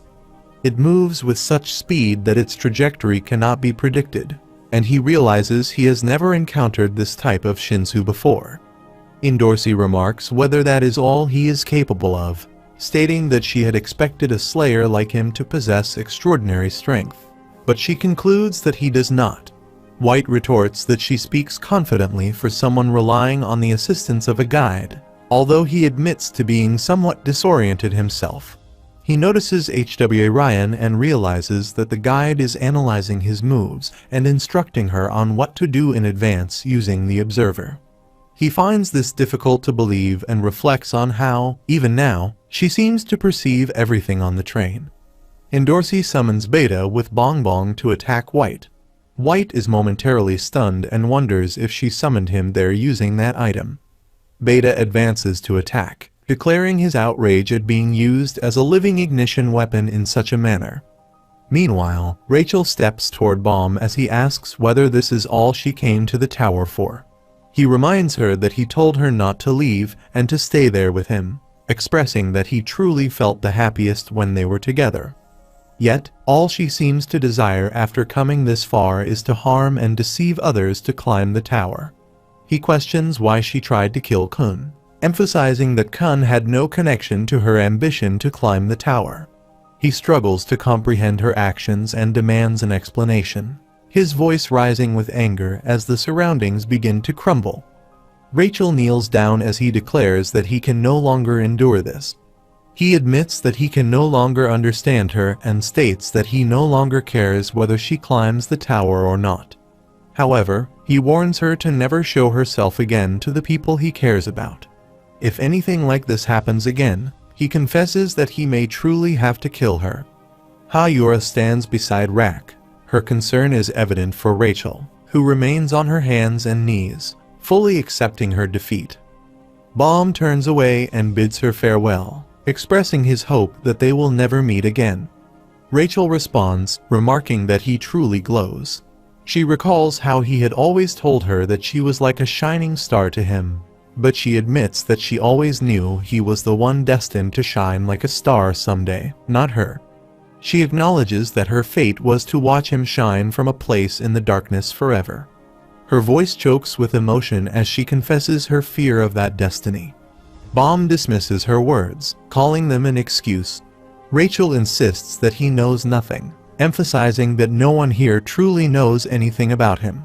She claims to be the only one who understands him and questions whether he is curious. She asks if he does not wish to know why he was trapped in that cave. Meanwhile, Hansung inquires about the death penalty, remarking that it is unfortunate. He mentions that he had hoped to try many more coffees, but supposes this will be his last cup. Ivankel counters Red Brubia's attack and asks who said it would be the last. As the explosion's smoke spreads all around, Ivankel remarks that it has been a while, addressing Hansung. Hansung acknowledges her return and expresses happiness at seeing her. Red Brubia interjects, asking for clarification, seemingly incredulous. Ivankel demands to know how he dares to enter her floor and attempt to harm her servant. She asserts that he has either lost his mind or mistakenly believes he can defeat her. Red Brubia reflects that after brutally murdering the former ruler of the test floor, who was chosen by Jahad, Ivankel has ruled this place as an aggressive and unpredictable high ranker, even defying the king's orders. He states that he has heard she ignored Lord Jahad's command to report to him and fled to a distant location, never intending to return. Ivankel acknowledges this, confirming that she is back, though she did not go to Lord Jahad. Of course, he expresses indignation at her defiance, declaring that he has come to deliver the king's orders and demands that she stop her insolence and show him the utmost respect. Ivankel responds that if she had cared about such formalities, she would not have killed the ruler of this place and seized his throne. Would she? She asserts that it is he who should show respect to her, the ruler of this floor, adding that if he truly wishes to pay his respects, His life should suffice. He asks what she means. Tinker Yalch declares that enough has been said, and Ivankel suddenly appears in front of her. She remarks that although Ivankel may be a high ranker and the ruler of this place, it is improper to treat a messenger from the king in such a manner. Ivankel demands to know who she is. She introduces herself as Tinker Yalch, a loyal servant of Calivan and the commander of the 4th Squadron under the direct command of the Jahad family. Hansung looks up and reflects on Calivan, wondering if she is referring to that famous human collector and whether he has joined Jahad's army. Ivankel states that she does not care who she serves. If these people are here to harm her subordinate, then they will simply have to face her wrath as well. She presents them with two choices, either leave or die.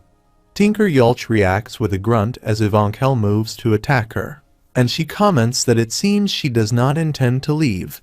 She creates Shinsu bubbles in her mouth to defend against the attack.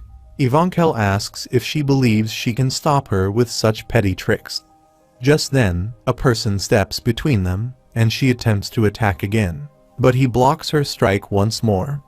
Ivankel expresses disbelief, saying she cannot believe he managed to block that attack, and inquires about the person standing behind him. Yalch appears and remarks that she is sharper than he had expected. He observes that she is controlling the Shinsu and suggests that she is not merely the lunatic described in the rumors. He adds that it is an honor to meet her, Ivankel. Ivankel asks if he is Calivan. Yalch responds that Calivan is not present. He is attending to some important business at the last station of the Hell train. She asks what he means by sending his lackeys to face her while he goes off to the place where the regulars are gathered. He replies that no one had expected her to appear here. However, it is not a problem. They are more than capable of handling her on their own. She questions whether they are truly more than enough. Hansung reflects on the last station. Ivankel asserts that he knows who she is and yet still dares to make such a claim. Yalch acknowledges her power as a bearer of the ancients, but counters that there are 2 high rankers, himself included, and around 30 rankers in the floating castle nearby. Ivankel activates the power of the ancients and asks if she is supposed to be impressed. She declares that she will demonstrate just how meaningless those numbers are when faced with her power. Just then, Mr. Administrator appears and tells Lord Ivankel that it is so noisy he cannot get any sleep. He remarks that she sounds like a hormonal teenager. He adds that she has made a grave mistake by disturbing his rest with all this noise and causing trouble on the level she is supposed to be managing. He announces that, as of today, the individuals involved have been fired, and he has begun using his power against them. She is shocked and asks what he means by being fired. Hansung pleads for mercy, saying please, no. After a while, Ivankel and Hansung stand before a warp gate, which is teleported by the administrator. Ivankel reflects on the nature of teleportation. Hansung explains that this is the warp gate, and she inquires about its destination. He admits that he is unsure, but it seems the administrator intends to take them somewhere, possibly to the last station.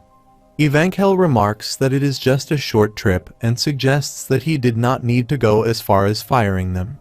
He speculates that perhaps it means they will never be able to return and reflects on how it was a rather sweet job, with her getting herself fired for causing such trouble. Ivankel warns him not to say such things, as it might end up becoming true. He then states that, in any case, they need to begin their journey now. Meanwhile, Beta and Endorsi continue to attack White while White counters and expresses his annoyance. He had hoped to devour them without any trouble, but now it seems he will have to kill half of them. Just then, Hua Ryan calls out to White from behind. He turns and asks why she is alone. She explains that she has a favor to ask of him. White inquires about the favor, wondering if she has suddenly decided that she wants him to devour her. He apologizes, stating that he does not consume filthy souls like hers. Hua Ryan acknowledges his response, saying that she understands, but she came looking for him because she has wanted to ask him this favor from the very beginning. She asks if he has noticed that she has started seeing things, even on the train. He asks so. She explains that based on what she has observed, they will face an enormous challenge at the very last station, and she will assist him in finding his last clone. In exchange, she asks for the power to help them overcome the crisis, addressing him as Slayer White. Meanwhile, Baum asks what Rachel just said. She responds by repeating that he should want to know the reason he was trapped in that cave. He inquires how that is possible, recalling that she had claimed to know nothing. Rachel admits that she was lying. She did not want to tell him the truth. She then questions whether he believes he was born to come here, defeat Jihad, and become the hero who would change the tower. She asserts that Baum was not born for that purpose. He was not born to save the tower. He is a monster, born to curse the tower and devour everything. She recalls that Arlene always referred to him as a monster. The floor begins to crack as she declares that she has told him all she will for today. She adds that it is too bad for Baum. Now he has a reason to keep chasing after her, even though he does not like her, and says, "So long, Mr. Traveler." The floor then explodes, and she disappears with Hayura. Rack, filled with anger, exclaims that they got away. Baum gazes at the hole from which they vanished and wonders how Rachel knows his mother. The scene shifts to several months later, to an alley leading to the last station. Ship Lisu holds a canpack and remarks to Hats that this is awesome. He says they are on their way to meet their good old friends and expresses pride in the fact that they are there to greet them before anyone else. Hat, however, says he does not think they will be the first to arrive. He asks if someone is already there, and Hats replies that he has a bad feeling about this. Meanwhile, several ships head toward the last station. Ship looks out the window at the approaching ships and asks who all those people are. He observes that there are so many and, judging by the symbols on the warships, concludes that they must be regulars backed by influential families. He mentions that he thinks he recognizes the skull symbol. It belongs to the ever-curious Levy, one of the few regulars sponsored by the Jihad family. He wonders aloud why all these people are rushing there in droves. Hats replies that he is not certain, suggesting that perhaps they are heading to the same destination. Ship speculates that they might also be going to the last station and questions why, considering the train's journey is almost over. Hats admits that he does not know for sure, but has a feeling about it, suggesting they will need to investigate this situation more carefully. The scene shifts to the warship rest area station, dock number 3. A gray-haired man remarks that he is exhausted, noting how long the flight was. Another person comments that they were nearly late for the meeting. A yellow-haired man adds that their captain would jump off a bridge if their sponsors told him to, explaining that they don't have a choice. He says it is thanks to their sponsors that they are able to live like this. He agrees, saying that is true. Elsewhere, Vespa observes dock number 3 and notices humans disembarking. She comments that it appears to be a group of half-witted amateurs climbing the tower with the support of the families. Pointing to a symbol featuring a red beard on a human face, she remarks on how hideous it looks. On the other side, Ship sits down in front of the device and states that she should keep her eyes peeled and inform him if she discovers why they are heading for the last station. She agrees and assures him that she will assist since he bought her that honey. He connects with Verdi at dock number 5 and asks how things are progressing on her end. She emerges from a door as an octopus laughs, introducing herself as his special correspondent. He instructs her to act normal. She observes that the regular passengers here have disembarked, exclaiming that they are all furriers and must constitute a crew composed entirely of furriers. She notes their symbol as an ear against a green background, mentioning that as she is not a light bearer, it will be challenging to investigate further, but the crew must be enormous. She concludes by stating that the ACE team may be exceptionally powerful, signing off as Special Correspondent Verdi. Ship acknowledges with thanks and ponders why everyone on their team behaves so strangely. He observes that it does not appear Benny's crew stopped at the station, expresses frustration, and inquires if they should wait to gather information from those individuals. He turns to Hats and asks where he is heading. Hats responds that he is going to question those individuals about their destination. Ship suggests they should hold on and wait for the individuals to reveal some information themselves. Hats argues that it would be faster to directly question them with his sword. Ship remarks that doing so would likely cause unnecessary trouble. Hats dismissively tells him to be quiet. After a while, Hats enters a room, breaking its door with his sword. A blue-haired individual demands to know who he is, while a brown-haired individual questions his presence. Hats introduces himself, apologizes for interrupting their break, and warns them that if they refuse to answer his questions, he will cut off their heads. Meanwhile, Rack and Bomb are looking up at Kun, who is still frozen and encased in a casing that preserves him. The scene then shifts to 1 month earlier, when Bomb asks Evan whether he believes there is a way to wake Kun up again. Evan replies affirmatively. Rack asks what they should do. Evan explains that, first of all, he has almost finished analyzing his current state. He had been conducting research, and it turns out that this is a rare ability that appears in direct descendants. Those who are skilled at handling ice can sometimes break out of that state on their own. However, his ability manifested due to a sudden emergency, so he will not be able to do that. Nonetheless, in the ancient chronicles, there is a recorded case of someone in a similar state who managed to wake up after being warmed by the flame of the Yon family. Bomb becomes excited and asks whether Evan means the Yon family. Rack mentions the flamethrower turtle and suggests that they ask Awa for help. Evan replies, stating that it is not as simple as it sounds.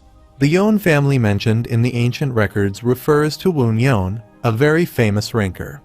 There is a high likelihood that it will be impossible for a regular's power to achieve this, especially since the lady in their group is still too far below their level to arrive here.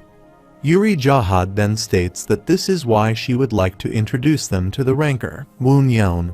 He is currently a member of Walhoksong, and she is confident he will do her a favor if she asks him. Bomb asks if this is true. Yuri responds affirmatively, adding that meeting him in person would be the best approach, and she will arrange a meeting between them and Woon Yon. Rack and Bomb become even happier and hold each other's hands. Bomb exclaims that this is perfect, Rack. Rack agrees, though he admits that he is not exactly wishing for Kun to wake up. The scene shifts to the present, where Bomb looks at Kun and thinks that he should wait a little longer. He will wake him up again. Meanwhile, Dorsey is bathing in the swimming pool and tells Hugh Ryan that it feels so much better. She asks why a freaking train imitates the seasons like this, questioning why the train has to be hot in the summer. She comments that it is a good thing they found this large swimming pool, at least. She continues by saying that she did not like the aftertaste of their last battle. She believes Rachel managed to escape, and White disappeared with her. She is certain White did not seem like someone who ran away, but she would still cannot understand why he suddenly vanished. She mentions that she was the first one down there and asks if she knows anything about this. Hugh Ryan is eating ice cream and says no, questioning why Dorsey suspects her. She asks if it is not obvious, pointing out that she is both in fug. She continues by saying that, to tell the truth, she is hiding something, isn't she? Hugh Ryan replies that White was already gone when she arrived, and she has no idea what happened. She then comments that she is so suspicious, calling her a little chump, and mentions that she has not trusted her since the first time they met. She then asks where Miseng is.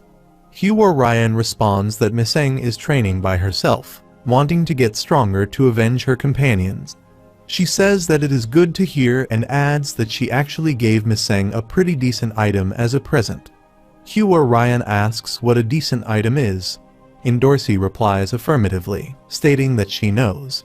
Just then, someone connects to her lighthouse and calls out to Dorsey. She becomes angry, saying she told them not to speak to her while she is washing up. The caller says that this is more important than that. White's final clone has vanished. She is stunned and asks what. The scene shifts to the train residence of the God of Guardians, where Baum visits the God of Guardians. The God of Guardians acknowledges his return. Baum responds affirmatively.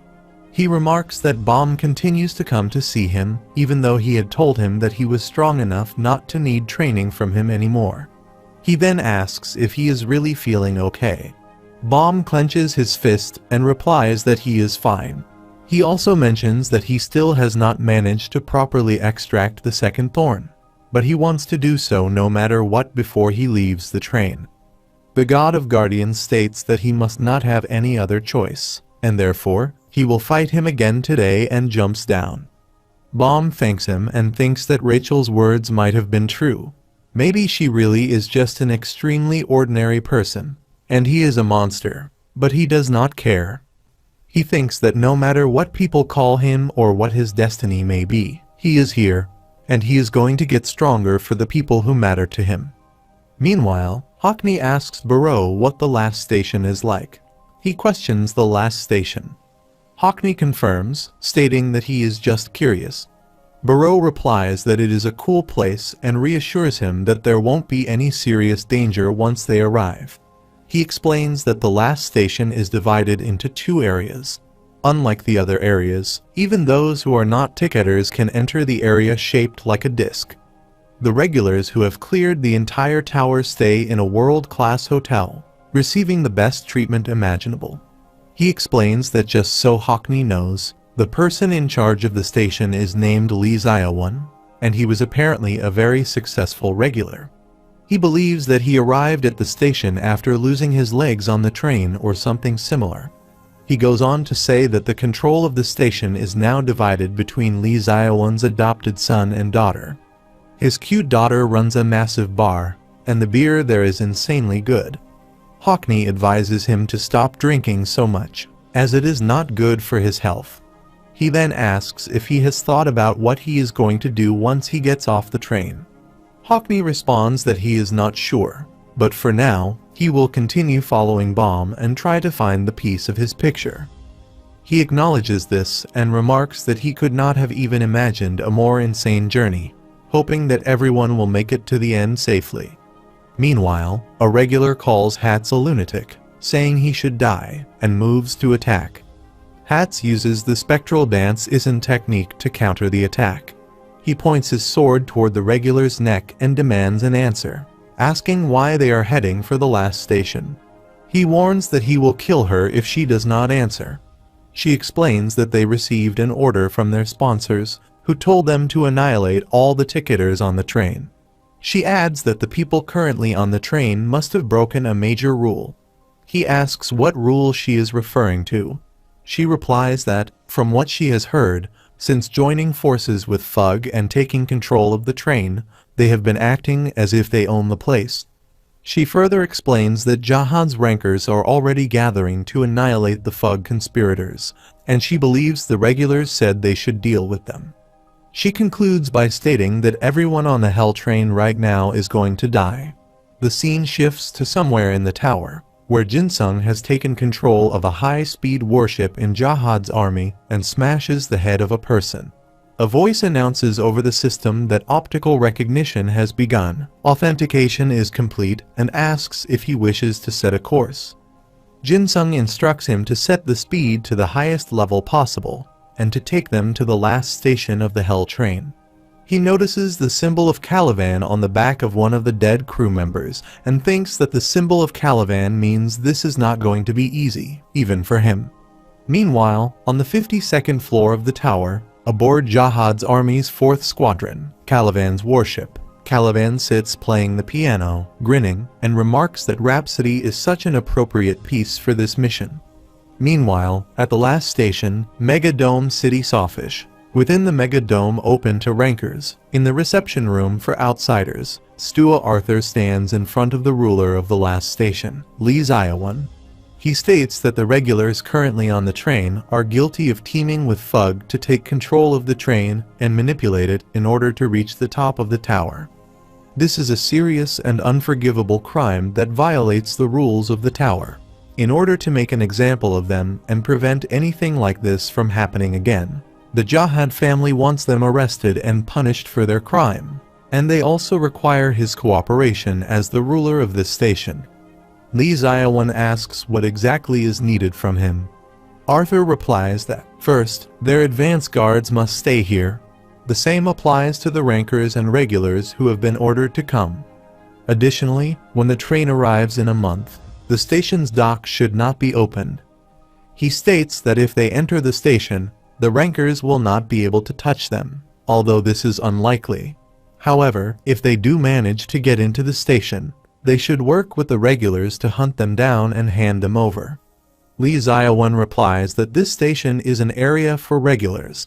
He acknowledges this, but clarifies that this is not a request. It is a direct order from the Royal Army. He must be aware that, in the worst-case scenario, they may seal off this station completely and kill everyone. He adds that the administrator of this floor is already aware of the situation, and that they need Lee Ziawan to obey this order. Lee Ziawan agrees, saying all right. After a while, a man in a yellow shirt sits drinking beer and comments that the beer here is amazing. Charlie sits next to him and agrees, saying that it is off the hook. He expresses surprise, stating that he did not know he knew words like that. Charlie responds that he is trying to keep up with the youngsters nowadays. Just then, Stua Arthur arrives and asks who gave them permission to drink on the job, questioning if they are enjoying themselves. They are stunned, and Charlie quickly runs toward him, asking how it went. Stua replies that he did not seem to like it, but he accepted it for now. However, they will have to wait and see what he actually does to know for sure. Charlie laughs and comments that it is great, isn't it? He adds that it was easier than he expected and admits that, to be honest, he was worried things might go wrong and they would be executed when they returned. He expresses disbelief that the regulars on the train broke the rules. Stua responds that they did, but even so, ordering them around gives him a bad feeling about the situation.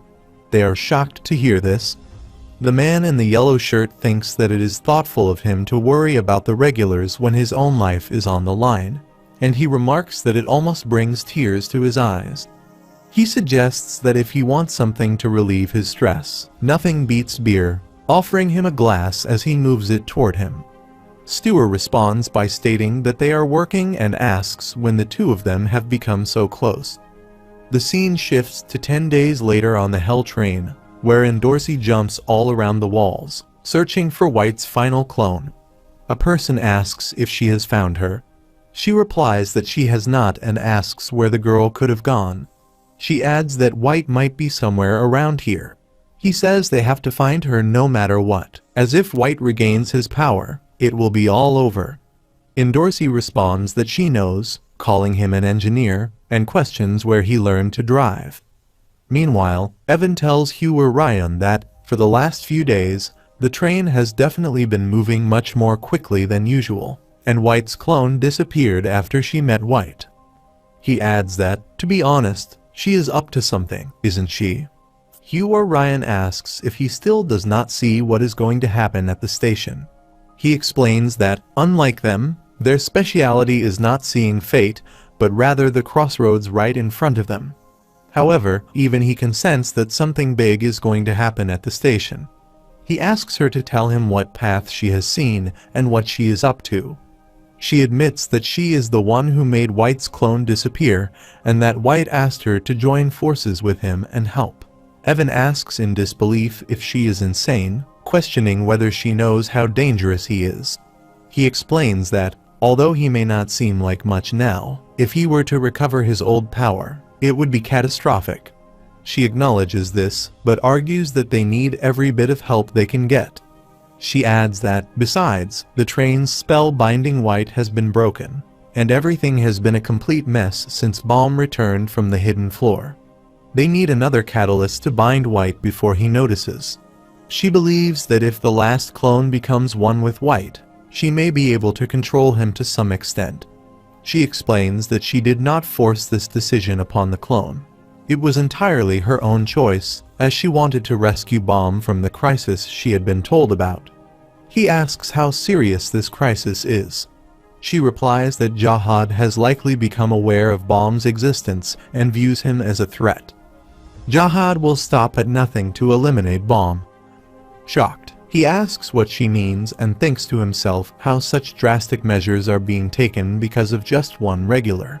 She continues, stating that there is a strong possibility that Jahad's forces have already gathered at the station.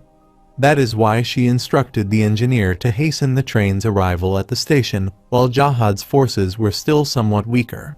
However, she admits that even with this strategy, there is almost no chance that regulars like them will be able to overcome those forces and escape. She reminds him that he is aware of this, isn't he? She then adds that, as long as he is aiding them, this danger also involves him. There is a significant possibility that he, too, may become entangled in this battle. The scene shifts to 1 week later on the Hell train. The God of Guardians asks how many days remain until they reach their destination. Baum replies that it is 1 week. He continues practicing and remarks on the sound of space bursting open, noting that it is truly a mysterious power. He asks if this is the power of the second thorn fragment. Baum confirms but admits that he can still only use a small portion of it, and the chances of it working effectively are not very high. He reassures him, saying there is no need to feel discouraged. He would not be able to handle more power than this at his current level anyway. Just then, Hugh Ryan contacts Baum on his pocket device. She tells him that she has something important to discuss and asks him to meet her. She says she will send the coordinates and instructs him to wash up and get changed before coming. After ending the call, she advises him to say goodbye to the Guardian. Confused, he asks what she means by saying goodbye. After some time, Baum, Barreau, and Urrier stand before Hugh Ryan. Barreau looks at the three of them, including Baum, and asks why she summoned them there. She replies that she has something important to share. The three of them must follow the path she is about to outline and lead their teammates to safety. She informs them that in a few hours, the train will reach the last station. Barreau, surprised, asks how that is possible, as they were supposed to have more time before arriving. She explains that she requested the assistant engineer to accelerate the train's movement. When he asks why, she states that their group will not receive a warm welcome at the last station. Instead, they are likely to encounter the beginning of the worst possible crisis.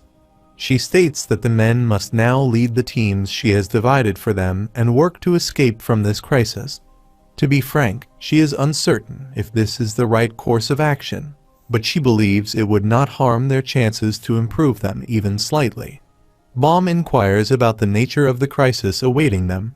She responds that she is unsure, but emphasizes that nothing hinders progress more than idly sitting and allowing fear to accumulate. She urges them to trust her and follow her instructions. The scene transitions to the administrative office of the last station. Lee Ziawan's daughter, Lee Soyeon, questions her father, asking whether he truly intends to comply with their request to hand over the passengers of the Hell train. She reminds him that this station is designated for regulars only, and even if the passengers have violated the rules, how can they betray them in such a manner? She firmly declares her absolute opposition to this course of action. Lee Ziawan's son, Lee Seon, advises her to lower her voice around their father. She insists that he remain silent and states that their father once described this place as a paradise created solely by regulars. He envisioned a utopia free from competition and external interference, designed to serve as a true sanctuary for those on the Hell train who endured until the end of the competition. She explains that she listened to him because she genuinely respected his ideals. She adds that if she had known he would yield to such minor intimidation, she would have acted differently upon her arrival. Lee Ziawan instructs her to leave immediately and announces that he is stripping her of her authority as the ruler of the dome. She questions him in disbelief. He responds that someone as emotionally driven as she cannot remain in charge of such a significant position. Lee Seon tells her to leave before she exacerbates the situation further. As she turns to go, she mutters a frustrated curse. Later, she descends the stairs as Ryu-on contacts her through her pocket device. She expresses her gratitude for his call, mentioning that she needs him to remember something important. Whatever her father says, she urges him to inform her immediately. Ryu-on replies that they are facing serious trouble as the train arrives at the station. She asks for clarification, and he explains that it is happening much sooner than they had anticipated. Meanwhile, Poropo announces that they have arrived at the last station and asks Princess Yuri if she can sense it. Princess Yuri responds affirmatively, acknowledging that the guide girl was absolutely correct. She remarks on the unusual appearance of the people present, noting that there are indeed many strange-looking individuals.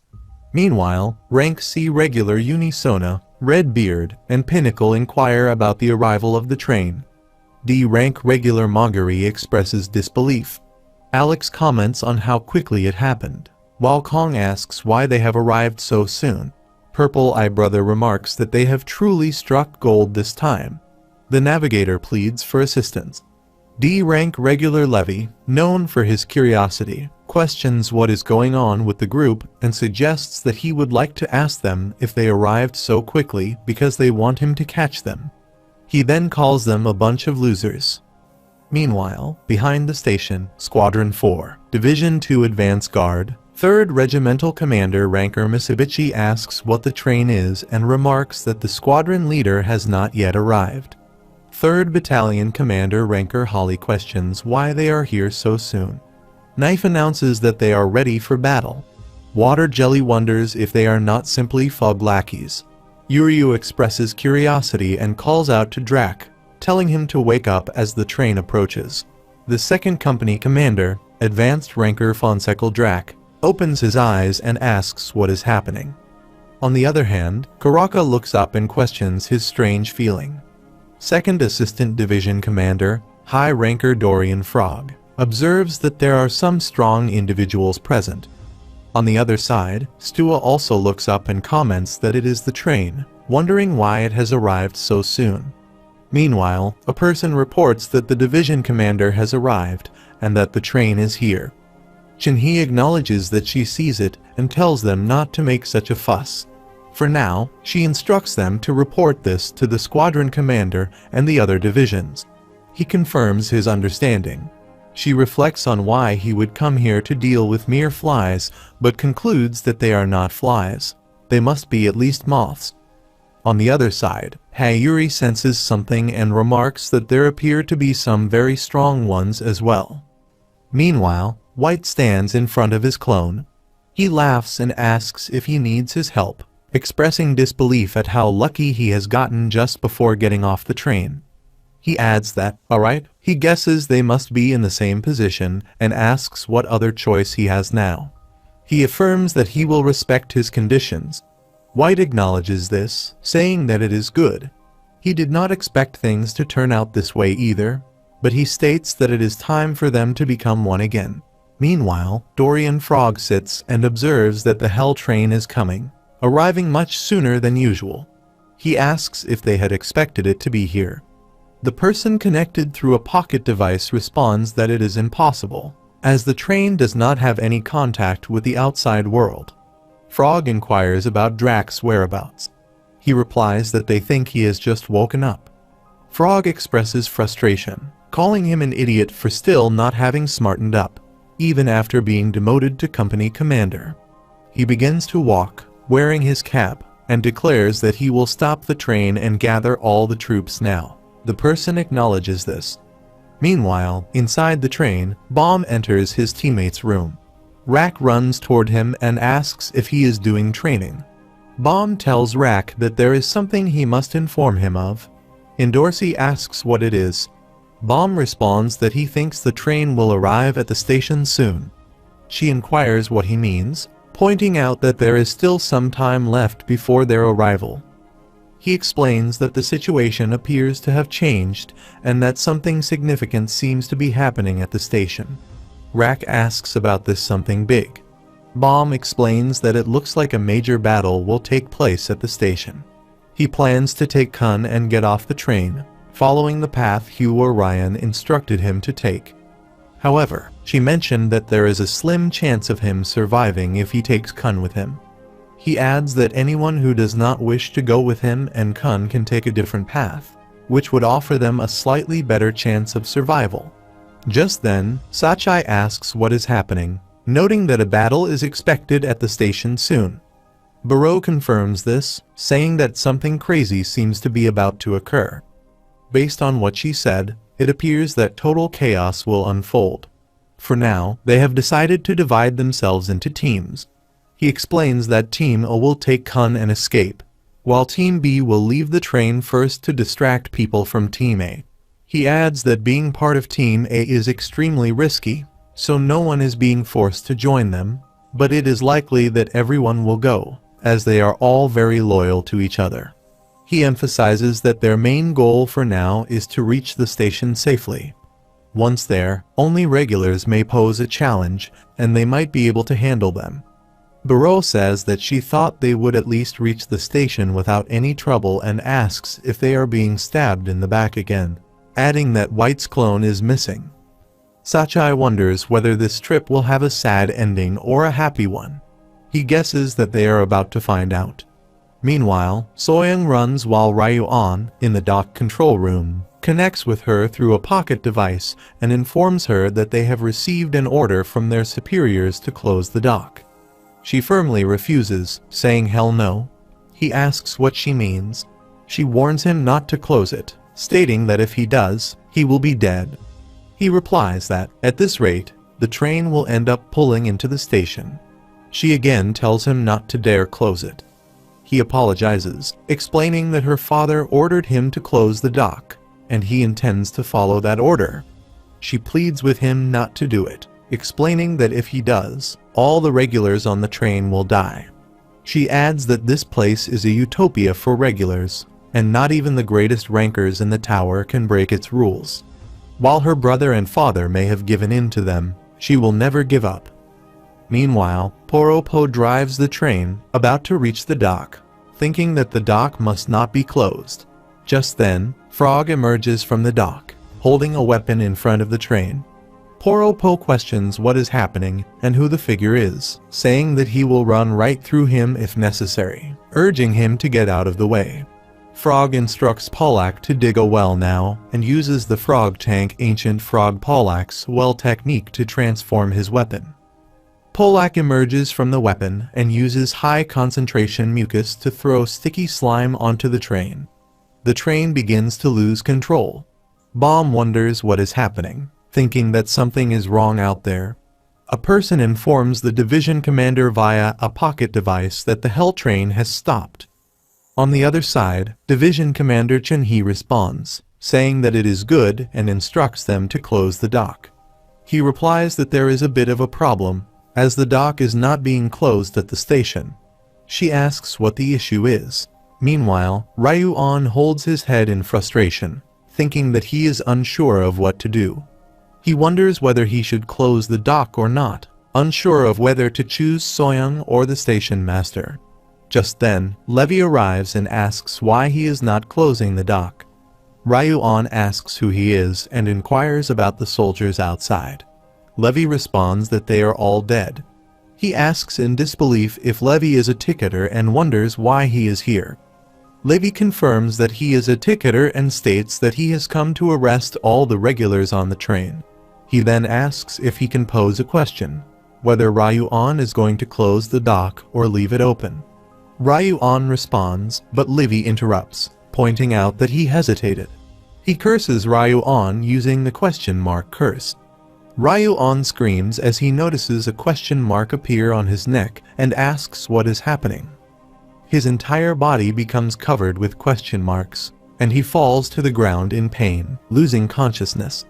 Levy admonishes him not to hesitate, explaining that all hesitation leads to death. He pulls the lever and announces that he will close the dock. Meanwhile, Hugh or Ryan asks Poro what is happening. Poro responds that he does not know, explaining that this sticky substance suddenly flew at them, and now the train will not move while the dock is closing. She instructs the assistant engineer to open the train doors. Poro asks what she means. She repeats that she said to open the doors. He objects, saying that it would be ridiculous. If he opens the doors and those people get into the train, they will all be slaughtered like pigs. She reassures him not to worry, as they do not yet know that the rules have been broken on the train. She asks him to trust her and open the doors. He curses and opens the door. Dorian Frog sees the doors open and thinks that the train doors are opening. White steps out of the train and comments that it has been such a long time. He expresses that he missed the waves of blue Shinsu and feels completely refreshed. Frog is surprised to see him. Knife and H-23 move toward White. H-23 declares that he will deal with that punk. Knife suggests that he should go after the train. Frog warns them that they are idiots and tells them to get back, as that man is dangerous. White responds that it is too late and uses the White-style spirit sword incinerating flame of death technique to attack them. He kills them effortlessly, also eliminating the sticky mucus that had been immobilizing the train. Frog curses him and asks who he is. White responds that he is a slayer from Fug, known as White, the 10th commander, and that now they are all his prey.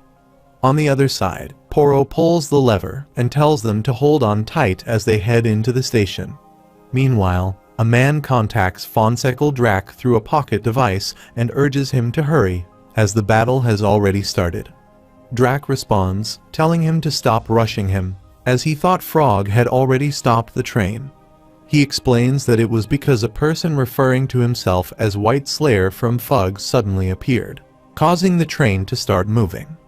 Drac expresses surprise and says that all this trouble is giving him a headache. He apologizes and says he needs to take a little rest. He asks if Drac just called this a hassle and warns that he will be fired if he continues this way. Meanwhile, Frog sees the train and observes that it is moving again. He asks if all the teams are ready. A person reassures him, saying not to worry, as everyone is already in position. They will stop the train no matter what while he deals with the enemy that has appeared, Assistant Division Commander. Water jelly sits on the dock and begins dripping all over it to block the entrance using the water jelly Shinsu control skill, massive growth technique. White notices this and asks what that thing is. H-14 also uses observer speed control powers to stop the train. Powler flies toward the train to stop it. The train collides with water jelly and comes to a halt. Powler appears on the screen in front of Poro and calls them amateurs. Poro asks what is going on. He responds that the train has stopped and that it will never reach the station. On the other hand, White asks if the train has stopped and comments that these individuals certainly have a lot of work to do. He thinks that he lost this much power after just one attack, and it seems like it will take a long time for his power to return completely. Frog attacks him with mucus and inquires if he is the Slayer White. White quickly moves aside. Frog tells him not to lie, stating that the ancient Slayer was sealed away by Jahad's princess and could not possibly be here.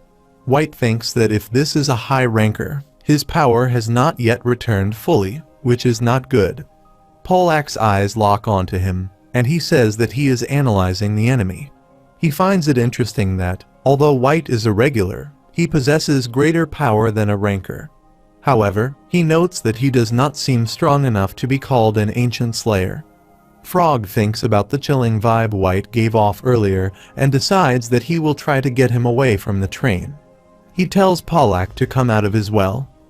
He taps his weapon, which begins transforming, and Polak emerges. White looks at him and comments that it is a frog. Polak screams and uses his Shinsu power to attack White. White asks what the hell is happening and is sent flying away. Frog, surprised, says that he knew White was lying about his identity and wonders how far he went flying. Meanwhile, Poro curses, expressing frustration that they cannot even back up with that weirdo stuck to the train. He asks what they should do now. Hugh or Ryan reassures him, saying that it is okay, as she did not expect it to be easy to get into the station anyway. He asks what she means. She responds that they still have a few tricks up their sleeve, and now it is Yuri's turn to choose. On the other side, Evan stands with Yuri and asks if she is really going to do this. He points out that the guide girl is working for Fug and may be deceiving them. She replies that it does not matter. If her father knows about this, hiding will not solve anything anyway. As she mentioned, they may all get killed, so she suggests giving it a shot, as she is tired of playing the role of a good little princess. Meanwhile, a person informs Chun-hee that the regular, who called himself White, has fallen off. She says that she saw that, and for a moment, it really seemed like him, but she guesses not. They are going to have to look into this. She thinks that first, the train engineer disobeyed them, and then a self-proclaimed slayer appeared. It seems that some strange things have been happening on the train. She instructs them to send the troops into the train. He responds affirmatively, saying yes, Commander. Meanwhile, Yuryu lands on the train and activates his observer skill to check. He notes that, on the outside, the train does not appear to have any serious problems. However, the strange thing is that aside from the locks using tickets, there do not seem to be any particular rules in place. They may even be able to enter from the outside. Chun-hee responds, telling them to have a ticketer open the door. Mitsubishi acknowledges and says yes. After a while, Pinnacle and Kong approach the door to the Hell train. Pinnacle comments that he knew their Green Revolution crew was the best among the regulars, but he cannot believe she is letting them lead the attack like this. He asks Kong if he is ready, mentioning that he is the only ticketer in their crew, and that he needs him to act. He promises to give him 1,000,000 sardines once this is over. Kong responds that this situation sucks, but he loves sardines and agrees to do it. Meanwhile, Poro asks what they should do next as they are trying to get onto the train. Hua Ryan instructs them to open the doors in sections T23 and D35. Poro asks what, once again. She confirms and tells him to do it. He reluctantly agrees and says, well, alright. On the other hand, Kong notices the door opening and asks if it has just opened by itself. Pinnacle responds, suggesting that they go check it out, wondering why the door suddenly opened. He admits he is unsure, but expresses that he has a bad feeling about it. Pinnacle points at the opening door and says that despite his concerns, they have no choice but to proceed. He adds that capturing anyone will earn them major points with the commander. Kong complains that he hates this, remarking on the sad life of a minion. Karaka steps out from the train and asks who they are, questioning if they opened the door and why they are trying to get on the train. He lands on their ship. Kong thinks that Karaka looks incredibly strong. Karaka observes that many of the warships seem to have high rankers on them and wonders if something is happening at the station. He asks if someone knows he is there. Suddenly, Mitsubishi arrives and attacks him with Shinsu bangs, asking who Karaka is. Karaka attempts to counterattack with his tentacles. Yuryu joins Mitsubishi in attacking Karaka, while Karaka thinks about the world of darkness. Unexpectedly, their attacks are blocked by a green beam of Shinsu. Yuri arrives and commands the rankers to stop. She tells them to get out of the way and let her handle Karaka, as he is her prey. Meanwhile, a ranker informs Chun-hee that another ranker has appeared on the train, but the weapon she is holding appears to be the 13th month. Chun-hee wonders what Yuri is doing here. On the other side, Yuri asks if they heard her, repeating that she said they should get out of the way and let her deal with him. Meanwhile, Chun-hee observes her on screen while a ranker informs her that the Green April and Black March are being wielded, and he believes that the person is Princess Yuri Jahad. Chun-hee reflects that Yuri might be the princess who sent the signal from the train to destroy them, but she wonders why she is still on the train. He asks what they should do, Division Commander. Chun-hee responds that she will need to gather more information about the situation. But for now, all troops must show the utmost respect to the princess and kneel. She commands all troops in Squadron 4, Division 2 of Jahad's army, to bow before the Great Master of the 13th month. They all bow down in front of Yuri. Chun-hee stands and commands them to rise. Yuri instructs them to listen, explaining that the man is Karaka, a slayer from Fug. He has committed high treason by boarding the train with the regulars and taking control of it. Yuri has been on the train this whole time to deal with that heinous criminal, and she is now going to punish him, so they should get back and stay out of her way. Meanwhile, Drac observes Yuri on the screen and asks what the hell is happening. He turns to Chunhei and asks if she heard what she just said, wondering what they should do. Chunhei thinks it is strange, as she believed the regulars had teamed up with Fug and were running the train. She decides that, for now, she must hear what Yuri has to say. She then orders that the troops follow the princess's commands, instructing all to step back and wait. Meanwhile, inside the train, Rachel asks what happened and what that loud noise was and remarks that White is gone too, indicating that something must be happening outside. On the other side, Karaka observes that they appear to be from Jahad's army and questions whether her plan all along was to mobilize an army at the station to eliminate him. Yuri responds that while this was not her original intention, she is the kind of person who has to finish a fight once it has started. Karaka remarks that this sounds tiring, suggesting that finishing the fight could also mean his death, and he throws his tentacles toward her in an attack. She responds by saying that this situation is very different from when hostages are involved, labeling him an amateur slayer and counters by igniting Green April. Meanwhile, White flies away and reflects that the damn frog really sent him flying. He used to be a high ranker who dominated an entire floor of the tower, but now, as soon as he left that place, here he was, staring up at the sky. This situation is simply shameful. The scene shifts to a flashback, where White calls his father and says it has been a long time. He is unsure if his father remembers him, but his name is Hoken. He recalls how his father showed him the outside world before, and how he thought long and hard about what his father told him. When he advises him to leave this place and become a demon, he wonders if he meant that he should train his abilities as a ruler who takes care of his subjects and then return to this place. He hesitates and says no. White then asks what he means. He says what he meant was that he sees the seeds of a demon in him, so he should leave this place and go to the deep, damp, and dark lair of evil.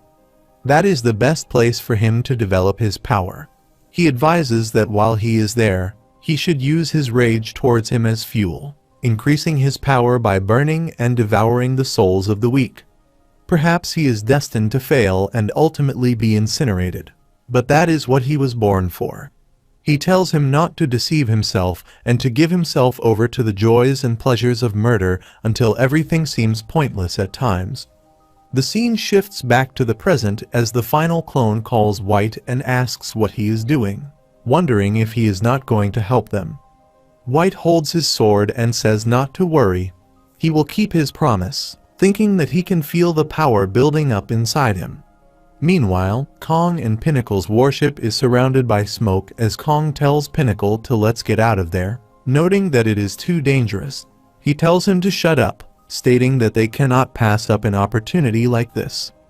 They need to earn some points with the commander and urge him to get up, calling him a worthless idiot. On the other side, Hugh Ryan commands the opening of door D12. Pinnacle notices it opening and says another door has opened. He then suggests heading inside. Suddenly, their warship is grabbed by tentacles from Sachai and snatched away. They both fall off, with Kong exclaiming that it is happening again. Sachai Bor and Burrow step onto the warship. H-14 also notices them and wonders why so many people are on the warship. She attempts to call her lighthouse, but White attacks her using the Dance of the Dead technique. She realizes they are attacking from below and needs to get up there, trying to escape. However, as she looks up to assess the direction of the attack, she wonders why it is coming from above. White then attacks her with his sword, killing her. On the other side, a ranker announces that they have lost H-14. Frog asks what happened. He explains that he believes the White regular is responsible for it. Frog quickly moves toward the battlefield, thinking that White's power feels different from before. White thanked him, stating that he had not had fresh air for a long time. He reflects that when he was in his prime, He could not take 2 steps without encountering men like him. But now, even he looks like a real feast. White then uses his white-style spirit sword, incinerating Splash of the Dead to attack. Frog summons Polak to counterattack, realizing that it is the terrifying power he felt earlier. He wonders if this man could truly be the ancient slayer. White looks up and declares that he is coming again to slice him to pieces. Father.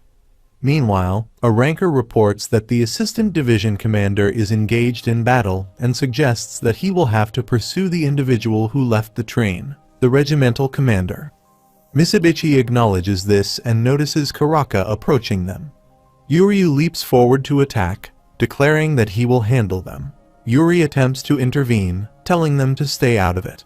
Karaka activates his Flower of Darkness, Black Lotus technique, and kills Yuryu. At that moment, a ranker informs Chunhee that they have lost Yuryu, and the assistant division commander is in battle with the white regular. Their forces appear to be taking heavy damage. Chunhee asks about the individuals who left the train.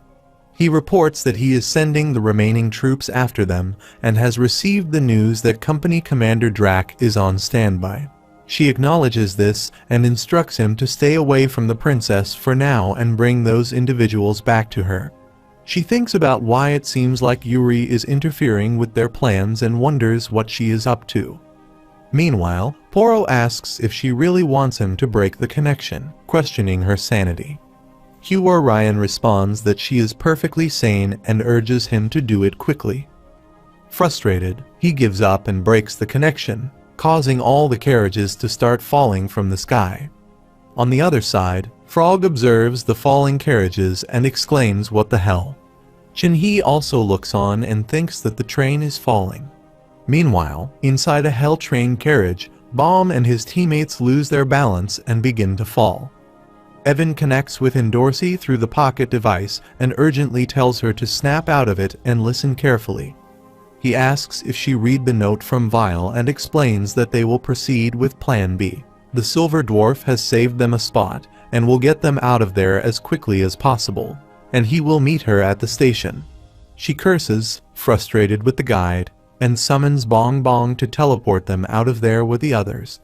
On the other side, Chunhee flicks a carriage, stopping it from falling, and comments that splitting up their forces, creating a surprise situation, and taking advantage of the confusion to escape was a brilliant plan.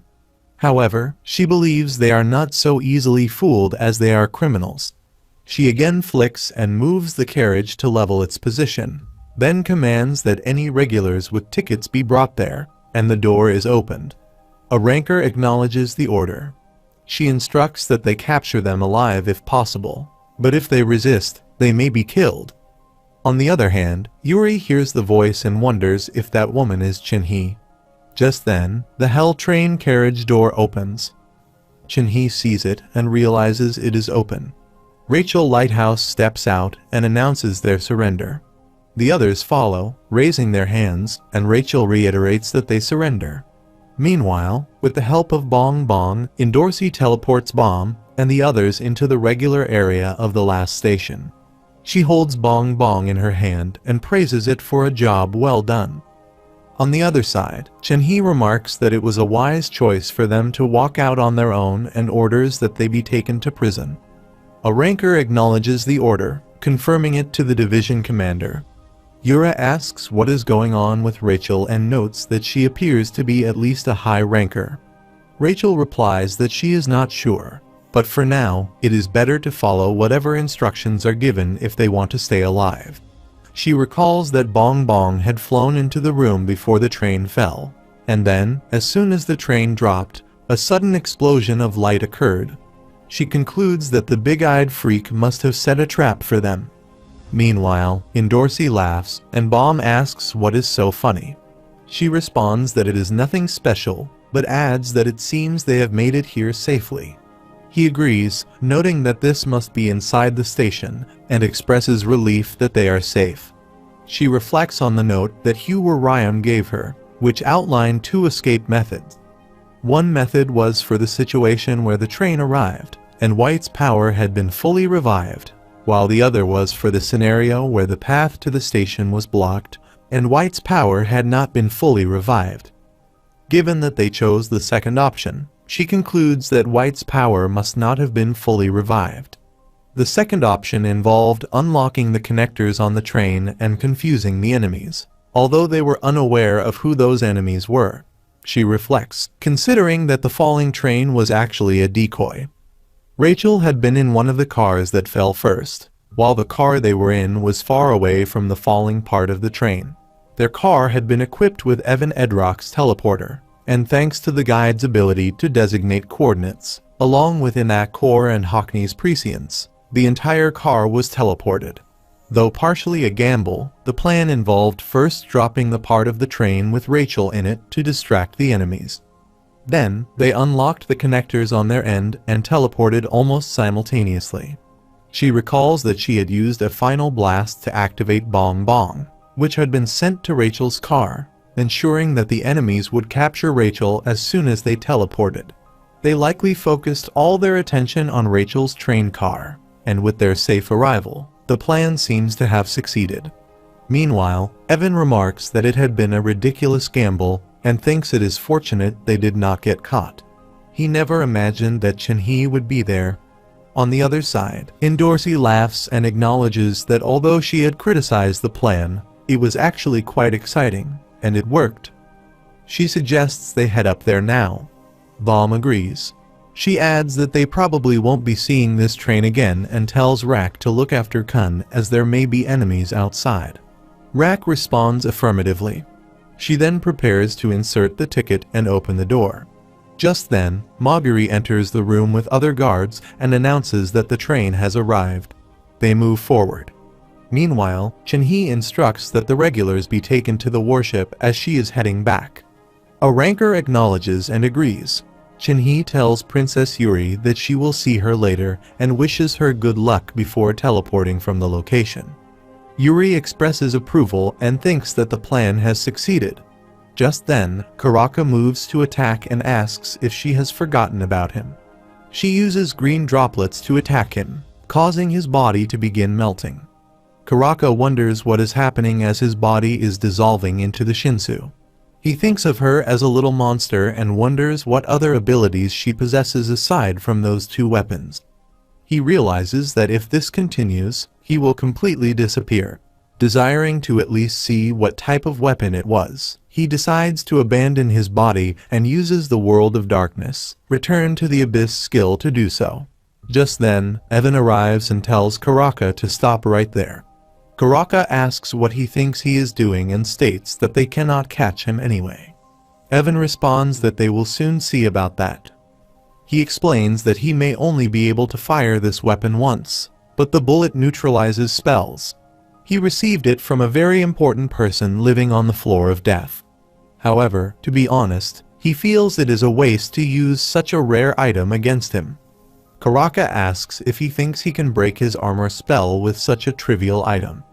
Evan replies that he will have to try and find out, adding that he would really like Karaka to get caught here. If Karaka were caught like this, it would benefit both him and the regulars floating over there. Karaka asks, "What?" Meanwhile, White observes that it seems everything has been sorted out over there and wonders if that strong woman is gone now, feeling insulted. A person communicates with him through a pocket device, asking what he means by saying everything is sorted out, as he still needs to rescue the regulars who left the train. White responds that he will do so, but he wants to stop buzzing in his ear like that, as it is annoying. Frog spots him and thinks to himself, questioning what the hell that guy is doing. He declares that he will kill the idiot before he regains his power completely and calls for Polak to come out of his well. Polak emerges from his weapon as White remarks that he is back again, ready to give this his best shot. With his sword in hand, he prepares to attack. A person warns him through the pocket device not to, stating that if he uses his sword the way he used to, he might not be able to use his powers for a while. White responds that it does not matter. Right now, he wants to give his sword a proper swing, just like before. Frog sees him and thinks that he is getting stronger. White activates his power and uses White-style Spirit Sword. incineration of complete spirits of heavenly deathly sword, declaring that they should behold his sword and stand in awe of him. They are all stunned by the overwhelming power he displays. A wide range of shinsu spreads all around, and White activates the powerful technique, incinerating deadly spirits. White Magnolia, attacking many rankers. Baro, Sachai Baro, and Urier observe the scene from their warship. Meanwhile, Jinhee remarks that it is Ares' sword, noting that while he may be an enemy, it is undeniably beautiful. She asks Frog if he is okay. Frog responds that thanks to her, he is fine, though Pollak's body is half burnt. Jinhee then activates her spear skill, Sylphide, while Frog activates his weapon and commands Pollak to return to his well. Pollak begins teleporting back into the weapon. Frog thinks to himself that it is very impressive. Even with her help, he sustained this much damage. Judging by that previous attack alone, White's power rivals that of a squadron commander. On the other side, a person contacts White through the pocket device and demands to know what he is doing, urging him to snap out of it. White closes his eyes and thinks he never imagined his power would deplete so quickly. He feels the gnawing hunger as his sword begins to melt, and he starts to fall. Frog notices him and exclaims that the regular is falling. Jinhee immediately commands her troops to capture him alive, speculating that he might be the real slayer. A ranker responds affirmatively, acknowledging her order. Yuri, witnessing the scene, is equally stunned to see him plummeting. White, in his thoughts, curses his fate, lamenting that he did his best. Their escape no longer concerns him. On the other side, Baro, Sachai Baro, and Urier are attempting to escape. Baro asks if they will truly be able to make it out. Sachai replies that it will not be easy, but it might be possible if they can maintain their current pace. Suddenly, Drac appears and notices their attempt to flee. He remarks that the laziest bird catches the tastiest worms. A voice interjects, correcting him that this is not how the saying goes. Sachai and Baro are stunned by his presence. Drac greets them and declares that he will take them to prison. Meanwhile, Moguri expresses disbelief, stating that he heard the rankers outside had completely blocked the entrance and wonders how he managed to get in. He also admits his surprise. Lee Soa commands them to come out immediately, labeling them as criminals, and announces that their station has decided not to accept them. Indorsey turns to Baum and inquires about their acceptance. He affirms that it is correct. They are being sent to prison for the crime of taking control of the train, and they have orders to eliminate them if they resist. Moguri protests, calling it ridiculous, and insists that they are taking those individuals with them. He questions if the others truly believe they can simply take them away like that. Soa sternly tells him to be quiet, emphasizing that as outsiders, their primary responsibility is maintaining peace within the station. Baum inquires if this means the enemies outside are rankers from Jahad's army. The person responds affirmatively, saying bingo. He explains that while he does not fully grasp how dangerous they are, he knows the squadron commander received direct orders from the military. Jahad's army has never failed in an operation conducted under the direct command of the squadron commander. He concludes that there is no way for them to escape alive from here. Meanwhile, Soyoung contacts Ryu-on and asks why he closed the dock. She is stunned to see the guards outside the door lying lifeless on the floor. She demands to know what happened there. Levy emerges and says he waited, suspecting that someone from the inside might open the dock. It appears he was correct. She stares at him in shock. He calmly says he has a question for her. She demands to know who he is. He counters by saying he would like to ask her the same thing. Meanwhile, Indorsey tells Baum that the situation is dire. They managed to reach this far, but even the station was no longer safe. Baum remarks that Jahad's army is now involved, placing both Yuri and her in a difficult position. Indorsey acknowledges this, saying she supposes he is right. Just then, they hear the scream of a girl echoing nearby. Soa recognizes the voice as Soyoung's. Kyo Ryan connects with Baum through telepathy and urges him to save the girl. Bomb immediately thinks it must be Hugh or Ryan's voice and quickly rushes ahead to help. As he moves, a person attempts to attack him with ice Shinsu power, but another intervenes and blocks the attack. Bomb takes the opportunity to run forward and tells Endorsi that he will go ahead while she handles things there. Endorsi feels frustrated by the situation. Meanwhile, inside Jahad's army warship, in the prison section, all the regulars from the Hell Train are confined in capsule-like cells. Barreau laments that he thought they had escaped, but they ended up getting captured. He asks Sachai what will happen to them now. Sachai grimly replies that they will probably die, or, well, they will definitely die, remarking on how sturdy the prison is. Bor groans, recalling Urier, who has been taken by Drac, and reflects that the sleepyhead might have taken him because they belong to the same family. She remarks on her hatred for personal connections. Rachel exclaims that she will never forgive that big-eyed freak and questions how he dared to deceive them. She screams, hurls abuses at Endorsi, and vows to exact her revenge on her. The scene shifts to a prison specifically designed by the workshop for high rankers, where White and Karaka are confined with a magical thread. Meanwhile, aboard the division commander's ship, Chunhee kneels before Yuri, welcoming her on board. She addresses her as Princess Yuri and explains that she couldn't greet her properly earlier because she was occupied with leading her troops. She remarks that it has been a long time since they last met and notes that Yuri has become even more beautiful and commanding than before. Yuri remarks that she does not need to be so formal with her, adding that she has heard about her joining the army and quickly rising to the position of division commander, which is truly impressive. Chunhee responds that she is flattered. Yuri advises her not to be, reminding her that she never once managed to defeat her during their practice sessions, as she was exceptionally strong. Evan interjects, asking if she takes pride in that. Yuri then inquires about the situation, questioning why everyone is gathered at the station. Chunhee explains that the commander-in-chief has recently issued an order. The regulars have teamed up with Fug and taken control of the train, prompting an order to arrest them.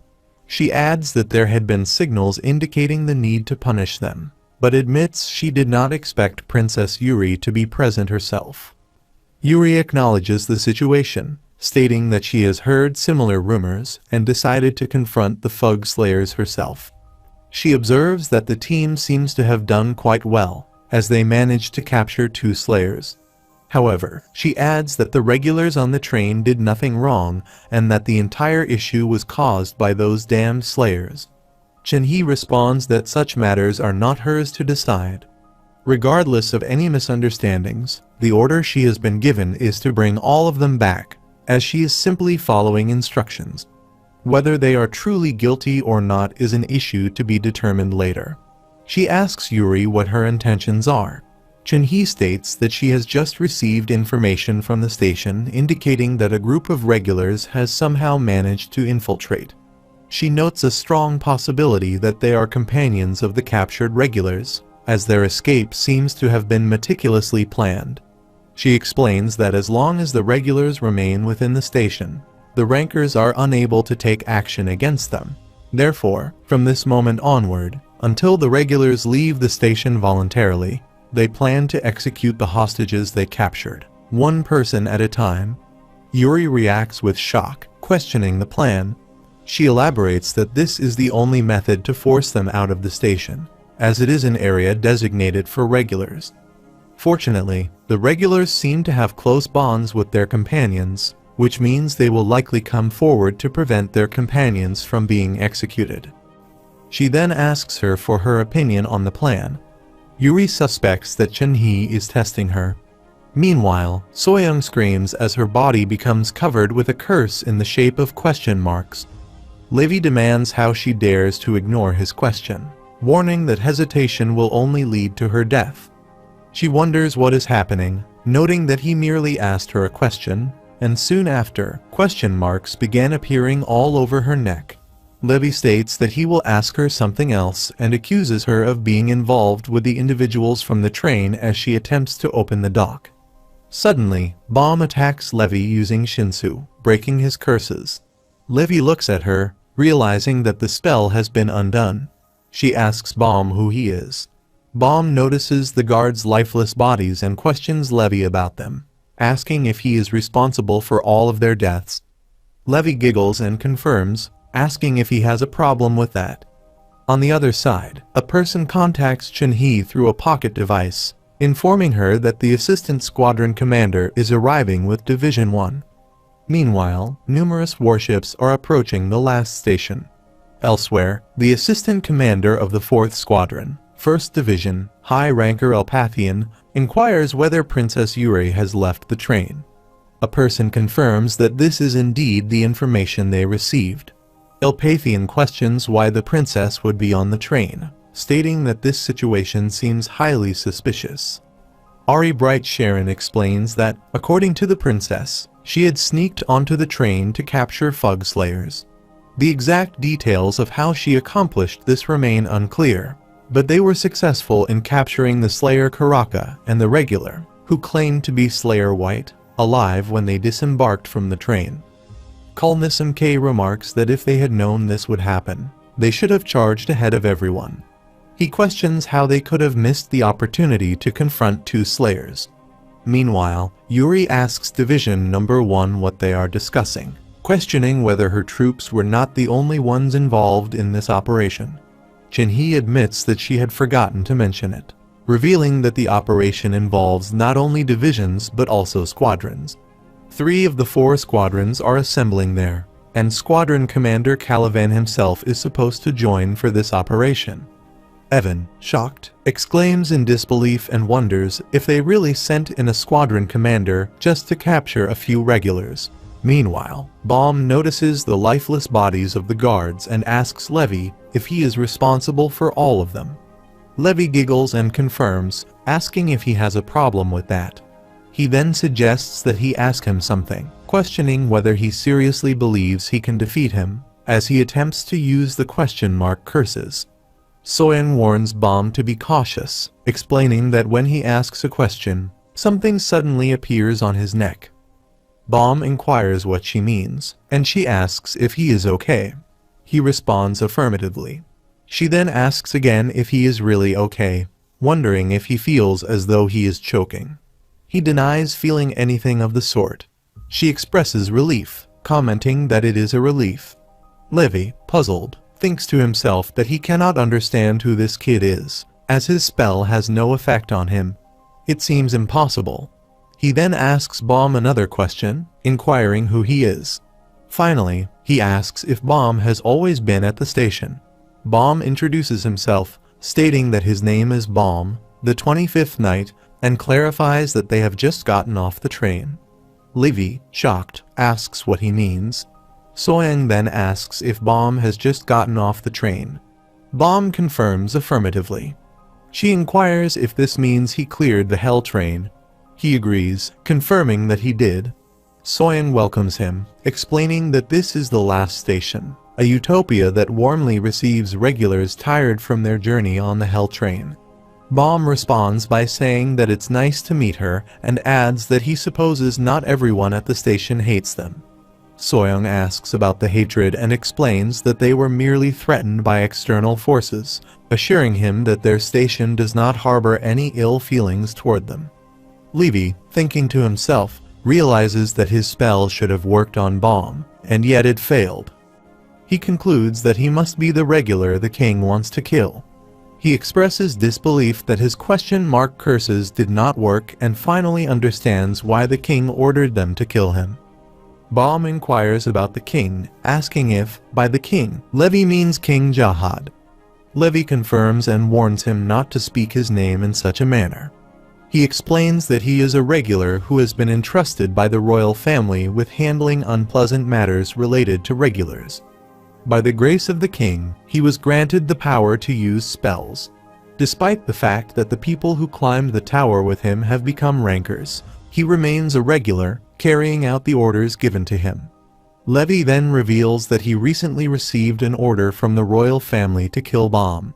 He follows up by attacking him with a spell called Deathly Blizzard. Baum quickly retreats, shouting for Soyeon to watch out, and she also moves back in response. Levi explains that the deathly blizzard spell corrupts the soul of anyone it touches, forcing them to end their own life. Bomb counterattacks him with reverse flow control and charges toward him, preparing to strike by placing his hand on his chest.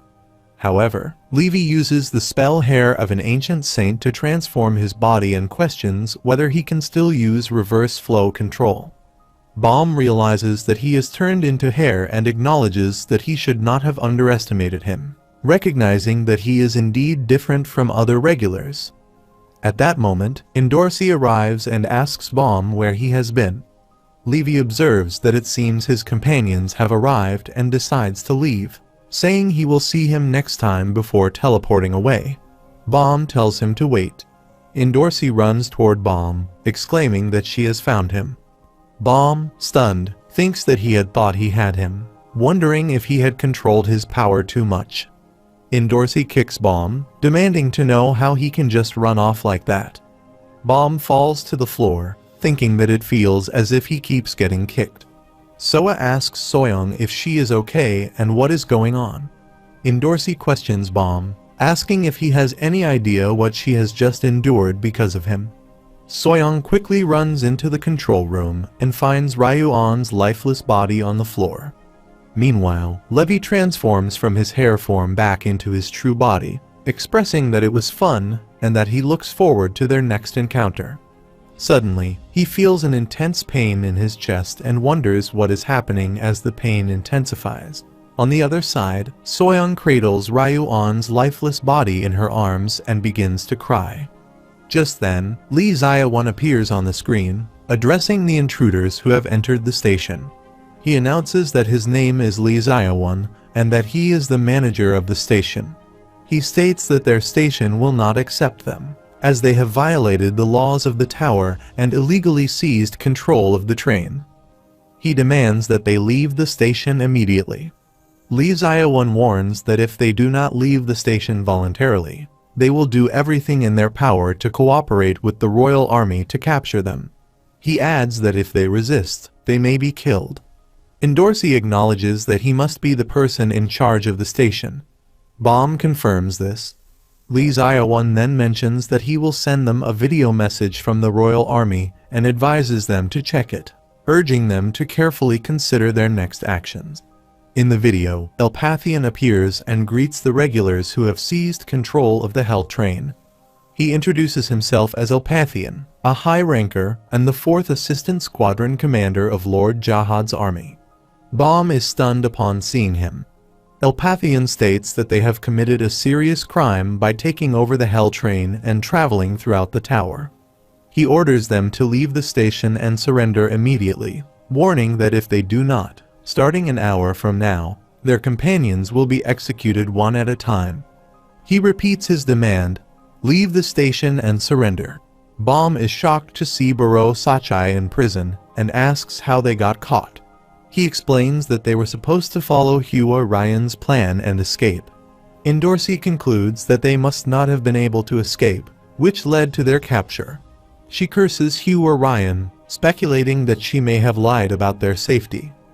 She asks Bomb what he plans to do, stating that it's clearly a trap. Bomb insists that he must go and save them. Endorsi questions him, asking if he was not listening. She reminds him that Elpathian is an assistant squadron commander and that the place is likely filled with rankers or high rankers from Jahad's army.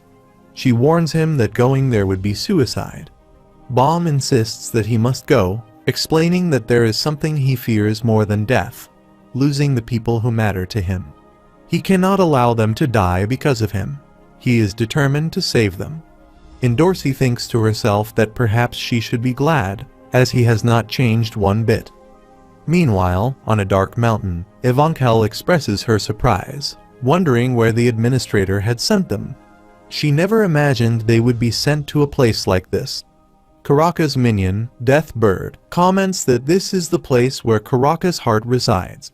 When a warp gate suddenly opened, he had been worried that it might be an intruder. He is relieved to see that he is Hansung's companion. He explains that they are shadows tasked with killing any intruders in the area. He adds that aside from himself, They are the first outsiders to ever come here. She reassures him not to worry, stating that she is not interested in how to get in, or even in Karaka's heart. However, she admits that she does not understand why the administrator sent them here. He wonders the same, explaining that this is an imaginary, magical space created by Lord Karaka's armor. It is completely cut off from the outside, making it impossible to enter unless Lord Karaka himself opens a gate. He adds that it would be a different story if the administrator or one of the 10 great family leaders decided to enter.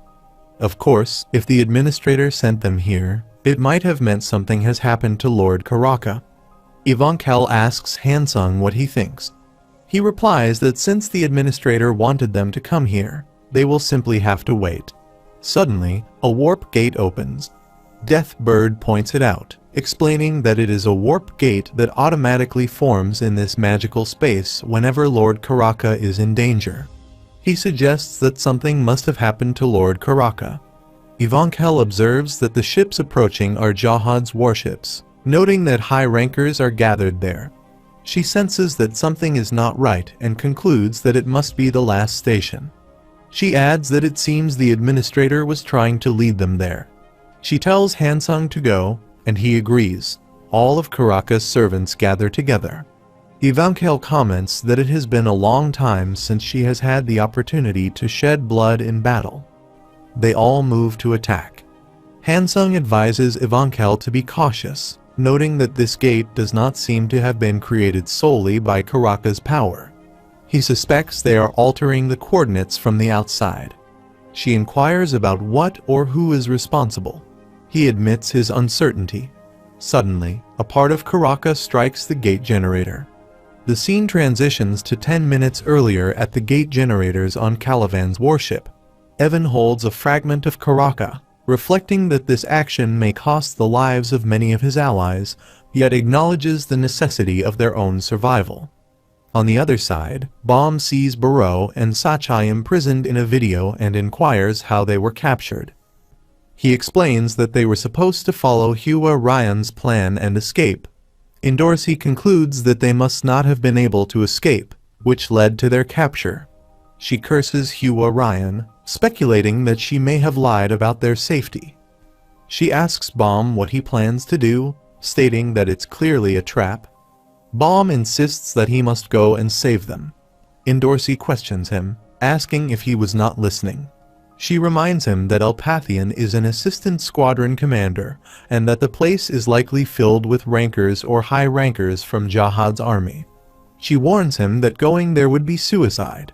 Baum insists that he must go, explaining that there is something he fears more than death: losing the people who matter to him. He cannot allow them to die because of him. He is determined to save them. Indorsi thinks to herself that perhaps she should be glad, as he has not changed one bit. He responds that first, they will find a way to escape from here, and then there must be some solution, right? She remarks that while she is relieved, he has not changed. She wishes he would improve on his tendency to never have a plan.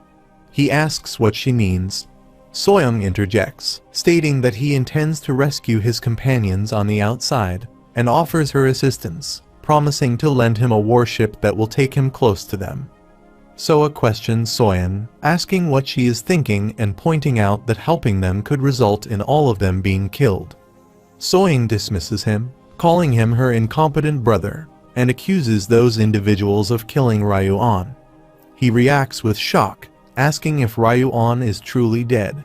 She declares that she refuses to stand idly by while these atrocities continue and asserts that, regardless of what he or their father says, she is determined to fight against them. At that moment, Hua Ryan arrives holding a spear and expresses relief, stating that they have finally gained an ally at this station.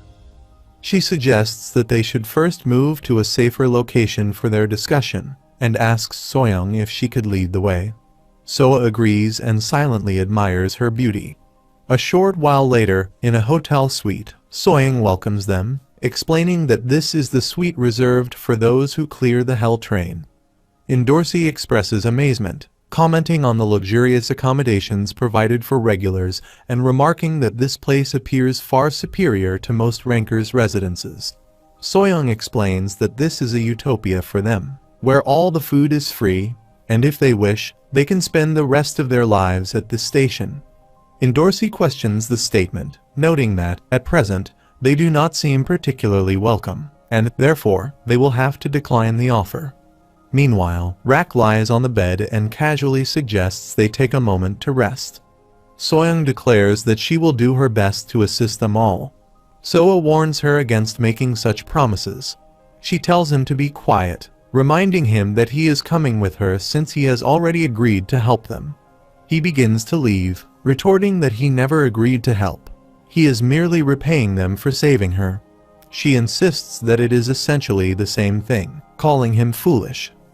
Dorsey observes their exchange and thinks to herself that his younger sister is clearly the stronger of the two.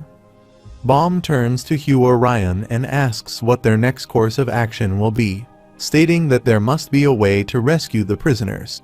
He recalls her claim that the route she suggested was the safer one. Ryan apologizes, admitting that it was a lie. Baum is stunned and demands clarification. She explains that acting as bait is obviously not the safer option. However, she believed there was at least some chance for them to escape.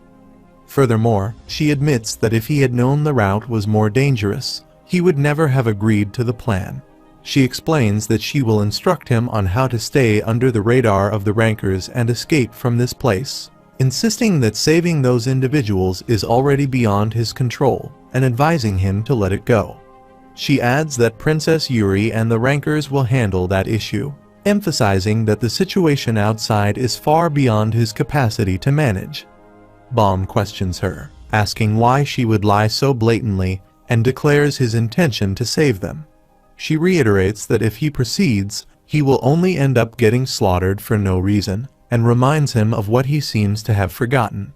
She points out that his primary goal is to protect Kun, emphasizing that she is not the one who selected these teams. He made those choices based on who matters most to him. She asserts that he cannot save all of his companions and reminds him that he has faced this hard truth multiple times before. At that moment, a screen appears, displaying all the prisoners bound. Shin-hee announces, drawing attention to the regulars, that since no response has been received to their message, they will now proceed with the execution of the ticketters who were aboard the train with them, as previously warned. She emphasizes that 20 minutes have already passed and urges them to think carefully, stating that this is their only opportunity to save their companions. Meanwhile, on the other side, Burrow mutters in frustration, feeling dizzy, and recalls Rachel, vowing internally that he will kill her. Shin-hee continues, stating that 40 minutes remain. Meanwhile, Ari Bright Sharon and Kalnisam K kneel before Ha-Yuri. Sharon introduces herself, stating it is an honor to meet the master of the 13-month series and identify herself as Ari Bright Sharon, Division Commander No. 1. K introduces himself as Assistant Division Commander K. Sharon mentions that, to their knowledge, Yuri has already contacted the Assistant Squadron Commander. Yuri confirms this, explaining that since they are in the midst of a war, she tells him there is no need to come in person. She then asks if it is truly necessary to go to such lengths over a few regulars, remarking that, honestly, it is not a particularly noble act, as the regulars have done nothing wrong. Sharon apologizes, explaining that they are merely following the orders of the Commander-in-Chief, who instructed them to retrieve everyone aboard the train and that everyone includes her. Yuri sighs, acknowledging that it seems she has no choice if Idori issues the orders and then asks about the plan.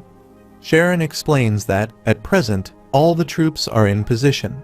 The main forces will arrive a bit later due to their larger numbers, but the squadron commander and a few troops are already on their way and should arrive soon.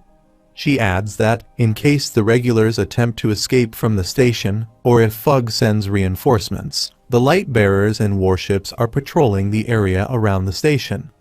The rankers are essentially prepared for any outside invasions, and they will allow the regulars to handle the regulars.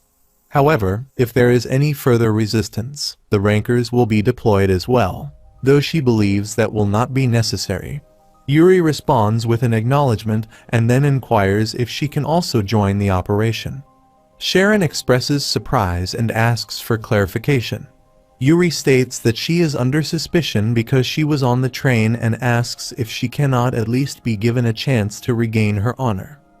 She requests to be included in the operation as well, asking whether she still appears suspicious to Sharon. Sharon agrees, saying that they will inform the assistant squadron commander. Yuri responds enthusiastically, saying that she will prepare herself as well. She reflects that this will not be an easy battle and hopes that Evan's plan will work. Meanwhile, Baum moves toward the door and states that he is going. He will go to rescue them by himself, and the others should take Kun and leave. Dorsey asks in disbelief if he intends to go alone. He responds that if something goes wrong, they should head to Walhoksong and take Kun to a ranker named Woon Yeon, who will do anything for Yuri. She tells him to wait as there are rankers outside. He replies that Hua Ryan is correct. He may still be too weak to save everyone, but if a sacrifice must be made, he would rather sacrifice himself first. He insists that he cannot give up on anyone, and asks them to look after Kun for him before exiting the room.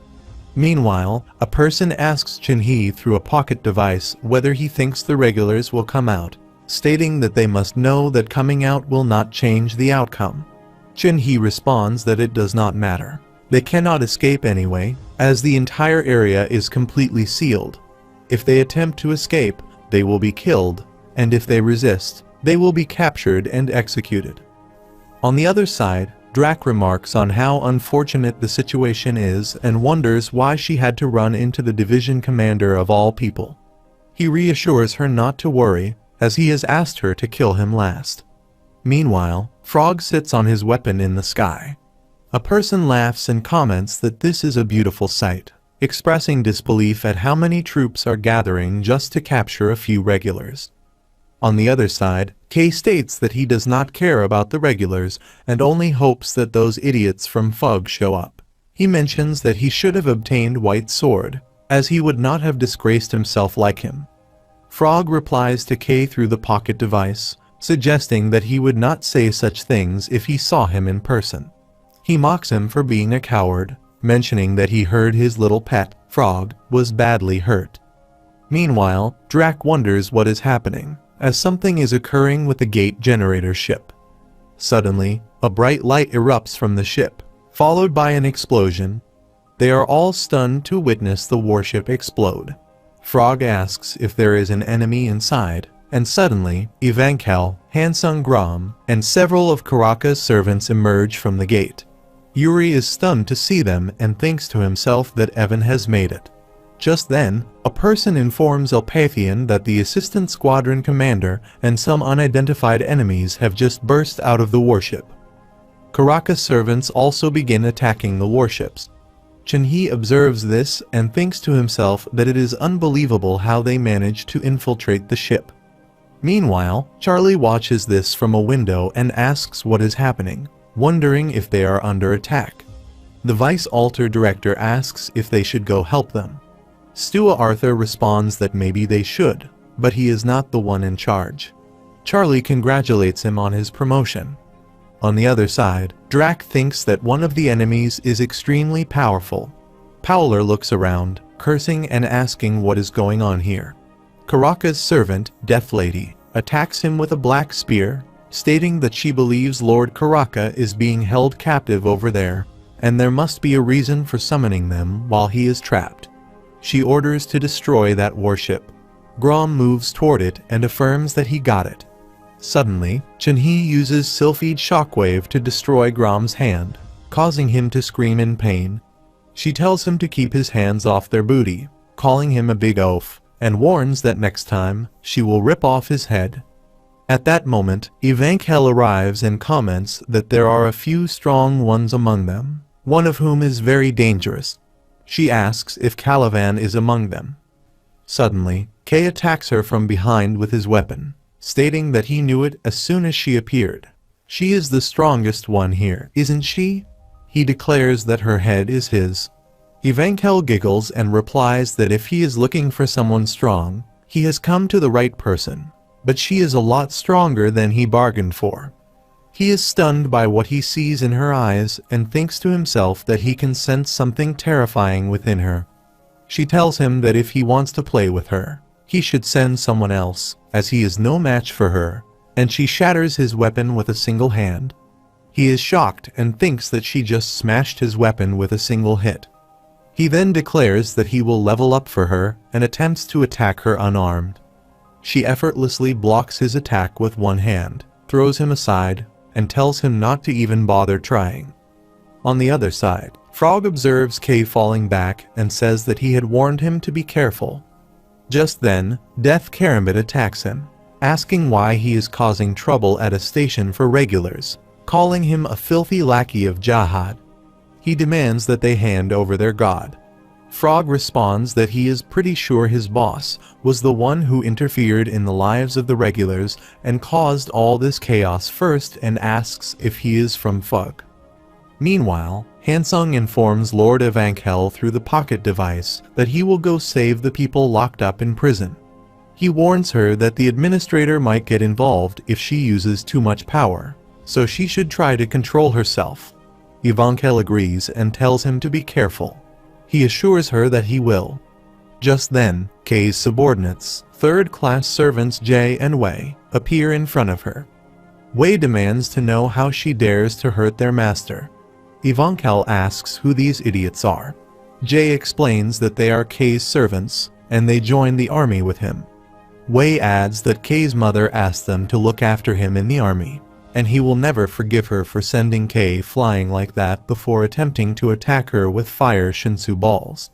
Jay also states that Kay is the only son of the Nissim family, that he has a marriage arranged with a daughter of the Yon family, and that he, too, tries to attack her using Shinsu-boosted Burning Jay.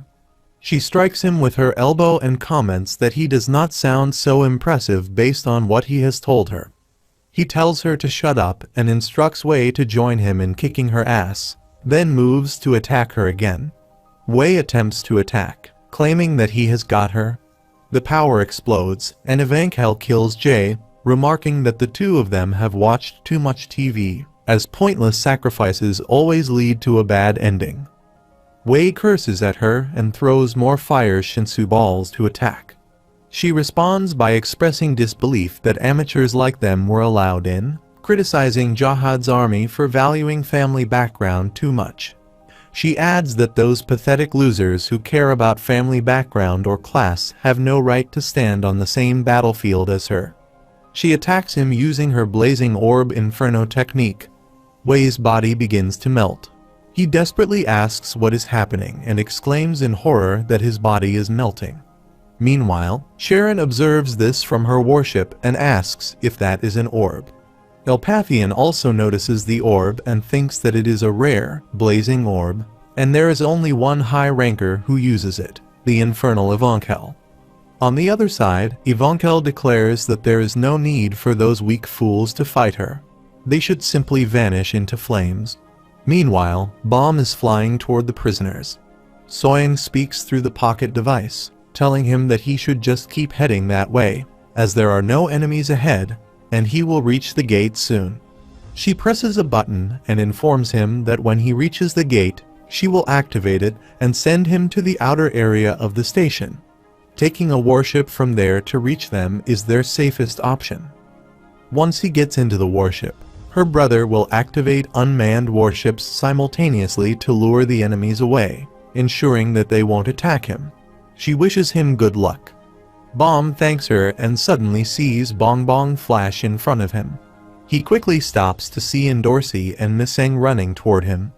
He tells Endorsi that she should not be here as it is too dangerous. Additionally, she is a princess, and this could cause her much trouble. She replies that it is okay, as she is equally in danger whether she runs away or goes to save them. Being a princess or not, she is in danger as well. Miseng expresses her desire to help, too, saying that she cannot just stand by and watch more people die. There are people they want to save as well. Meanwhile, Hockney asks Rak if he is okay with not going with them. Rak responds that, of course, he wants to go, but someone has to escape with that little turtle, Kun. He says that he wishes he could join them, but he stays behind because he has to. The black turtle needs him to protect that turtle so he can focus on the fight.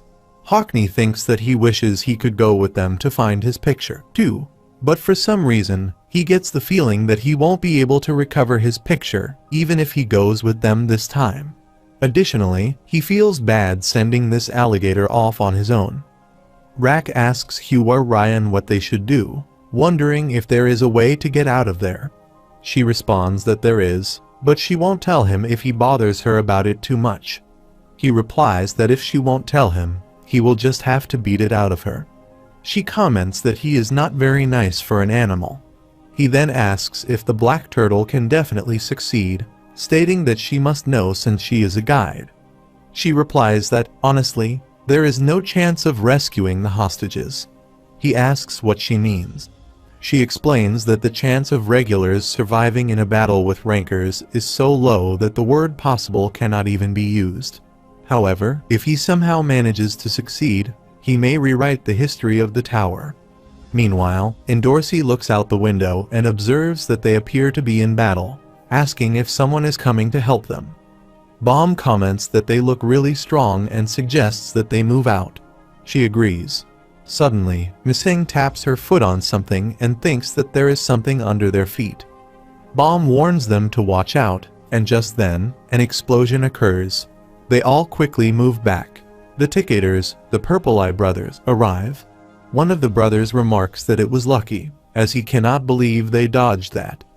The green-haired brother comments that it is too bad, as they almost scored big.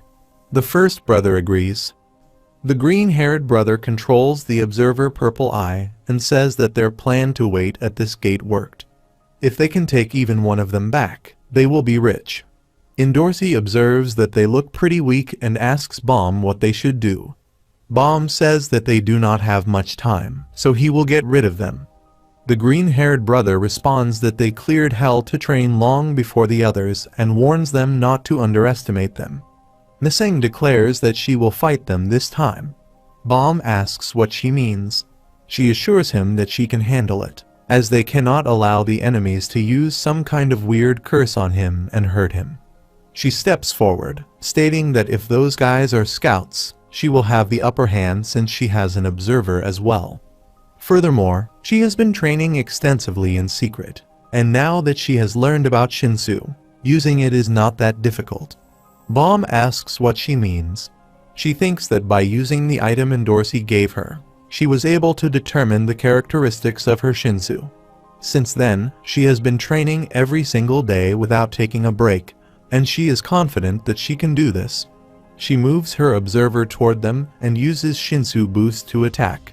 A memory flashes through her mind as a brown-shirted girl comments that it is strange, as she is extremely skilled at using intense bursts of power, suggesting that maybe she was born with this ability. A purple-eyed girl then asks if she does not know who her parents are, implying that her family may be a secret, and she might possess some kind of amazing hidden power. Miseng thinks that this is right, and that this type of Shinsu suits her. She punches one of the brothers in the face using Shinsu Boost Berserker mode, breaking his teeth. Endorsi observes and says that it was well done, expressing her pride in how much Miseng has grown. She thinks that she is happy for her. Bomb, stunned by the sight, thinks that she seems really angry. Meanwhile, Evankel declares that there is no need for those weak fools to fight her. They should simply vanish into flames and use her rare orb Inferno to destroy the warship. Some people aboard the warship notice the roof beginning to melt.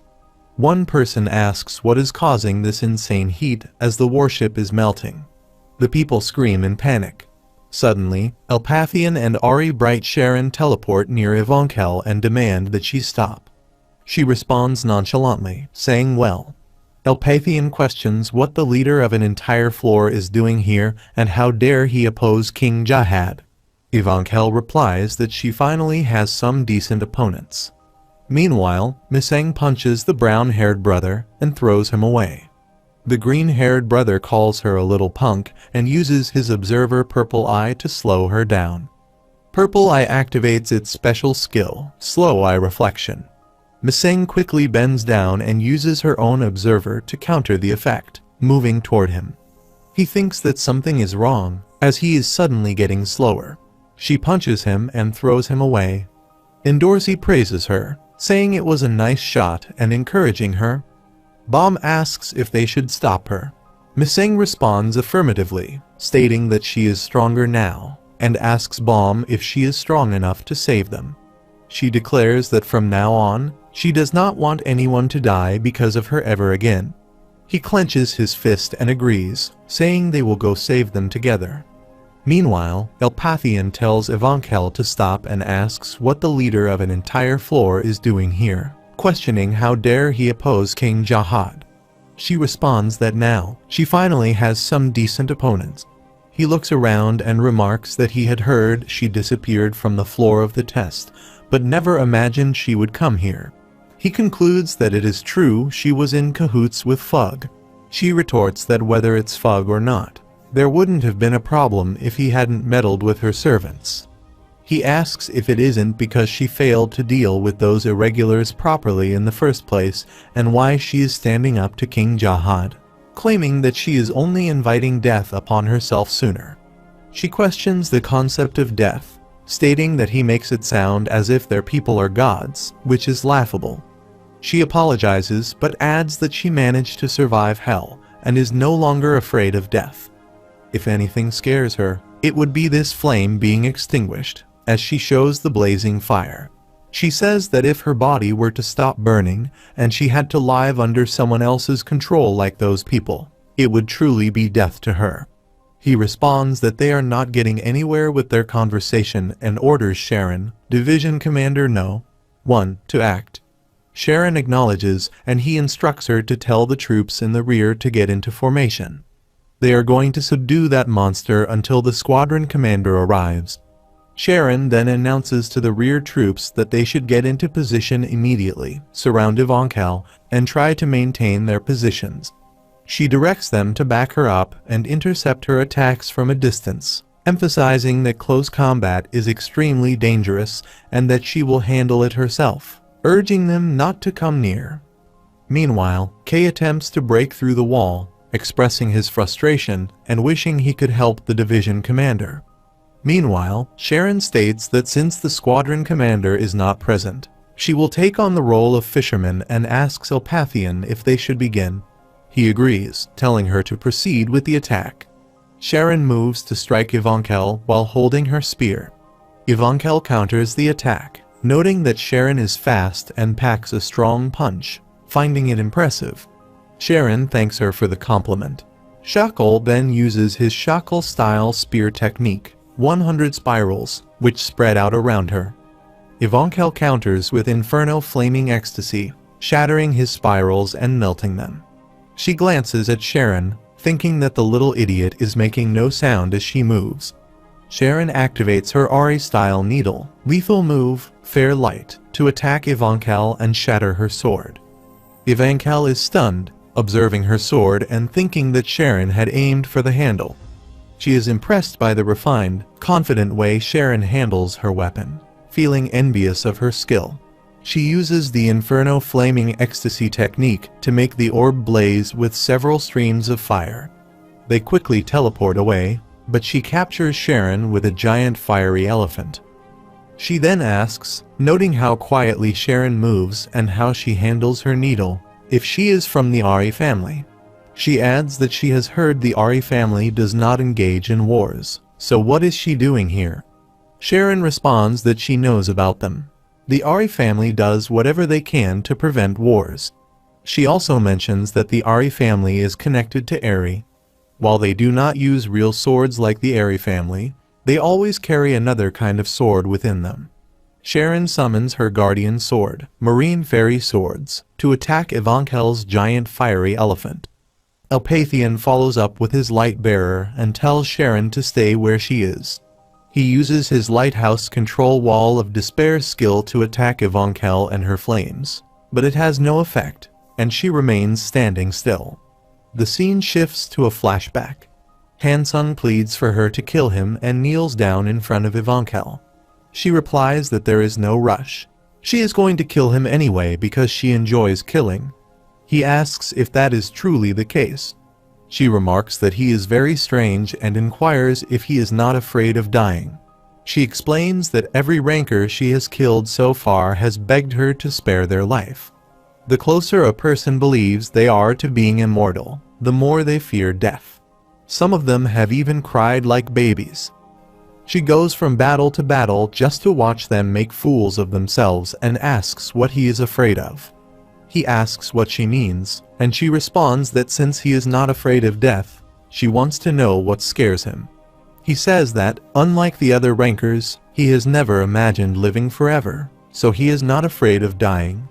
However, someone he met before once told him that they were more afraid of their rage fading than dying.